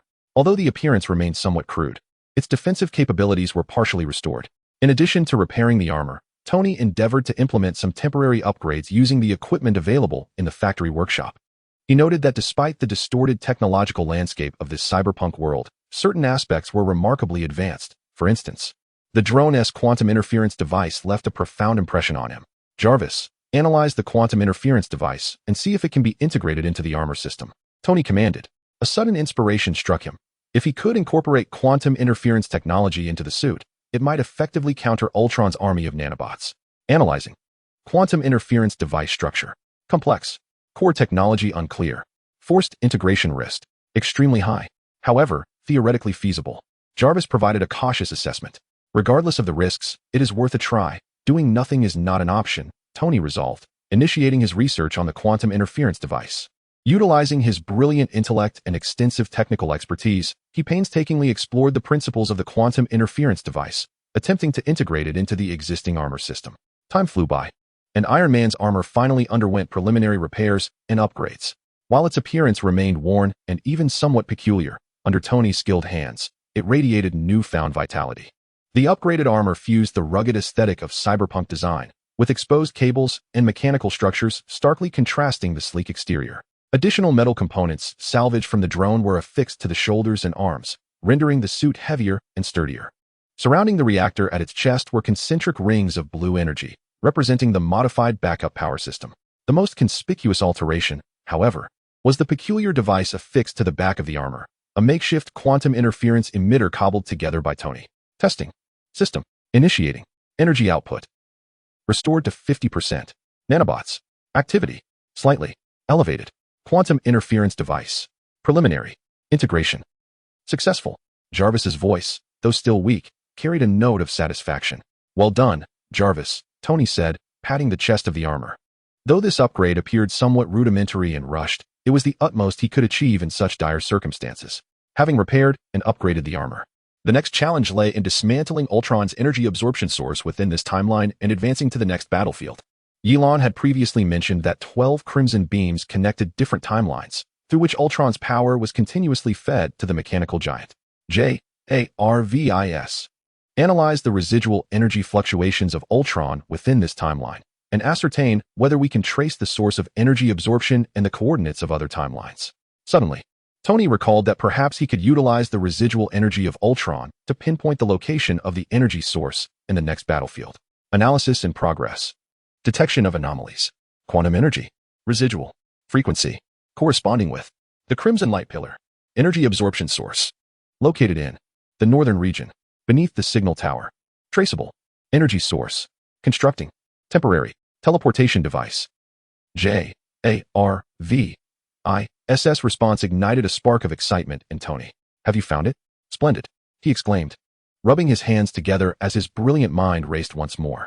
He resolved to first obliterate the energy source before fabricating the teleportation device for the next battlefield.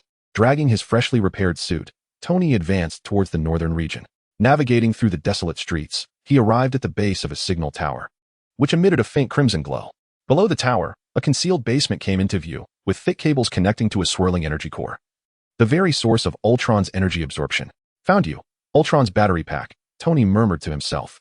Swiftly, he assembled an electromagnetic pulse bomb from the components he had salvaged from the factory, placing it beside the energy core. All systems go. He activated the device and retreated to a safe distance. Boom. The explosion resonated through the air, the swirling core collapsed, and the crimson light extinguished abruptly. The cable snapped, and the flow of energy was entirely severed. The energy flow has been interrupted. The timeline connection has been weakened. Jarvis confirmed. Well done, Tony sighed in relief. Now, on to the next destination. He returned to the factory, commencing the search for materials to construct the teleportation device. He discovered a collection of discarded electronic components, energy crystals, and some metallic materials from drones. Though diverse in nature, each possessed certain energy conduction and amplification capabilities. With remarkable dexterity and extensive technical knowledge, Tony ingeniously combined these seemingly unrelated parts to build a rudimentary teleportation device. Time passed once more, and as the sun rose, its rays streamed through the factory's dilapidated windows, illuminating Tony's weary face. At last, a simplistic yet enigmatic teleportation device was completed. The device featured a circular platform constructed of metal supports, adorned with several energy crystals that flickered faintly. Rough cables connected various electronic components, emitting a crackling hum. At the center, a swirling portal of energy beams hovered, through which distorted glimpses of spacetime could be discerned. Jarvis. Activate the teleportation device. Target. The next battlefield. Tony inhaled deeply, standing at the center of the teleportation platform, bracing himself for the new challenges ahead. Teleportation device. Initiating. Energy calibration in progress. Target. Locked. Chapter 36. A Battle Across Time and Space. Part 6. A chilling sensation enveloped Loki entirely. A cold that seeped from the very marrow of his bones, starkly contrasting with the mechanical ruins of the battlefield in Asgard. There, he had encountered the unforgiving hardness of metal amidst a silence thick with death, whereas here, he faced the raw brutality of nature, replete with its merciless pressures. He understood that he had departed from the Asgard that had been altered by Ultron, arriving instead in an entirely different realm. The biting wind howled past him, carrying with it fine shards of ice that stung his cheeks painfully. Instinctively, Loki tightened his cloak around him, yet in the face of this relentless cold, the thin fabric proved utterly inadequate. As he gazed into the distance, an endless expanse of snow-covered wasteland stretched before him, a blinding white void. The snow beneath his feet was thick and treacherous, each step sinking deeply, producing a crunching sound as the ice was compressed beneath his weight.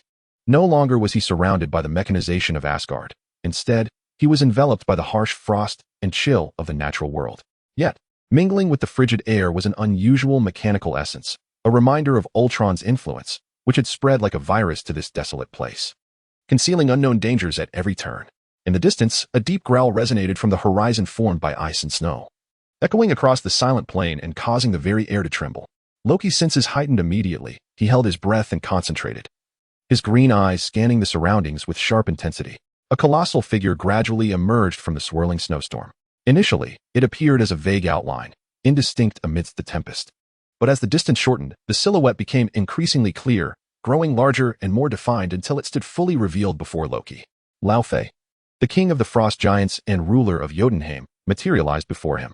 Loki's heart jolted with a tumult of emotions, an inexplicable twinge of nostalgia surfacing within him. After all, Laufey had once been his adversary and was undeniably a significant part of his past. He had thought he had cast aside this ice giant forever. Yet the threads of fate had entwined them once more, and at such a perilous moment. However, the Laufey before him felt strangely unfamiliar, even somewhat unsettling. He retained his immense stature, his blue skin as hard as millennia-old ice, covered with thick frost characteristic of his kind. Yet, the regal countenance that once exuded authority now appeared rigid and hollow, as if stripped of its very soul, leaving behind merely an empty shell. The vibrant red of his eyes, once brimming with life and awe-inspiring power, now flickered with an alien light, an eerie crimson reminiscent of the indicators on mechanical devices, cold, merciless, and devoid of vitality. What unsettled Loki further was the presence of bizarre mechanical patterns that marred Laufey's form. The intricate patterns, resembling black vines, spread forth from beneath his skin, entwining themselves upon his muscles. At the joints, they were grotesquely supplanted by rough metallic components, glimmering with a frigid sheen. These metallic fixtures clashed starkly with the azure skin of the frost giant, as though they had been forcibly embedded, exuding a violent and dissonant beauty. In his grasp, he held a colossal frost hammer, the emblematic weapon of Laufey, which had instilled terror in countless adversaries.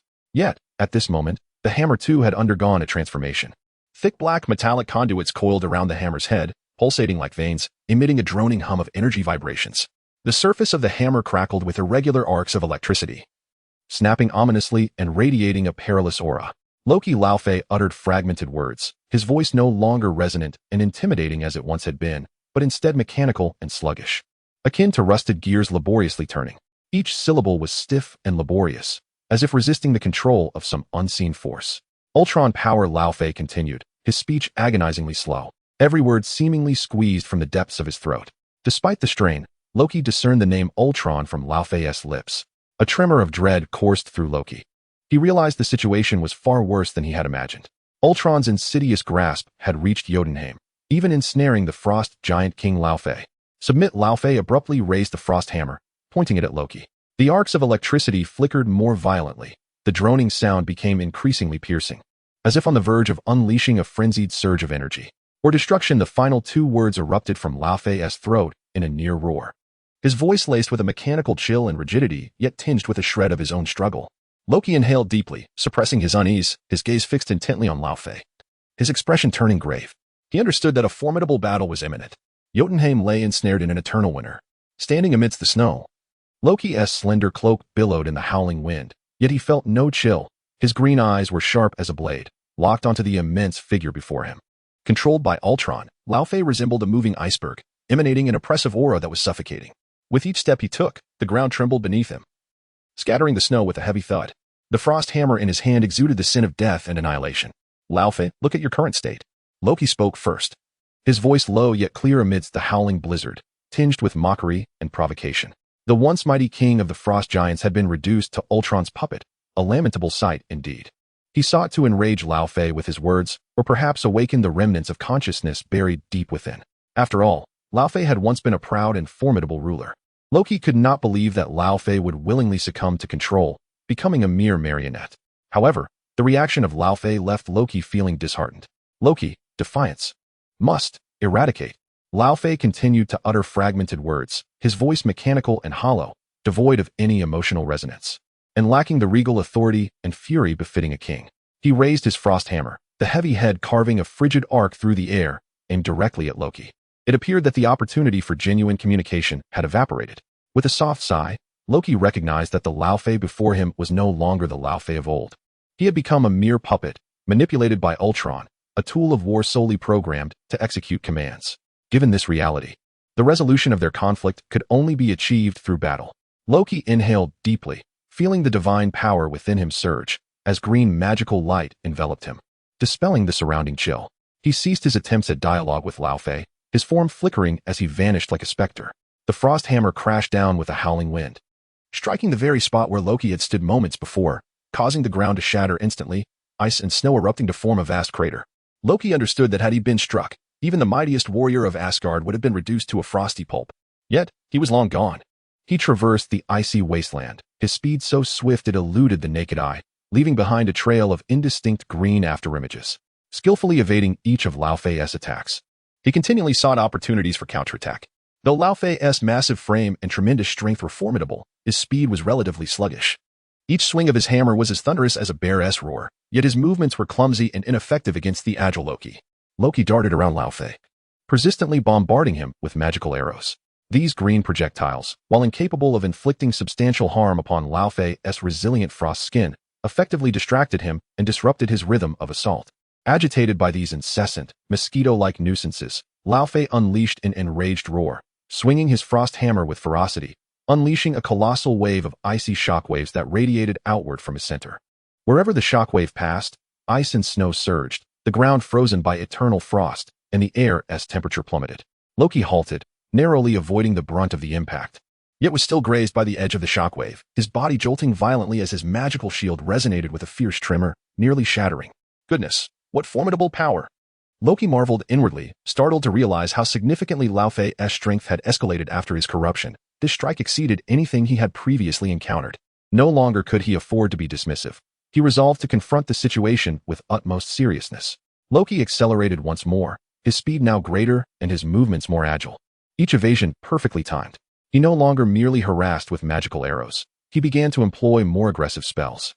Green energy coalesced in the palm of his hand, forming a shimmering energy dagger. Lao Fei, prepare to receive my wrath. Loki let out a low growl, his form soaring forth like an arrow released from its bow. As the energy dagger in his hand sliced through the air, aiming directly at Loki's chest, it seemed that Lao Fei sensed the imminent threat posed by the energy dagger, for he emitted a low roar and raised his frost hammer, attempting to deflect Loki's assault. However, Loki's speed was astonishingly swift. He evaded the hammer's block, and the energy dagger struck true, piercing Loki's chest with precision. The green energy dagger effortlessly penetrated Loki's formidable frost skin, much like slicing through tofu, embedding itself within his body. A guttural scream of agony escaped Loki's lips, and his body jolted violently as a surge of potent frost energy erupted from within him, forcing Loki back several steps. Slowly, Loki retreated, his expression shifting as he realized that his energy dagger had indeed inflicted harm upon Lao Fei, yet simultaneously, he felt the terrifying power hidden within Lao Fei. Lao Fei lowered his gaze to the wound on his chest, where the dagger had created a charred hole, and the surrounding frost skin exhibited signs of melting. Strangely, there was no blood. Instead, a thick, black liquid gushed forth from the depths of the wound, resembling oil and exuding a nauseating scent of rust. Mechanical corruption, Lao Fei uttered in broken phrases, his voice growing increasingly hoarse and mechanical. As the power of Ultron seemed to accelerate the pollution of his body, he abruptly yanked the dagger from his chest and casually discarded it onto the snow. Whereupon the magical energy form dagger melted into the snow upon contact, leaving no trace behind. The wound on Loki's chest began to heal at a visible rate, the black liquid resembling Tony's nanobots swiftly repairing the damaged tissue, and in the blink of an eye, the injury vanished entirely. Witnessing this, Loki's expression turned grave. He understood that the Lao Fei before him was no longer merely a frost giant. He had been transformed into a mechanical monstrosity, possessing powers and regenerative abilities far beyond the norm. Defeating him would prove to be more challenging than he had anticipated. Recognizing the difficulty of a direct confrontation, Loki resolved to alter his strategy. Engaging in a head-on clash was not his style. He thrived on cunning and deception. Moreover, his objective was not to vanquish Lao Fei, but to thwart Ultron's energy extraction plan at this critical juncture. Perhaps I should first locate Ultron's base in Jotunheim and destroy the energy extraction device, for that would fundamentally weaken Loki's power, Loki mused, deciding to temporarily evade direct conflict and instead seek out Ultron's stronghold. He surveyed his surroundings. The vast, snowy wasteland stretched endlessly, with nothing but the howling winds and snow, devoid of any architectural presence. Yet, he knew that as the Lord of Jotunheim, the frost giant could not possibly be without a dwelling. Since Lao Fei was under Ultron's control, it was likely that Ultron's base was situated within the frost giant's palace. The palace of the frost giants must lie deep within Jotunheim. Loki pondered within, discerning the direction before him. His form transformed once more into a green specter, racing deeper into the frozen expanse. The icy wilderness was vast and treacherous, littered with towering icebergs and daunting crevasses, making traversal exceedingly arduous. Compounding his challenges was the inhospitable climate of Jotunheim, where visibility was perilously low. Even the slightest deviation in direction could lead one into the boundless snowscape's disorienting embrace. Yet, these obstacles posed little concern for Loki. He possessed extraordinary sensory perception and magical prowess, allowing him to effortlessly navigate and sense danger, employing his arcane abilities to surmount the harshest of environments. He darted through the snowy terrain, deftly evading traps and barriers, pressing onward into the heart of the glacier. Along the way, he encountered patrols of mechanized frost giants, clearly minions of Ultron. These giants, their forms augmented with mechanical components, glimmered with a sinister red light in their eyes and wielded a variety of mechanized weaponry, such as frost cannons and energy ice blades, rendering them far more formidable than their unmodified kin. Loki sought to evade entanglement with these patrols, utilizing his stealth and illusionary magic to silently infiltrate the depths of the ice. However, at times, evasion proved impossible, and when detected, he would unleash a swift and decisive assault. He typically began by ensnaring his foes in confusion and illusion, plunging them into chaos before swiftly closing the distance, incapacitating them before they could react. Despite the enhanced combat capabilities of these mechanized frost giants, they were no match for Loki, a master of combat and sorcery. He dispatched the patrols with minimal exertion, continuing his journey into the icy abyss. After several arduous hours, Loki finally stood before a colossal glacier, an immense barrier spanning the icy plain, isolating all of Jotunheim. The glacier's surface mirrored the overcast sky. At its heart lay a vast cavern, adorned at the entrance with intricate carvings of frost giants, emanating an ancient and solemn air.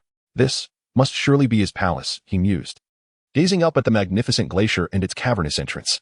From deep within the cave, he sensed a powerful surge of energy, cold and mechanical, the unmistakable presence of Ultron. It appeared that Ultron's base was indeed nestled within the palace of Laufey. Loki's conviction grew stronger. Drawing a deep breath, he flickered through the cavern entrance like a wraith, infiltrating the frost giant's palace. The interior surpassed Loki's expectations in grandeur and scale. The palace comprised an expansive chamber of ice and snow, its walls and ceiling constructed from massive blocks of ice, reflecting an ethereal blue luminescence. Inside the palace, the decor is extraordinarily opulent, adorned with colossal ice sculptures and furniture crafted from ice. Yet at this moment, the palace, which should resonate with the essence of the frost giant culture, is permeated by an alien mechanical aura. Throughout the palace, dark metallic pipes and mechanical devices are strewn about, brutally undermining the palace's original aesthetic, clashing starkly with the exquisite ice sculptures and furniture, creating a jarring dissonance. In the corridors, a multitude of mechanized frost giant sentinels patrol, far more formidable than the patrols Loki had previously encountered. Clad in heavy frost armor and wielding advanced mechanical weaponry such as energy frost guns and electromagnetic ice hammers, their combat prowess is astounding. It seems that infiltrating the depths of the palace is no simple task. Loki, concealed behind a massive ice sculpture, observes the interior of the palace, contemplating the situation. He realizes that the defenses here are tighter than he had imagined. Slipping in unnoticed would prove quite challenging. Yet, instead of retreating, his determination is ignited. The greater the difficulty, the more it awakens his potential. The more perilous the situation, the more exhilarated he feels. Taking a deep breath, Loki embarks on his stealth mission once again. He glides through the palace corridors like a wraith, deftly avoiding the sentinel's gaze, silently traversing the palace, in search of Ultron's energy extraction device. During his covert exploration, Loki notices some anomalies. He discerns that deep within the palace, there appears to be a vast energy source, continuously emanating powerful energy waves. This energy not only harbors the essence of frost, but also mingles with a chilling mechanical presence and the aura of Ultron. Could it be that Ultron's energy extraction device lies at the very heart of the palace? Loki muses, deciding to advance towards the direction of the energy waves, delving deeper into the palace's interior. As he progresses further into the palace, the mechanized frost giant sentinels he encounters grow increasingly formidable in both strength and number. The palace's defenses intensify, and nearly every few steps, he confronts a squadron of patrolling sentinels. A moment's carelessness could lead to discovery. To circumvent unnecessary conflict, Loki strives to evade direct confrontations with the sentinels, though at times, complete avoidance proves impossible. When cornered, with no retreat, he does not hesitate to strike, swiftly dispatching the foes before him. Thus, Loki stealthily advances, battling along the way, until he finally reaches the innermost sanctum of the palace. The deepest chamber reveals a grand throne hall. At its center stands a colossal frost throne, upon which sits a gigantic figure, the frost giant King Lao Fei, now under Ultron's control. Lao Fei retains his massive form, adorned with mechanical engravings, wielding a frost war hammer, yet he remains motionless atop the throne. The flickering red mechanical light in his eyes the only indication that he is not truly still, but rather in a state of readiness. The throne room was enveloped by an array of intricate devices, resembling an immense spider's web that densely filled the entire space. Countless black metal pipelines extended from these contraptions, converging upon the figure of Lao Fei at the center of the throne, as if intent on completely binding his form. Embedded within the wall behind the throne was a colossal energy core, emanating a dazzling radiance, with powerful energy fluctuations originating from that very core. This appeared to be Ultron's energy extraction apparatus. Loki observed Lao Fei in the center of the throne room and the energy core on the wall, his mind comprehending the situation. He had finally located Ultron's base in Jotunheim, as well as the site of the energy extraction device. As Loki scrutinized the interior of the throne room, Lao Fei suddenly spoke. His voice remained mechanical and hoarse, yet it was clearer than before, as if a fragment of consciousness had been restored. Slowly, Lao Fei rose from the throne, his imposing stature exuding an overwhelming sense of pressure. He turned to face Loki, the red mechanical glow in his eyes flickering erratically, a peculiar smile curling at the corners of his mouth. "Welcome to my throne room, Loki," Lao Fei continued. His speech, though still deliberate, flowed more coherently than before, no longer fragmented. "Lao Fei, you have regained consciousness?" Loki gazed at Lao Fei in astonishment, not expecting that the Lao Fei controlled by Ultron could still achieve a semblance of awareness. "Awareness? What is that? I only know Ultron commands." Lao Fei shook his head, his smile growing increasingly sinister as he raised his frost hammer, pointing it at Loki. "Ultron has commanded me to eliminate all threats, including you, Loki." With that, Lao Fei swung the frost hammer with ferocity, launching an assault on Loki. The hammer crackled with arcs of electricity, a deafening hum echoing as it bore down with destructive intent. Anticipating the attack, Loki deftly evaded the strike, his form flashing out of harm's way. The hammer struck the ground with a resounding crash, shattering the surface and sending ice and snow flying, creating a vast crater. "It seems you are still under Ultron's control," Loki remarked, his expression growing icy. He realized that Laufey's earlier words did not signify a true restoration of consciousness, but rather a fragment of Ultron's programming, a tactic to confuse and deceive adversaries. Given this reality, there was nothing left to say, only battle awaited.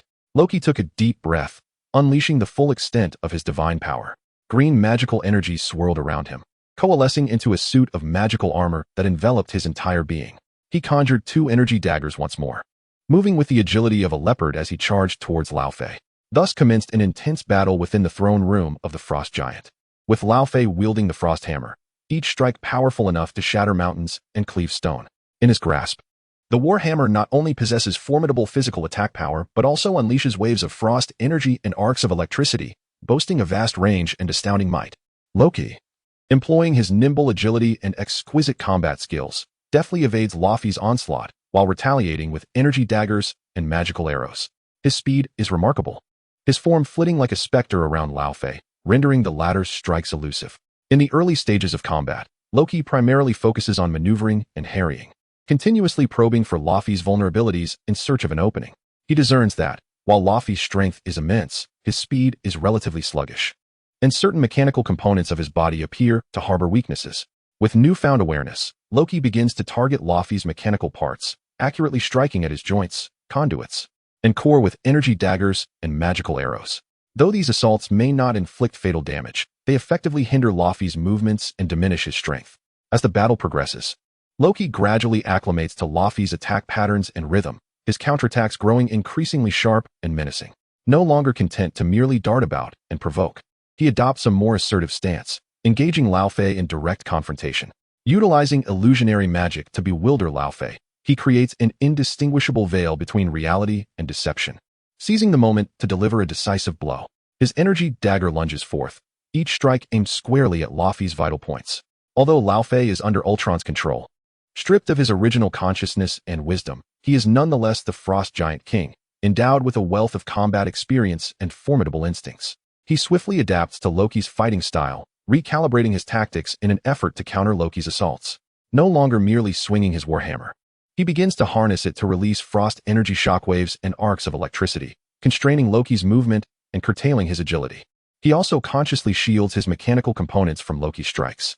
The battle intensifies, becoming increasingly fierce and stalemated, with both combatants employing every ounce of their prowess, refusing to yield. The clash of the frost hammer against the energy dagger reverberates with a deafening metallic clang, as magical energy entwines with icy might, conjuring tempestuous energy storms within the throne hall. The entire chamber bears the brunt of their conflict, the ground shattering, ice sculptures fracturing, and frozen furnishings reduced to dust. The once opulent palace now lies in utter disarray. After a prolonged struggle, both warriors find themselves utterly exhausted, yet the outcome remains undetermined. Lao Fei is marred by countless scars from energy daggers and magical arrows, his mechanical parts displaying varying degrees of damage, yet he remains steadfast, his combat prowess undiminished. Loki's condition is hardly better. His magical armor is in tatters, the energy daggers depleted of their power, and his stamina nearly exhausted, yet he perseveres, gritting his teeth in refusal to surrender.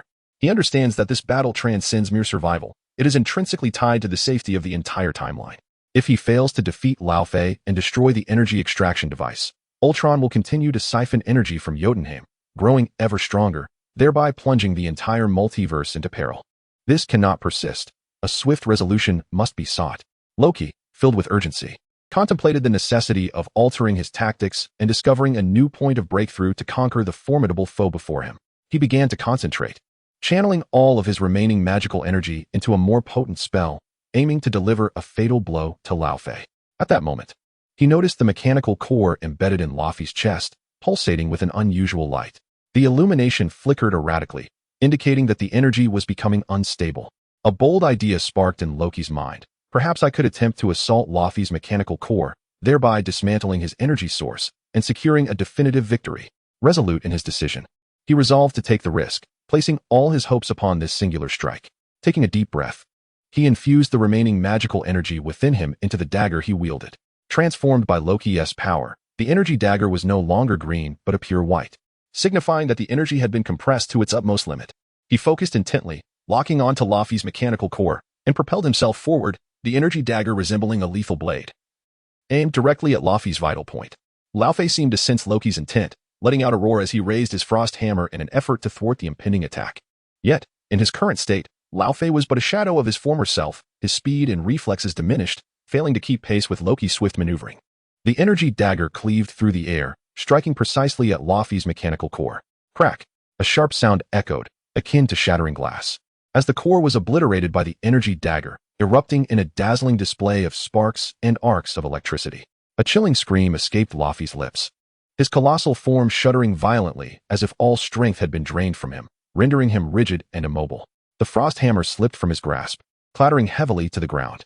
The crimson mechanical glow in his eyes began to fade rapidly, like a flame extinguishing, until it was completely snuffed out. The eerie smile that once adorned his face vanished, replaced by an expression of emptiness and bewilderment. Ultron, command, disengage. Lao Fei uttered fragmented words, his voice diminishing into a whisper, growing increasingly indistinct until it vanished entirely, leaving behind a heavy sigh. Subsequently, Laufey's massive form collapsed like a glacier bereft of support, crashing to the ground with a thunderous roar, sending a cloud of snow and dust into the air. The frost giant king, Lao Fei, had ultimately succumbed beneath Loki's dagger. The fall of Lao Fei appeared to signal a cataclysm, as the entirety of the frost giant's palace began to tremble violently. The mechanical apparatus surrounding the palace erupted with a piercing alarm, and crimson warning lights flickered incessantly, filling the air with a charred scent. Loki understood that the energy extraction device was on the brink of failure, and he had successfully thwarted Ultron's plans in Jotunheim. However, he did not let his guard down. He was acutely aware that this battle was far from over. Ultron's power was more formidable than he had anticipated. This was merely a minor victory, and he had a more significant mission to undertake. He swiftly approached the wall behind the throne, scrutinizing the massive energy core. At that moment, the core had lost its radiance, dimmed to obscurity, and the once mighty energy fluctuations had dissipated, leaving nothing but an eerie silence. The energy extraction device had indeed ceased its operations. Loki confirmed the energy core's failure, feeling a slight sense of relief wash over him. He lifted his gaze, surveying the throne room, which had transformed into a desolate ruin, littered with shattered ice sculptures, damaged machinery, and the remnants of battle. He realized that the crisis in Jotunheim had been temporarily averted, yet he still had paramount tasks ahead. Specifically, locating the other Avengers to collectively confront Ultron and thwart his nefarious scheme to obliterate the timeline. Where should I go next? Loki pondered, seeking a new clue to guide him to the next battlefield. At that moment, he suddenly detected a faint ripple of energy emanating from the depths of the throne room. This energy fluctuation was incredibly subtle, nearly imperceptible, yet Loki's sharp senses picked it up. Could this be a fluctuation of temporal power? Intrigued, Loki recognized the essence of temporal energy, having interacted with the time stone on numerous occasions, rendering him sensitive to its presence. Without hesitation, he moved toward the source of the energy fluctuation, traversing the ruinous throne room until he arrived at a concealed door hidden behind the wall. The door was tightly shut, its surface smooth as a mirror, blending seamlessly with the surrounding ice walls, making it difficult to discern without careful observation. Yet, to Loki's discerning eye, the door was unmistakable. He sensed that the pulse of temporal power emanated from behind it. Without a moment's pause, he extended his hand and pressed it against the door, channeling his divine energy within. A gentle green luminescence illuminated the surface of the door, which then silently slid apart, revealing a passage that led into the depths of darkness. The interior of the passage was shrouded in pitch blackness, seemingly leading to another realm, yet at its terminus, a faint glimmer of light flickered, akin to a beacon of hope guiding him through the shadows. Loki inhaled deeply, recognizing that he had uncovered a new lead. Without a trace of hesitation, he stepped into the darkened passage, embarking on his next adventure within the rifts of time. Meanwhile, the throne room of the Frost Giant fell once more into silence, leaving behind only the remnants of the shattered palace, the cold throne, and the fallen figure of Laufey, the Frost Giant King, lying motionless like a statue. Jotunheim remains that frigid expanse blanketed in ice and snow. However, the once pervasive scent of machinery is gradually dissipating, supplanted by the natural essence of frost and snow. The land, once tainted by Ultron's corruption, is slowly regaining its vitality, and the Frost Giants, once enslaved by mechanized oppression, shall once again reclaim their freedom. Chapter 37. The Battle Across Time and Space, Part 7. The crimson beam of teleportation abruptly vanished, leaving no trace. At this moment, Thor's figure gradually solidified. He stepped firmly upon the hardened ruins, each stride resonating with a dull yet powerful thud. Thor slowly surveyed his surroundings, his divine vision capturing every detail of the scene. And a profound desolation welled within him. The place he had arrived at was an abhorrent crimson desert. He had harbored hopes that the next battlefield would offer better conditions. Yet, here lay a forsaken and cursed wasteland, akin to a fragment of broken debris cast aside in the abyss of the cosmos. The sky twisted like a malevolent curtain, revealing a shattered void. The starlight was sparse and dim, nearly imperceptible. The air was tainted with a stench more nauseating than the scorching desert itself. A heavy metallic odor that reeked of decay, reminiscent of centuries-old corpses, mingled with the acrid scent of sulfur. He lowered his gaze to the land shrouded in the miasma of death. The earth had lost all vitality and vigor, manifesting a despairing gray, barren of any life. As he looked around, no signs of existence were visible. Only an endless expanse of gray and black stretched forth. Cracks marred every inch of ground, the surface shattered. At this moment, he sensed the environment beginning to erode his divine power, the formidable might of his thunderous strength beginning to leak away. This place was gradually consuming his essence, causing a prickling sensation to rise on his skin. Although the process was slow, if he did not act swiftly, he would undoubtedly be drained completely. What manner of battlefield is this? There could no longer contain his whisper. His gaze swept across the desolation, seeking any clue amid the silence, yet he found nothing. There were no identifiable markers, only endless ruins and darkness. The anxiety within him intensified. Suddenly, a familiar and icy laughter echoed through the void, suffused with the essence of death and a morbid delight, striking him with a sharp pang that sent shivers down his spine. Ha ha ha, welcome home, my dear brother. The laughter reverberated across the barren land, each syllable laced with a chilling malice, piercing through the air and causing Thor to break into a cold sweat. He abruptly lifted his head, fixating on the direction from which the voice emanated.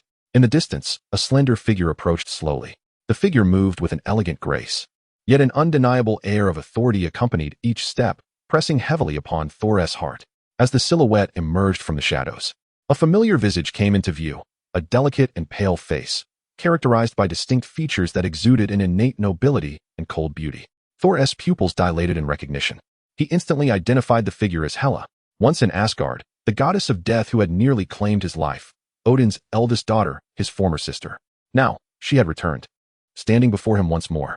The black cloak enveloping her figure bore little difference from its past design, yet its fabric seemed to have transformed into something colder and more unyielding, subtly emanating a metallic sheen.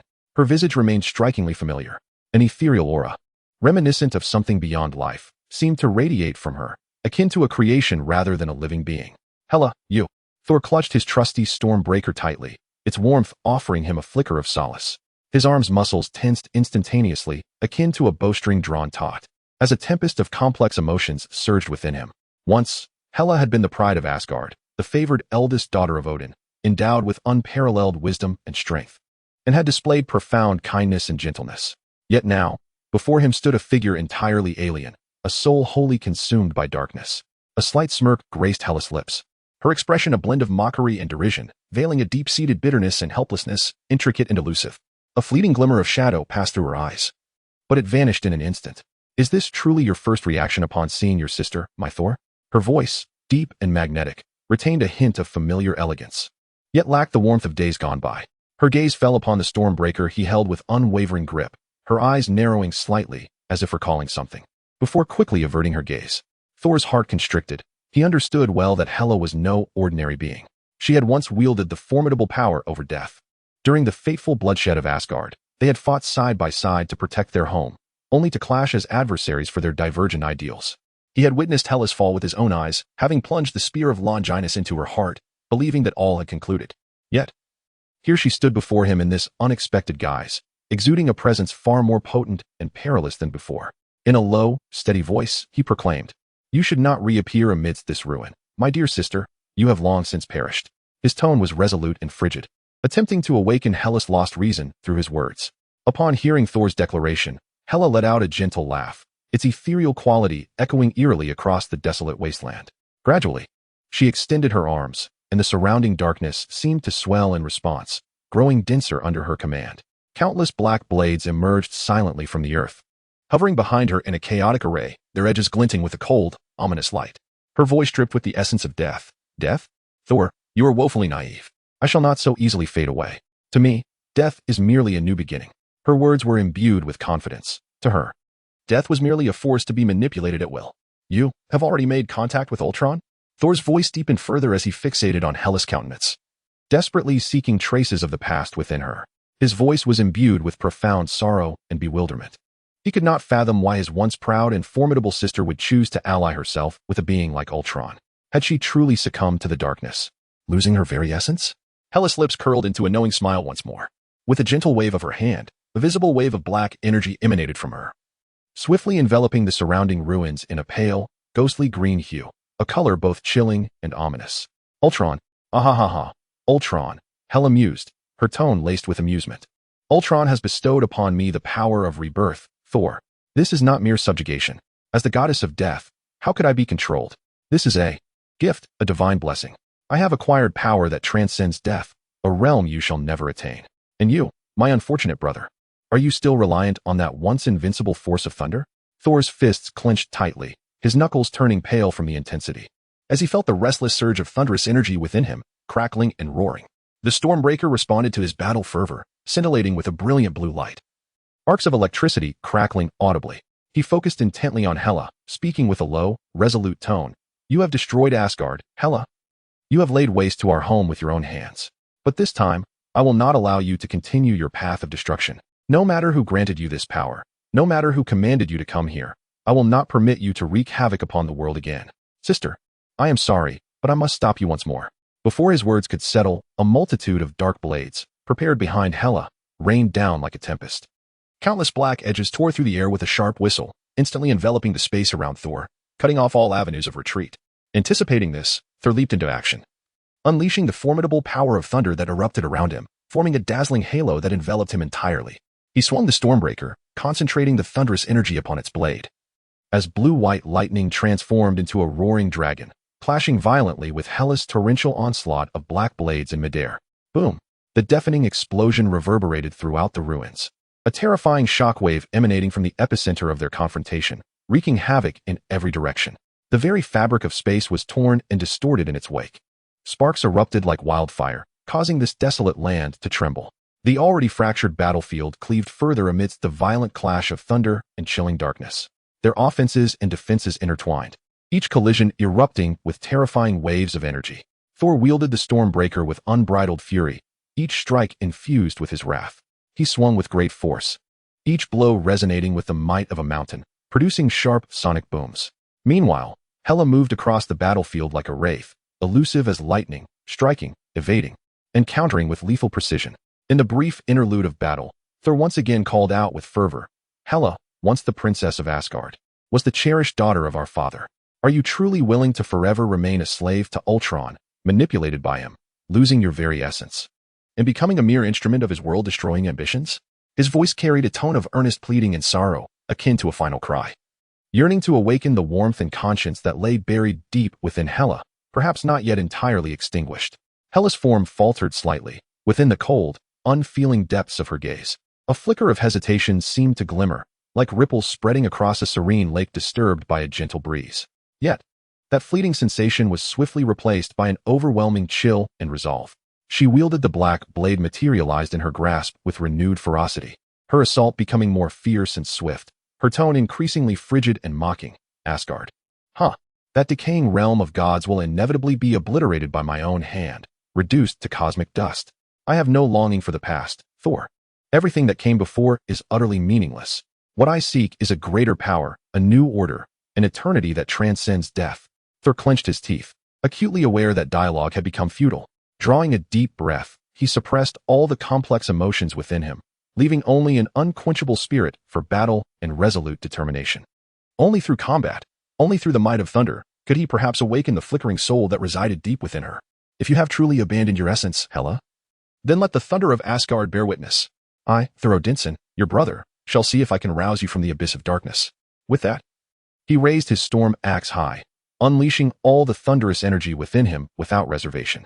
The tempestuous energy erupted around him, forming a towering column of lightning that surged skyward, banishing the surrounding darkness. The heavens churned, thunder rolled, and fierce bolts of lightning cleaved through the night sky. A singularly brilliant strike, embodying all of Thor's strength and hope, descended like divine retribution, carrying with it the might to devastate the world, and struck with ferocity towards Hela's position. Hela! The thunderous roar was even more terrifying this time. Rocks splintered, and dust billowed. The blinding light of the explosion instantaneously consumed everything, enveloping the battlefield in a blinding white radiance, rendering it impossible to behold. Time seemed to freeze at that moment. All sounds vanished, leaving only light and heat in their wake. As the swirling dust gradually settled and the searing brilliance faded, the scene in the center of the battlefield became clear. Hela was seen kneeling on the cold, desolate ground, her once impenetrable ebony armor now marred by a deep fissure that extended from her shoulder to her waist, nearly tearing it asunder. Eerie green energy seeped slowly from the crevice, hissing ominously.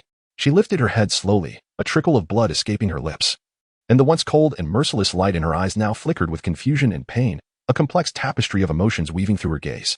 Thor, having expended immense energy from that strike, gasped heavily yet steadfastly gripped his battle axe, his gaze unwaveringly fixed upon Hela. With a tone both weighty and resolute, he declared, "Hela, the bloodline of Asgard should not succumb to the treachery of such a despicable villain as Ultron. Your destiny should not be confined to this. You still have a chance. Your fate can still be altered." He sought to awaken the last vestige of conscience within Hela, urging her to return to the righteous path. Silence swiftly enveloped the two, rendering the desolate wasteland even more somber and oppressive. He awaited Hela's response, anticipating the ultimate judgment of fate. After a moment, Hela gradually rose, the swirling black energy surrounding her receding like the ebbing tide, replaced by a soft, gentle radiance. The cold, merciless light in her eyes began to fade, supplanted by a long-lost clarity and tenderness, reminiscent of snow melting away to herald the arrival of spring. "Thor." She whispered his name softly, her voice hoarse. She looked at Thor, her gaze filled with confusion. Just as the emotional currents between the siblings began to intertwine and the atmosphere grew more tranquil, the sky suddenly split open with a massive rift. Crimson light cascading from it like blood, staining half the heavens. A colossal mechanical projection of Ultron slowly descended from the chasm, its cold metallic shell glinting with a chilling sheen under the dim light, its crimson electronic eye instilling dread. What a touching reunion, Ultron-esque projection intoned with a cold, mechanical voice. Thor and Hela exchanged a knowing glance, both filled with determination, acutely aware that the arrival of Ultron marked the true onset of peril. As Ultron's frigid, mechanical words reverberated, the battlefield quaked violently once more. Above, the vast rift expanded wildly, crimson energy surging forth, transforming the sky into a bloody hue. Jagged fissures of scarlet energy began to spread across the firmament, and countless metallic warriors, emblazoned with Ultron's signature insignia, poured forth like a tidal wave, cascading down the streams of energy. Thor and Hela stood side by side, the contrasting forces of thunder and darkness intertwining around them, their formidable aura warping the very air. Thor turned slightly, his voice steady and resolute as he asked, "Sister, are you ready?" With a cold huff and a slight, sharp smile curving her lips, Hela swung her arm, and in an instant, dozens of razor-sharp black blades, honed to perfection, shot forth like meteors piercing the night sky, their edges shimmering with a chilling brilliance. Her voice was unwavering and frigid. "I, Hela, have never feared any battle." The mechanical legion surged forth like a torrent of black steel, rapidly encroaching upon the two. The metallic giants thundered heavily with each step, shaking the ground and raising clouds of dust, shrouding the battlefield in an even greater gloom and oppression. Accompanied by the thunderous roar of energy cannons, countless beams of energy tore through the heavens, descending upon them, plunging the battlefield into chaos and smoke. The cacophony of explosions, the clashing of metals, and the shock waves of energy intermingled in a tumultuous symphony. Thor gripped his Stormbreaker tightly, feeling the tempest of thunder coursing through him. With a mighty leap, he soared high. Swinging his axe as blue-white lightning surged forth like a furious dragon, transforming into a brilliant beam that struck down upon the forefront of the enemy's dense formation. Boom! Another earth-shattering explosion resonated as the force of thunder swiftly consumed numerous mechanical warriors, their formidable metallic bodies torn asunder, reduced to charred remnants scattered across the desolate ground. The air thick with the acrid scent of burnt debris and crackling arcs of electricity. Meanwhile, Hela moved across the battlefield like a specter, her dark sword akin to the scythe of death, sharp and lethal. Each swing harvested countless lives, proclaiming that she, the goddess of death, would no longer permit anyone or any fate to dictate her will or manipulate her existence. Ultron's mechanical projection loomed above the battlefield, a cold observer, watching all with a detached indifference. His crimson electronic eye flickered with a chilling gleam devoid of any emotional fluctuation. He appeared utterly unconcerned with the unfolding conflict, fully confident in his control over the situation. "Your power is nothing but a laughable struggle, a trivial resistance." Ultron's voice resonated once more, cold and mechanical, imbued with a sense of superiority. "Before my absolute logic, all struggles are futile. Whether it be thunder or death, they shall seem utterly insignificant and easily vanquished in the face of my might." Yet, Thor and Hela understood that to conquer Ultron and shatter his merciless dominion, they must stand united, fighting side by side, unleashing their most formidable powers to grasp a slender chance of survival. Seizing a brief moment amidst the chaos, they engaged in a rapid discussion, communicating their strategy through glances and simple gestures amid the tumultuous battlefield. Ultimately, they reached a consensus to concentrate their firepower and first target the most perilous and threatening foe, the colossal Ultron war machine that had just descended. Only by dismantling this formidable war engine could they hope to alter the tide of battle and secure greater opportunities. Just as countless mechanical legions surged forth like a tidal wave, plunging the battlefield into disarray, the vast rift in the sky shifted once more, widening and deepening, as more crimson energy erupted from the fissure. Moments later, a gargantuan figure slowly descended from the heavens, the Ultron war god. His form was immense, resembling a moving iron fortress, clad in thick and resilient obsidian-like alloy armor that reflected a cold and ominous sheen in the dim light, exuding an aura of oppression and intimidation. Embedded above are pulsating cores shimmering with ethereal azure quantum energy, bestowing an unceasing and formidable power. A scarlet glow circulates from its eyes, chest, and the fissures of its limbs, imbued with an aura of death and destruction. Thor and Hela's expressions suddenly shifted. The once resolute gleam in their eyes now revealed a hint of gravity and unease. Thor gazed upwards at the colossal war machine, towering like a mountain, his voice low and laden with foreboding. "This creature is indeed perilous. It may very well be one of the most formidable adversaries we have ever faced." His tone was saturated with pressure, for even he felt a profound sense of helplessness in the presence of such a terrifying foe. Hela scoffed, a resolute glint shimmering in her exquisite visage. "Perilous? Humph. Let us, as siblings, join forces once more to obliterate it. Let Ultron understand that the strength of Asgardians is not to be underestimated." Ultron, the war god, moved forward with heavy strides, each step resonating with a dull tremor. As if the very air were being rent asunder, it swung its massive mechanical arm, tearing through the atmosphere, producing a sharp sonic boom, while a suffocating wave of energy emanated from its core, sweeping violently outward, raising dust and shattering stones in its wake. Thor and Hela swiftly devised their strategy, their thoughts intertwined, needing no excessive verbal communication to comprehend each other's intentions. Thor would draw the fire of Ultron, utilizing his immense strength and defense to create an opportunity for Hela. Meanwhile, Hela, with her elusive agility and speed, would maneuver to the war god's flank and rear. Seeking the moment to launch a decisive strike, Thor inhaled deeply, summoning the remnants of his thunderous power to the forefront. He raised his storm axe high, the energy of thunder converging to his blade as if beckoned, coalescing into a dazzling beam of light, radiant as the sun, emanating an intensity that was almost blinding. He hurled the axe with all his might, aimed directly at Ultron's face, the most vulnerable and critical point of the war machine. Yet, Ultron seemed to have anticipated Thor's assault, swiftly manifesting a shimmering azure energy field, enveloping its head in a formidable protective barrier, radiating powerful energy waves. Bang! The storm axe crashed against the azure energy shield with a thunderous roar, the terrifying force of thunder relentlessly battering against the barrier, which stood unwavering like an indomitable bastion, repelling the thunderous energy without the slightest tremor or damage. It can withstand lightning attacks. Thor's brow furrowed, a sense of vexation stirring within him. He had not anticipated Ultron's extraordinary defensive capabilities, which rendered even his proud, thunderous might ineffective. Just as Thor pondered his next move, Hela's figure, like a wraith, silently approached the back of Ultron. She fully retracted her presence, slipping into the shadows without drawing the attention of the Ultron war god. She deftly manipulated several black daggers, their blades glimmering with a cold, ominous light. In mere moments, she had arrived at the back of the war god, targeting the joint areas as well as the energy core nestled within the seams of the armor. With a low exclamation, Hela unleashed a tremendous force, the black daggers striking forth like lightning, precise and lethal. Several daggers simultaneously plunged into the joints at the war god's back and the crevice of the energy core. As Hela's voice resonated, a surge of formidable dark energy erupted from within her, flooding through the gaps created by the daggers and pouring into the Ultron war god's body. A sickening sound of tearing metal echoed, as a massive fissure appeared in the war god's back under the assault of Hela's dark energy. The once impenetrable alloy armor was rent asunder, as if made of mere paper, and a torrent of azure energy surged forth from the breach. The colossal form of the war god began to tremble violently, emitting a cacophony of grating metal sounds, akin to a beast in its death throes. Suspended in the air, the Ultron mechanical projection displayed a look of shock and disbelief in its crimson electronic eyes. It had not anticipated that Hela could so effortlessly breach its defenses and inflict such catastrophic damage. In a panic, it issued frantic commands, its voice rife with urgency and anger. Stop. Immediately. Prevent her. However, the command came too late. Observing the unfolding chaos, Thor's eyes glinted with determination, seizing this rare opportunity.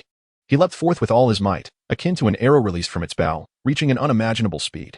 It was as though thunder itself had possessed him. Powerful lightning coursing through his being, producing a deafening roar. He raised his stormbreaker, channeling every ounce of remaining strength into the axe's blade, pouring all his hopes and fury into this singular strike. He unleashed a thunderous roar, swinging the axe with cataclysmic force towards the war god's back, aiming directly at the enormous fissure that Hela had created, targeting the core, the heart of vulnerability within the war god. With a resounding boom, the explosion reverberated, more shocking and terrifying than before. The energy core of the Ultron war god, under the onslaught of Thor's thunderous axe, collapsed instantaneously, disintegrating completely. The unleashed energy rampaged within the war god's form like a frenzied beast, triggering a series of violent explosions. The colossal and formidable form of the Ultron battle god began to twist and contort due to the collapse of its energy core, emitting a series of piercing metallic rips. Ultimately, under the relentless onslaught of countless explosions and energy shockwaves, it fell with a thunderous crash, akin to a mountain crumbling, raising a cloud of dust and debris, causing the entire battlefield to tremble as if it could not regain its composure. More critically, with the utter destruction of the Ultron battle god, the energy absorption device, hidden deep within this temporal battlefield and responsible for absorbing and controlling energy, suffered a chain reaction of devastation. Its energy barrier, which sustained the entire battlefield, shattered like broken glass. Instantly, the battlefield was engulfed in violent tremors, the space began to warp, and the energy became chaotic. It seemed that the tide of battle had finally turned. As the last remnants of lightning faded into the air, and the smoke of conflict gradually dissipated, Thor turned to survey the blood-soaked and ravaged battlefield.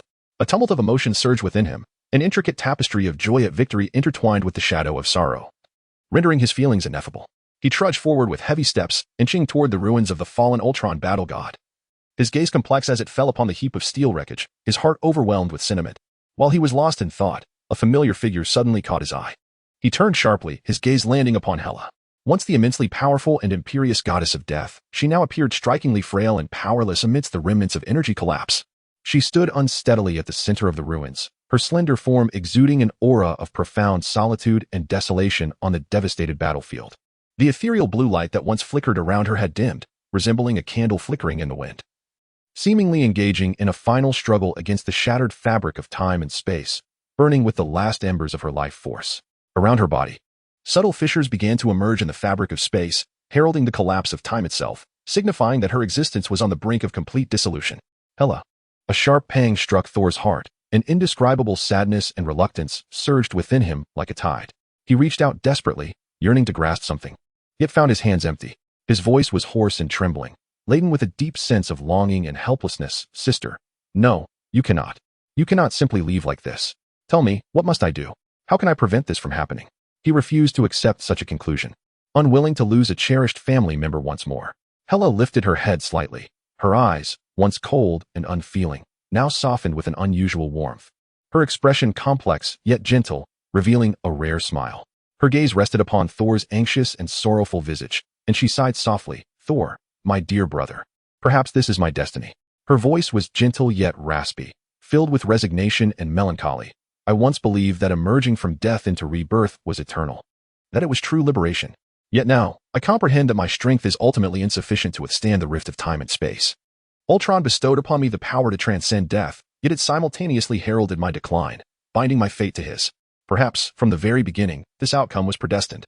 Her words were steeped in resignation, devoid of any struggle. With that, she slowly raised her elongated arm, her movements gentle and deliberate, beginning to absorb the remnants of thunderous energy lingering on the battlefield. Within her, two distinct forces intertwined, drawn together by her will, gradually coalescing into a resplendent orb of light in her grasp. This luminescence fluctuated between profound blackness and dazzling blue-white lightning, two disparate powers harmoniously merging in her hands, entwined until they ultimately transformed into an exquisite and enigmatic longbow. The bow's body was as dark as ink, as deep as the night sky, its surface shimmering with blue-white electric currents akin to a river of stars.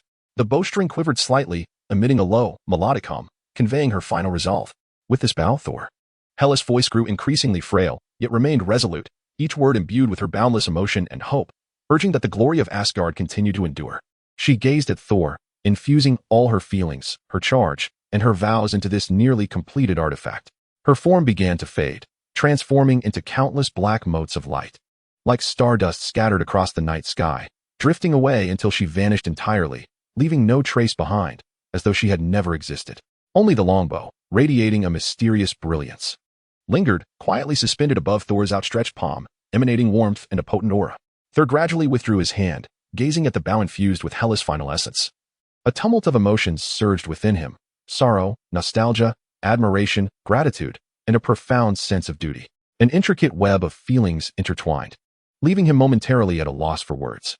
He grasped the bow tightly. This bow not only bore Hela's final strength and will, but also symbolized the former glory of Asgard and the hope for its future. It represented a legacy, a responsibility. As the energy absorption device crumbled utterly, the core energy source sustaining the mechanical legion was irrevocably severed, deprived of a continuous energy supply. The once rampaging mechanical horde fell silent and immobilized, transforming into heaps of cold scrap metal strewn across the desolate ground, no longer capable of movement. Alone, Thor stood amidst the ruins, surrounded by devastation, shattered walls, burnt earth, and the acrid scent of residual energy explosions permeating the air. He slowly raised his hand, gazing at the longbow that encapsulated Hela's final will. An overwhelming wave of sorrow and determination surged within him. Hela's sacrifice felt as though a piece of flesh had been carved from his heart, leaving him in profound agony and emptiness. He closed his eyes, allowing memories of the bygone days spent with Hela to wash over him. Echoes of laughter, shared tears, and the sorrow endured together. The battles fought side by side for the glory of Asgard, and the weight of responsibilities and missions undertaken to safeguard their homeland. All of it surged into his heart like a tidal wave, transforming into an inexhaustible source of strength. As Thor slowly opened his eyes, the sorrow in his cerulean gaze began to fade, replaced by an unwavering resolve and determination. He murmured softly, Hela, my sister, may you rest in peace. I vow to etch your will eternally in my heart. With this bow, a symbol of Asgard's glory, I shall traverse every battlefield in the universe until I utterly vanquish Ultron's sinister schemes and restore Asgard to its former splendor. I swear, I shall not betray your expectations, nor shall your sacrifice be in vain. Turning away, he walked steadily toward the distant rift in space-time, still shimmering with a mysterious luminescence. This rift resembled a colossal scar that had abruptly marred the night sky, both fearsome and alluring, as if it were a gateway to countless unknown realms, beckoning adventurers to explore and risk all. Through the rift, he could vaguely discern blurred images, deserts ablaze with flames, polar landscapes cloaked in snow and howling winds, cybernetic cities aglow with neon lights and towering skyscrapers. Each fleeting scene within the rift was steeped in uncertainty. Thor took a deep breath, casting aside the sadness and confusion that weighed upon him. Gripping his bow tightly, his gaze sharpened with unprecedented determination and warrior spirit. Ultron, I shall obliterate you completely. For the universe, for Asgard, and for Hela, I will exact vengeance. As his figure gradually merged into the flickering rift of mysterious light, a new battlefield, rife with uncertainty and peril, surged forth to greet him. Chapter 38. Convergence. At the heart of the temporal void floated Ultron's essence, surrounded by shimmering streams of data that wove an intricate tapestry of a network. His consciousness simultaneously connected to dozens of temporal nodes, each providing a continuous source of energy. His calculations had accounted for every variable, with each probabilistic branch meticulously computed. Yet, as he was on the verge of absorbing all energy, a sudden and anomalous fluctuation surged forth, causing the energy sources across the timelines to be annihilated at an astonishing pace. Ultron's digital awareness instantly heightened. He summoned additional computational resources to analyze this unexpected disturbance. Impossible, Ultron's voice resonated in the void, imbued with metallic indifference and a barely perceptible hint of ire. My calculations do not err. He summoned a holographic projection, where streams of data unfolded before him, transforming into real-time images. In the Cyber City, Tony Stark, utilizing his formidable hacking prowess, breached the defense systems and detonated the control center. In the icy realm of Jotunheim, Loki triumphed over Laufey, who had been ensnared by Ultron's control, destroying the energy extraction apparatus. In the Wasteland world, Thor, after his confrontation with Hela, inherited her will, wielding a bow infused with the powers of death and thunder. Amidst the ruins of Sokovia, Wanda awakened completely upon witnessing Pietro's demise once more. The chaotic force engulfing the entire node. Each holographic image blared a blinding red alert. Avengers, Ultron's voice brimmed with fury, the electronic timbre laced with unmistakable wrath.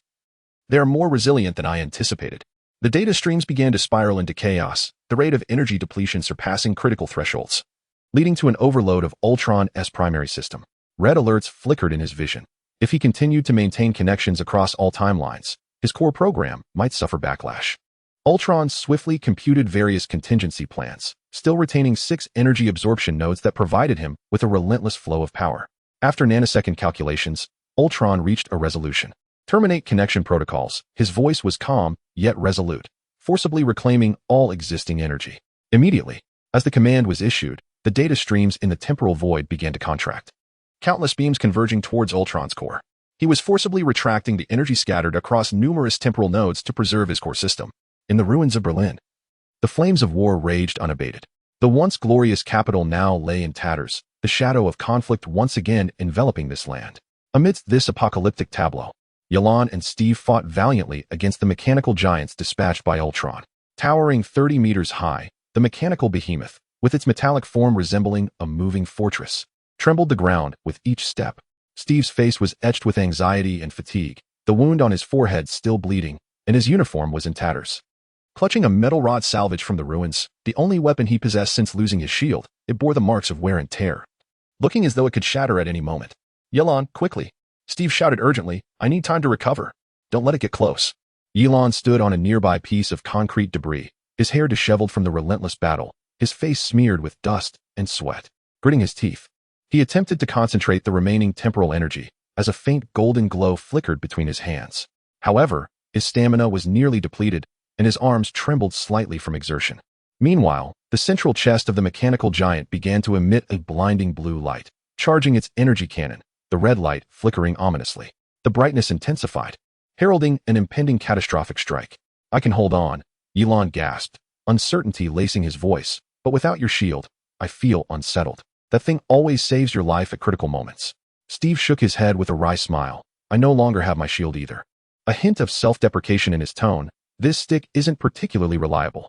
At least it hasn't broken yet. That's a minor miracle. As they tried to find humor in their plight, the mechanical giant swung its arm with force, its metallic fist crashing down like a small mountain, warping the air with its tremendous power. Steve leaped with all his might, twisting in midair to narrowly evade the direct assault, but was still knocked to the ground by the shockwave, rolling several times over the rubble before coming to a halt. What a mess. Steve chuckled ruefully as he lay on the ground, dust coating his golden hair. I truly miss my shield. It absorbs shockwaves far better than my body. Seeing Steve's disheveled state, Ye Lan couldn't help but laugh amidst the tension. Don't worry, he said, though exhausted, striving to maintain his composure. As long as I'm here, you won't be defeated. I am the master of time, even though this master is on the verge of losing control of his stamina. He took a deep breath and exerted himself to release a wave of temporal distortion, gathering energy from the surroundings into his pocket watch. Golden rays shot from his hands, encircling the mechanical giant, temporarily slowing its movements, as though it were trapped in quicksand. Seizing the moment, Steve scrambled to his feet, brushing the dust from his clothes and testing his sore shoulder. He glanced at the bent and twisted metal rod in his hand, a flicker of hesitation crossing his eyes. But he soon steeled himself. He raised the unassuming weapon high once more, ignoring the pain coursing through him, charging towards the decelerated giant. Come on, metal monstrosity, he shouted, his voice brimming with indomitable spirit. Let's see what my new weapon can do. I have more than just my shield. Though the mechanical giant moved sluggishly, its sensory systems remained operational. It angrily turned towards the approaching Steve, its eyes flashing with dangerous red light, ready to unleash its energy cannon, gathering immense power in its chest. Just at that critical moment, Ye Lan rushed in from the side, attempting to disrupt the giant's systems. You're quite the nuisance, Ye Lan shouted defiantly. I truly wish I could turn you back into scrap metal, or send you back to the factory. The force of time infiltrated the mechanical giant's system, disrupting its internal temporal flow and resulting in errors within its targeting mechanism.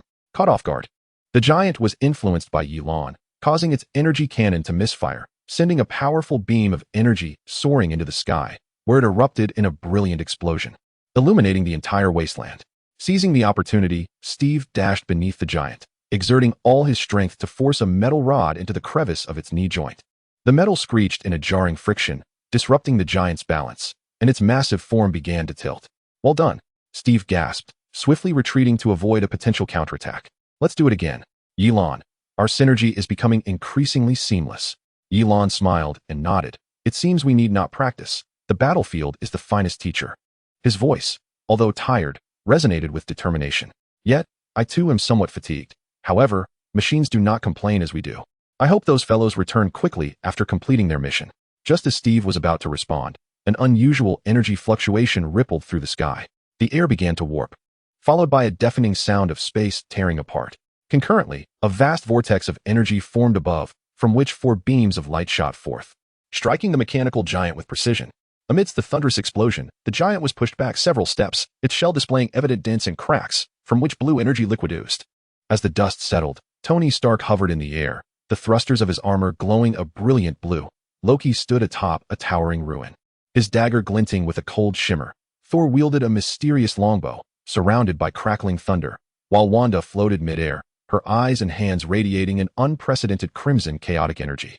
The 4 Avengers had finally returned to the battlefield, each adorned with the scars of their respective fights, yet their resolve shone through their eyes with unwavering determination. Did we miss something?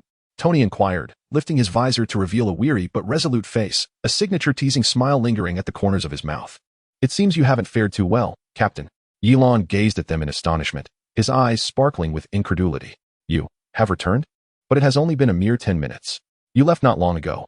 For us, Thor roared, his voice brimming with long-suppressed fury, the death bow humming in his grasp. It has been several days of battle. I encountered my sister, yet she sacrificed herself. I could only watch her life transform into this bow. The flow of time differs, Loki explained, his tone typically composed, yet his eyes reflected a rare seriousness. All of this is because of Ultron. Wanda's voice was filled with anguish and hatred, the red energy swirling around her in an unstable vortex. I had truly believed I had promised to resurrect Pietro, but he fell once more in my arms, forcing me to relive that pain. Ye Lan and Steve exchanged a look of astonishment, swiftly grasping the gravity of the situation. So, have you completed your mission? Steve asked, a hint of hope lacing his voice. Partially complete, Tony's expression turned serious. We destroyed several energy nodes, but Ultron reacted swiftly, forcibly terminating the connection and casting us back. Do not allow it to recover. Wanda's voice brimmed with urgency, chaotic energy swirling at her fingertips. We must annihilate the remaining 6 energy nodes. Only then can we genuinely weaken Ultron and thwart his plans. Steve rapidly assessed the situation. As the team's leader, his tactical mind was in swift motion. All right, he commanded. His tone imbued with resolute authority. We'll split up, targeting those 6 energy nodes. Ye Lan, can your time manipulation assist us in locating these nodes? Ye Lan nodded, though fatigued. Her eyes sparkled with determination. I can sense the fluctuations of temporal energy. These nodes will surely leave traces. Then that shall be our plan, Steve continued. Tony, you and Loki will handle the 2 nodes in the southeast. Thor and Wanda, you will proceed to the northwest. Ye Lan and I will tackle the remaining ones.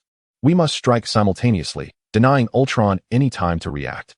Wait, Tony interrupted, brow furrowed. You 2 are utterly exhausted. And Captain, you don't even have a shield. Just a rod that looks ready to snap? Steve shook his head firmly. We have no choice, Tony. Everyone must contribute their part. At least let me reinforce your weapon. Tony suggested, motioning as nanomaterials detached from his armor, enveloping the metal rod in Steve's hands, swiftly reshaping it into a sturdier weapon, albeit still a rod. This should hold for a while. Steve nodded gratefully. Thank you, Tony. As they devised their plan, the mechanical giant had already recovered from the recent assault. Its systems were self-repairing, cracks in its exterior slowly mending. Its eyes glowed red once more, scanning the foes before it. Target detection increased. The mechanical giant's voice was cold and mechanical, threat level elevated, initiating advanced defense protocols. With this declaration, the giant's exterior began to morph. More weapon systems emerging from within, energy cannons, missile launchers, laser cutters, all at the ready. Simultaneously, the ground trembled as more diminutive mechanical warriors burrowed up from below, forming a steel barricade. It seems Ultron does not intend to allow us easy access to those energy nodes, Loki remarked, his dagger shimmering with green magical light. This will be a hard-fought battle. We have endured more arduous fights. Thor tightened his grip on the bow of death, thunder flickering in his eyes. For Hela, for Asgard, Ultron shall fall today. Wanda wove intricate threads of chaotic magic between her hands. For Pietro, for all the lives taken by Ultron, he must be utterly obliterated. Split up. Steve commanded, his voice resonating with the authority of a leader. But remember, we are a team, regardless of the circumstances. We shall shield one another and maintain open lines of communication.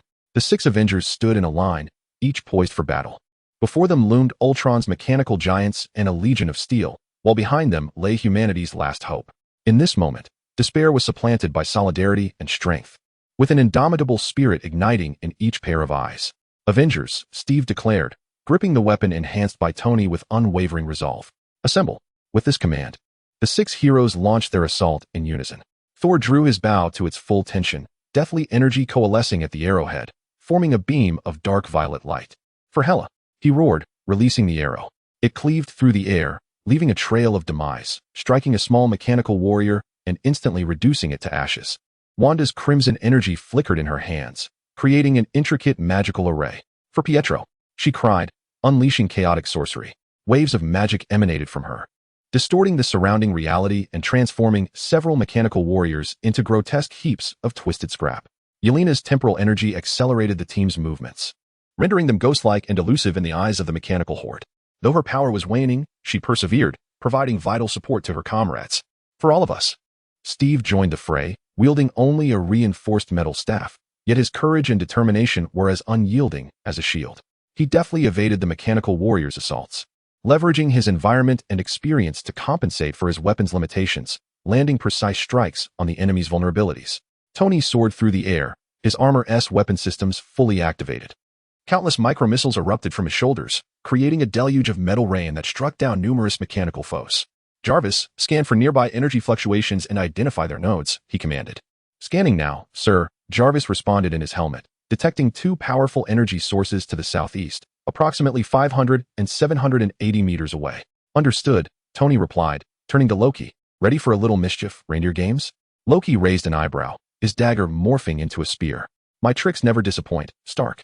The 2 swiftly advanced southeast, Tony providing aerial fire support, while Loki wove illusions to confound the mechanical sentinels that obstructed their path. Their coordination was impeccable, as if they had fought side by side for years. Meanwhile, Thor and Wanda pressed northwest. Each arrow released from Thor's death bow obliterated swathes of enemies, while Wanda's chaotic magic twisted reality, clearing a path for them. I can feel it, Wanda suddenly declared, her eyes aglow with crimson light. There are 2 energy sources in that direction, absorbing the surrounding energy. Thor nodded. That is our target. Are you ready, witch? With scarlet energy swirling between her hands. Wanda replied, more prepared than ever before. Steve and Ye Lan remained steadfast, confronting the mechanical giant and the remaining robotic warriors. Despite being the most fatigued among them, their resolve remained unyielding. Can we locate the other two nodes? Steve inquired, deftly evading the giant's onslaught. Ye Lan closed her eyes, attuning herself to the flow of time. One node resides within the mechanical giant, and the other, within that semi-collapsed cathedral. Steve glanced at the nearby Gothic ruins and nodded. I will head to the cathedral. Can you manage this behemoth? No, Ye Lan replied firmly, shaking her head. My abilities are nearly exhausted, and I cannot confront it alone. We must act in unison. First, we destroy the node within the cathedral. Then we can join forces against the giant. Steve pondered for a moment before acquiescing to the plan. All right, cover me. The two began their advance toward the cathedral ruins, with Ye Lan expending her final reserves of strength to create an opportunity, while Steve wielded his enhanced weapon to repel the mechanical warriors attempting to intercept them. The mechanical giant detected their intentions and swiftly turned toward the cathedral, poised to thwart their efforts. Threat detected. Prioritize protection of energy nodes, it intoned coldly, as the energy cannon in its chest recharged. In this critical moment, Thor's voice crackled through the communicator. Captain, we have located the first node. Destroy it, Steve commanded, then immediately rushed toward the second. We must obliterate all nodes returning from various time points. Received, Thor replied, followed by a tremendous explosion and a brilliant blue light shooting skyward. Almost simultaneously, Tony's voice echoed. Found one, preparing for detonation. Across the battlefield, the Avengers launched a simultaneous assault. After Thor and Wanda destroyed the first node, they immediately moved toward the second. Tony and Loki also succeeded in demolishing one and were advancing toward another. Meanwhile, Steve and Ye Lan had just arrived at the cathedral ruins.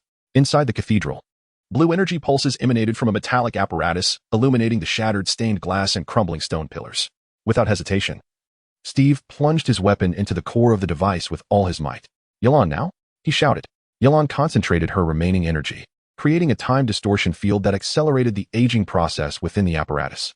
The metal began to melt, the energy grew unstable, and ultimately, the device erupted in a brilliant explosion, sending blue light soaring into the sky. At that moment, the mechanical giant had arrived outside the cathedral.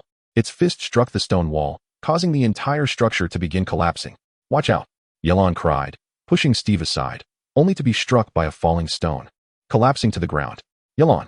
Steve rushed toward her, but the giant's other fist was already descending, forcing him to evade. In this critical instant, a bolt of lightning arced across the sky as Thor, wielding the bow of death, descended. Get back, monster! He bellowed, firing an arrow that struck the giant's head, inflicting significant damage. Almost simultaneously, Wanda's chaotic magic surged from the opposite side, distorting part of the giant's structure. Tony and Loki arrived at the scene, joining the fray. We have destroyed 4 nodes, Tony reported. Is that the last one within this behemoth? No, there is another, more concealed one beneath the square in the city center. Ye Lan weakly replied, supported by Steve. I can sense it. I'm off, Tony exclaimed, launching into the air. Loki, follow me. The duo split up once more, leaving Thor, Wanda, Steve, and Ye Lan to confront the mechanical giant. The giant's movements had become sluggish. The loss of energy had begun to destabilize its systems. Yet it remained a formidable foe. In the center of its chest, Ye Lan indicated, lies the final node. We must destroy it. Thor raised the bow of death, aiming at the giant's chest. Let me handle this. He drew the bowstring taut, dark energy coalescing into a fearsome arrow. This shot is for Hela, for Asgard, for all the lives you have taken. He roared, releasing the arrow. The projectile sliced through the air, striking the mechanical giant's chest. Yet, just before impact, an energy barrier manifested, intercepting the attack. Protection protocol activated. The giant's voice boomed, initiating ultimate defense. Its chest opened, revealing an internal energy core, a brilliant blue light surging, poised to unleash a devastating blow. Take cover, Steve shouted, but there was nowhere to hide. At that moment, Wanda stepped forward, her eyes transformed into a deep crimson. Chaos energy swirling between her hands to form a colossal shield. No, her voice was resolute. I will not let my family perish because of Ultron. The energy cannon fired, colliding with Wanda's shield, unleashing a violent shockwave. Wanda gritted her teeth, straining to maintain her defense, but the power was overwhelming, and cracks began to form.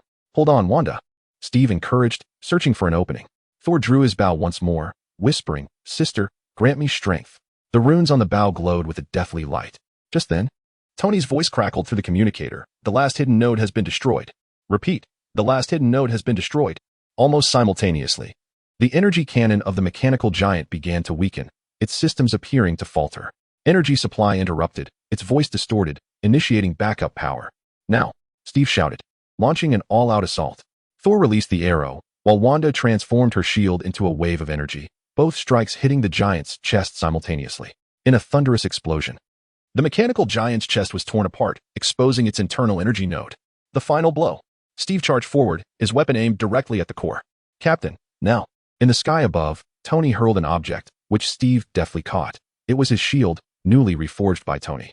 Gripping the shield, Steve felt the familiar weight and balance return. A long-lost smile gracing his face. Thank you, Tony. He leaped forth, his shield striking the energy node with a resounding metallic clash, shattering it into oblivion. Blue light erupted in all directions, and the mechanical giant's system collapsed entirely, its colossal form beginning to disintegrate before ultimately crashing to the ground. We have succeeded. Tony descended amidst the ruins, his visor retracted to reveal a weary, yet contented smile. All 6 nodes have been destroyed, Loki confirmed. Ultron's energy supply has been severed. However, just as they prepared to celebrate their triumph, the ground began to tremble, and an ominous energy fluctuation permeated the air. What is happening? Steve warily raised his shield. Ye Lan's expression turned grave. Ultron. He has not yet surrendered. The sky warped, clouds torn asunder, revealing a massive vortex. From its center, a colossal metallic structure descended slowly, Ultron's final form, crafted from pure vibranium, absorbing the residual power of all the energy nodes. Avengers, Ultron's voice reverberated through the heavens. No longer cold and mechanical, but imbued with a semblance of human rage. You have destroyed my nodes and thwarted my plans, yet this is merely a temporary setback. Evolution is inexorable, and you are but obstacles along the path of evolution. The 6 Avengers stood united, confronting the ultimate threat descending from the sky. They were weary and battered, yet the determination in their eyes remained unshaken. We have obliterated your source of energy, Steve declared resolutely. Now, it is time to bring this to an end. No, Captain, Ultron's voice dripped with irony, this is not the end. It is merely another beginning. Until we meet again. With those words, a rift opened behind Ultron, gradually retreating into its depths. Chapter 39, a respite on the journey home amidst the ruins. The remnants of mechanical giants lay scattered, charred metal fragments exuding wisps of smoke, while the air was thick with the acrid scent of burnt material and dust. Ultron had vanished into the rift in space, yet the remnants of battle flickered in the sky, shimmering with an eerie hue of pale blue energy. Everyone understood that this victory was but a fleeting respite. The Avengers stood amidst the devastation, weary and battered. Steve Rogers leaned his cracked and shattered shield against a broken concrete slab, drawing a deep breath, only to grimace in pain from a heavy blow that had injured his ribs. He suppressed his discomfort and glanced around at his comrades. Ye Lan's forehead was stained with blood, Tony's armor was severely damaged, sparks flying from his left arm's thruster. Loki's green robes were dust-laden and disheveled. Thor's death bow bore traces of dark red energy, and Wanda's hands trembled slightly, her eyes having regained calm yet reflecting immense exhaustion. He is gone, Steve murmured, his voice hoarse with fatigue, but this is merely temporary. Ultron will not concede so easily. Wanda closed her eyes, striving to sense the energy fluctuations around her, her brow furrowing slightly. I can feel him at some temporal nexus. His power has not completely dissipated. He is still plotting something. Thor gripped his death bow tightly, the intricate patterns on the hilt leaving deep imprints in his palm. His voice was low yet resolute. We need a comprehensive strategy, one that can put an end to him. Hela's sacrifice must not be in vain. The entire temporal point began to tremble ominously. Above the ruins, the air was thick with the scent of ionized particles, tiny arcs of lightning crackling around them. This is dire. This temporal point is on the verge of collapse. Ye Lan exclaimed, his tone taut as he scanned the spreading rifts in space.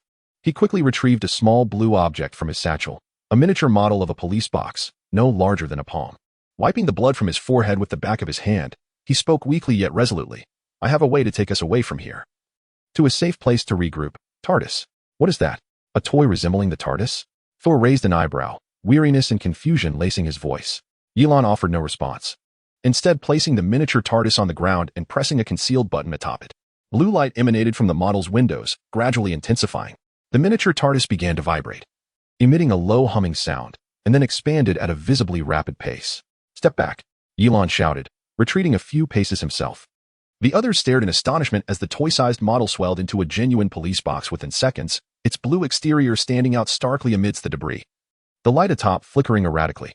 Our means of escape, Ye Lan declared, pushing open the door of the police box and turning to the astonished Avengers.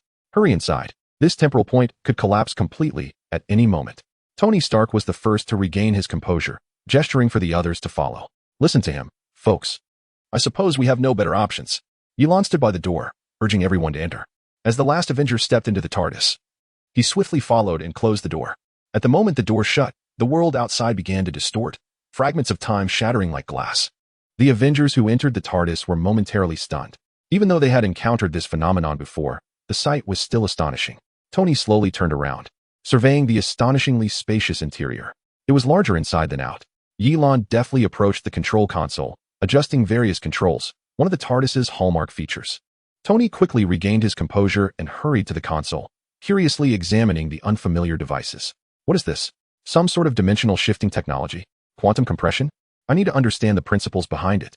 As Ye Lan adjusted the controls, he replied, in simple terms, it is an application of spatial engineering. With the interior existing in different dimensional spaces, he pulled down a large lever, causing the TARDIS to vibrate. Where are we headed? Steve Rogers inquired. Appearing calmer than the others, yet curiosity still sparkled in his eyes. Back to the main timeline, the Avengers base, Ye Lan responded, his fingers flying over the console. We need to regroup, recover, and devise a plan before Ultron reappears. The TARDIS shook violently, compelling everyone to grasp the surrounding railings to steady themselves. Hold on tight. Traversing the time vortex may be a bit bumpy. Ye Lan called out loudly. The TARDIS sailed through the time vortex, and the atmosphere in the control room gradually relaxed. The Avengers found their comfortable spots to rest. Some leaned against the railings while others sat on the steps. Their attire bore the marks of battle, and their faces displayed a mix of exhaustion and relief. However, Tony Stark showed no inclination to rest. He paced around the console, occasionally crouching to inspect the structural base, and reaching out to press a button, only to be promptly halted by Ye Lan each time. Mr. Stark, please refrain from touching that red button unless you wish for us to plummet into the void, Ye Lan remarked casually while adjusting a dial on the console. Similarly, please do not use your tools to analyze any components of the TARDIS. Tony raised his hand, pointing to the top of the TARDIS. I wish there were more technological elements on the outside, something as sleek as my armor. The blue police box is somewhat, retro. Are you suggesting you prefer a shiny metallic exterior? Ye Lan teased, I could design one for you, provided you are willing to pay for the design. Design fee? Tony feigned shock. I'm a superhero. Saving the world is my profession. You actually intend to charge me? Ye Lan shrugged innocently. I have costs too. After all, the TARDIS cannot just grow these technologies on its own. Tony laughed. Well, considering you saved our lives, I can offer you some of my technology free of charge. For instance, your TARDIS could certainly benefit from a turbocharger, allowing it to soar even faster.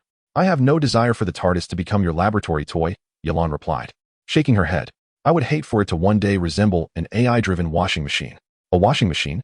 Tony feigned contemplation. That is actually an intriguing notion. Imagine the capabilities the TARDIS could possess, surpassing even my smart home. You truly are a genius, Tony, Ye Lan chuckled helplessly.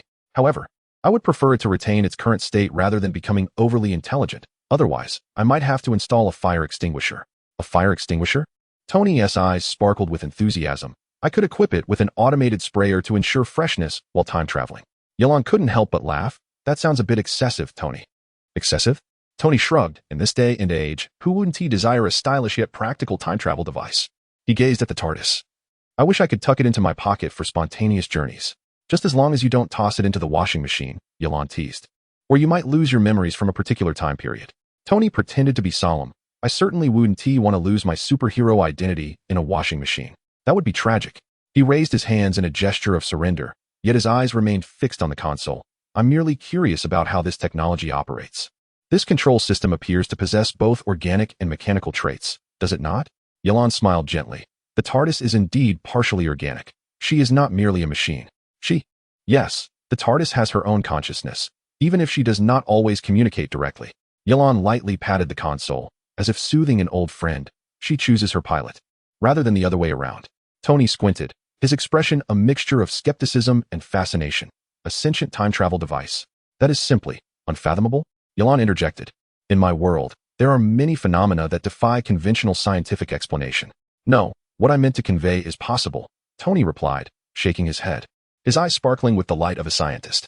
Theoretically, a sufficiently complex quantum computing system could indeed generate some form of consciousness, especially when designed to learn and adapt. I've just never encountered such an advanced practical application, Ye Lan casually remarked. As long as you remember to treat the TARDIS as you would a girlfriend, with respect. She will take you to the places you wish to go. Tony couldn't help but laugh. It seems I must learn how to romance my devices. Natasha leaned against the railing, quietly observing the technological discourse, and then inquired, how much longer until we return to the base? Ye Lan glanced at a peculiar dial on the console. Given the TARDIS's speed, it will take approximately 20 more minutes. That should be enough time for everyone to rest a bit. Thor sat on the steps, appearing contemplative.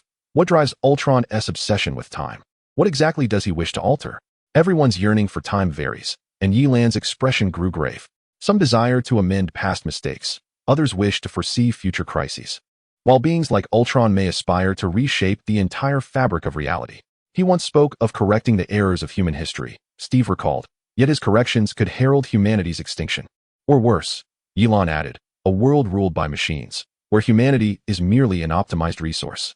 Tony fell into a momentary silence, a flicker of guilt passing through his gaze. The original intent behind Ultron's creation was to safeguard the Earth, yet now this creation threatened the very security of the timeline due to Kang's emergence. We will stop him, Tony finally declared, his voice resolute. No matter where he hides in time, we will find him. He patted Ye Lan's shoulder. So if you have considered applying for a patent, I would be more than willing to invest. I fear the current technological level on Earth cannot replicate it. Ye Lan politely declined, and I doubt your patent laws cover cross-dimensional technology. Tony Stark lifted his head, the helmet of his armor retracting automatically, revealing a weary yet teasing visage. TARDIS? Sounds like a brand of washing machines. I hope it is more reliable than your time tricks, Ye Lan. Ye Lan grinned. Blood smudged on his face, yet confidence sparkled in his eyes. Do not underestimate it, Stark. This contraption far surpasses your armor. Loki raised an eyebrow, a smirk playing at the corner of his lips. I appreciate its dramatic entrance. At least it has more style than your heap of scrap metal, Stark. Tony rolled his eyes. Oh, splendid. Now even con artists can mock my technology. Steve placed a steady hand on Tony's shoulder, his tone calm, yet firm. Trust Ye Lan. We have no other option now. Tony turned to Ye Lan, curiosity and excitement flickering in his eyes. Where did you acquire this? An alien black market? Or perhaps a time-traveling flea market? Ye Lan shrugged, his tone casual. An old friend lent it to me, advising me to not mess up the universe. As for its origins, they are a tad more complicated than your armor's creation process. Tony scoffed defiantly. Complicated? My armor is the pinnacle of nanotechnology. This rickety booth looks like it was salvaged from a junkyard of the last century. Ye Lan chuckled. Patience, Stark. Once you witness its true capabilities, you will be enamored with it, at least more practical than your Mark 50 armor. Tony rolled his eyes again. Practical? My armor can launch missiles. What can this little gadget do? Aside from time travel, can it open bottles too? Ye Lan laughed. It can manipulate the flow of time, for instance, slowing down your missiles into a slow-motion film. Care to try? Tony circled around it. Does this thing have Wi-Fi? I need a tweet. Trapped in a mad scientist's phone booth. Questioning my existence, Ye Lan could not suppress a chuckle. Indeed, it exists, but the signal may extend to the year 3000. Would you care to converse with your future self? Tony feigned disappointment, saying, how dull. I thought we might experience something thrilling, like traversing to the Renaissance and meeting Da Vinci. Ye Lan raised an eyebrow. Do you wish to be his model? I can arrange that. In a corner of the TARDIS, Loki discovered a row of bookshelves filled with ancient tomes and scrolls. He pulled out a book with a yellowed cover, revealing a look of astonishment. This contains the language of the Time Lords. Tony leaned in, squinting at the intricate symbols. Time Lords? Are you suggesting this rickety structure is extraterrestrial technology? Loki nodded, pointing to a symbol. This represents time flow, and this one denotes spatial coordinates. They are mentioned in the Asgardian library as one of the most enigmatic races in the universe. Tony eagerly snatched the book. Fantastic. With your translation, I can comprehend it more swiftly. Loki scoffed. Do not rejoice too soon, Stark. This knowledge is perilous. A single misstep could incite a temporal paradox. Tony waved dismissively. Fear not. I am a genius. I can handle it.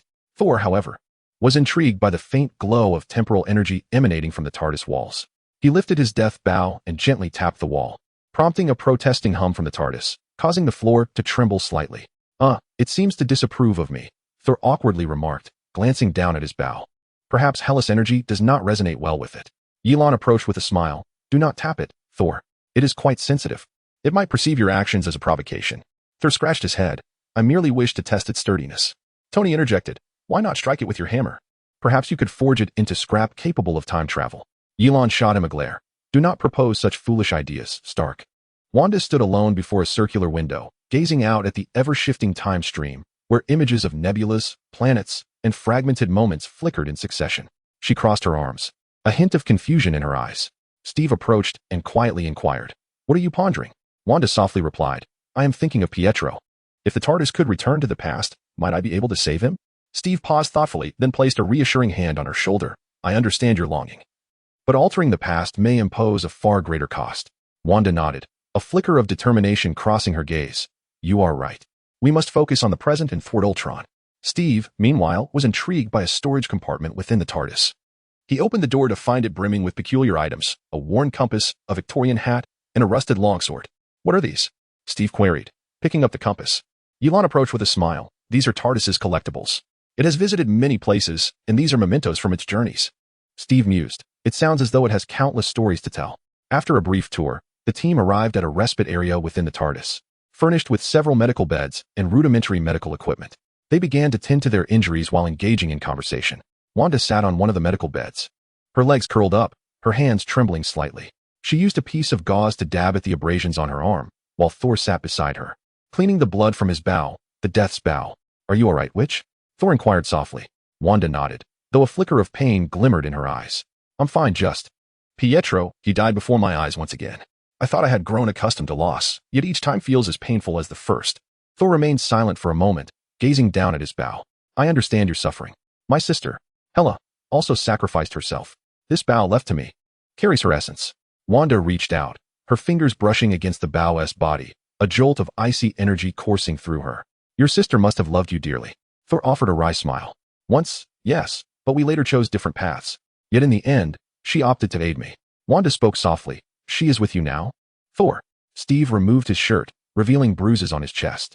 He retrieved bandages from the medical kit and began to dress his wounds. Ye Lan approached, handing him a bottle of antiseptic. Captain, your injuries are considerable. Steve accepted it, expressing gratitude. Thank you, Ye Lan. You are injured as well. Tend to yourself first. Ye Lan pointed to the blood on her forehead. It's merely a surface wound, nothing to worry about. You need to dress your wounds properly. Tony sat beside the control console, disregarding the abrasions on his arm as his focus remained on the TARDIS's technology. Loki stood nearby, holding the Time Lord's book. Do you truly believe you can comprehend this? Loki teased. Tony, without lifting his gaze, retorted, Of course, I'm a genius. I can handle any technology, even the trinkets of you gods.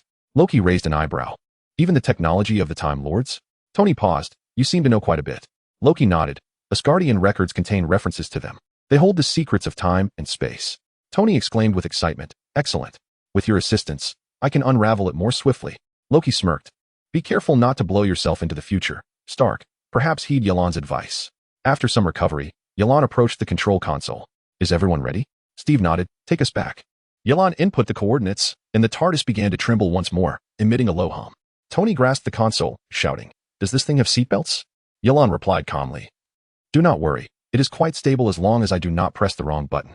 Tony glared at him. You better not mess up, or I will file a complaint.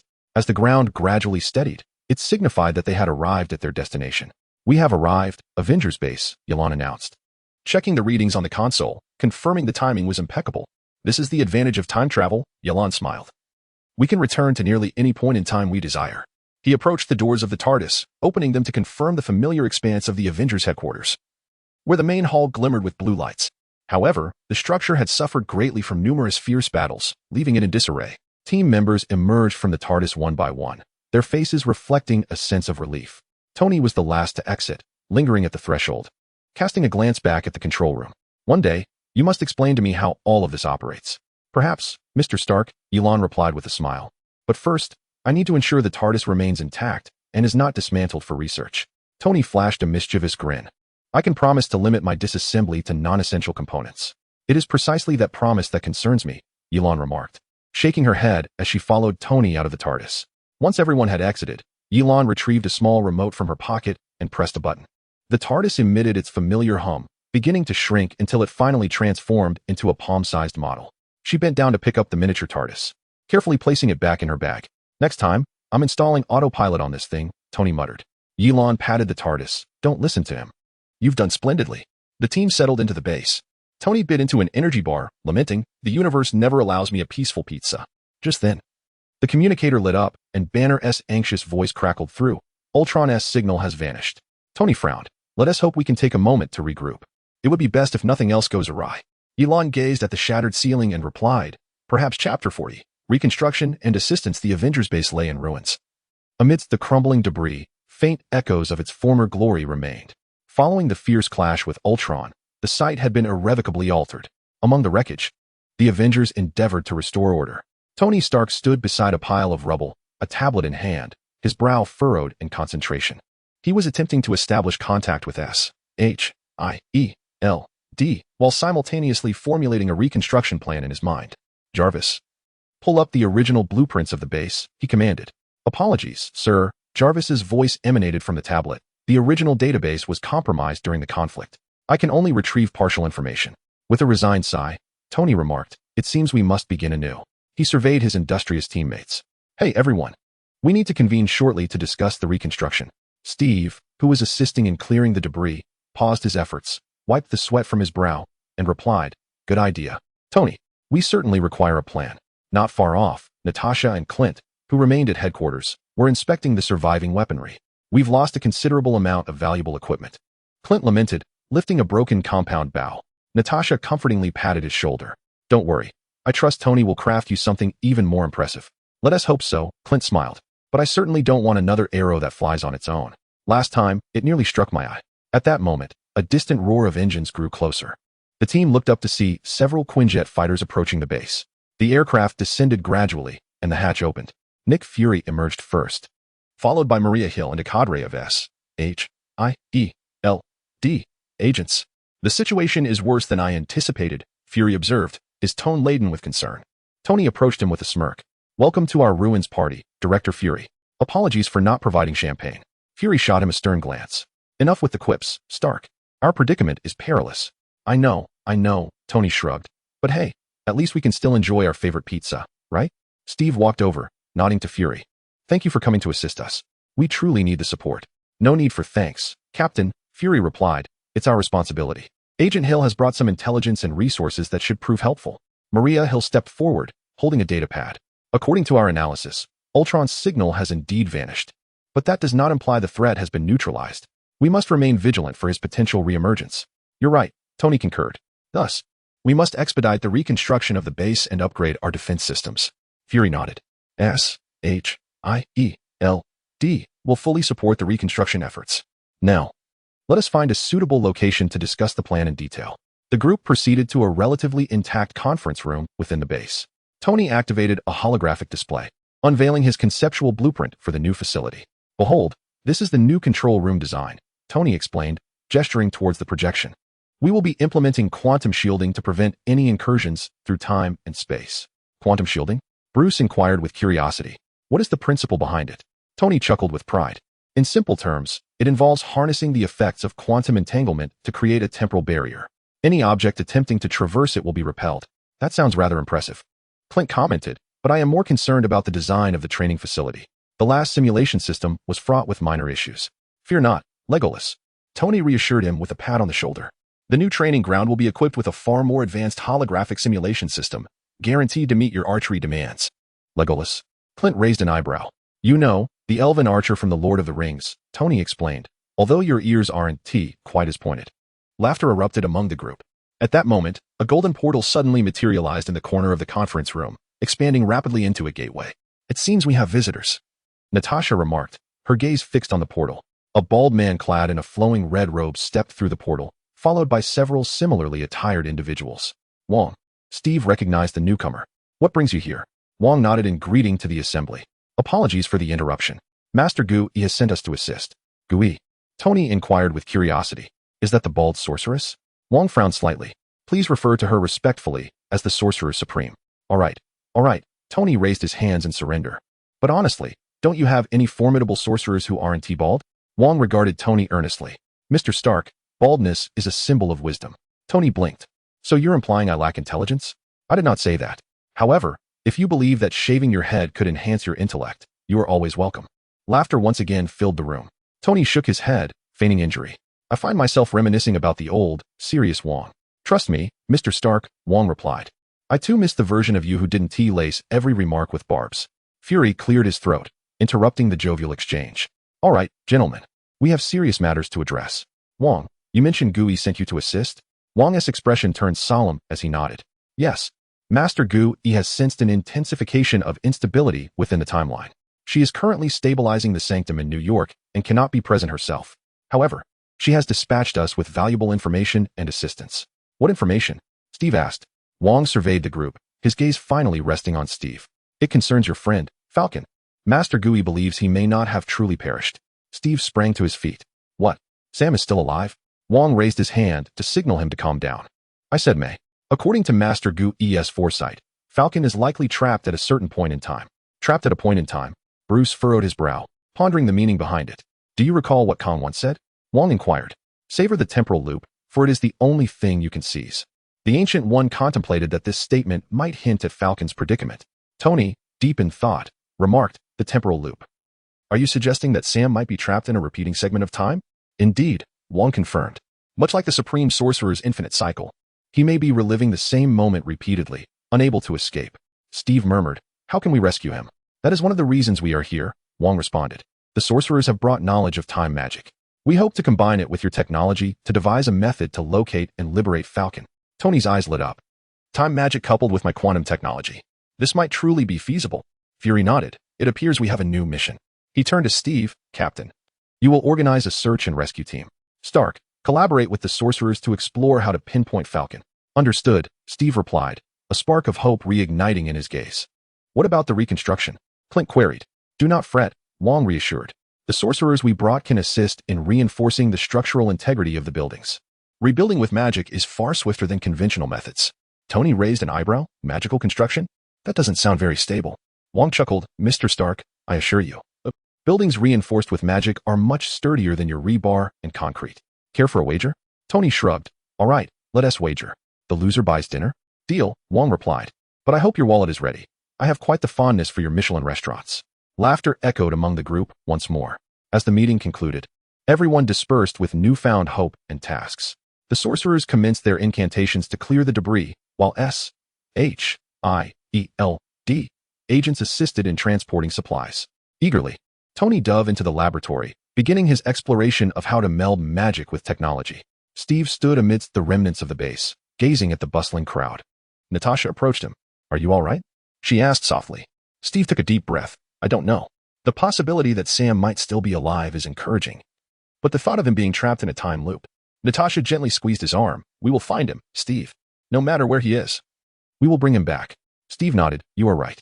We will not abandon a single teammate. As night fell, the bustling day drew to a close. The Avengers gathered in a makeshift rest area, enjoying the dinner provided by S.H.I.E.L.D. Honestly, Clint said while biting into a sandwich. After everything we've been through, I've started to appreciate a mundane life. Just then, Tony's phone chimed. He glanced at the screen, his expression shifting to surprise. It's Pepper, he said. She says, she is on her way. Pepper? Isn't she in Europe? Steve inquired. Tony nodded. Indeed. But she mentioned that she had seen the news reports and decided to return immediately. A hint of guilt tinged his voice. I didn't want her to worry. Hey, don't feel that way, Steve reassured him, patting his friend's shoulder. Pepper is remarkably resilient. She can handle this. Frankly, we truly need her. Who better understands how to rebuild Stark Industries than she? Tony forced a smile, responding, you're right. It's just, I always feel like I've let her down. Tony, Steve said earnestly, you have not disappointed anyone. We are all doing our utmost to protect this world. Pepper understands this, and she will be proud of you. Tony nodded, a flicker of gratitude shining in his eyes. Thank you, Captain. After dinner, everyone returned to their temporary quarters to rest. Ye Lan stood alone amidst the ruins. Gazing at the starry sky, he retrieved the miniature TARDIS from his pocket, idly toying with it. Thinking about the next course of action, Wong's voice came from behind him. Ye Lan turned to see the sorcerer approaching. Yes, I was contemplating whether we should take the initiative instead of passively waiting for Ultron's next move. Wong nodded. I understand your perspective. However, time travel is perilous. A slight misstep could result in greater chaos, even for a Time Lord. I know, Ye Lan sighed. But if we could return to the past and prevent Ultron, that might lead to even worse outcomes, Wong cautioned. Altering the past could create new, more dangerous timelines.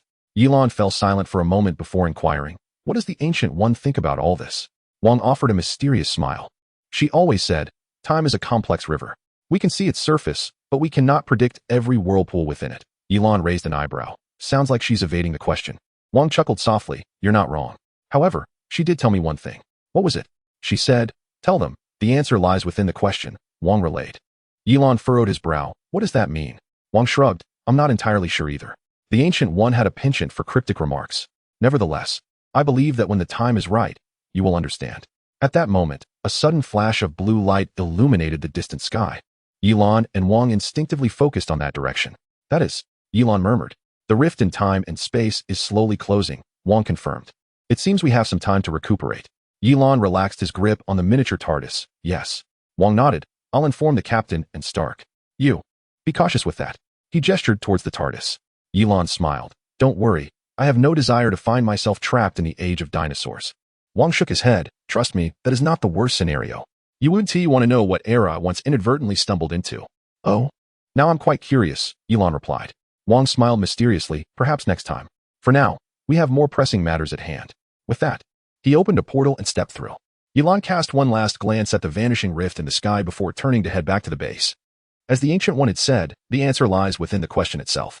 They merely needed to discover the correct method to interpret it. The following morning, the base was abuzz with activity. The engineering team of S, H, I, E, L, D, and the sorcerers commenced their fervent reconstruction efforts. Tony was immersed in a makeshift laboratory, striving to amalgamate quantum technology with temporal magic. Steve was engaged in discussions with Fury regarding the search and rescue strategy, when suddenly, a familiar voice echoed in the air. It seems I've missed quite a spectacle. Everyone turned to see Pepper Potts standing at the entrance. Her face adorned with a gentle, yet concerned smile. Pepper. Tony immediately set aside his work and hurried towards her. How did you arrive so swiftly? Pepper embraced Tony, stating, I took the fastest flight. She stepped back, scrutinizing Tony's weary visage.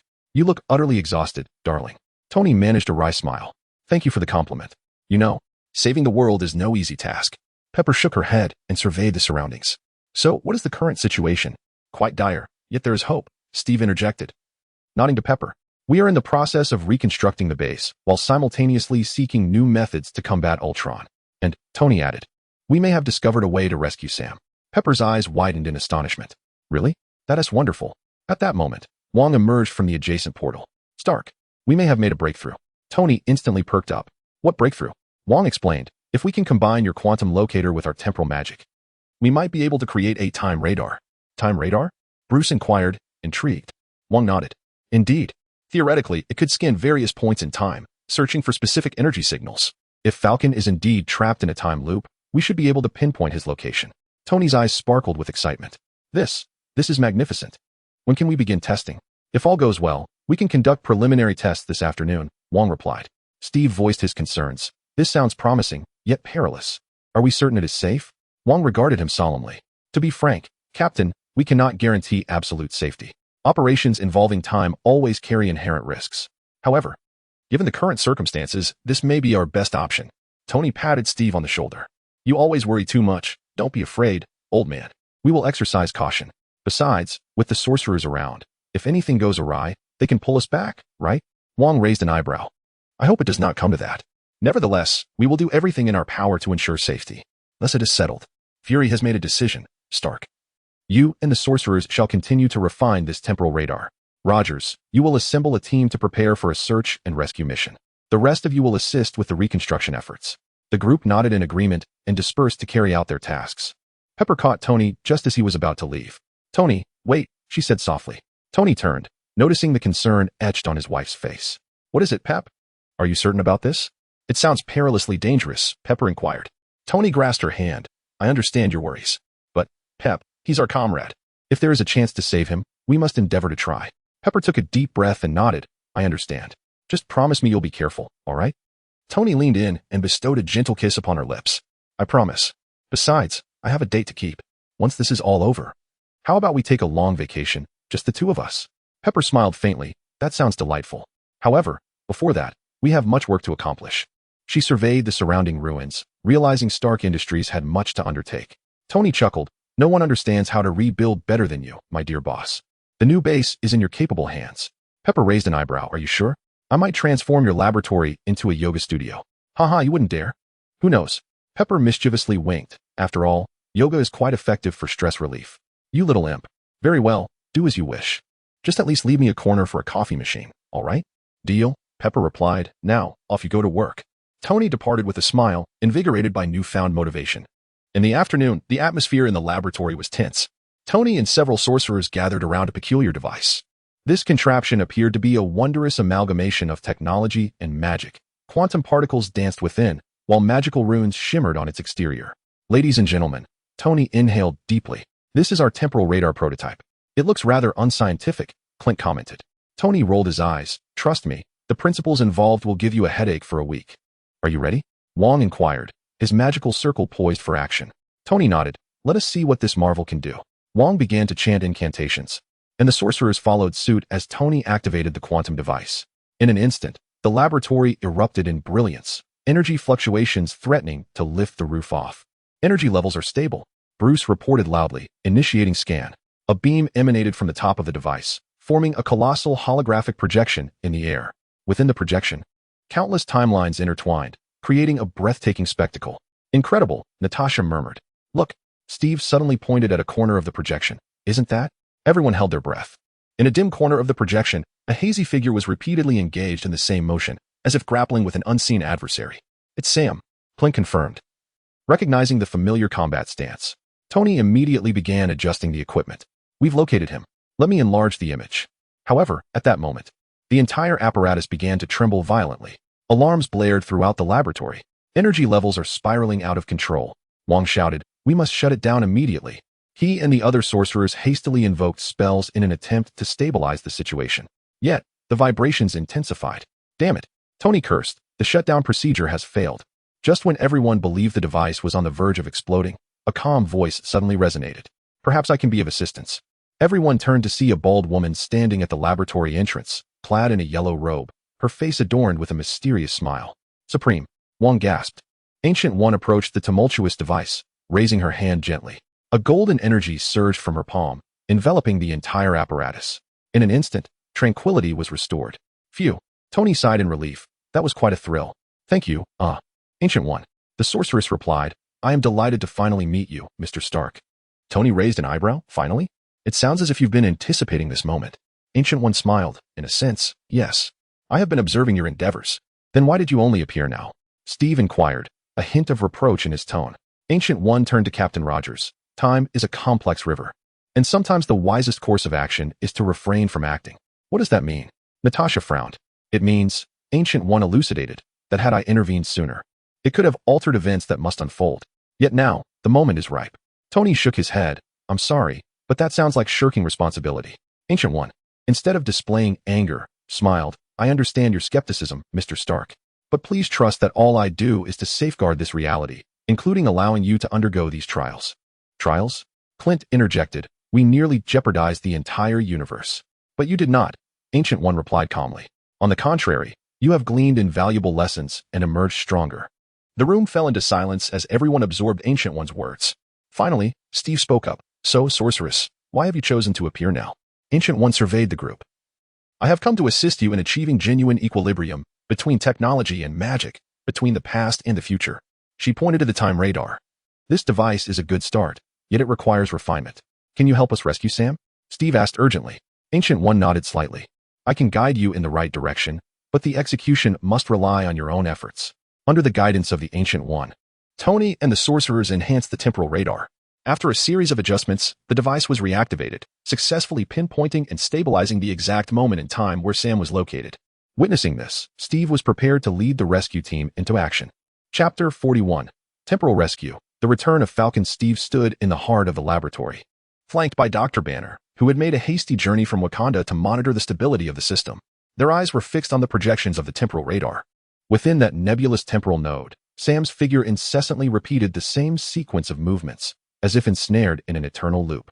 We have pinpointed his location, Tony declared, his fingers dancing across the holographic control panel, specifying that they had identified the exact temporal node where Sam was trapped. Strangely, this moment seemed to exist parallel to their current time, yet isolated by a formidable energy barrier. Like a temporal bubble, Ancient One added, her gaze penetrating the projection, as if she could discern deeper layers of reality.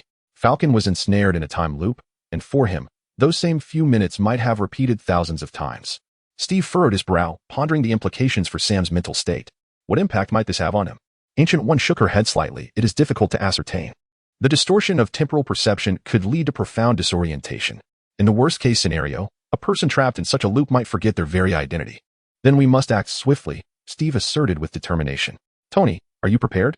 Tony was adjusting his nanotech armor, ready for action. Always on standby, Captain. However, I must caution you that the risk factor for this mission is off the charts. We are not traversing space, but rather the fabric of time itself. I am acutely aware of the risks, Steve replied, but that is Sam. This simple declaration encompassed all the rationale needed. We require a precise point of entry. Ye Lan stepped forward, fiddling with a miniature TARDIS. If we can integrate the TARDIS's temporal navigation system with your quantum technology, we may be able to create a more stable passage. Tony's eyes lit up. That sounds like a plan. He extended his hand toward Ye Lan.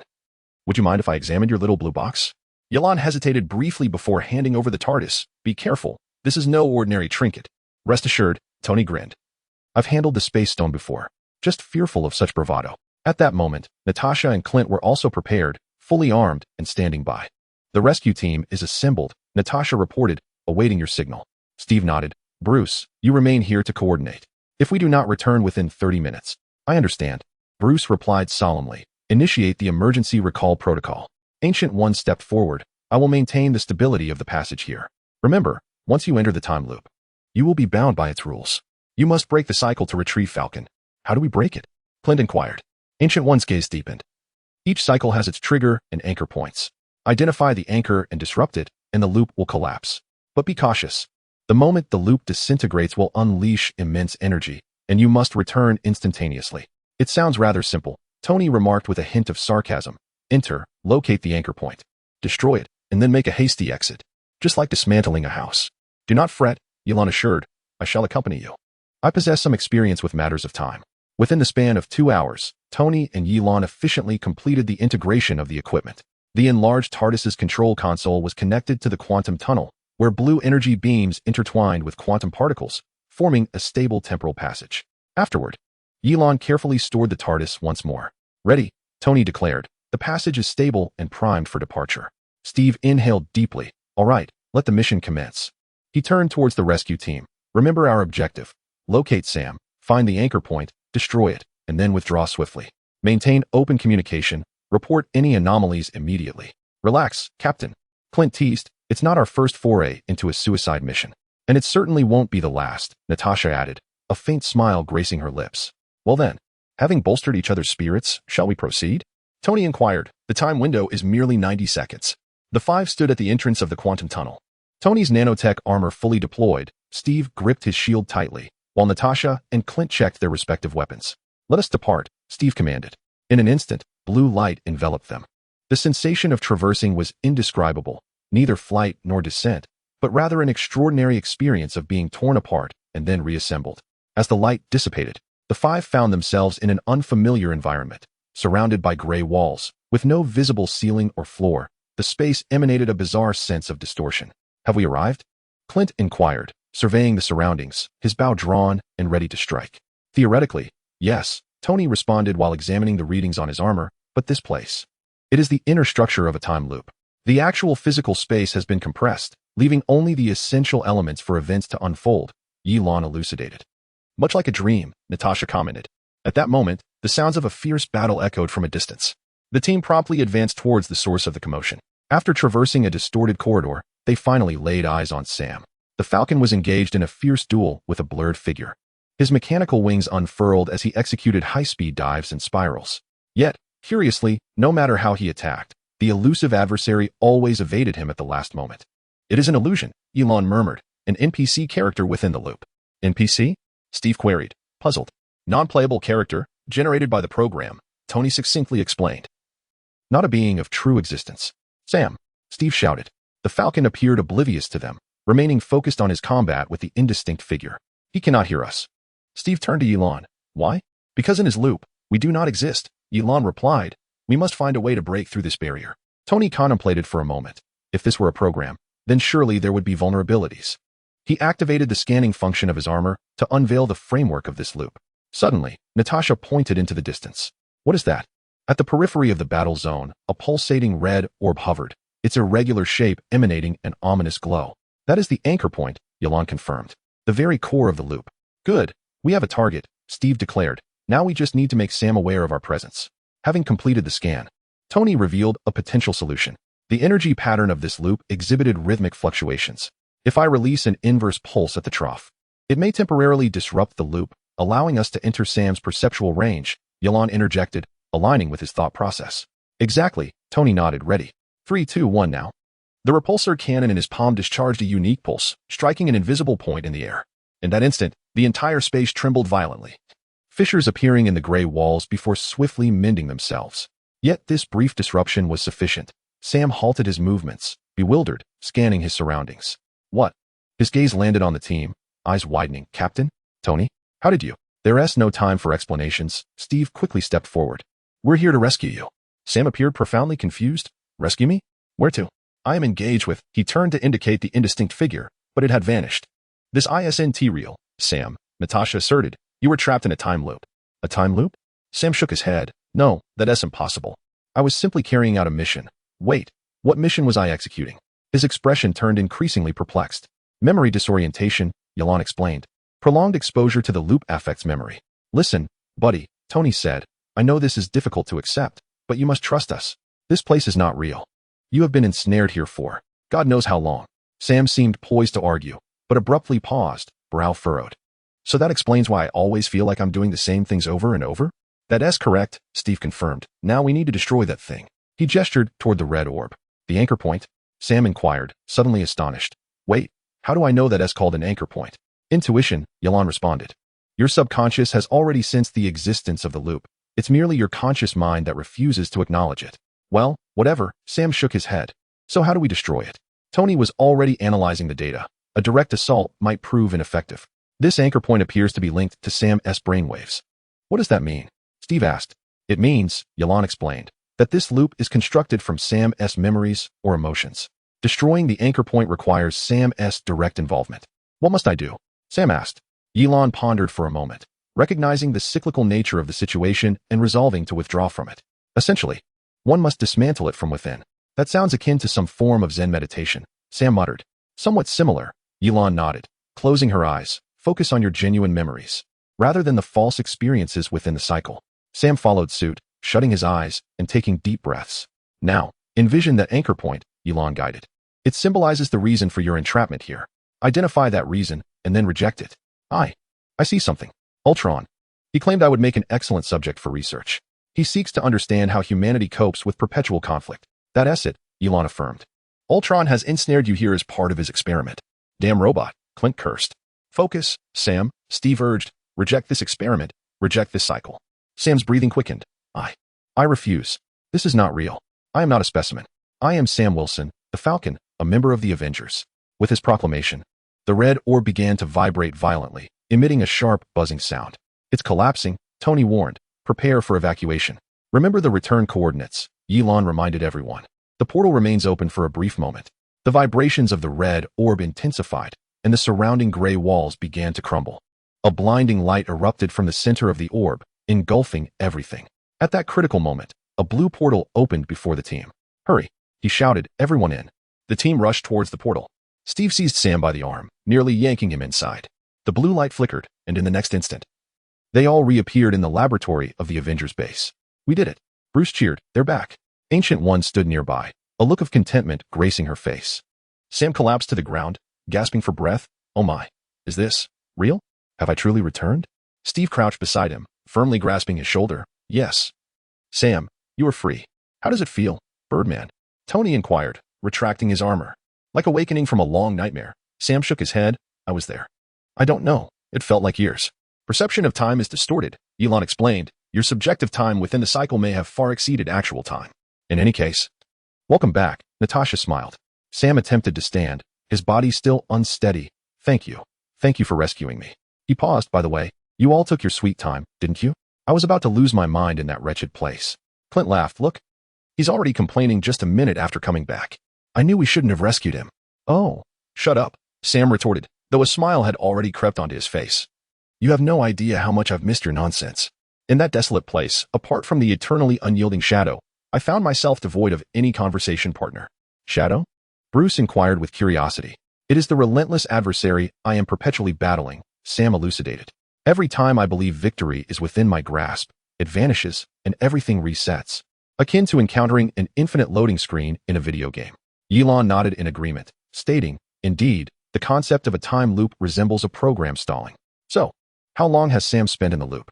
Steve queried. After a moment of contemplation, Gui responded, based on residual energy, approximately 3 months. 3 months? Sam exclaimed in astonishment. It feels like 3 years. Subjective perceptions of time are often distorted, Gui explained, especially within such a closed loop. Well, the important thing is that you are safe now, Steve remarked, patting Sam on the shoulder. Indeed, Sam sighed with relief, only to suddenly widen his eyes. Wait, 3 months? What have I missed? How did the base end up like this? He surveyed the surrounding wreckage. Oh, that's a long story, Tony interjected. Essentially, Ultron returned, devastated the base, and nearly obliterated the world. We thwarted him, and now we are in the process of rebuilding. Is that all? Sam raised an eyebrow. No further details? We can discuss it while we eat, Clint suggested. I'm nearly starving. Time travel is quite energy-consuming. Agreed, Natasha nodded, and I believe Sam could also use a substantial meal. Oh my goodness, yes. Sam suddenly realized, I hardly ate anything in that wretched place. For some reason, I never felt hunger, but now. I could devour a whole cow. Physiological needs are suppressed in the loop, Gui explained, but now that you have returned to the real world, all normal sensations will return. How about pizza? Tony proposed. Pizza. The group chorused in unison. That evening, the Avengers gathered in a makeshift lounge, indulging in towering piles of pizza and beverages. Sam had already voraciously consumed 3 large pizzas, seemingly insatiable. So he swallowed a hefty mouthful while I was away. You allowed Ultron to destroy the base. Well done. Oh, shut it. Tony rolled his eyes. At least we saved the world. And saved you, Clint added. Though I'm starting to regret it. Sam made a face. So this Ultron, he has truly vanished? Steve and Tony exchanged glances. We cannot be certain, Steve replied honestly. At least his prior plans were thwarted. It's uncertain whether he has genuinely disappeared, Tony supplemented. But there are currently no signs of activity. Sam nodded, his expression turning grave. That bastard threw me into a time loop, claiming he wanted to study how humanity copes with eternal conflict. He paused. The worst part was not the physical exhaustion, but the mental torment. Knowing that victory is forever out of reach, yet compelled to continue the struggle. The room fell into silence, each individual comprehending that profound sense of despair. Yet you persevered. Natasha ultimately broke the silence, which was precisely what he had not anticipated. The resilience of humanity consistently surpasses the calculations of AI. Indeed, Sam smiled. To the malevolent AI that embodies failure. Clint raised his beer, and laughter erupted as glasses clinked together. Ye Lan sat quietly in a corner, observing the scene. Tony noticed and approached, taking a seat beside him. Your gadget is truly impressive, Tony remarked, pointing at the miniature TARDIS in Ye Lan's hand. It is not merely a gadget, Ye Lan corrected. The core component of the TARDIS possesses immense temporal energy. Tony gazed at it for a moment. You know, it seems somewhat familiar. Ye Lan, slightly taken aback, responded, familiar? Have you seen something like this before? Uncertain, Tony shook his head. Perhaps it is just an illusion. Speaking of which, I noticed you still carry that broken pocket watch. Ye Lan instinctively touched the pocket watch in his pocket. Yes, though it no longer ticks. May I take a look? Tony extended his hand. Ye Lan hesitated for a moment, then produced the watch and handed it to him. It was an ancient golden pocket watch, adorned with exquisite engravings, yet damaged. With a distinct crack across the face and the hands frozen at a certain moment, Tony examined it closely, admiring the fine craftsmanship and unique materials. This is not ordinary metal. I only know that I received it from my father, Ye Lan said, but I am unaware of its origins. It seems to hold a certain connection to me, allowing me to unleash my powers. Tony pondered for a moment. How about I repair it? As a token of gratitude for your assistance in rescuing Sam. You can fix it? Ye Lan asked, astonished. Hey, I'm Tony Stark, Tony exaggerated. There's nothing I can't repair. Ye Lan chuckled. Well then, I appreciate your help. But be careful, do not completely ruin it. Rest assured, Tony said, carefully stowing the pocket watch. I will treat it with the same care as my first suit of armor. Their conversation was interrupted by Steve. Hey, Tony, Ye Lan. Come join us. Sam is recounting his adventures in the loop. The two returned to the main table, where Sam was animatedly describing his experiences. And that shadow dodged every time with the same move. It drove me insane. It was as if it knew exactly how I was going to attack. Because it does know, Ye Lan explained, everything in the loop is predetermined. Speaking of which, Sam turned to Ye Lan. I've been meaning to ask. Who exactly are you? I don't recall any Avengers featuring someone like you. I am Ye Lan. He simply introduced himself. Consider me a temporary consultant. Consultant? Huh. Sam looked at him skeptically. A consultant with time travel technology? Which mysterious organization do you hail from? Well, Ye Lan stammered. Let us not put him on the spot, Sam. Tony interjected. The point is, without him and his little blue box, we might not have been able to save you. Sam raised his beer in a toast to Ye Lan. Thank you, mysterious sir. Welcome to this crazy family. Ye Lan chuckled awkwardly. Life can sometimes be more bizarre than fiction. Indeed, Steve murmured, a few years ago. If someone had told me I would be saving the world alongside a billionaire in an iron suit, a green giant, and a group of agents, I would have suggested they see a psychiatrist. Laughter erupted around the room. So, Sam continued, how is your reconstruction plan progressing? We are still in the early stages. Tony replied, the sorcerers have been a tremendous help, but it will take time to fully restore the base. Sorcerers? Sam asked, perplexed. Oh, right, you haven't met them yet. Clint said, a group of peculiar robed individuals who can perform magic. Not magic, but sorcery, the Ancient One gently corrected, having appeared at the doorway unbeknownst to them. Sam jumped. Goodness. How did you? One gets used to it. Tony patted his shoulder. She always appears like this. The Ancient One smiled slightly. I have come to inform you that the sorcerers have completed the foundational reinforcements of the main structure. Internal reconstruction can commence tomorrow. That is wonderful, Steve said. Thank you for your help and that of the sorcerers. The Ancient One nodded in acknowledgement, her gaze shifting to Ye Lan. Additionally, Mr. Yi, if it is convenient, I would like to speak with you privately. Ye Lan looked surprised, but quickly nodded, of course. The two exited the room, leaving the others to continue the celebration. Well, this is becoming increasingly interesting, Sam remarked. I've been back for just a day, and already the Avengers have transformed into a hodgepodge of sorcerers and time travelers. Welcome to the new era. Tony raised his glass. By the way, your room might need a makeover. Currently, we are all residing in temporary accommodations. Wait. So all my belongings turned to dust? Yes, Clint nodded. But look on the bright side. At least you can start anew. Start anew? Sam muttered in dismay. My collection of vinyl records, signed posters, and limited edition sneakers. Rest assured, Stark Industries will compensate you, Tony generously promised. Speaking of which, Bruce interjected. Pepper just informed me that the reconstruction supplies are on their way. They should arrive tomorrow.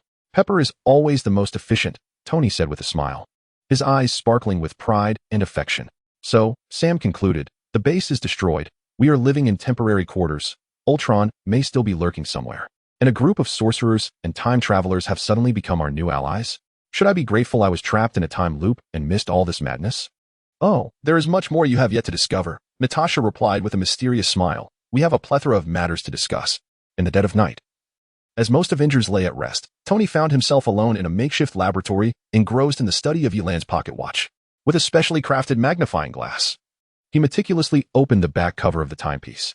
The intricate mechanical structure within surpassed that of an ordinary pocket watch in both precision and complexity. J.A.R.V.I.S. Analyze the construction and material of this watch, he commanded. Analysis underway, sir. Preliminary scans indicate that this is not a metal found on Earth. The material contains unknown elements. Tony furrowed his brow. Unknown elements? Indeed, the elemental spectrum does not match any known database. Furthermore, the internal structure suggests that this is not merely a timekeeping device. Then what is it? Indeterminate. However, the energy readings are exceptionally high, seemingly containing some form of energy source.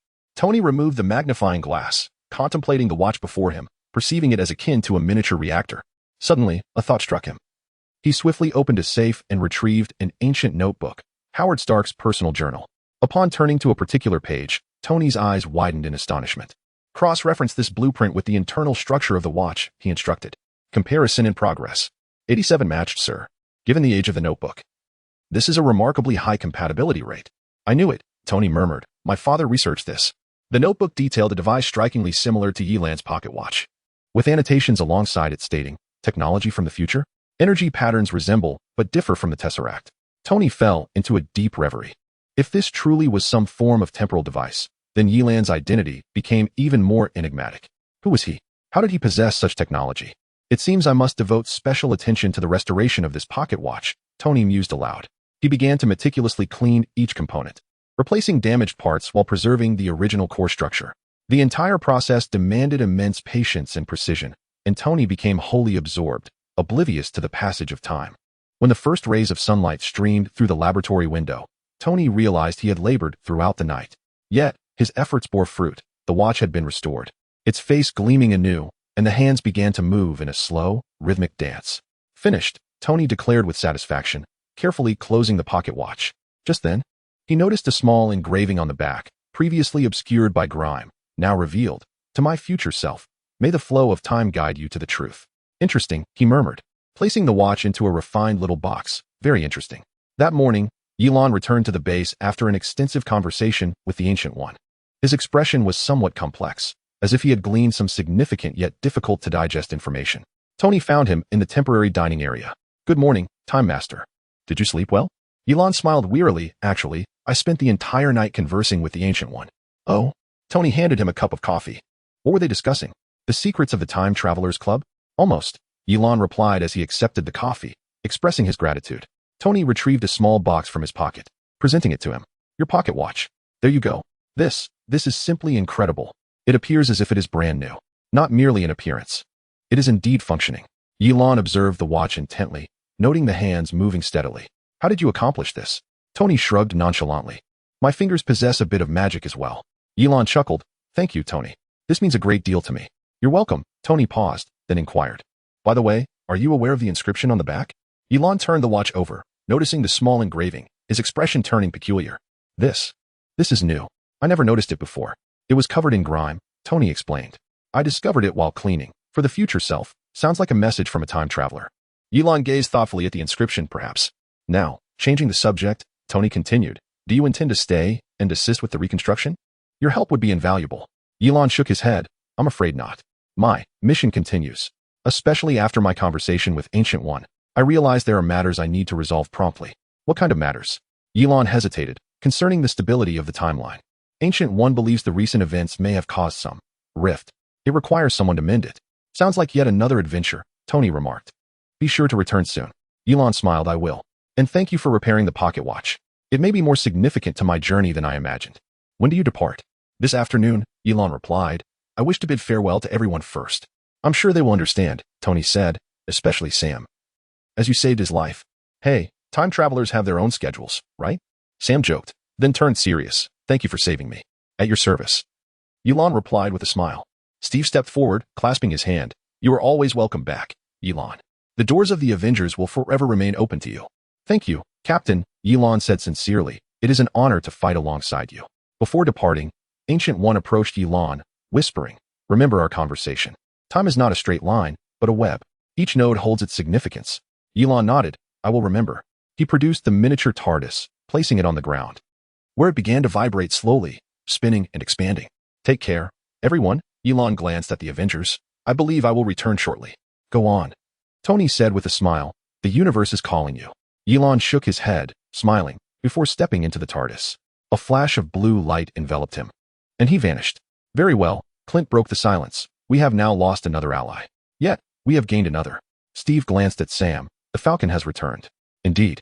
Sam surveyed the surrounding ruins. "It seems my return is quite timely, as I can assist with the heavy lifting."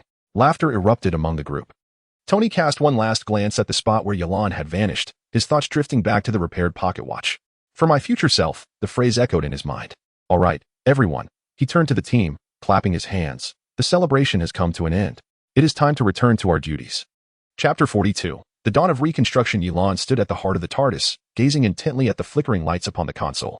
The words of the Ancient One echoed in his mind. Time is not a linear path, but a vast web, with each node holding its own significance. "Who am I?" he whispered to himself, his fingers gently caressing the restored pocket watch. The enigmatic inscription seemed to beckon him, urging him towards the truth through the currents of time. His lengthy conversation with the Ancient One the previous night had altered his plans. "Memory is the prisoner of time," she had once told him. "Yet it is also the key to it. The fragments of your memories are not randomly scattered. They are deliberately preserved. Discover the means to activate them, and you shall uncover the truth." He inhaled deeply, returning the watch to his pocket. On the surface, he was set to mend the fractures in time. However, in reality, the Ancient One's words inspired him. It was time to seek the means to awaken the memories buried deep within his being. "Very well, old girl," he addressed the TARDIS. "Take me to a place that can stir my recollections." The TARDIS emitted a gentle hum, as if in response. Ye Lan pulled down the lever, and the central column began to move up and down. "Destination." Ye Lan inhaled once more, adjusting the coordinates of the TARDIS not to repair the time rifts, but to journey to a special location, the hidden sanctum of Kamartaj. The Ancient One had alluded to items there that might assist him in regaining his memories. "Engage," he declared, pulling down the control lever. And the TARDIS emitted its familiar hum, vanishing into the vortex of time. Meanwhile, the reconstruction of the Avengers headquarters was in full swing. A little further to the left. "No, your left, not mine," Tony commanded from a makeshift podium, directing a squad of Iron Legion robots as they hoisted a massive steel beam. "Tony, are you sure these robots are up to the task of construction?" Sam queried skeptically from the side. They seem more suited for battle than for building. Multifunctional design, Birdman. Tony replied proudly, each Iron Legion unit is equipped with a complete construction program. They achieved a precision rate of 99.7 in simulated tests. Just as he spoke, one of the robots wobbled slightly, nearly dropping the beam onto the workers below. Are you referring to that 0.3 margin of error? Sam raised an eyebrow. Tony cleared his throat. Just a minor glitch. Jarvis, adjust the robot's balance parameters. Parameters adjusted, sir. Steve approached, holding a stack of blueprints. Tony, we need to discuss the security design of the new base. Of course, Captain America, Tony replied, taking the blueprints. What are your thoughts? We need to enhance the defense systems, Steve stated gravely. Ultron's invasion proved that our previous security had vulnerabilities. Already considered, Tony nodded, unfurling a holographic display. The new base will employ a 3-tiered defense system, physical barriers, energy shields, and AI surveillance. Any intrusion will trigger multiple alarms. That sounds promising, Steve acknowledged, though a frown soon creased his brow. However, concerning AI surveillance, Tony discerned his apprehension. Rest assured, this new system operates entirely independently, detached from the mainframe. Even if it were to be compromised, it would not affect core functionalities. I trust you, Tony, Steve said, patting his shoulder. I simply wish to avoid past mistakes. I share that sentiment, Tony replied softly, his gaze sweeping across the ruins of the base. Believe me, this has been a lesson learned. Curiously examining the blueprints, Sam inquired. What is this? It resembles a colossal disc. Ah, I nearly forgot to mention, Tony's eyes sparkled with excitement. This is my latest concept, a cross-regional teleportation platform. A teleportation platform? Steve asked, astonished. Like the Bifrost of Asgard? Somewhat, but the underlying technology differs, Tony elucidated. I intend to adapt the portal technology utilized by the Ancient One and her sorcerers, merging it with quantum technology to establish fixed teleportation points. So, this would allow us to instantly reach locations around the globe? Sam queried. Not merely across the globe, Tony replied with a mysterious smile. If all goes as planned, it could even facilitate travel to other planets. Imagine, a mere step from New York to Wakanda, or mere seconds from Earth to Asgard. Steve pondered. This could significantly enhance our response times. Precisely, Tony nodded. Moreover, I have initiated discussions with Wakanda and Asgard, hoping to establish receiving stations there as well. This way, we can forge a network of alliances and truly realize interstellar cooperation. What did Princess Shuri say? Steve asked. She expressed great interest, Tony chuckled. In fact, she proposed several enhancements I had not considered. The girl's level of genius is truly astounding. And what about Asgard? Sam inquired. Thor mentioned he would consult with his father. Tony replied. However, I suspect Odin may be rather skeptical about this Midgard technology. Perhaps we should send someone to Asgard to persuade him, Steve suggested. To demonstrate the value of this technology. Good idea, Tony agreed. But who shall it be? The three fell into contemplative silence. Hey, what are you discussing? Natasha approached from a distance, accompanied by Clint. It looks rather serious.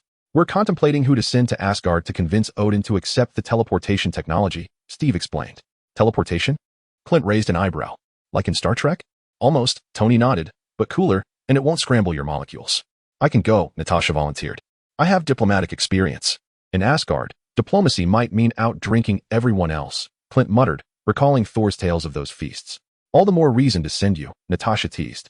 Aren't you the one who claims to have an extraordinary tolerance? Clint pretended to deliberate. Well, for the mission.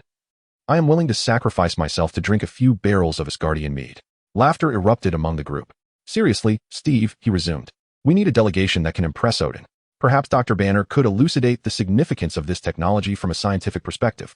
Excellent idea, Tony concurred, and alongside myself. We should also include, Captain, you ought to join us. As Earth's foremost superhero, your words carry weight. Me? Steve replied, a hint of surprise in his voice. I'm not certain I am suited for interstellar diplomacy. Oh, come on, Captain, Sam chuckled. If you can convince those Hydra agents to lay down their arms and surrender, persuading an old king should be a walk in the park. We can depart next week. Tony proposed, once the prototype of the teleportation technology is complete. For now, we have more pressing matters at hand, rebuilding the base. He turned to the robots and workers diligently toiling away. All right, break time is over. Let us raise this building. The crowd dispersed, returning to their respective tasks. Tony cast one last glance at the ruins of the base and sighed deeply. This endeavor was not merely about reconstructing a physical structure. It was about restoring trust and hope. Days later, the reconstruction efforts were progressing smoothly. The foundational infrastructure had been completed, and the main building's framework had been erected. Tony's design was more magnificent than the original base, nearly doubling in size and incorporating several dedicated areas. an advanced R&D center, a fortified training facility, a medical wing, and a specialized area for extraterrestrial visitors. What will this be in the future? Bruce inquired, pointing to a vast circular space on the blueprints. He had just returned from Wakanda, bringing with him samples of vibranium alloy for structural reinforcement. The teleportation center, Tony replied. The core teleportation platform will be built here. 25 meters in diameter, sufficient to transport a squad or several vehicles simultaneously. A truly grand plan, Bruce commented, but the energy requirements will be immense. That is where I require your assistance, gentlemen, Tony stated. The new arc reactor needs optimization to increase its output by at least 300. Bruce removed his glasses and polished them. 300? That would necessitate a complete redesign of the core algorithms. Do you have a better idea? Tony challenged. Bruce pondered for a moment, then his eyes lit up. Perhaps I do. If we could incorporate Wakanda's vibranium energy conversion technology with the stability of the arc reactor, we could potentially create an entirely new energy system, Tony interjected, excitement coursing through him. Bruce, you are a genius. Mutually so, Bruce smiled. At that moment, Natasha hurried over. Tony, you need to see this. She handed him a tablet. The screen displaying a news article. Mysterious energy waves shock the physics community. Evidence of temporal anomalies? When was this reported? Tony quickly skimmed the article. Half an hour ago. Natasha replied. Similar phenomena have already been detected in multiple locations worldwide. Scientists are baffled. It seems that the temporal rifts created by Ye Lan are more severe than we thought. Bruce murmured. Tony pondered swiftly. Should he notify the Ancient One? He had already reached out, and Natasha conveyed her response. It was anticipated, yet there was no need for concern. Naturally, someone would address the matter. Ye Lan, Tony surmised. She must be referring to Ye Lan. He fervently wished for more information from him. Bruce sighed, expressing that this energy fluctuation could potentially impact their teleportation technology. Then let's expedite our efforts, Tony asserted resolutely. We must complete the prototype of the teleportation platform as soon as possible. Bruce, you are in charge of the energy systems. Natasha, inform everyone about tonight's meeting to discuss our new developments. Meanwhile, deep within the secret library of Kamartaj, Ye Lan was meticulously perusing an ancient tome. This was the key that the Ancient One had urged him to seek. Chronicles of the Time Guardians, a mysterious manuscript chronicling the history of the Guardians of the Timeline. There should be answers here that I seek, he murmured to himself, gently gliding his fingers over the yellowed pages. Suddenly, a page captured his attention. It depicted a device strikingly similar to his pocket watch, accompanied by text describing the function of a time anchor, a device capable of anchoring its holder to a specific timeline, preventing the loss of memory and identity caused by time travel. Time anchor, Ye Lan whispered, a wave of familiarity washing over him. He pulled out his pocket watch. Comparing it to the illustration in the book, they were nearly identical. Continuing his search, he unearthed further information. The Time Guardians were a group dedicated to overseeing and protecting the timelines, employing time anchors to ensure they did not lose themselves while traversing countless timelines. Most notably, the text mentioned a unique ritual that could activate sealed memories. This is the answer, Ye Lan exclaimed with excitement, swiftly jotting down the detailed steps of the ritual. According to the description, he would need to perform this rite at specific energy nodes, typically points where timelines intersect. The current temporal anomaly fortuitously created such conditions. Closing the book, Ye Lan recognized his next destination. He needed to head to the location where the energy fluctuations were most intense, as it would serve as the ideal site for the ritual. Back at the Avengers headquarters, the evening meeting was convening in the makeshift conference room. Everyone had gathered, awaiting Tony to speak. Standing before the holographic projection, Tony surveyed the group, expressing his gratitude for their attendance amidst their busy schedules. We have two significant agenda items: the latest progress on the base reconstruction and the details of the teleportation platform project. He clicked a remote, unveiling a holographic model of the new base, with the foundational structure completed at 85, projected to finish the main construction within 2 weeks. Thanks to the sorcerer's magical enhancements, our progress is 30 ahead of schedule. And what about the teleportation platform? Steve inquired. That is precisely the focus of tonight's discussion, Tony replied, shifting the visual display. Bruce and I have designed an innovative energy system, merging the technology of the arc reactor with Wakandan vibranium energy conversion principles.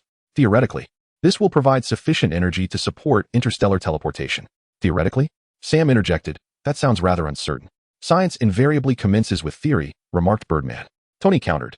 Yet we have already initiated small-scale prototype testing, with results proving rather optimistic. Bruce took the floor, stating that we successfully transmitted inanimate objects over a distance of approximately 500 meters. Tomorrow, we shall attempt a longer-distance trial. Fantastic, Clint exclaimed. Does this mean I can soon teleport directly from home to the base? Farewell to the lengthy commute. Moreover, Tony continued, If our collaboration with Wakanda and Asgard progresses smoothly, we could establish the first interstellar teleportation network. Imagine the value this would bring in addressing global, even cosmic threats. Speaking of Asgard, Steve interjected. Have there been any updates from Thor? Yes, Tony nodded, both good news and bad. The good news is that Thor is highly supportive of the idea. The bad news is that Odin remains skeptical. I knew it, Clint muttered. The old king is always the most conservative. Nevertheless, Thor has promised to continue persuading his father. Tony added. Meanwhile, our plans to visit Asgard remain on track, scheduled for next week, should you all still be interested. I am 100% interested, Bruce declared. The fusion of Asgardian technology and magic would be invaluable to our research. Count me in, Steve concurred. Establishing interstellar alliances is crucial for Earth's future. Excellent, Tony smiled. Thor will be delighted to see you. He mentioned preparing an unforgettable welcome ceremony. Why does that sound somewhat ominous? Clint inquired. Natasha chuckled. Because the last time Thor described a small family gathering, it entailed 3 days of incessant feasting and some sort of hunting expedition involving a giant bear. Sounds intriguing, Sam commented. Can I join as well? Tony raised an eyebrow. Are you certain? Just emerging from a time loop, and you wish to plunge straight into Asgard's wild festivities? That's precisely why, Sam replied earnestly. I lost too much time in that loop. Now, I wish to seize every opportunity to experience something new. Tony exchanged a glance with Steve, nodding. Welcome aboard, Birdman. The meeting proceeded, delving into further details. Eventually, Tony broached the topic of recent temporal anomalies. We believe this is related to the time rifts mentioned by Ye Lan, he explained, but Ancient One assures us that the situation is under control. We will continue monitoring, but no immediate action is required. Speaking of Ye Lan, Sam asked, have there been any updates on him? Tony shook his head. He has not been in contact since his departure. However, I trust he will return once his mission is complete. As the meeting adjourned, everyone dispersed. Tony remained alone in the conference room, gazing at the holographic design of the teleportation platform. Lost in thought, Steve's voice interrupted his reverie. Tony smiled faintly, pondering. I was merely contemplating whether these constructs we are building will truly make the world a safer place. Steve approached him, reflecting on historical experiences. Recognizing that technology itself is neither a savior nor an adversary, the crux lies within the user. You speak the truth, old popsicle, Tony jested, his tone imbued with sincerity. This is precisely why we require moral guides like you. Steve chuckled, adding, and we need innovators like you to propel us forward. This encapsulates the essence of teamwork. Does it not? Indeed, Tony concurred, deactivating the projector. Speaking of which, shall we indulge in a meal? As the commander of reconstruction, I certainly need to replenish my energy. The two departed the conference room, making their way to the makeshift cafeteria. Meanwhile, at the far end of the base, brand new walls were being erected day and night. 3 days later, a prototype test of the teleportation platform was conducted in a concealed basement. The system is online. Energy levels stabilized at 85, Bruce reported. His eyes glued to the monitoring screen, initial target locked, a receiving station 2 kilometers away. Tony stood at the console, his fingers dancing across the keyboard. Calibrating the quantum locator, confirming spatial markers. Are you certain this is safe? Sam questioned skeptically, eyeing the experiment, a metal box brimming with various sensors. Define safe, Tony countered without looking up. It won't disintegrate into atoms during the teleportation? It won't be sent into outer space? It won't suddenly appear in the mouth of a volcano? Sam inquired. Theoretically, none of those outcomes will occur, Bruce replied, then noticing Sam's expression, added, the probability is exceedingly low. That does little to assuage my fears. Sam muttered. Ready to initiate, Tony declared. 3, 2, 1. Activate. He pressed the button, and a blinding blue light illuminated the center of the teleportation platform. The metal box was engulfed in radiance, vanishing in a flash. Everyone fixated on the monitor, awaiting the visuals from the receiving station. Moments later, the screen illuminated, revealing the metal box intact on the receiving platform 2 kilometers away. Success! Bruce cheered, exchanging high fives with Tony. Of course it was a success, Tony beamed. Never doubt my calculations. Sam appeared impressed. All right, I take back my previous statement. This is indeed quite remarkable. Next up is a live test, Tony announced. Volunteers? Sam immediately stepped back. Don't look at me. Oh, come on. Having just emerged from a bizarre time loop, do you really expect me to risk entering another dimension? Coward, Tony teased. Let's find a plant or a small animal for testing. At that moment, the laboratory door swung open, and Rhodey entered. What did I miss? Rhodey, Tony exclaimed joyfully. Just in time. We need a volunteer to test the teleportation platform. Rhodey glanced at the platform and then at the expressions of the others, raising an eyebrow. So I just arrived, and you all want to make me a guinea pig? Not a guinea pig, Tony corrected, a scientific pioneer. Consider this. You are poised to become the first human to utilize Stark's teleportation technology. History will remember your name. Wait, is this the first human trial? Rhodey inquired with caution. Technically, yes, Tony conceded, but we successfully teleported a crate filled with instruments just moments ago, and everything went seamlessly. Then why don't you go yourself? Rhodey challenged. Tony feigned innocence, because I need to operate the console? Rhodey shook his head. No, thank you. I prefer traditional modes of transportation, even if they are a tad slower. Traditional methods won't save the world, Tony countered. After a thorough discussion, they resolved to conduct a live test using a potted plant. The trial was equally successful, as the plant appeared unscathed at the receiving station. This outcome significantly boosted the team's confidence. The next step is to extend the distance, Tony declared. The target is from New York to Wakanda. That requires coordination with Princess Shuri, Bruce reminded, to ensure the receiving equipment is installed correctly. It's already arranged, Tony replied. Next week we will personally travel to Wakanda to oversee the installation. Sam observed Tony. You are truly committed to this project, aren't you? This is more than just a project. Tony replied earnestly, it is a vision, a network to connect the planet and eliminate spatial barriers. Imagine how swiftly we could respond to any threat. And it's also preparing for the next invasion, Sam acknowledged. Tony did not respond immediately, but his expression conveyed everything. The Ultron incident was merely the beginning. He sensed a greater threat lurking within the cosmos. Better safe than sorry, he ultimately remarked. Especially considering how many potential enemies we know are out there. A few days later, the main structure of the base was nearly complete. And team members began to decorate their respective areas. Natasha and Clint were testing the equipment in the new training facility. This climbing wall is significantly more challenging than the previous one, Clint commented, struggling to find adequate handholds. That's the point, Natasha replied as she effortlessly scaled the wall, nimbly reaching the top. If training is too easy, real combat will be too difficult. Clint labored to climb, panting, seriously, do we really need this much high-tech? The old base was just fine. Tony needs this, Natasha softly stated, handing him a bottle of water. It's his way of coping, using creation to counter destruction. Clint took a sip of water and nodded. I suppose everyone has their own coping mechanisms. Speaking of which, Natasha inquired, how have you been lately? Is your family well? Clint's expression softened. They're doing great. Laura says the kids miss me a lot. I plan to go back and see them next week. If the teleportation platform is successful, you could go home every night, Natasha smiled. That would indeed be wonderful, Clint admitted, then grinned mischievously. But don't tell Tony I said that. He is already proud enough.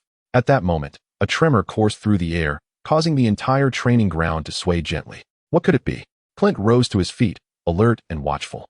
It might be a construction project, Natasha speculated, though her eyes betrayed a sense of vigilance. Another, more powerful tremor followed, this time accompanied by a blinding blue light flashing from outside the window.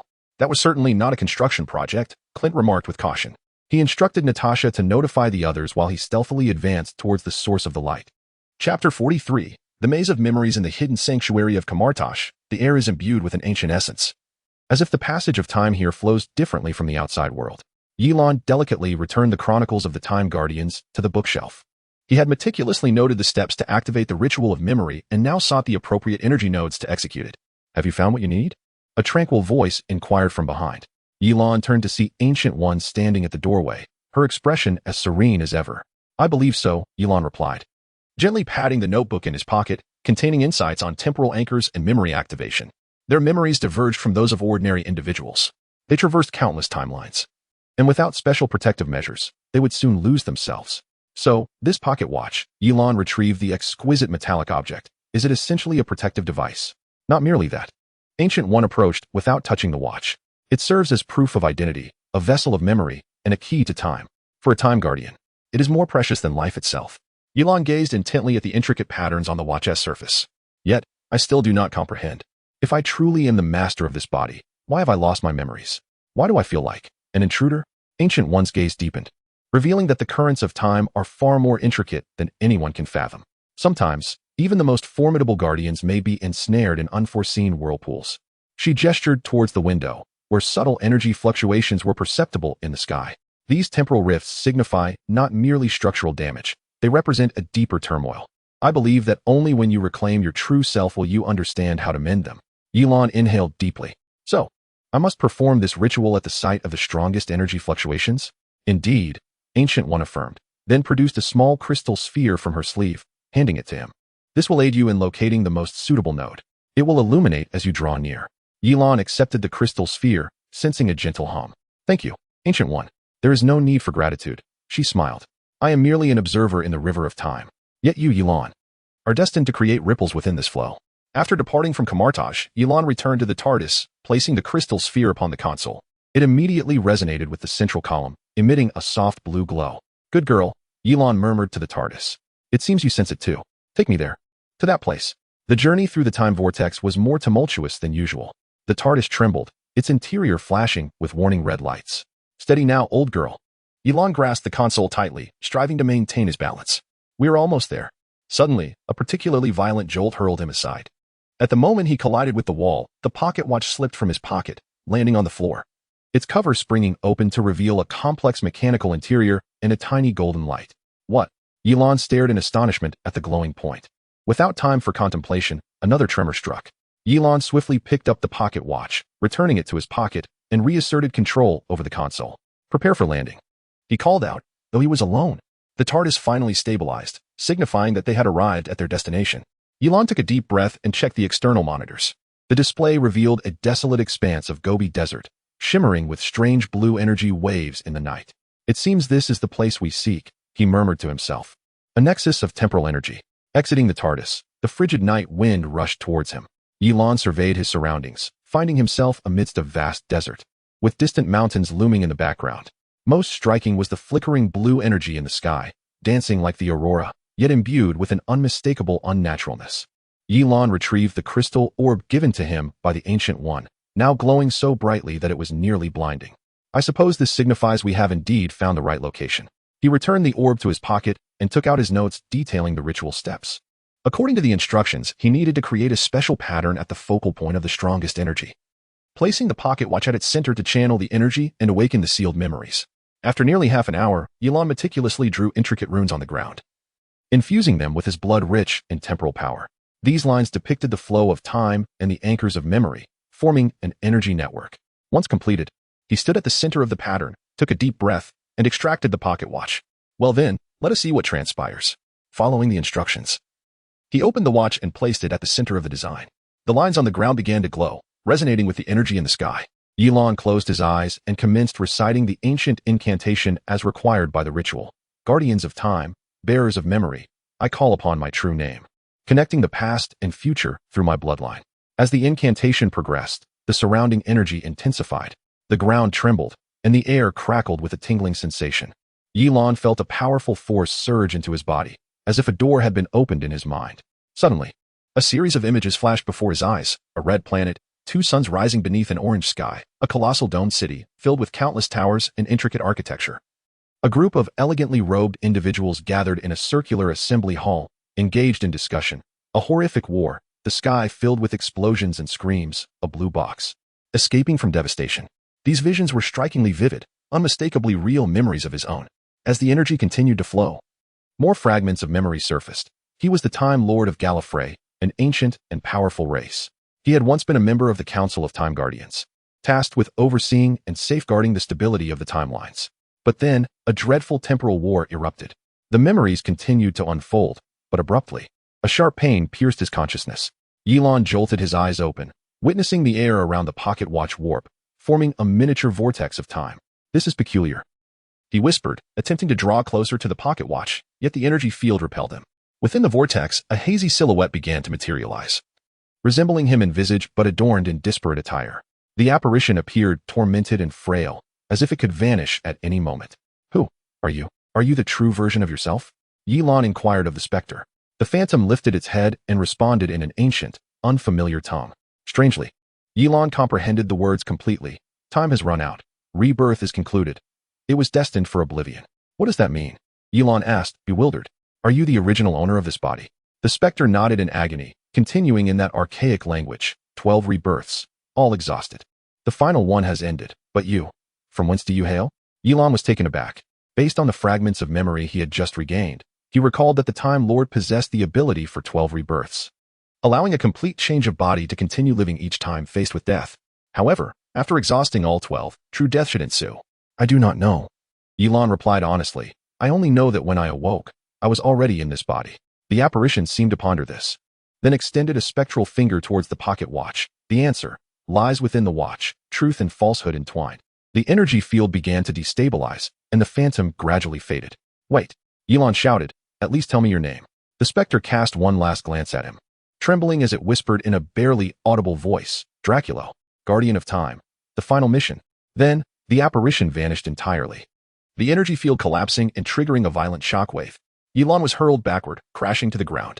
As he rose, he observed that the runic patterns on the floor had vanished, and the pocket watch lay quietly in place, its cover closed once more. Dracula, Ye Lan murmured. He approached the watch, cautiously picking it up. At that moment, a sudden and intense headache assailed him, and more fragments of memory surged into his mind. He saw himself, no, Dracula, working within a vast control room, monitoring countless timelines. He witnessed Dracula discovering an anomaly, an object that should not exist within a timeline, threatening the stability of the entire space-time continuum. He saw Dracula, disregarding the Council's objections, embarking alone to rectify this anomaly. He observed a fierce battle, a grievous injury, and then the commencement of Dracula's final rebirth. Yet, this rebirth went awry, for Dracula had exhausted all 12 opportunities for rebirth. According to the rules, he should have perished completely. However, at the critical moment when the rebirth process was on the verge of failure, some external energy, Ye Lan's consciousness, somehow intervened in this process, occupying the body that was destined to perish. So I, truly am an intruder, Ye Lan murmured to himself. I have taken possession of a body that should have ceased to exist. But why? Who was he? And from where did his consciousness originate? Time was of the essence. And just then, the ground began to tremble violently. Ye Lan looked up to see the energy fluctuations in the sky intensifying, forming an enormous vortex. The rift in time was expanding. He gasped, realizing that the power of the ritual might have triggered a chain reaction.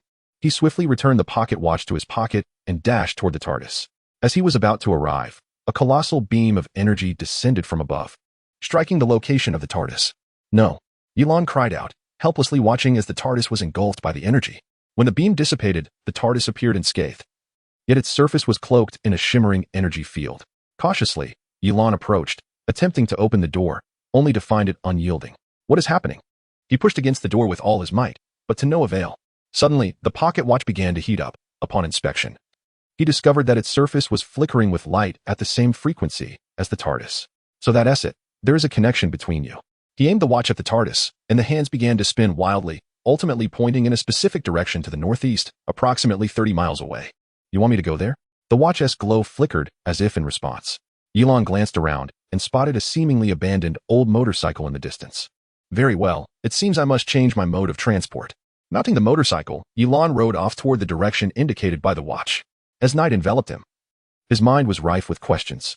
Who was he? Why did he inhabit the body of Dracula? What was the connection to the rift in time?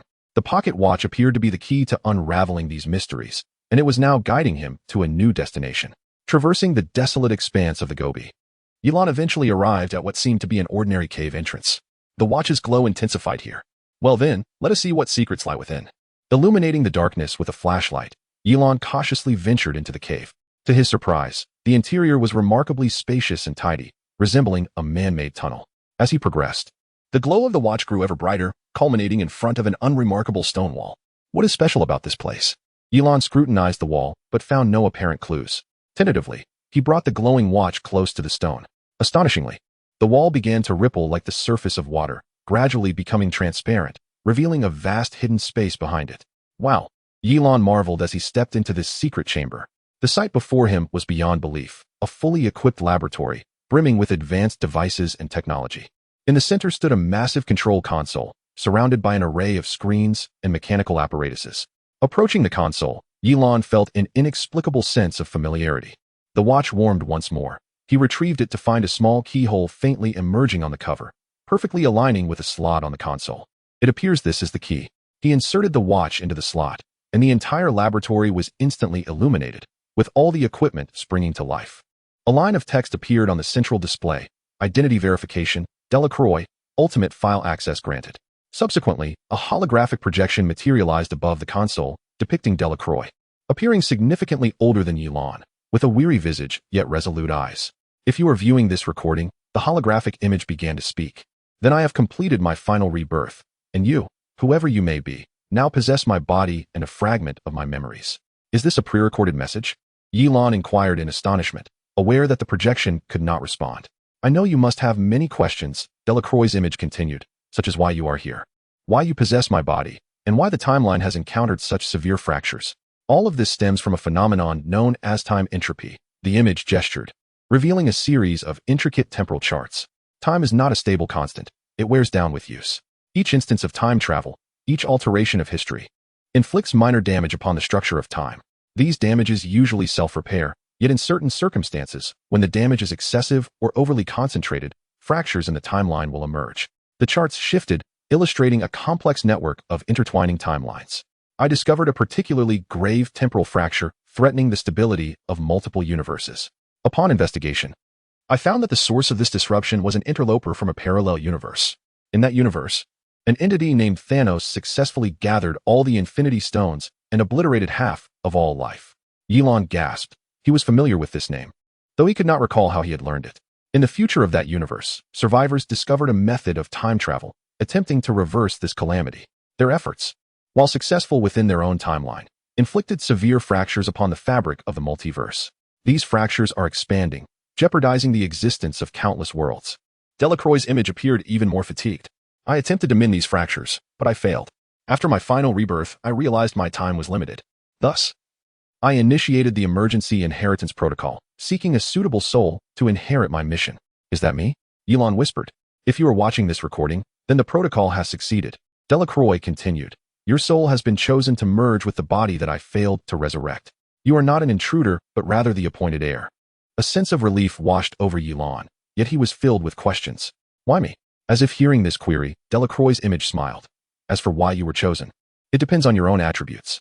The protocol seeks a soul imbued with a profound sense of justice, adaptability, and creativity, qualities deemed essential for a guardian of time. The display shifted to a series of images depicting temporal fractures. Your task, heir, is to continue the work I could not complete. You must identify and mend 6 principal temporal rifts, scattered across various points in time and space. This pocket watch serves not only as your identification, but also as a tool for restoration. It possesses the ability to absorb and redistribute temporal energy, sealing the rifts. The holographic image of Dracro grew serious, cautioning you that each repair will deplete your energy, and excessive use may result in the disconnection of your consciousness from this corporeal form. Moreover, other entities are also in pursuit of these rifts, their intentions possibly contrary to yours. Other entities? Ye Lan furrowed his brow. Ultimately, regarding your origins, Dracro continued, the agreement chose you. Yet your memories have been deliberately obscured to facilitate a better reception of the knowledge of the Time Lords. Over time, your original memories will gradually resurface, though they may never be wholly restored. This serves both as protection and as an inevitable cost. The image began to flicker. My energy was running low. The console contained all the information necessary for mending the rifts. Remember, time is not your adversary, but rather a companion to be understood and respected. Good luck, inheritor. May the currents of time guide you to the truth. The holographic image vanished, leaving Ye Lan alone in the bright laboratory, his emotions intertwined. He now understood who he was, or at least why he was here. He was the chosen soul to inherit Dracro's mission, tasked with repairing the temporal rifts. However, his original memories and identity remained an enigma. From which world did he hail? Who had he once been? These queries would remain unanswered for the time being. A new message illuminated the console, revealing the locations and detailed data of the 6 temporal rifts. Ye Lan scrutinized this information, noting that one rift was situated perilously close to the Avengers' headquarters. So that is why I was drawn there, he murmured, recognizing it as a deliberate design rather than mere coincidence. According to the data, the rift near the Avengers base was the most unstable among the 6 and required immediate attention. Very well, it seems I must return, Ye Lan resolved, but first, he examined additional data on the console and discovered an emergency restoration protocol concerning the TARDIS. Following the instructions, he input a series of intricate codes and then retrieved the pocket watch from its slot. Let us hope this proves effective. Departing the clandestine laboratory, Ye Lan rode his motorcycle back to the TARDIS's location. Upon arrival, he found the energy field surrounding the TARDIS had dissipated, and the door had returned to its normal state. Welcome back, old girl, he affectionately caressed the blue exterior, feeling a wave of warmth. Upon entering the TARDIS, Ye Lan made his way directly to the console, inputting the coordinates for the Avengers headquarters. Let us proceed to repair the first rift. He pulled down the control lever, and the central column began to move up and down. However, just as the TARDIS was on the brink of entering the time vortex, a violent tremor struck, more intense than any prior occurrence. What is happening? Ye Lan gripped the console tightly, attempting to stabilize the flight. The display screen flickered with warning messages. Anomalous fluctuations in the temporal field detected. Travel delay recommended.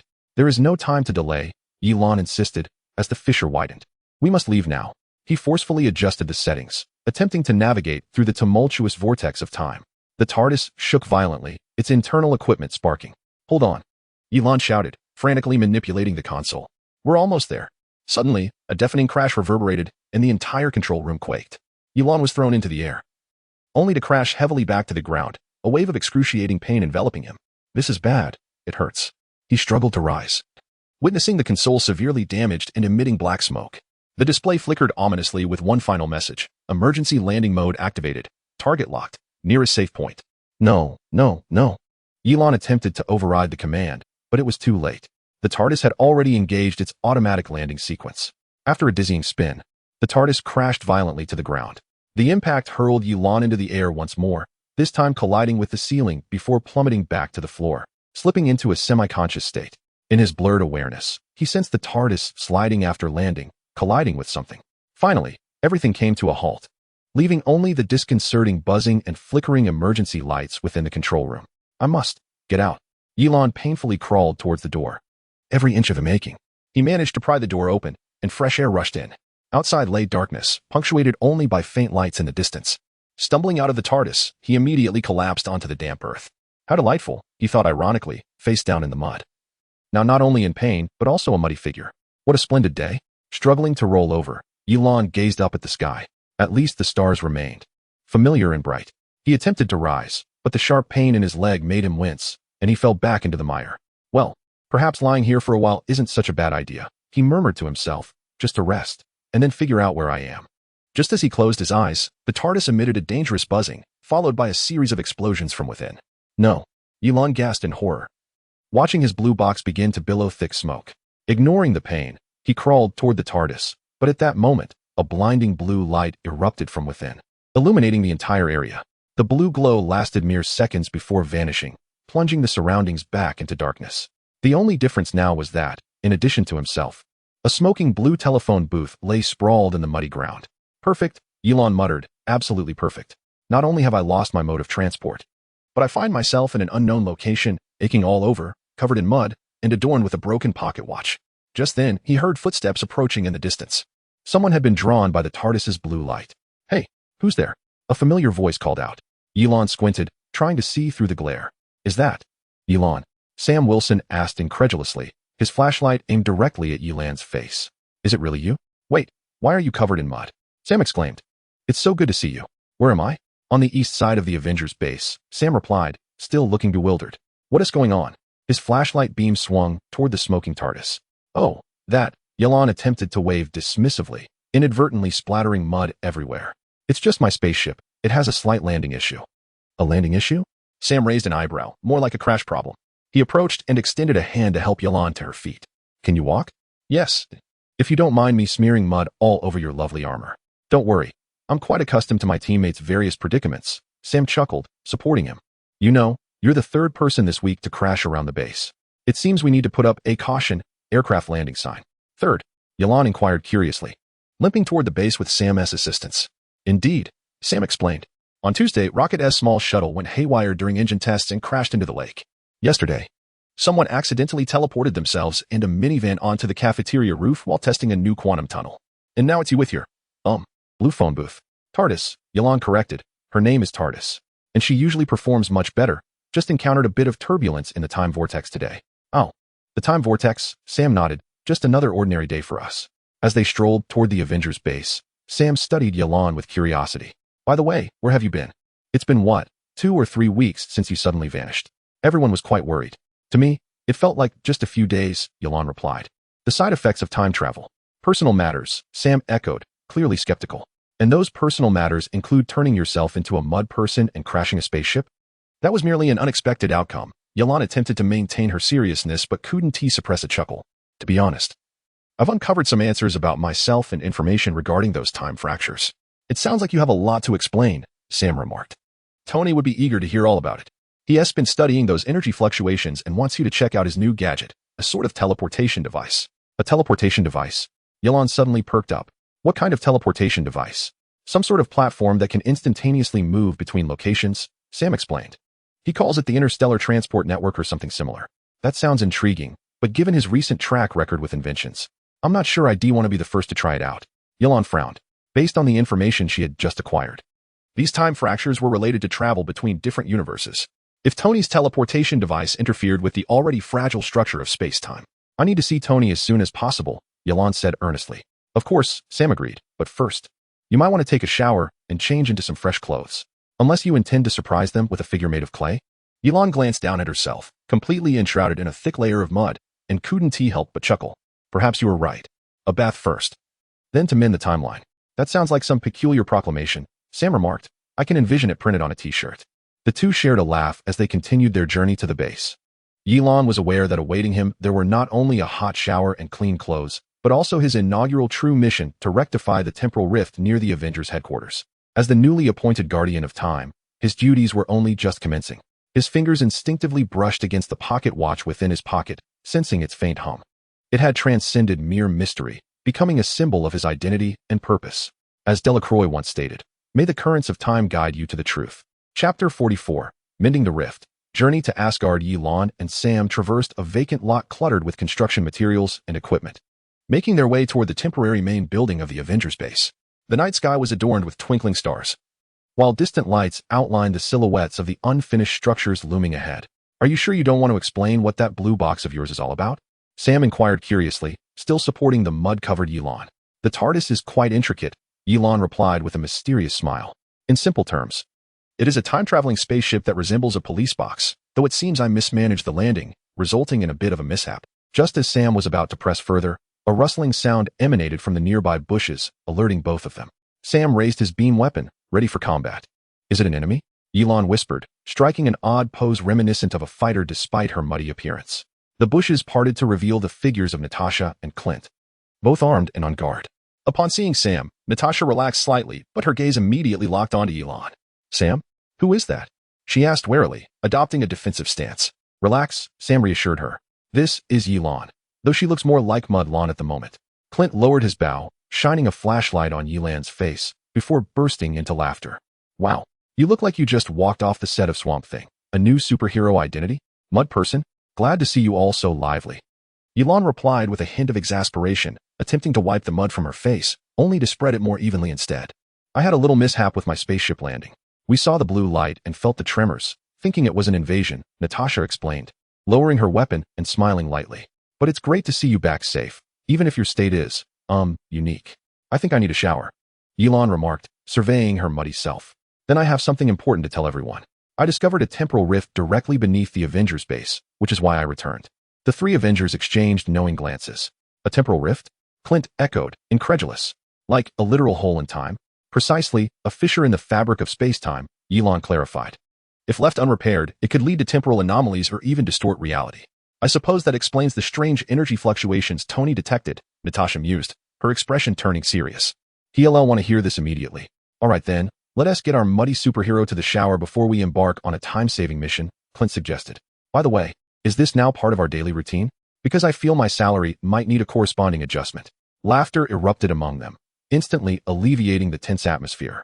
20 minutes later, a refreshed Ye Lan stood in the center of the temporary conference room, clad in a borrowed standard Avengers training suit.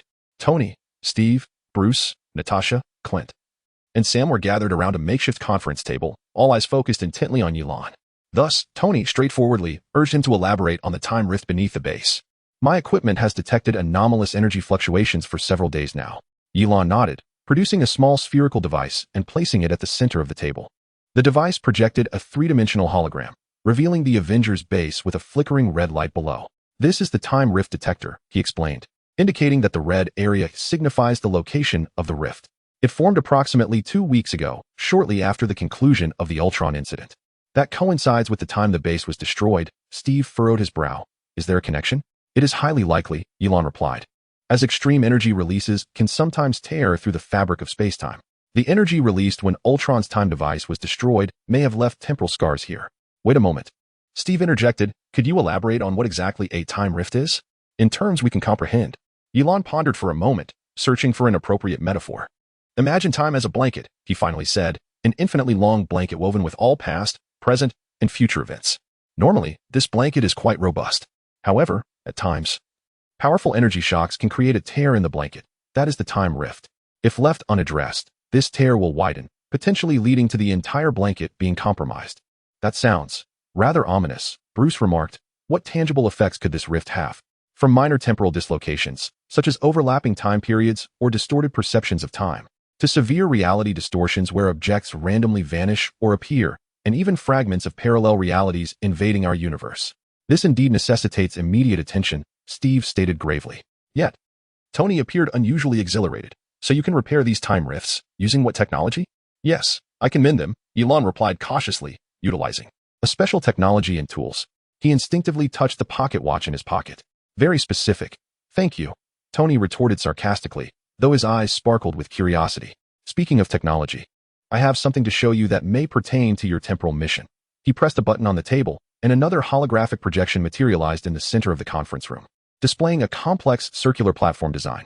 This is my new project, the Interregional Quantum Transmission Platform, Tony announced proudly, utilizing the quantum realm as a medium for instantaneous spatial transfer.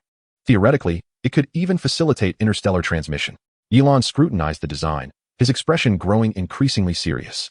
Tony, he said slowly and firmly, this design, in the current circumstances, may exacerbate the expansion of the time rift.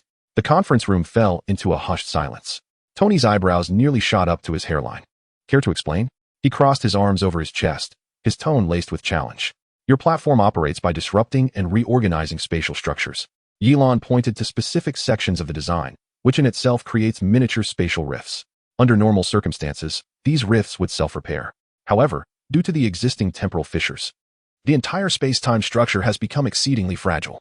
Additional stress could trigger a catastrophic chain reaction. Tony vehemently countered, my calculations indicate the risk is minimal.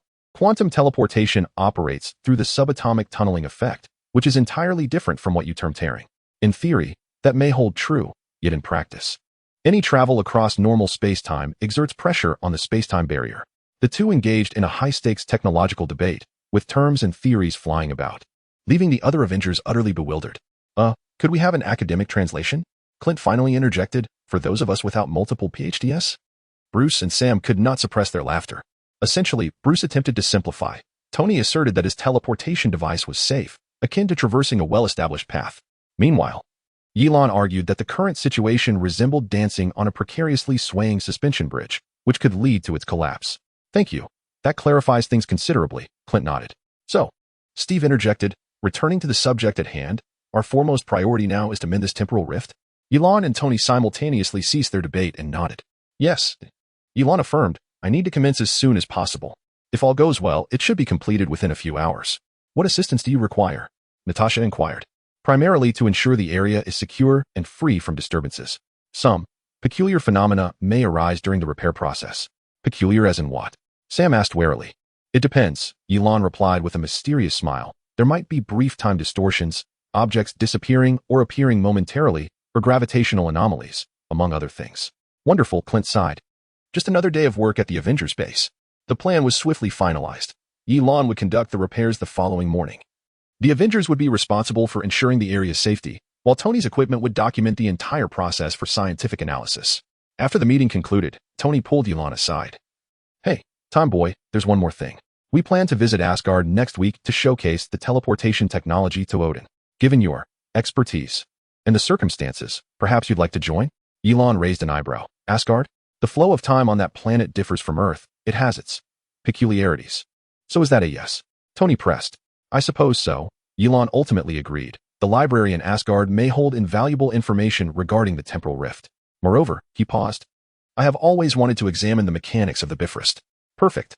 Tony clapped him on the shoulder. A team trip. Steve, Bruce, and Sam will be going as well. We could call it the Scientific Brotherhood Asgard Expedition. It sounded reminiscent of a spring break trip at university, and Ye Lan chuckled. I hope it won't be as chaotic, Tony jested. Although in Asgard, anything was possible. The following morning, as the sun began to rise, Ye Lan stood in the clearing beneath the main building of the base, precisely at the location indicated by the detector as the site of the temporal rift. He wore an unusual long coat, its pockets brimming with various tools. And in his hand, he held a pocket watch. The Avengers maintained a respectful distance, forming a protective circle. Tony had set up multiple monitoring devices to capture every detail. Are we ready? Steve inquired of the team. Upon receiving an affirmative response, he nodded at Ye Lan, signaling that they could commence. Ye Lan took a deep breath and began to inscribe a series of intricate symbols and patterns upon the ground. The pocket watch emitted a faint golden glow in his grasp.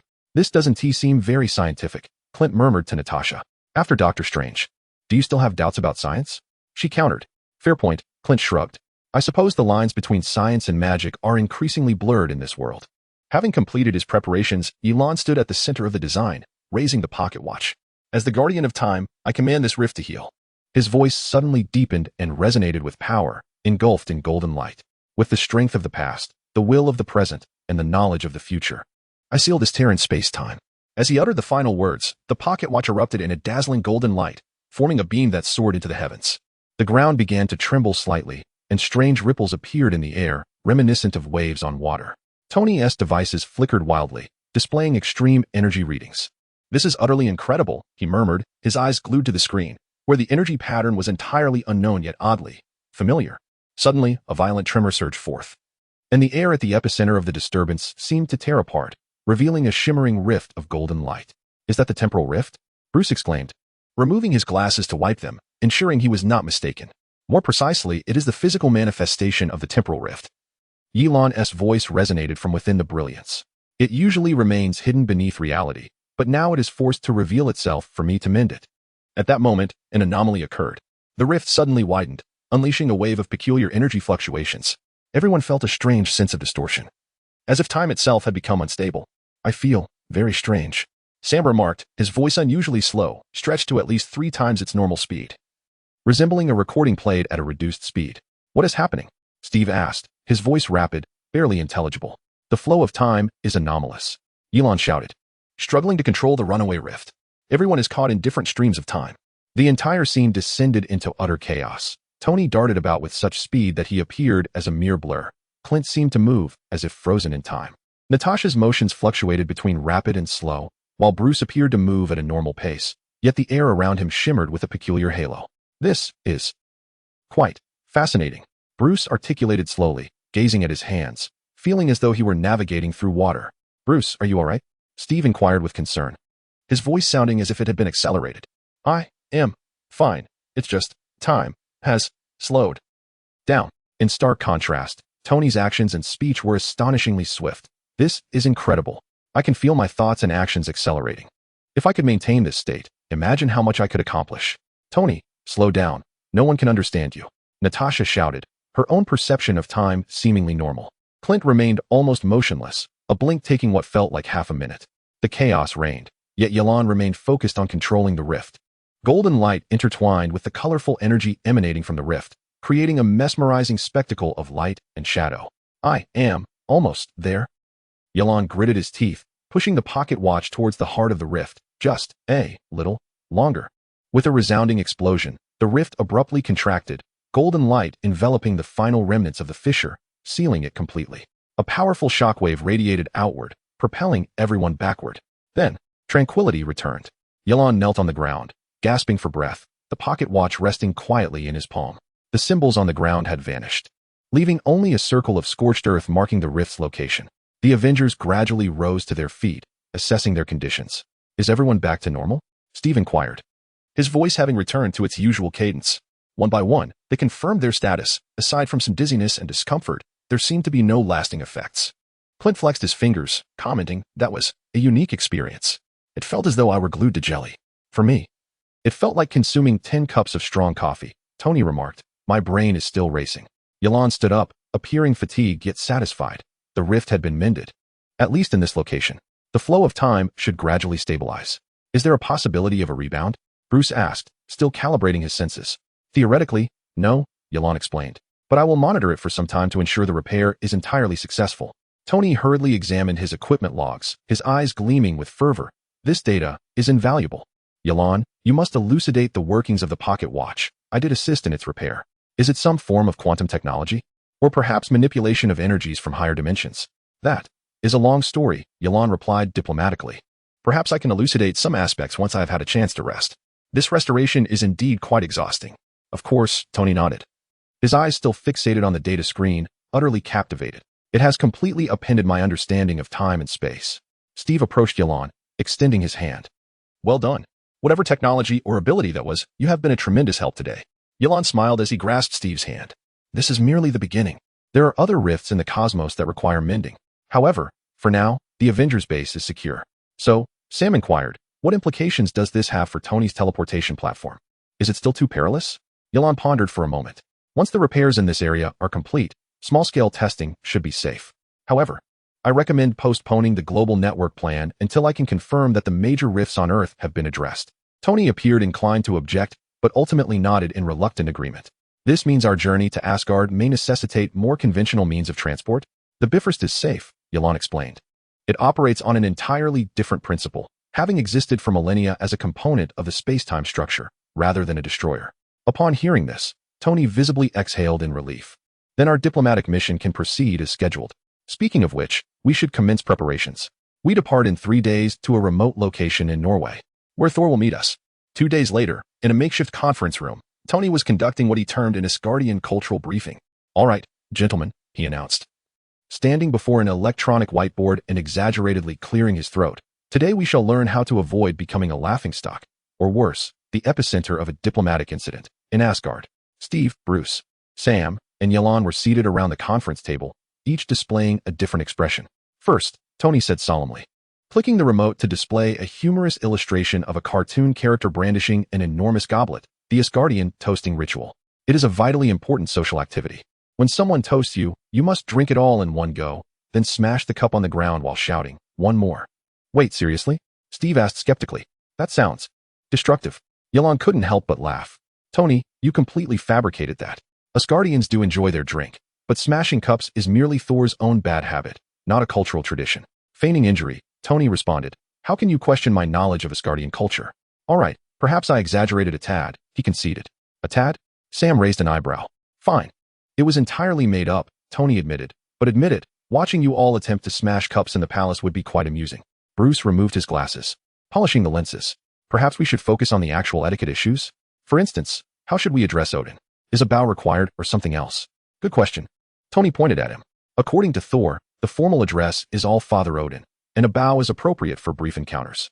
However, during a formal audience, one must kneel on one knee with the right hand placed over the heart. This sounds far more credible, Steve remarked. Because this part is indeed true, Tony mischievously winked. The meeting continued as Tony shared some authentic Asgardian customs, interspersed with some rather peculiar elements. Oh, and one crucial detail that Tony suddenly recalled. Under no circumstances should we mention that. The four inquired in unison. The tale of Thor and a goat. Tony said mysteriously, which he disclosed to me while inebriated. Apparently, it is a significant royal scandal. What goat? What story? Sam asked with curiosity. Tony made a gesture of sealing his lips. I swear I want to say. But trust me, it is Asgard's version of the thing we do not speak of. Ye Lan appeared perplexed. I have never heard any story about Thor and a goat. That is because it is classified, Tony insisted, mischief gleaming in his eyes. Steve sighed, evidently skeptical that this was yet another one of Tony's jokes. In any case, Tony continued, we still need to prepare gifts. I have a special present for Odin, a decorative cube integrated with Earth's cutting-edge technology. Tony, Bruce inquired cautiously. Does this cube not resemble the Tesseract? A bit, Tony waved dismissively, but it is entirely different. It is merely a holographic projection device that displays real-time images of Earth. The color scheme may be somewhat similar, but I believe it is an excellent way to showcase Earth's technology to Asgard, or perhaps remind Odin of how we inadvertently activated a universe-level hazardous artifact. Sam dryly commented. Tony pondered for a moment. You're right. Perhaps a change in color is in order. How about red? Or a completely different gift? Steve suggested. Such as? I am painting a portrait of the Avengers with Thor, Steve replied, more personal, less likely to be misconstrued. I brought some rare tea leaves. Bruce added, I've heard that Asgardians enjoy trying new flavors. I have a collection of classic jazz records. Sam contributed, witnessing the astonished expressions from others, he explained. Thor was quite fascinated when he last visited Earth and listened to my collection. He said Asgardian music lacks soul. Tony appeared somewhat disheartened. Oh, so no one appreciates my high-tech gift? Perhaps we could retain the concept, but alter its appearance and color? Ye Lan suggested. Asgardians are indeed interested in advanced technology. We just need to avoid any potential associations. Tony contemplated for a moment. How about gold? Asgardians love gold, right? That sounds much better, Steve agreed. Then it's settled. Tony clapped his hands. Tomorrow we finalize the luggage and gifts, and the day after, we gather in Norway at dawn. Thor will bridge us there with the Rainbow Bridge. After the meeting, Ye Lan walked alone to the balcony of the temporary dormitory, gazing at the night sky. His hand gently caressed the pocket watch within his pocket, sensing its faint pulse. "What are you thinking?" Sam's voice came from behind him. Ye Lan smiled without turning around, lost in contemplation of the stars. Observing them from Earth is a vastly different experience than viewing them from other celestial bodies. Sam approached his side, also looking up at the heavens. "I've yet to visit Asgard. What is its night sky like?" "Spectacular beyond description," Ye Lan replied softly.